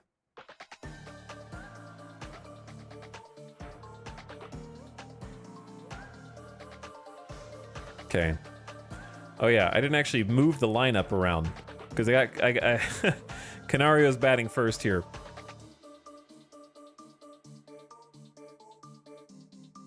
I still like Biggio at the leadoff because he takes a lot of walks. And if my goal is to get people on base, he does have a 342 on base percentage.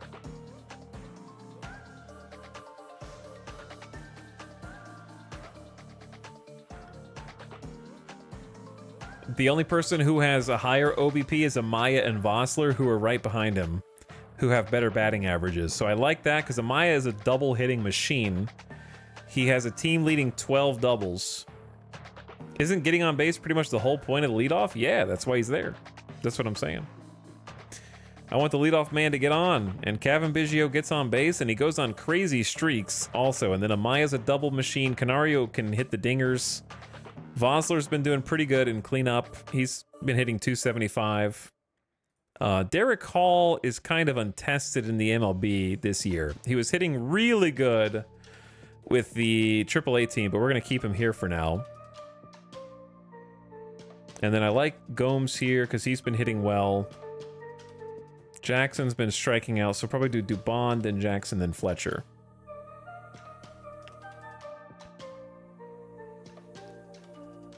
Maybe swap those guys. All right, boom. Sim it. Win 2-1. It mattered. Every little thing we just did mattered. The Baltimore Orioles wasted an impressive 5-inning effort from starter Dean Kramer, falling 2-1 to the Vultures at Pink Box Park. Inoa gets the win, improving to 2-2, holding the Orioles to 1 run on 6 hits over 5 innings, walking and striking out 2 each. The win gives the Vultures a record of 14-26. Nice, boys. Mastroboni had a big run-scoring triple for the Vultures in the bottom of the first. Mastroboni, I told you he needed to be in. It was his first triple of the season and put the Vultures ahead 2-0. And we held on to that lead for the rest of the game. Stressful. That's stressful.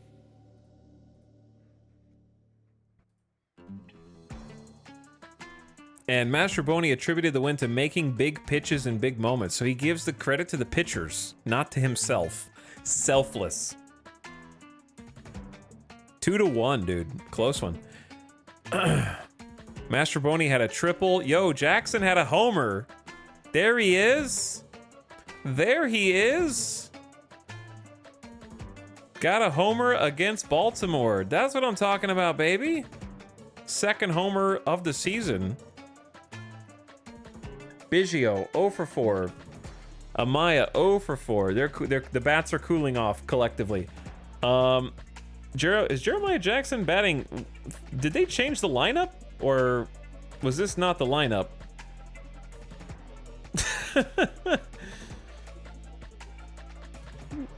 Did the lineup change? What is this lineup? I mean, we won, so it doesn't matter.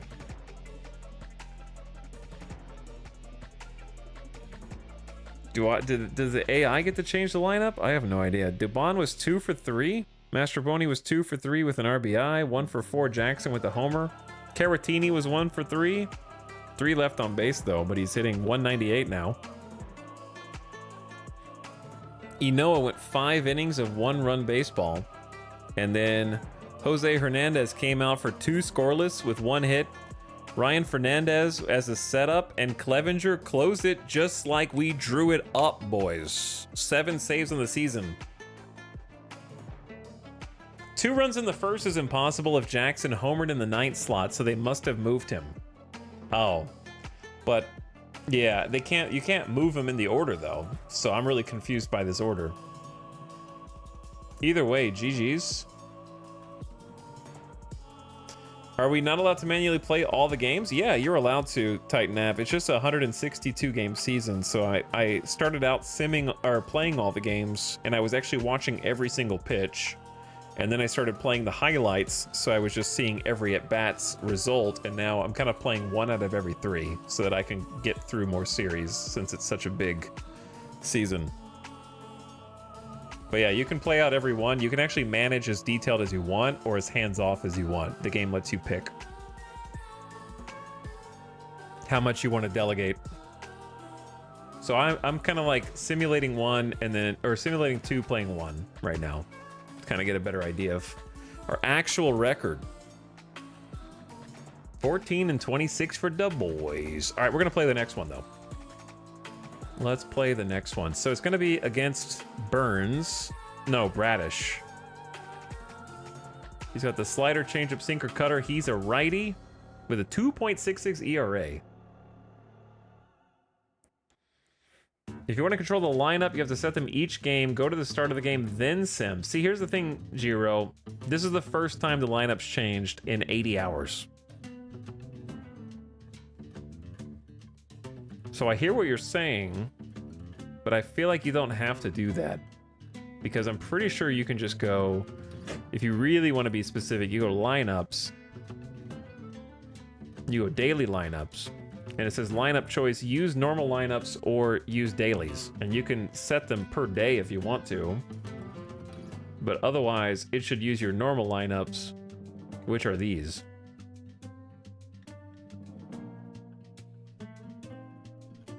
Because these are the lineup. These are the default lineups.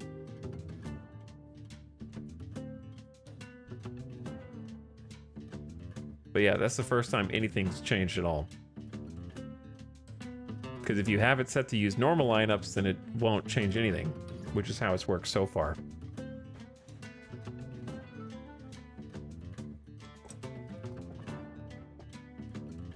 Now, it's possible some people were tired and it rearranged some things, because we do have people who are tired now. So, versus the right-hander, we can do a daily and try this out. But I don't really like this screen, is the only downside. I like this screen better because you get to see all the stats. But yeah, Victor Caratini's tired. Amaya's tired. So that's fine with me. We'll let Caratini and Amaya take a day off because Amaya went hitless yesterday anyway, so I think now's a good time. And then we're going to get Jan Gomes to catch. And Canario. I think something just flipped here, to be honest. But it's okay. We'll fix it. So Kevin Biggio, lead off. I'm going to say Master Buoni after that. Yeah, Kevin Biggio's bat is definitely cooling off. If he has another 0 for game, we might move some people in the order. But let's go Biggio, Master Buoni, Canario, Vosler, Derek Hall, Jan Gomes. Dubon went 2 for 3 yesterday. Jeremiah Jackson had 1 homer, but that's sort of like an anomaly. And I'm going to keep him down here. And then we're missing what? First, second, third. Shortstop. Let's just have Fletcher play short. And then I'll just manage this game. I like the lineup. Looks good. Pitching is going to be a Wade Miley day. And I'm going to let chat bet on this one. You guys have 2 minutes to put your channel points on the line. Will the Vultures win this one against the White Sox? The Baltimore Orioles. We're done with the White Sox. They have one of their better pitchers. We have one of our better pitchers, but Wade has been getting hit up recently. He's got a 4.37 ERA, most innings pitched on the team. So their pitcher's currently rated better, and I'm sure their lineup is rated better too, if I had to guess.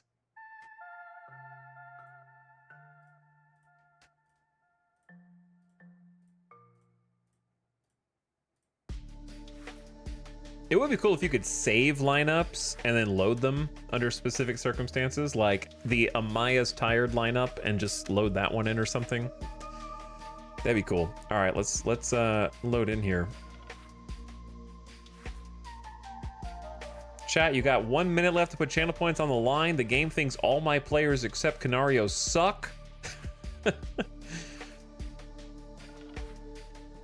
anyways, how do you even change the lineup on this screen? You go here? Okay. It's the same, right? Biggio, Mastroboni, Canario, Voss, Derek Hall, Jan Gomes, Dubon, Jackson Fletcher, bam. All of them. And we're playing at home. We freaking love playing at home.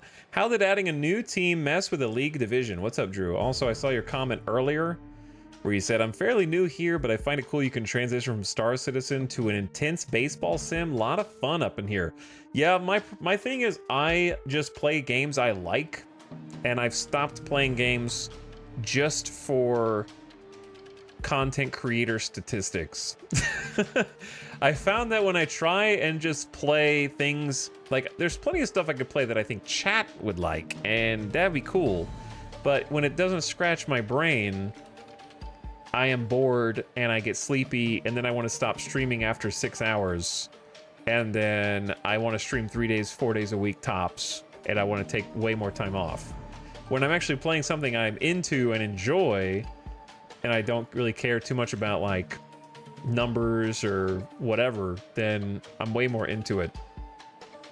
So I kind of just bounce from thing to thing as the whims take me. Whatever muse is speaking to scratch the brain at any given time. But I'm glad you guys have been having fun with it.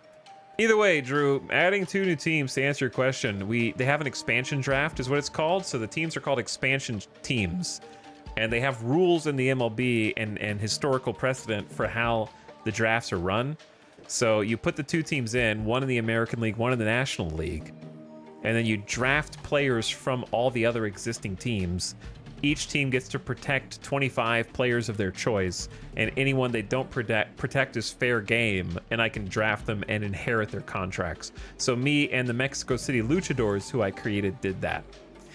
So we took the leftovers to make our own team, and then you go last in the amateur draft for the first year, and then you kind of enter the normal draft rotation in the following years.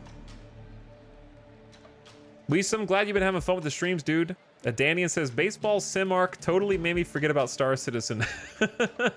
I definitely want to play some more Star Citizen, but I'm giving it time to cook because I'm waiting for the next major update anyways.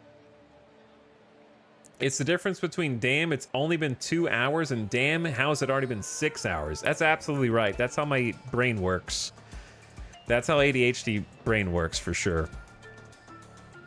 All right, Miley versus Mullins. 41 ABs versus lefties. 220 on the season is not very high. He's hitting 1 in 5, give or take. They didn't even do the animation. They went for the leadoff bunt.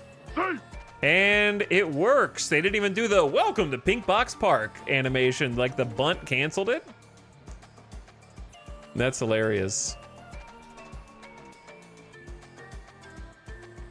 Okay, welcome to Pig Box Park. Baltimore has a 25-15 record. Vegas has a 14-26. Chat, if we beat Baltimore, we have inverse records. Las Vegas has taken 1 of 1 from Baltimore this year. No rain in the forecast. The roof should stay open. Pitching for the Vultures is 38-year-old Wade Miley, who's going to retire with the team. He's hitting... Cedric Mullins is hitting 286 with 7 homers, 23 RBIs. He goes for a bunt toward the hill. Miley has it, throw to safe, and he's first. He's at safe at first. Oh, we got to play against Jackson Holiday, who's 80% slightly tired, hitting 226 with a 348 OBP. 21-year-old Jackson Holiday going to be paid incredible money for this amazing batter plus speed plus second base glove.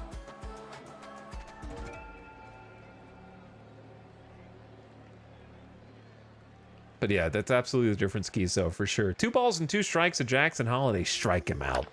Teach him a lesson. You know what? The double play ball, never mind. They're just going to watch Jackson Holiday run to first. He's too quick. He's too fast. There's no time for a relay. 5 pitches. We only get the fielder's choice.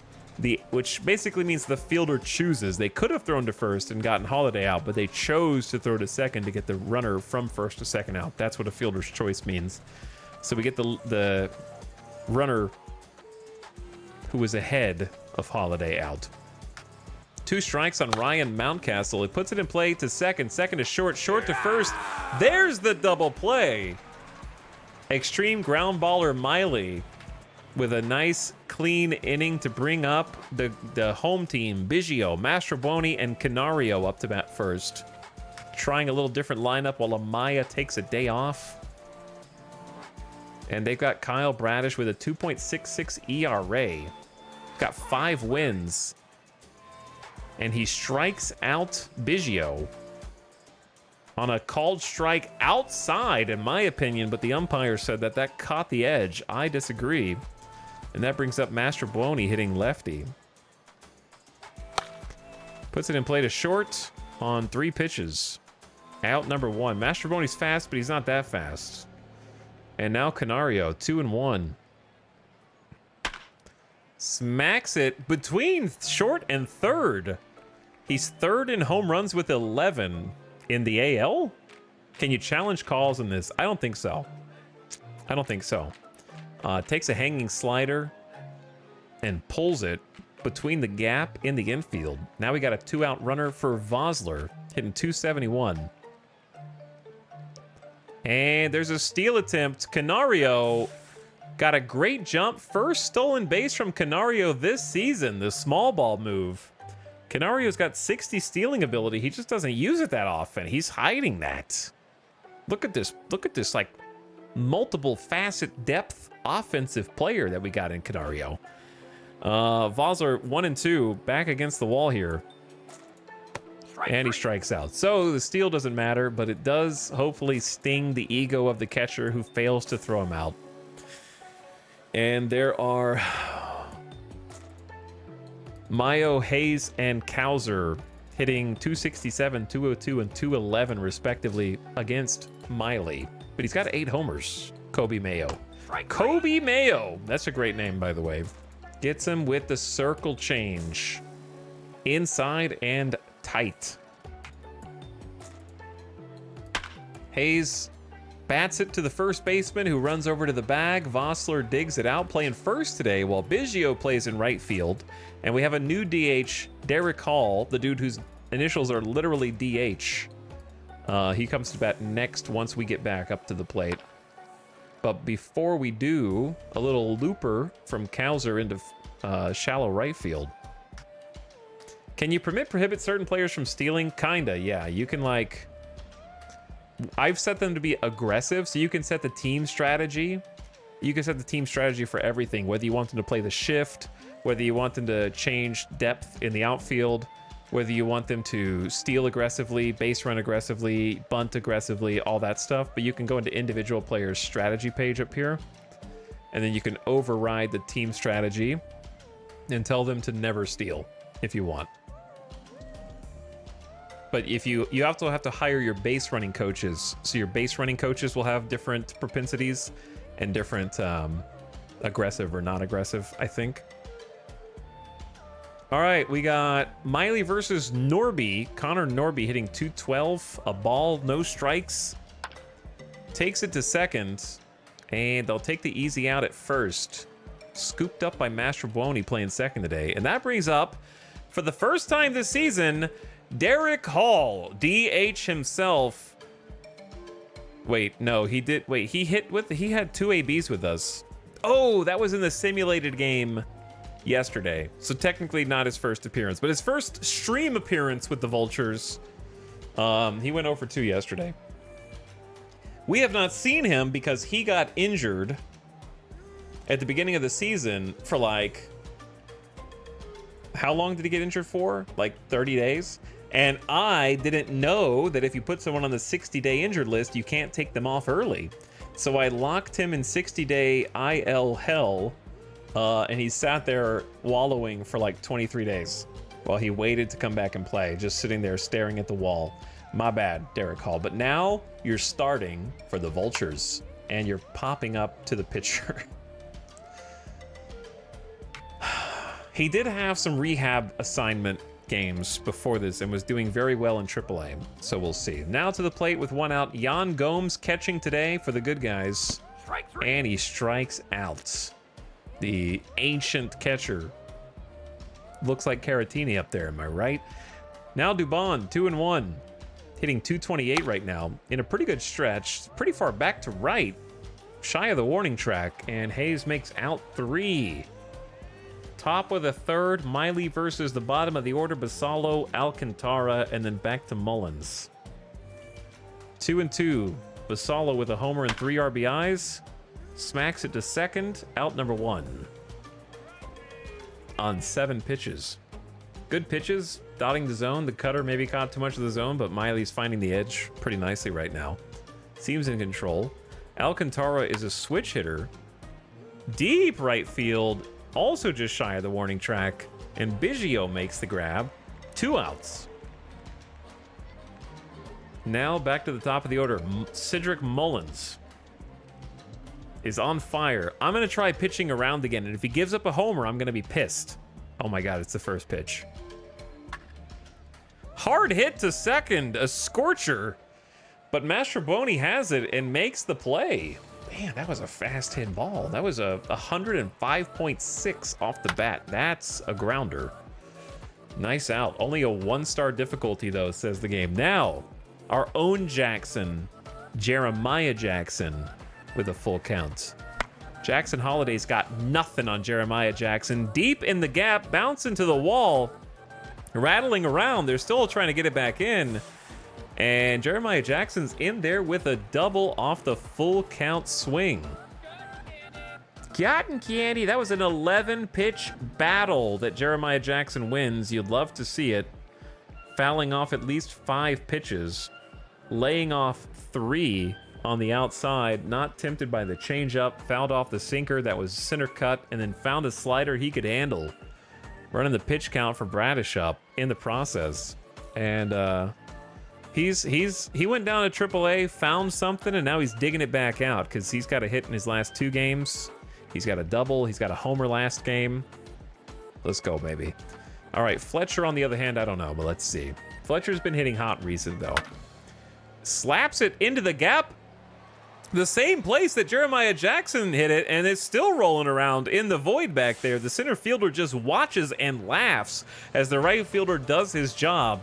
Fletcher just waits at second for them to get the ball because that's just common courtesy.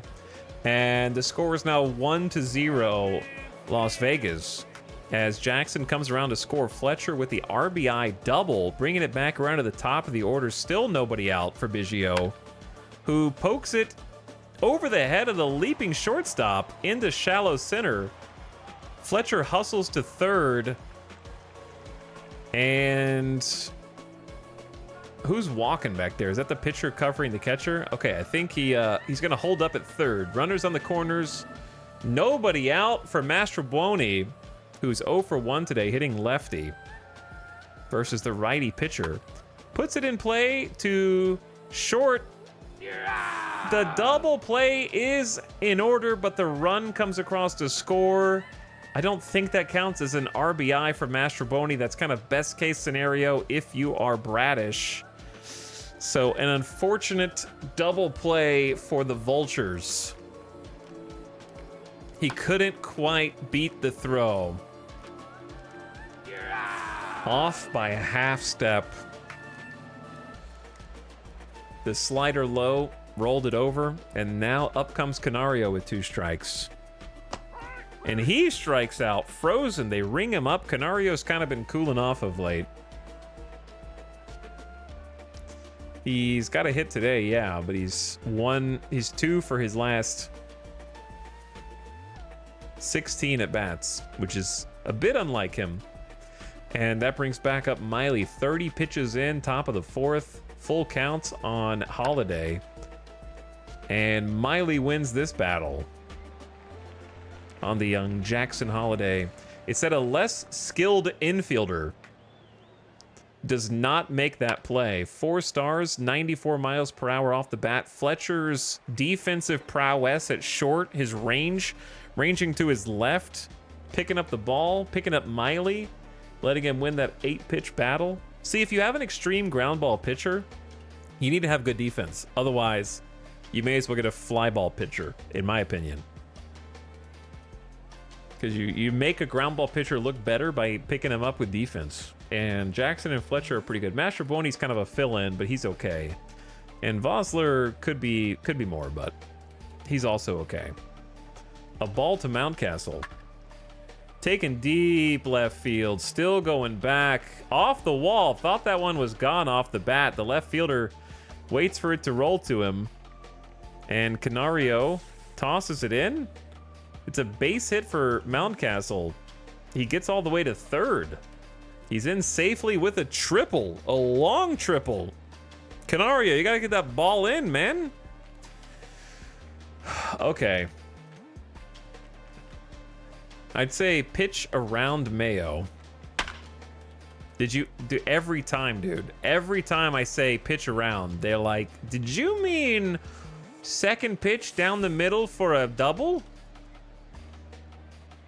The run comes into score. Dubon with the relay. Mayo with the stand-up double. Circle change-up that just hung up.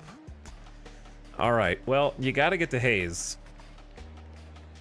We could intentionally walk you, but I'd rather not. All right, first baseman makes the play. Vosler takes it to the bag for out number 2. And now we got Cowser, 2 balls, 2 strikes. In play to short. He's short, just looks at it as it rolls by. And Cowser holds up at first with a run-scoring single to tie the game. Fletcher ranging slightly to his left and deciding that his back hurts. He's unable to make that play. And the game's all knotted up at 2. Norby smashes it to left. It finds some grass, and Miley is getting hit badly in this inning. They get the ball back in, but there are runners on the corners. The bottom of the order just getting some hits today. It's hard to keep them down. The slider's just not fooling anybody. Get one swing and a miss, and then they catch up to it. Let's go have a mound visit with Miley. I don't know if it actually does anything. How do I feel? Great! You feel great? Show me. Strike 3. Okay, I just wanted to settle you down. I don't think that that actually does anything, but hey, you showed me. And Miley's at 56 pitches. I think we have to let him go back out there, but he is getting hit really hard, which is worrisome. We need to score now. So we got Vosler, Derek Hall, and Jan Gomes. 3 balls for the Vos. He takes ball 4. A leadoff walk. The go-ahead run goes to first base. DH Derek Hall, short hop to the mound. And I think they get the out at second, but no relay. It looks like Jason Vosler was injured on the play. The trainer examines his upper body, but it's not serious. He can remain in the game. Whew! That was a 9-pitch battle, a hanging slider that Derek Hall just couldn't get a handle on. Just pokes it up. That was definitely a pitch to smash for a homer if I ever saw one. All right, Jan Gomes, 3 balls and a strike for the catcher. Hits it pretty deep to left. And the left fielder looks up as it goes into the bullpens. That is gone for Obi-Wan with a 383-foot dinger. And the Vultures grab the lead 4-2. A catcher who can hit a homer, that's crazy.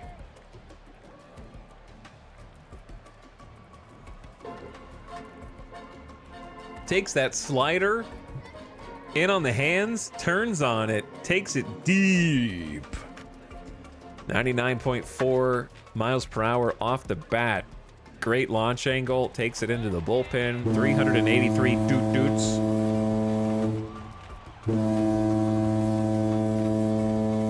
The shadow spectators, yeah, the graphics are bugged on the create your own park. I hope the developers can find a way to fix the asset. I don't know. And there's no advertisements on the billboards, but hey, whatever. We made our own park. I guess we could change it. The shadow people stay seated for now. Jan Gomes clears the bases. That brings up Dubon with 1 out. Rolls it to shortstop. Long throw to first. It's dug out and Dubon is cut down for Jeremiah Jackson, who's got a hit already in the game. Nice double. 2-2 is the count. Puts it in play hard to short. And that's out number 3. But Jan Gomes comes back answering the 2 runs put up by Baltimore and picking up his pitcher, Miley, who's going back out for a 5th inning of work against the 9-hole hitter in the leadoff spot. Fast roll down to shortstop.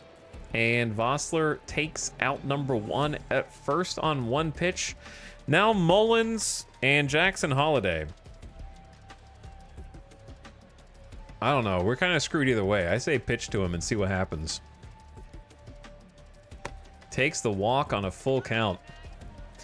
All right, Miley's 63 pitches in. I'd love to see him get to through the 5th before we start thinking about replacing him. He is a ground ball pitcher, so the double play is always there. But yeah, that was 4 balls around the zone. Couldn't quite find it. And there's a steal attempt at second. Now the double play is not in order. Mullins is in there. So I don't think you walk Holiday to get to Mountcastle here, who's hitting 329. They're all dangerous hitters. Jackson Holiday pokes it into left, and it gets down. The left fielder Canario throws it back in, but the runner has to hold up at third. Now runners on the corners for Mountcastle, who's got a 979 on base percentage. I don't love intentionally walking the bases loaded here either, because Mayo has 27 RBIs. Is a double play on first and third something that can happen? You can only get a force out where the runner is forced to run. So the only way you could get an out at third with the ball in your hand and stepping on the bag is if there were runners at first and second. So you could get a double play at third and then second if there were already runners on first and second and the ball was put in play at home. So right now, the only way to get a double play on Mullins and Holiday is to tag Mullins out while he's off the base and then throw to second, which you would never be able to tag Mullins here. You'd have to throw home to stop the runner at home, or you'd rather just take... If you get the ball hit right now, you just turn the double play 2-1. That's the third out. The run comes across and doesn't score because the double play force out's made. So if we turn the double play, this runner cannot score, basically. I know it's a little complicated. I think I don't know, dude. I'm gonna pitch to him. And a steal at second. He's safe. Steal number 7 for Holiday. Oof. I don't know what to do here. I don't know what to do. These are some good stealers.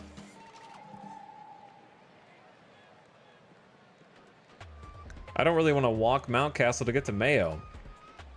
Gotta walk him? I don't think you do. Mayo leads the team in RBIs. You want to give the team leading RBI batter an opportunity to get a grand slam?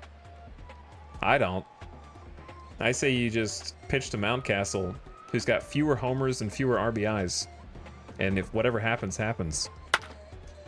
And that's gonna get down and probably score 2. It only scores 1. I believe we held the runner at third. So, now we probably load the bases. But the other dude has 7 homers and 20 RBIs also. All right. I don't know, dude. I don't like intentionally loading loading all the bases with only 1 out. I don't like intentional walking usually unless it's really necessary. So let's do this. Let's get somebody up from Miley. I don't really want to turn to Belock, but he makes the most sense in this situation, I think. Or we could get Martinez. They have lefties coming up. Maybe we get Poche. Poche's 90%. Let me see who's the most rested.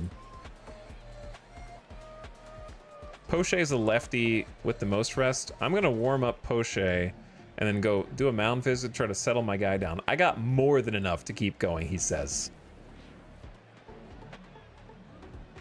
2 balls and a strike for Mayo. Takes it deep to left field. A diving stop by Canario, who makes the out. On the sacrifice fly, a run will come across to score, but that could have been even worse than it was. So tagging up his Holiday. The out is made on a spectacular play. 105.6 off the bat. Canario playing deep in there, so that could have been even worse. And now we just got to get Hayes out, which Miley's getting really beat up.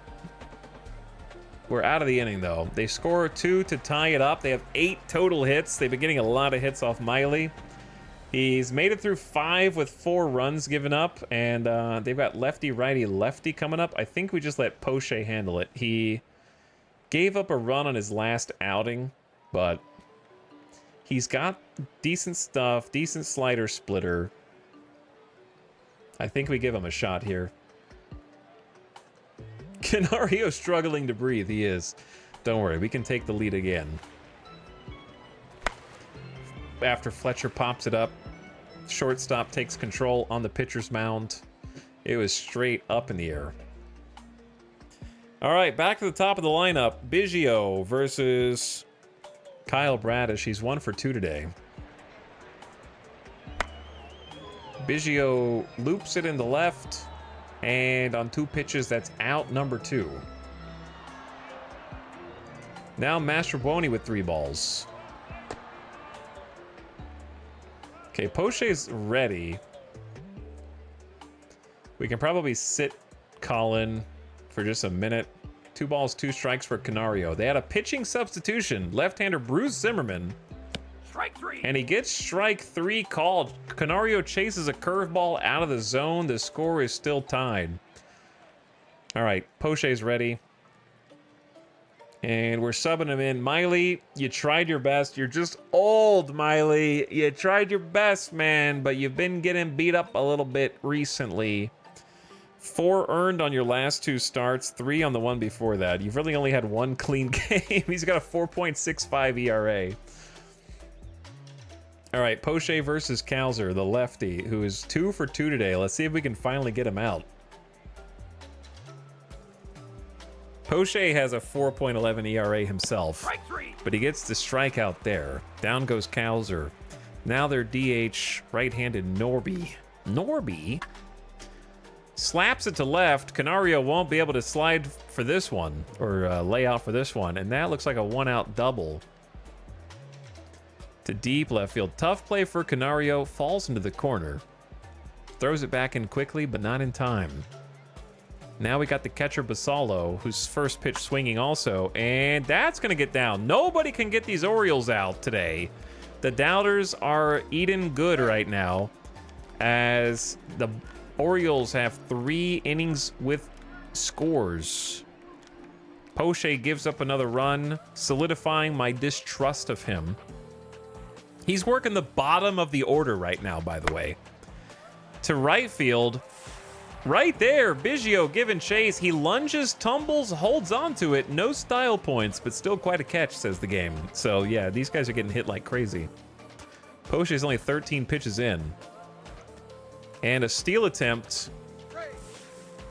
Gomes guns it to Fletcher. Basalo is safe. He's 3 for 3 in steals, getting in under the tag. With 2 outs, we're facing the red-hot Mullins, who I will now intentionally walk because we have 2 outs with a 2-ball, 1-strike count to get to Jackson Holiday. 2 balls and a strike. I know how it sounds, but the second baseman is there to make the out. Mastroboni collects it. It worked in the end. That looked like a harder play. Okay, we got Vosler, Hall, and Gomes. I'm going to get someone else up to pitch because they've got righty, righty, righty. So I say we give Martinez. We're going to have to give Martinez a chance. He's been bad his last outings as well, but it's who we've got, and we got righties v righties. So it's who we got. I need to give him a chance to redeem himself. 2-2? Jason Vosler slaps it into left, but they're playing the shift on him, and he's right there. Interesting that they're... Yeah, no, they were playing the shift to the correct place. Went out and got a slider that was out of the zone. Swung at 2 pitches out of the zone. Derek Hall still trying to collect his first hit. Strikes out again. Not what I want to see from my DH. Swinging over the fastball. And Yan Gomes with 1 homer in the game. Fights one off. Going the opposite way for a 2-out single. That is his second hit today. He's hitting well. How about Dubon? Pop up on the infield. Sad showing here. The Vultures get a hit, but nothing else. All right, we're going to see if Martinez can keep it close against the righties. He's got the fastball, slider, changeup, cutter. Decent. Keeps the home runs down. But these are good hitters. Batters hit 243 against the right-hander. Mountcastle's up first. And Mountcastle on the first pitch not lines out, but rolls it over to first base for out number 1. Now, Mayo, team leading RBI hitter, 2-2. He had a sac fly to deep left last time up, and this time you can forget about that one. Canario jumps, but it's just out of reach. It hits the top of the wall, and Martinez throws the fact that I said he keeps the home runs down in my face and gives up a solo shot to Mayo for his 9th home run of the season. Martinez continues to give up runs in every outing, making me know that I'm going to regret spending... I'm going to send him down, basically, after this game. But now he's got to get out of the inning. He gets the strikeout for the second out on Hayes. And now the lefty Cowser. Also slapped to deep left field, but Canario's there for that one. Imagine a condiment hitting a homer against you. Couldn't be me. All right, let's keep it close, if not closer. Jackson and Fletcher are up. I want Jackson to hit against the lefty for sure, and I guess Fletcher's been hitting okay lately. But we're gonna start warming up. They have righty lefty switch lefty. I think we want to get either Spire.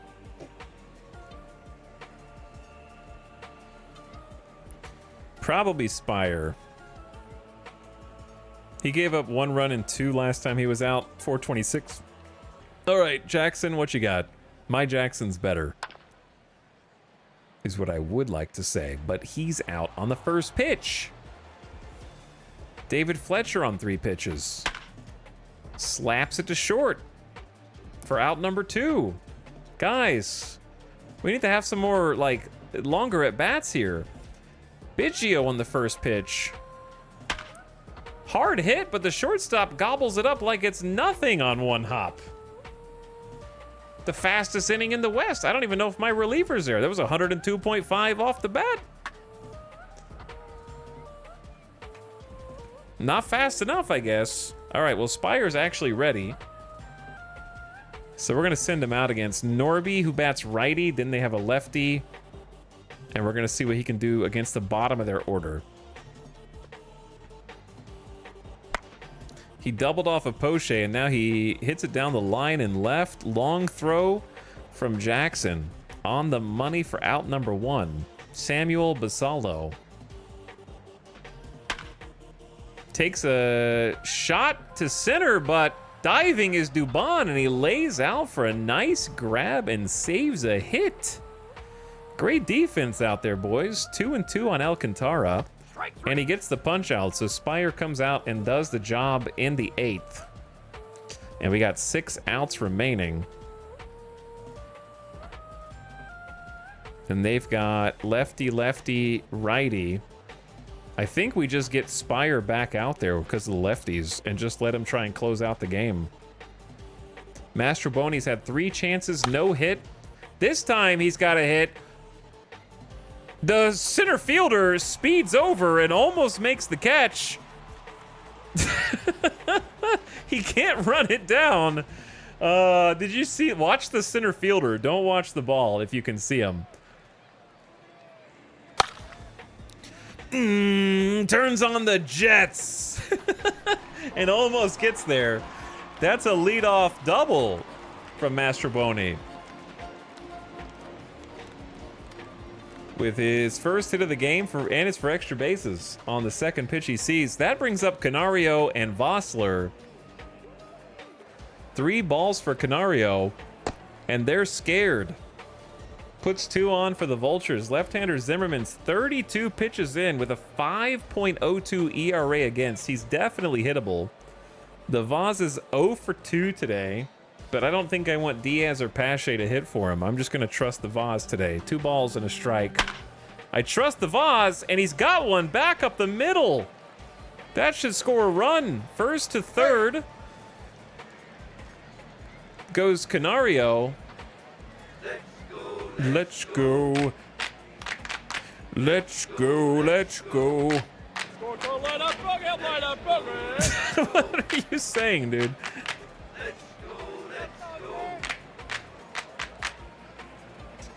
Let's see. Vossler with a swing, a hard grounder past the pitcher. Holiday extends, can't get to it. Mullins gets to it.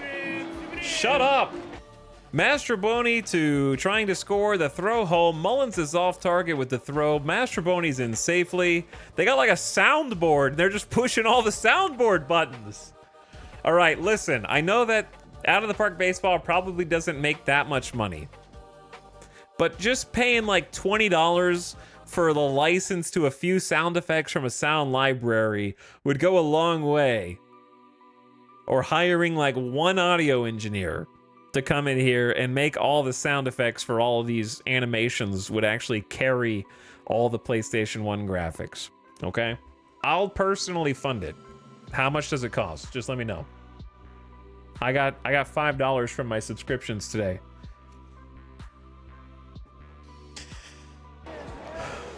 So, Vosler with the run-scoring single puts Vosler on second, Canario on third, nobody out, and the DH Derek Hall up. Mastroboni got it started, and Canario and Vosler worked together with a walk and a lovely single that he stretched into an extra 90 feet with the throw in to bring us within one.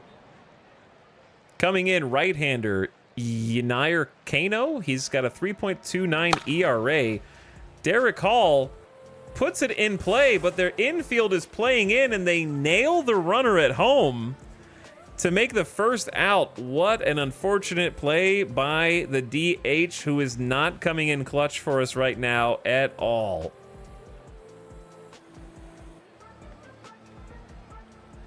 That brings up Jan Gomes, who's got a homer today and another hit. He's hot right now. He puts it into play to shallow center. Not sure if that's going to be deep enough to score a run. Tagging is Vosler. And he makes it home. He ties the game at 6. So Jan Gomes comes in with an insanely productive at-bat.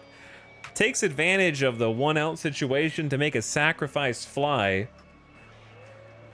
Just deep enough to score the run. And this game is all tied.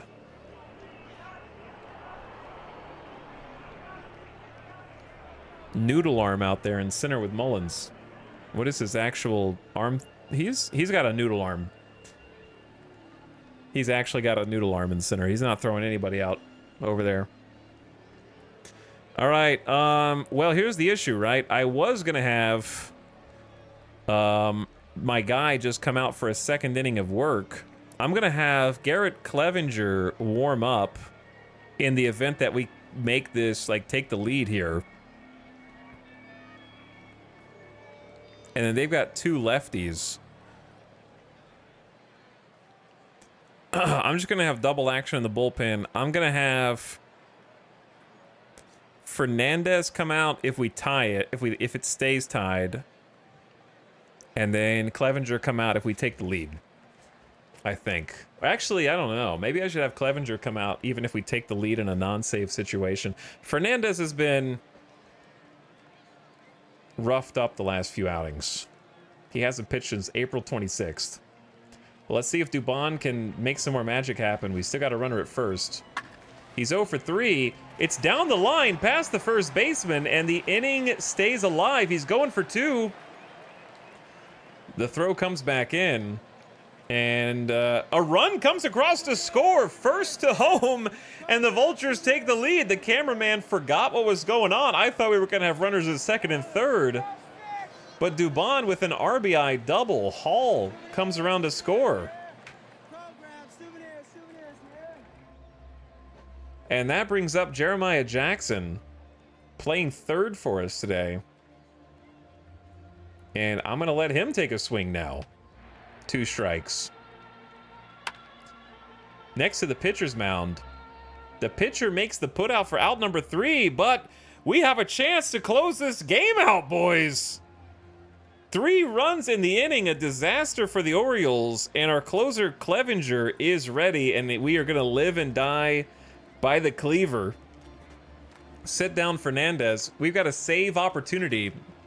He just needs to get 3 outs against some of the best pitchers or some of the best batters they have. They tried to swap out. They put in Jordan Westberg as a substitute to try to get the lefty-righty matchups. He is hitting .286 versus lefties this year in 42 at-bats.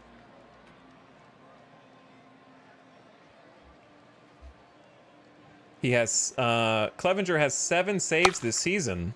And we got a long fly ball to right. Biggio tracks it down and makes the catch. I am going to put Christian Pache in center field to kind of hold down center field with the defense, with the glove.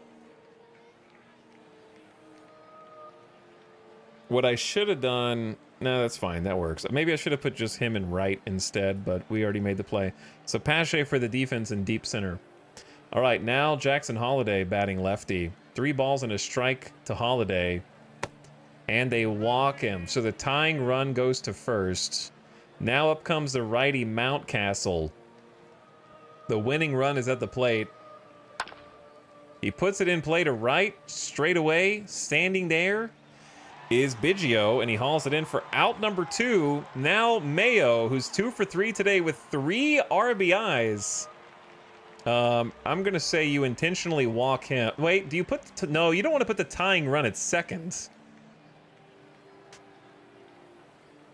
You don't want to put the tying run at second. But maybe you want to get to Hayes, who's hitting 195 and isn't 2 for 3 today.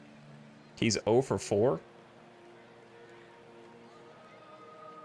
All right, chat. If this gets me screwed, then it gets me screwed. I'm going to intentionally walk Mayo to put the tying run at second. Trust the cleave.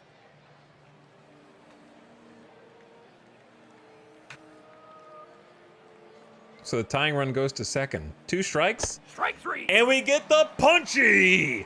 Clevenger holds on. The intentional walk was the right move. And we held on for his 8th save. Clevenger locks it down for the Believers. The cleaver of the Believers. Best in the league, maybe. The Vultures sneak past the Orioles, scoring 3 runs in the 8th. Hell yeah. Baltimore third baseman Kobe Mayo was sensational. He went 2 for 3 with a homer, a double, and a walk, scoring 2 runs, driving in 3, but not enough to rally his team to a win. Vegas beats the Orioles 7-6, and Garrett Clevenger wraps it up, recording his 8th save. Baltimore has now lost 4 consecutive games. Yan Gomes chipped in a run-scoring sacrifice fly for Vegas in the bottom of the 8th. For the game, the catcher had 2 hits in 3 at-bats with a home run, a single, a run scored, and 3 RBIs. Trying isn't good enough in this league, said Gomes. You gotta get results. And that means we equalize, right? Doesn't that... We've beaten Baltimore. We've won the series against Baltimore now, right? We won the first 2. Dude, they were some tough outs. Miley got beat up, 4 earned against Miley. Poche gave up a run. Martinez gave up a run. It looks touch and go there.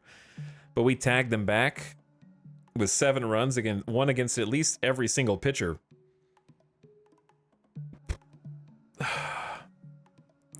Gomes throwing shade at Caratini. Honestly, Gomes looking like a good, just random free agent pickup right now. I don't know how long it's going to hold on. So Spire and Clevenger. Clevenger's gonna get, you know, he's gonna lose eventually.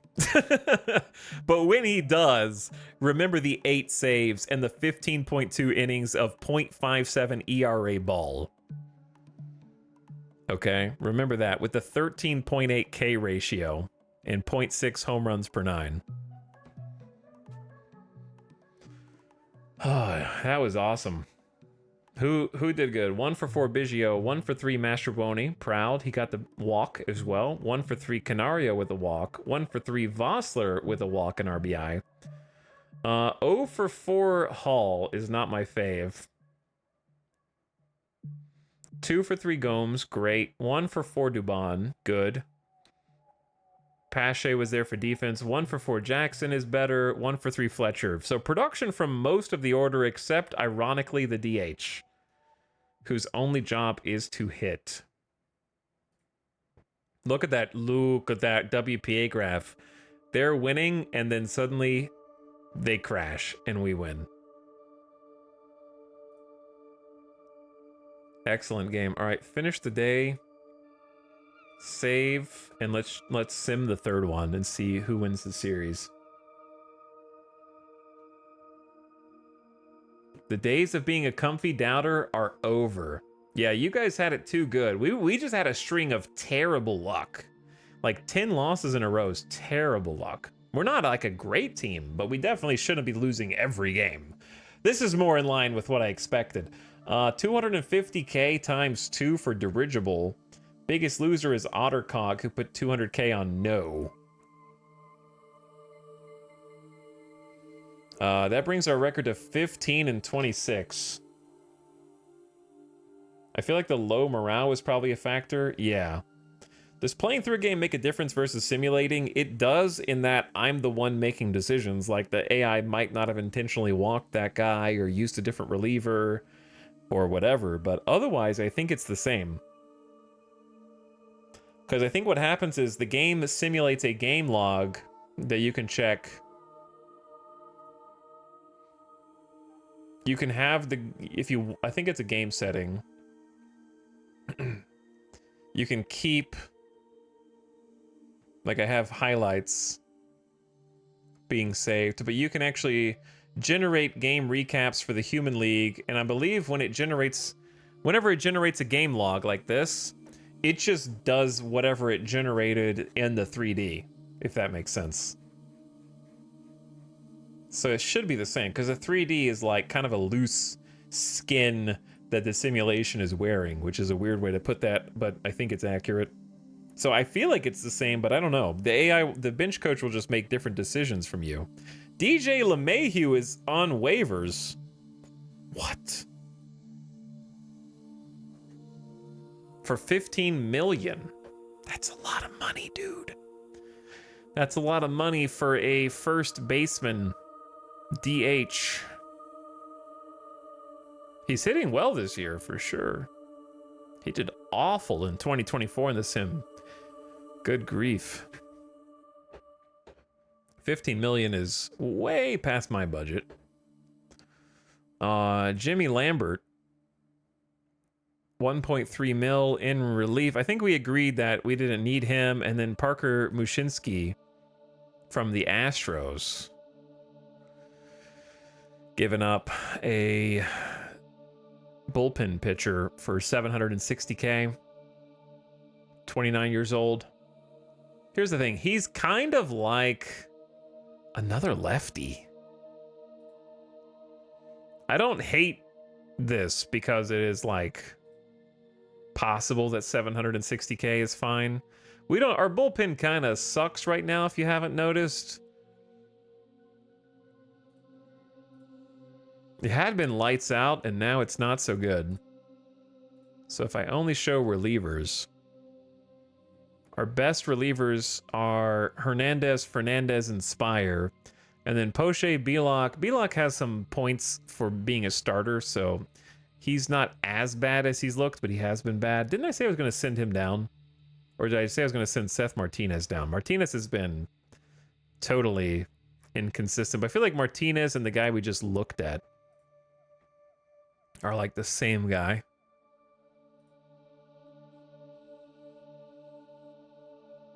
Yeah, they're kind of the same guy.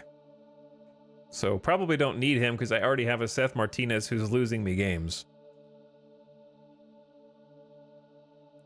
That 40 overall should go up when you move him to relief pitching? Is he not already considered a relief pitcher? Oh, he's currently a starter, so he might have better, his stuff might go up if I change his qualification. Why can't you change his qualification here to see what it would be?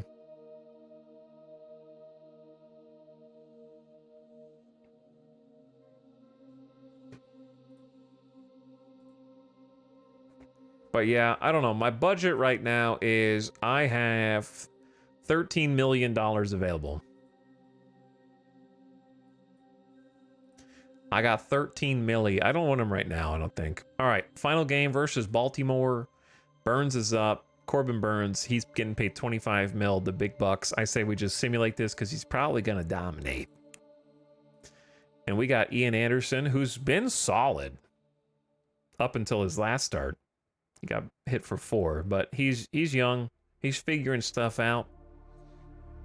Plenty of the bullpen is up for the AI. And as far as the lineup goes, I think my righty lineup was good. Maybe we take Derek Hall off DH. I know this is going to sound crazy.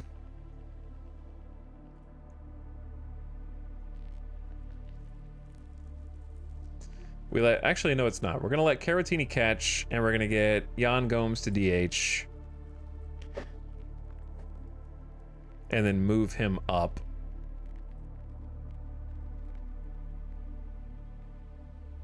Okay, Biggio's in a slump. It's pretty clear. He's getting a hit every now and then, but he's Canario needs a day off.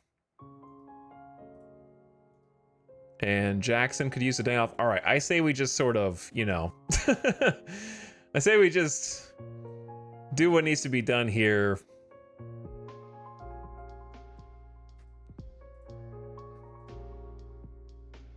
And put Mastroboni in left field for a day.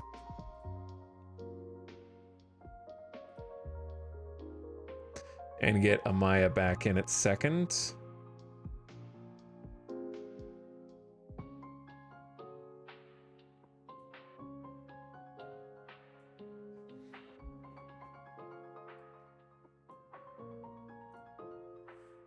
Okay, Mastroboni is definitely not deserving of the 2 spot right now. But yeah, I think giving, or the 3 spot really. Giving, it's time to give Canario and Jackson a day off, so we're gonna get Diaz in there for Jackson, and then Mastroboni in there for Canario. So I think I'm just gonna move Vossler, Gomes up. Miles will bat 5th, Jan Gomes in cleanup. These guys are not good collectively. Fletcher's been doing better, so I'm gonna move Fletcher up. Okay, that's gonna be the lineup.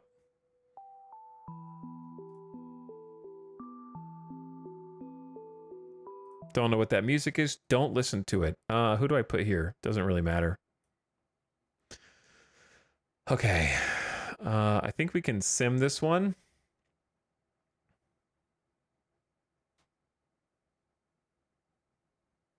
And see what happens. I'm sad the Vultures don't have a winning record. Just give us some time. Chad, how do you... Can you simulate the game from here?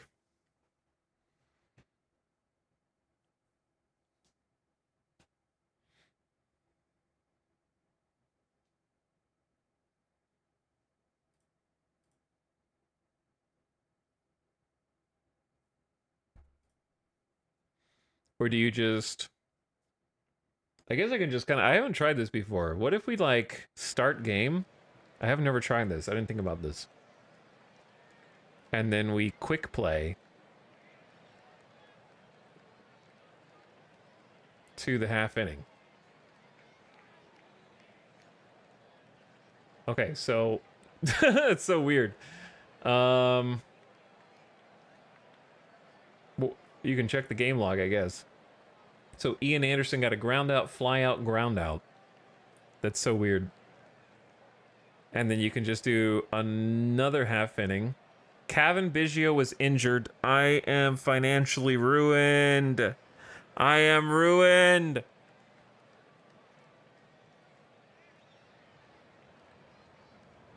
Fractured thumb. I am ruined.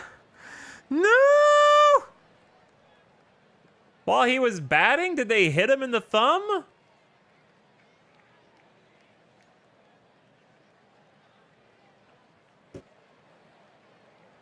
My star first baseman. Upsetting shorts, that's not what we're talking about, bro. We're talking about earlier we simulated a game by clicking play and finish today, and they changed the lineup. I'm trying to prevent them from changing the lineup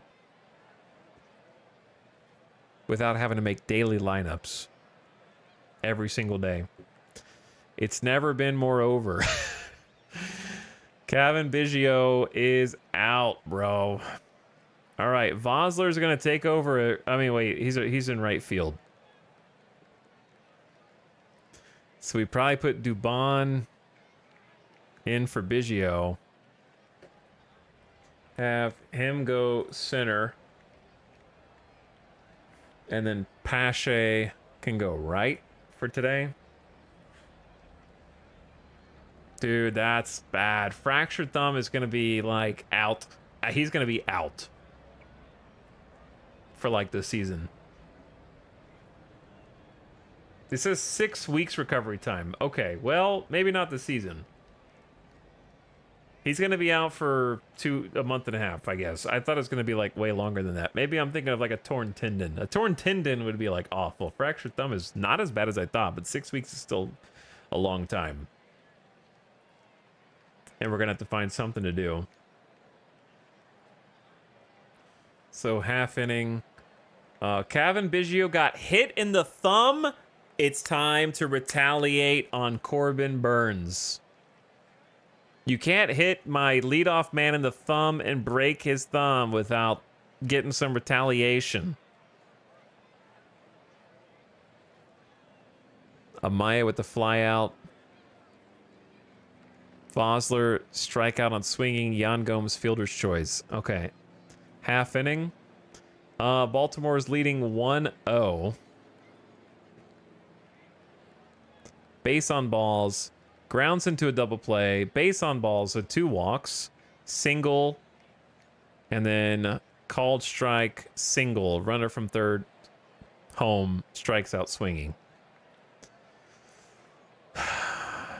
I'm going to use the hit on purpose splat here in a minute because we're going to be coming up against the top of their order soon. You just wait. All right, half inning. We got a hit. Single by Miles. Victor Caratini grounds into a double play. Classic Caratini, and Fletcher strikes out swinging. Okay, so they've got Rushman. We're gonna pitch to Rushman. 2 balls and a strike. Clutchman is hitless so far. Deep center field. We can't get there. And the throw in. Ian is a rookie pitcher, and he's given up a leadoff double. Rushman with the slide, and he's safe. Is Anderson a ground ball pitcher? He's an extreme ground ball pitcher, so maybe I push a little hit the guy on purpose. Maybe I do a little hit the batter, number 9. Throw it at him. Bonk. That's right. From the stretch, the pitch tight to Mullins, and it hit him a fastball that got away from Anderson. That's right. Hit their best batter on purpose with a 96-mile-an-hour fastball. All right, now pitch to contact. And instantly punished. But hey, the base was open at first. The base was open at first, okay? Listen, this is why I didn't let you guys bet on this one, all right? That was a hanging curveball, Anderson. And I said pitch 2, and he walked the next guy. All right, I don't know if I want to watch this anymore. That's 4 straight balls, Anderson. You're at 48 pitches right now, okay? We're going to get Brandon Belock warming up for you. And then we're going to go have a little mound visit. I'm feeling good. Yeah, you say that. 2 strikes on Westberg. He gets the call on the punch-out. Called strike changeup on the outside. Hits the edge, says the ump. A ball and a strike to Austin Hayes. To third. Oh, past third. That's all the way down the line, and the third baseman hits the fast forward button to catch up to it. The cutoff man thinks about where to throw. Mayo hustles home with a run. Beavers takes third. Mastroboni throws to second, but it's not even close. And there's 3 runs in the inning now. Belock is ready. I don't know if I trust Belock anymore, but we got 55 pitches on Ian Anderson. And I think we take in Belock. I'm going to take Ian Anderson out with only 2 innings pitched. Belock with a strike to carry through the rest of the game.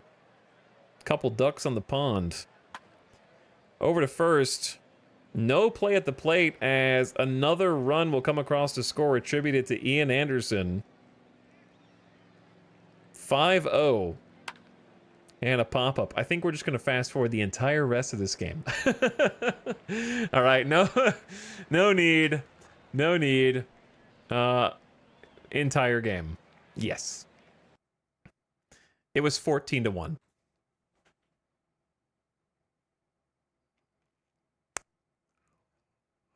The Baltimore Orioles pasted the Las Vegas Vultures 14-1. Baltimore center fielder Cedric Mullins had a big game. He was 3 for 5 with a home run, 2 singles, and a hit by pitch. While scoring 3 times and driving in 4. Baltimore is now 26-16. Pasted. I never play again if I lost that bad in the MLB. Yeah, that's tough. B-Lock came out and also gave up 5 earned over 2. Chat, we're sending B-Lock down. Okay. Anderson's a young guy. He's trying to find his stuff. Okay. He got blown out. It happens. All right. He had a 7 in a third inning with no earned runs and then only 2 earned runs before that. Okay.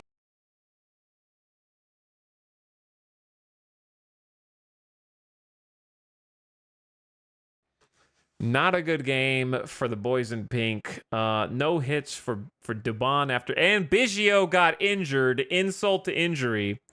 Okay. There was a 7th. The top of the 7th hit a grand slam home run. Who took the grand slam? Hernandez. Hernandez has been good. He's been lights out. He gave up a 7th inning grand slam. Poche came out for 1 2/3 innings. Fernandez had to finish it off. Hernandez got blasted. Seth Martinez came out for almost 2 scoreless. Damn, dude. 1 for 4 Vaz. 3 for 4 Mastrobuoni. So Mastrobuoni's swinging a hot stick. Caratini 1 for 4. 0 for 4 Fletcher. 0 for 3 Diaz. 0 for 2 Pache. Hall Canario couldn't save us. Woof. Awful. Just awful. Okay, B-Lock definitely gets sent down. Anderson just has to work through some things. That's a flat line. That is a flat line, man. We won the series, though. That's it. Hey, it still only counts as 1. Kevin Biggio was diagnosed with a fractured thumb. He'll be out 6 weeks. Put him on the IL. Yeah, 60 days I think is fine. No, wait. No, that's not. 6 weeks is less than 60 days. We'll start him on the 10-day and then update it. Yeah, look, we won the series. So remember that, okay? Look at this team schedule. That's right. We beat you, and then we got blown out. But we won 2 out of 3. That's my series. 15-27.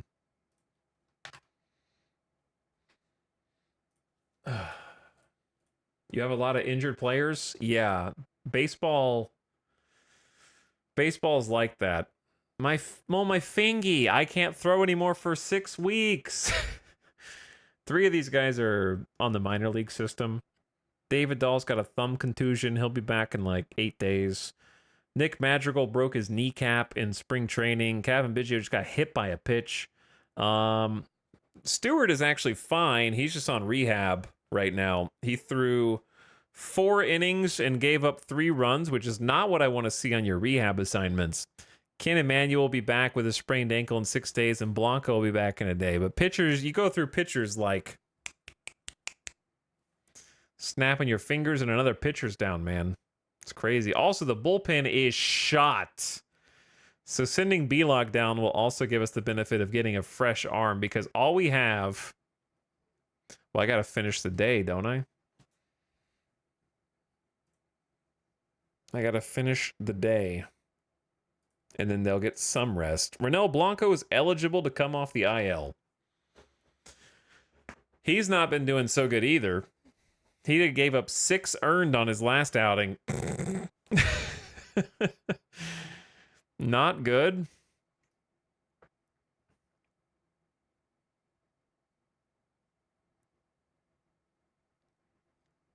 Not good at all. Okay, I forgot that I turned off the music. My bad. Also, chat, I think my brain hurts. So I think that's a good place to stop since we just finished the series and it's like 12:30 in the morning and I'm hungry. We have to play the Blue Jays next, 24-18. Yeah, they're much higher ranked than us. I'll let you take a look at the standings first. We're just barely in last behind the Oakland A's. We can't quite climb out of that hole. We do not have the worst record in the league, though. That honor belongs to the Mexico City Luchadors, who we are beating, and the Dodgers. There is a God. Okay, and the Washington Nationals, 14-28. Also a minor enemy of the Astros. And in this timeline, the Yankees are tied for last in their division with the Red Sox, and the Rangers also suck. So, yeah, this is like, you think I coded it this way on purpose, but I promise you I didn't.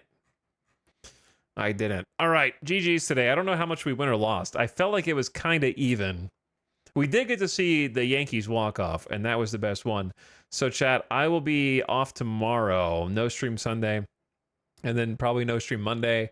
I'll probably see it Tuesday because we just did 6 days of baseball, and there's probably more baseball where that came from.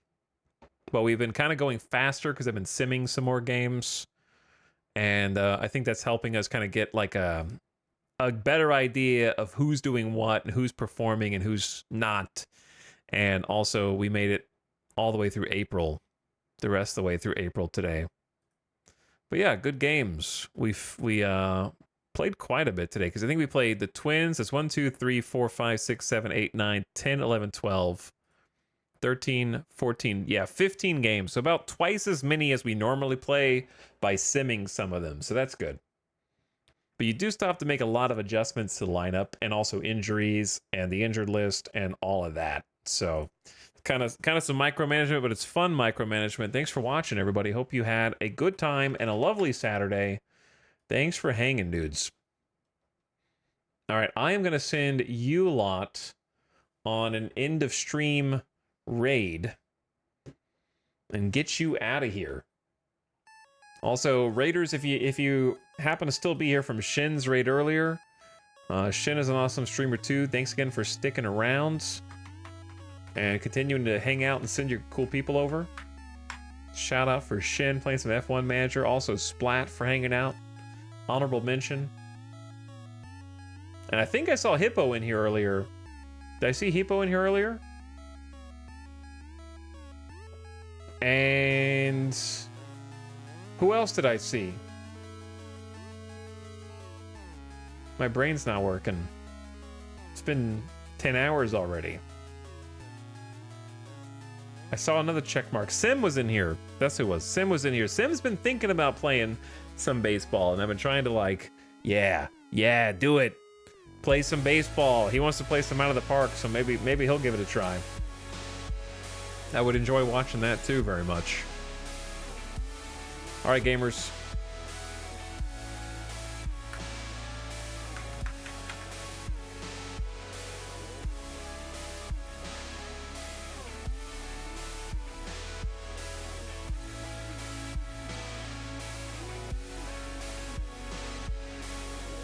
Let's go say what's up to Nomak.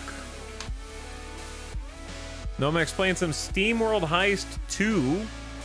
I have played some SteamWorld games before that I really enjoyed. I think this is the new one.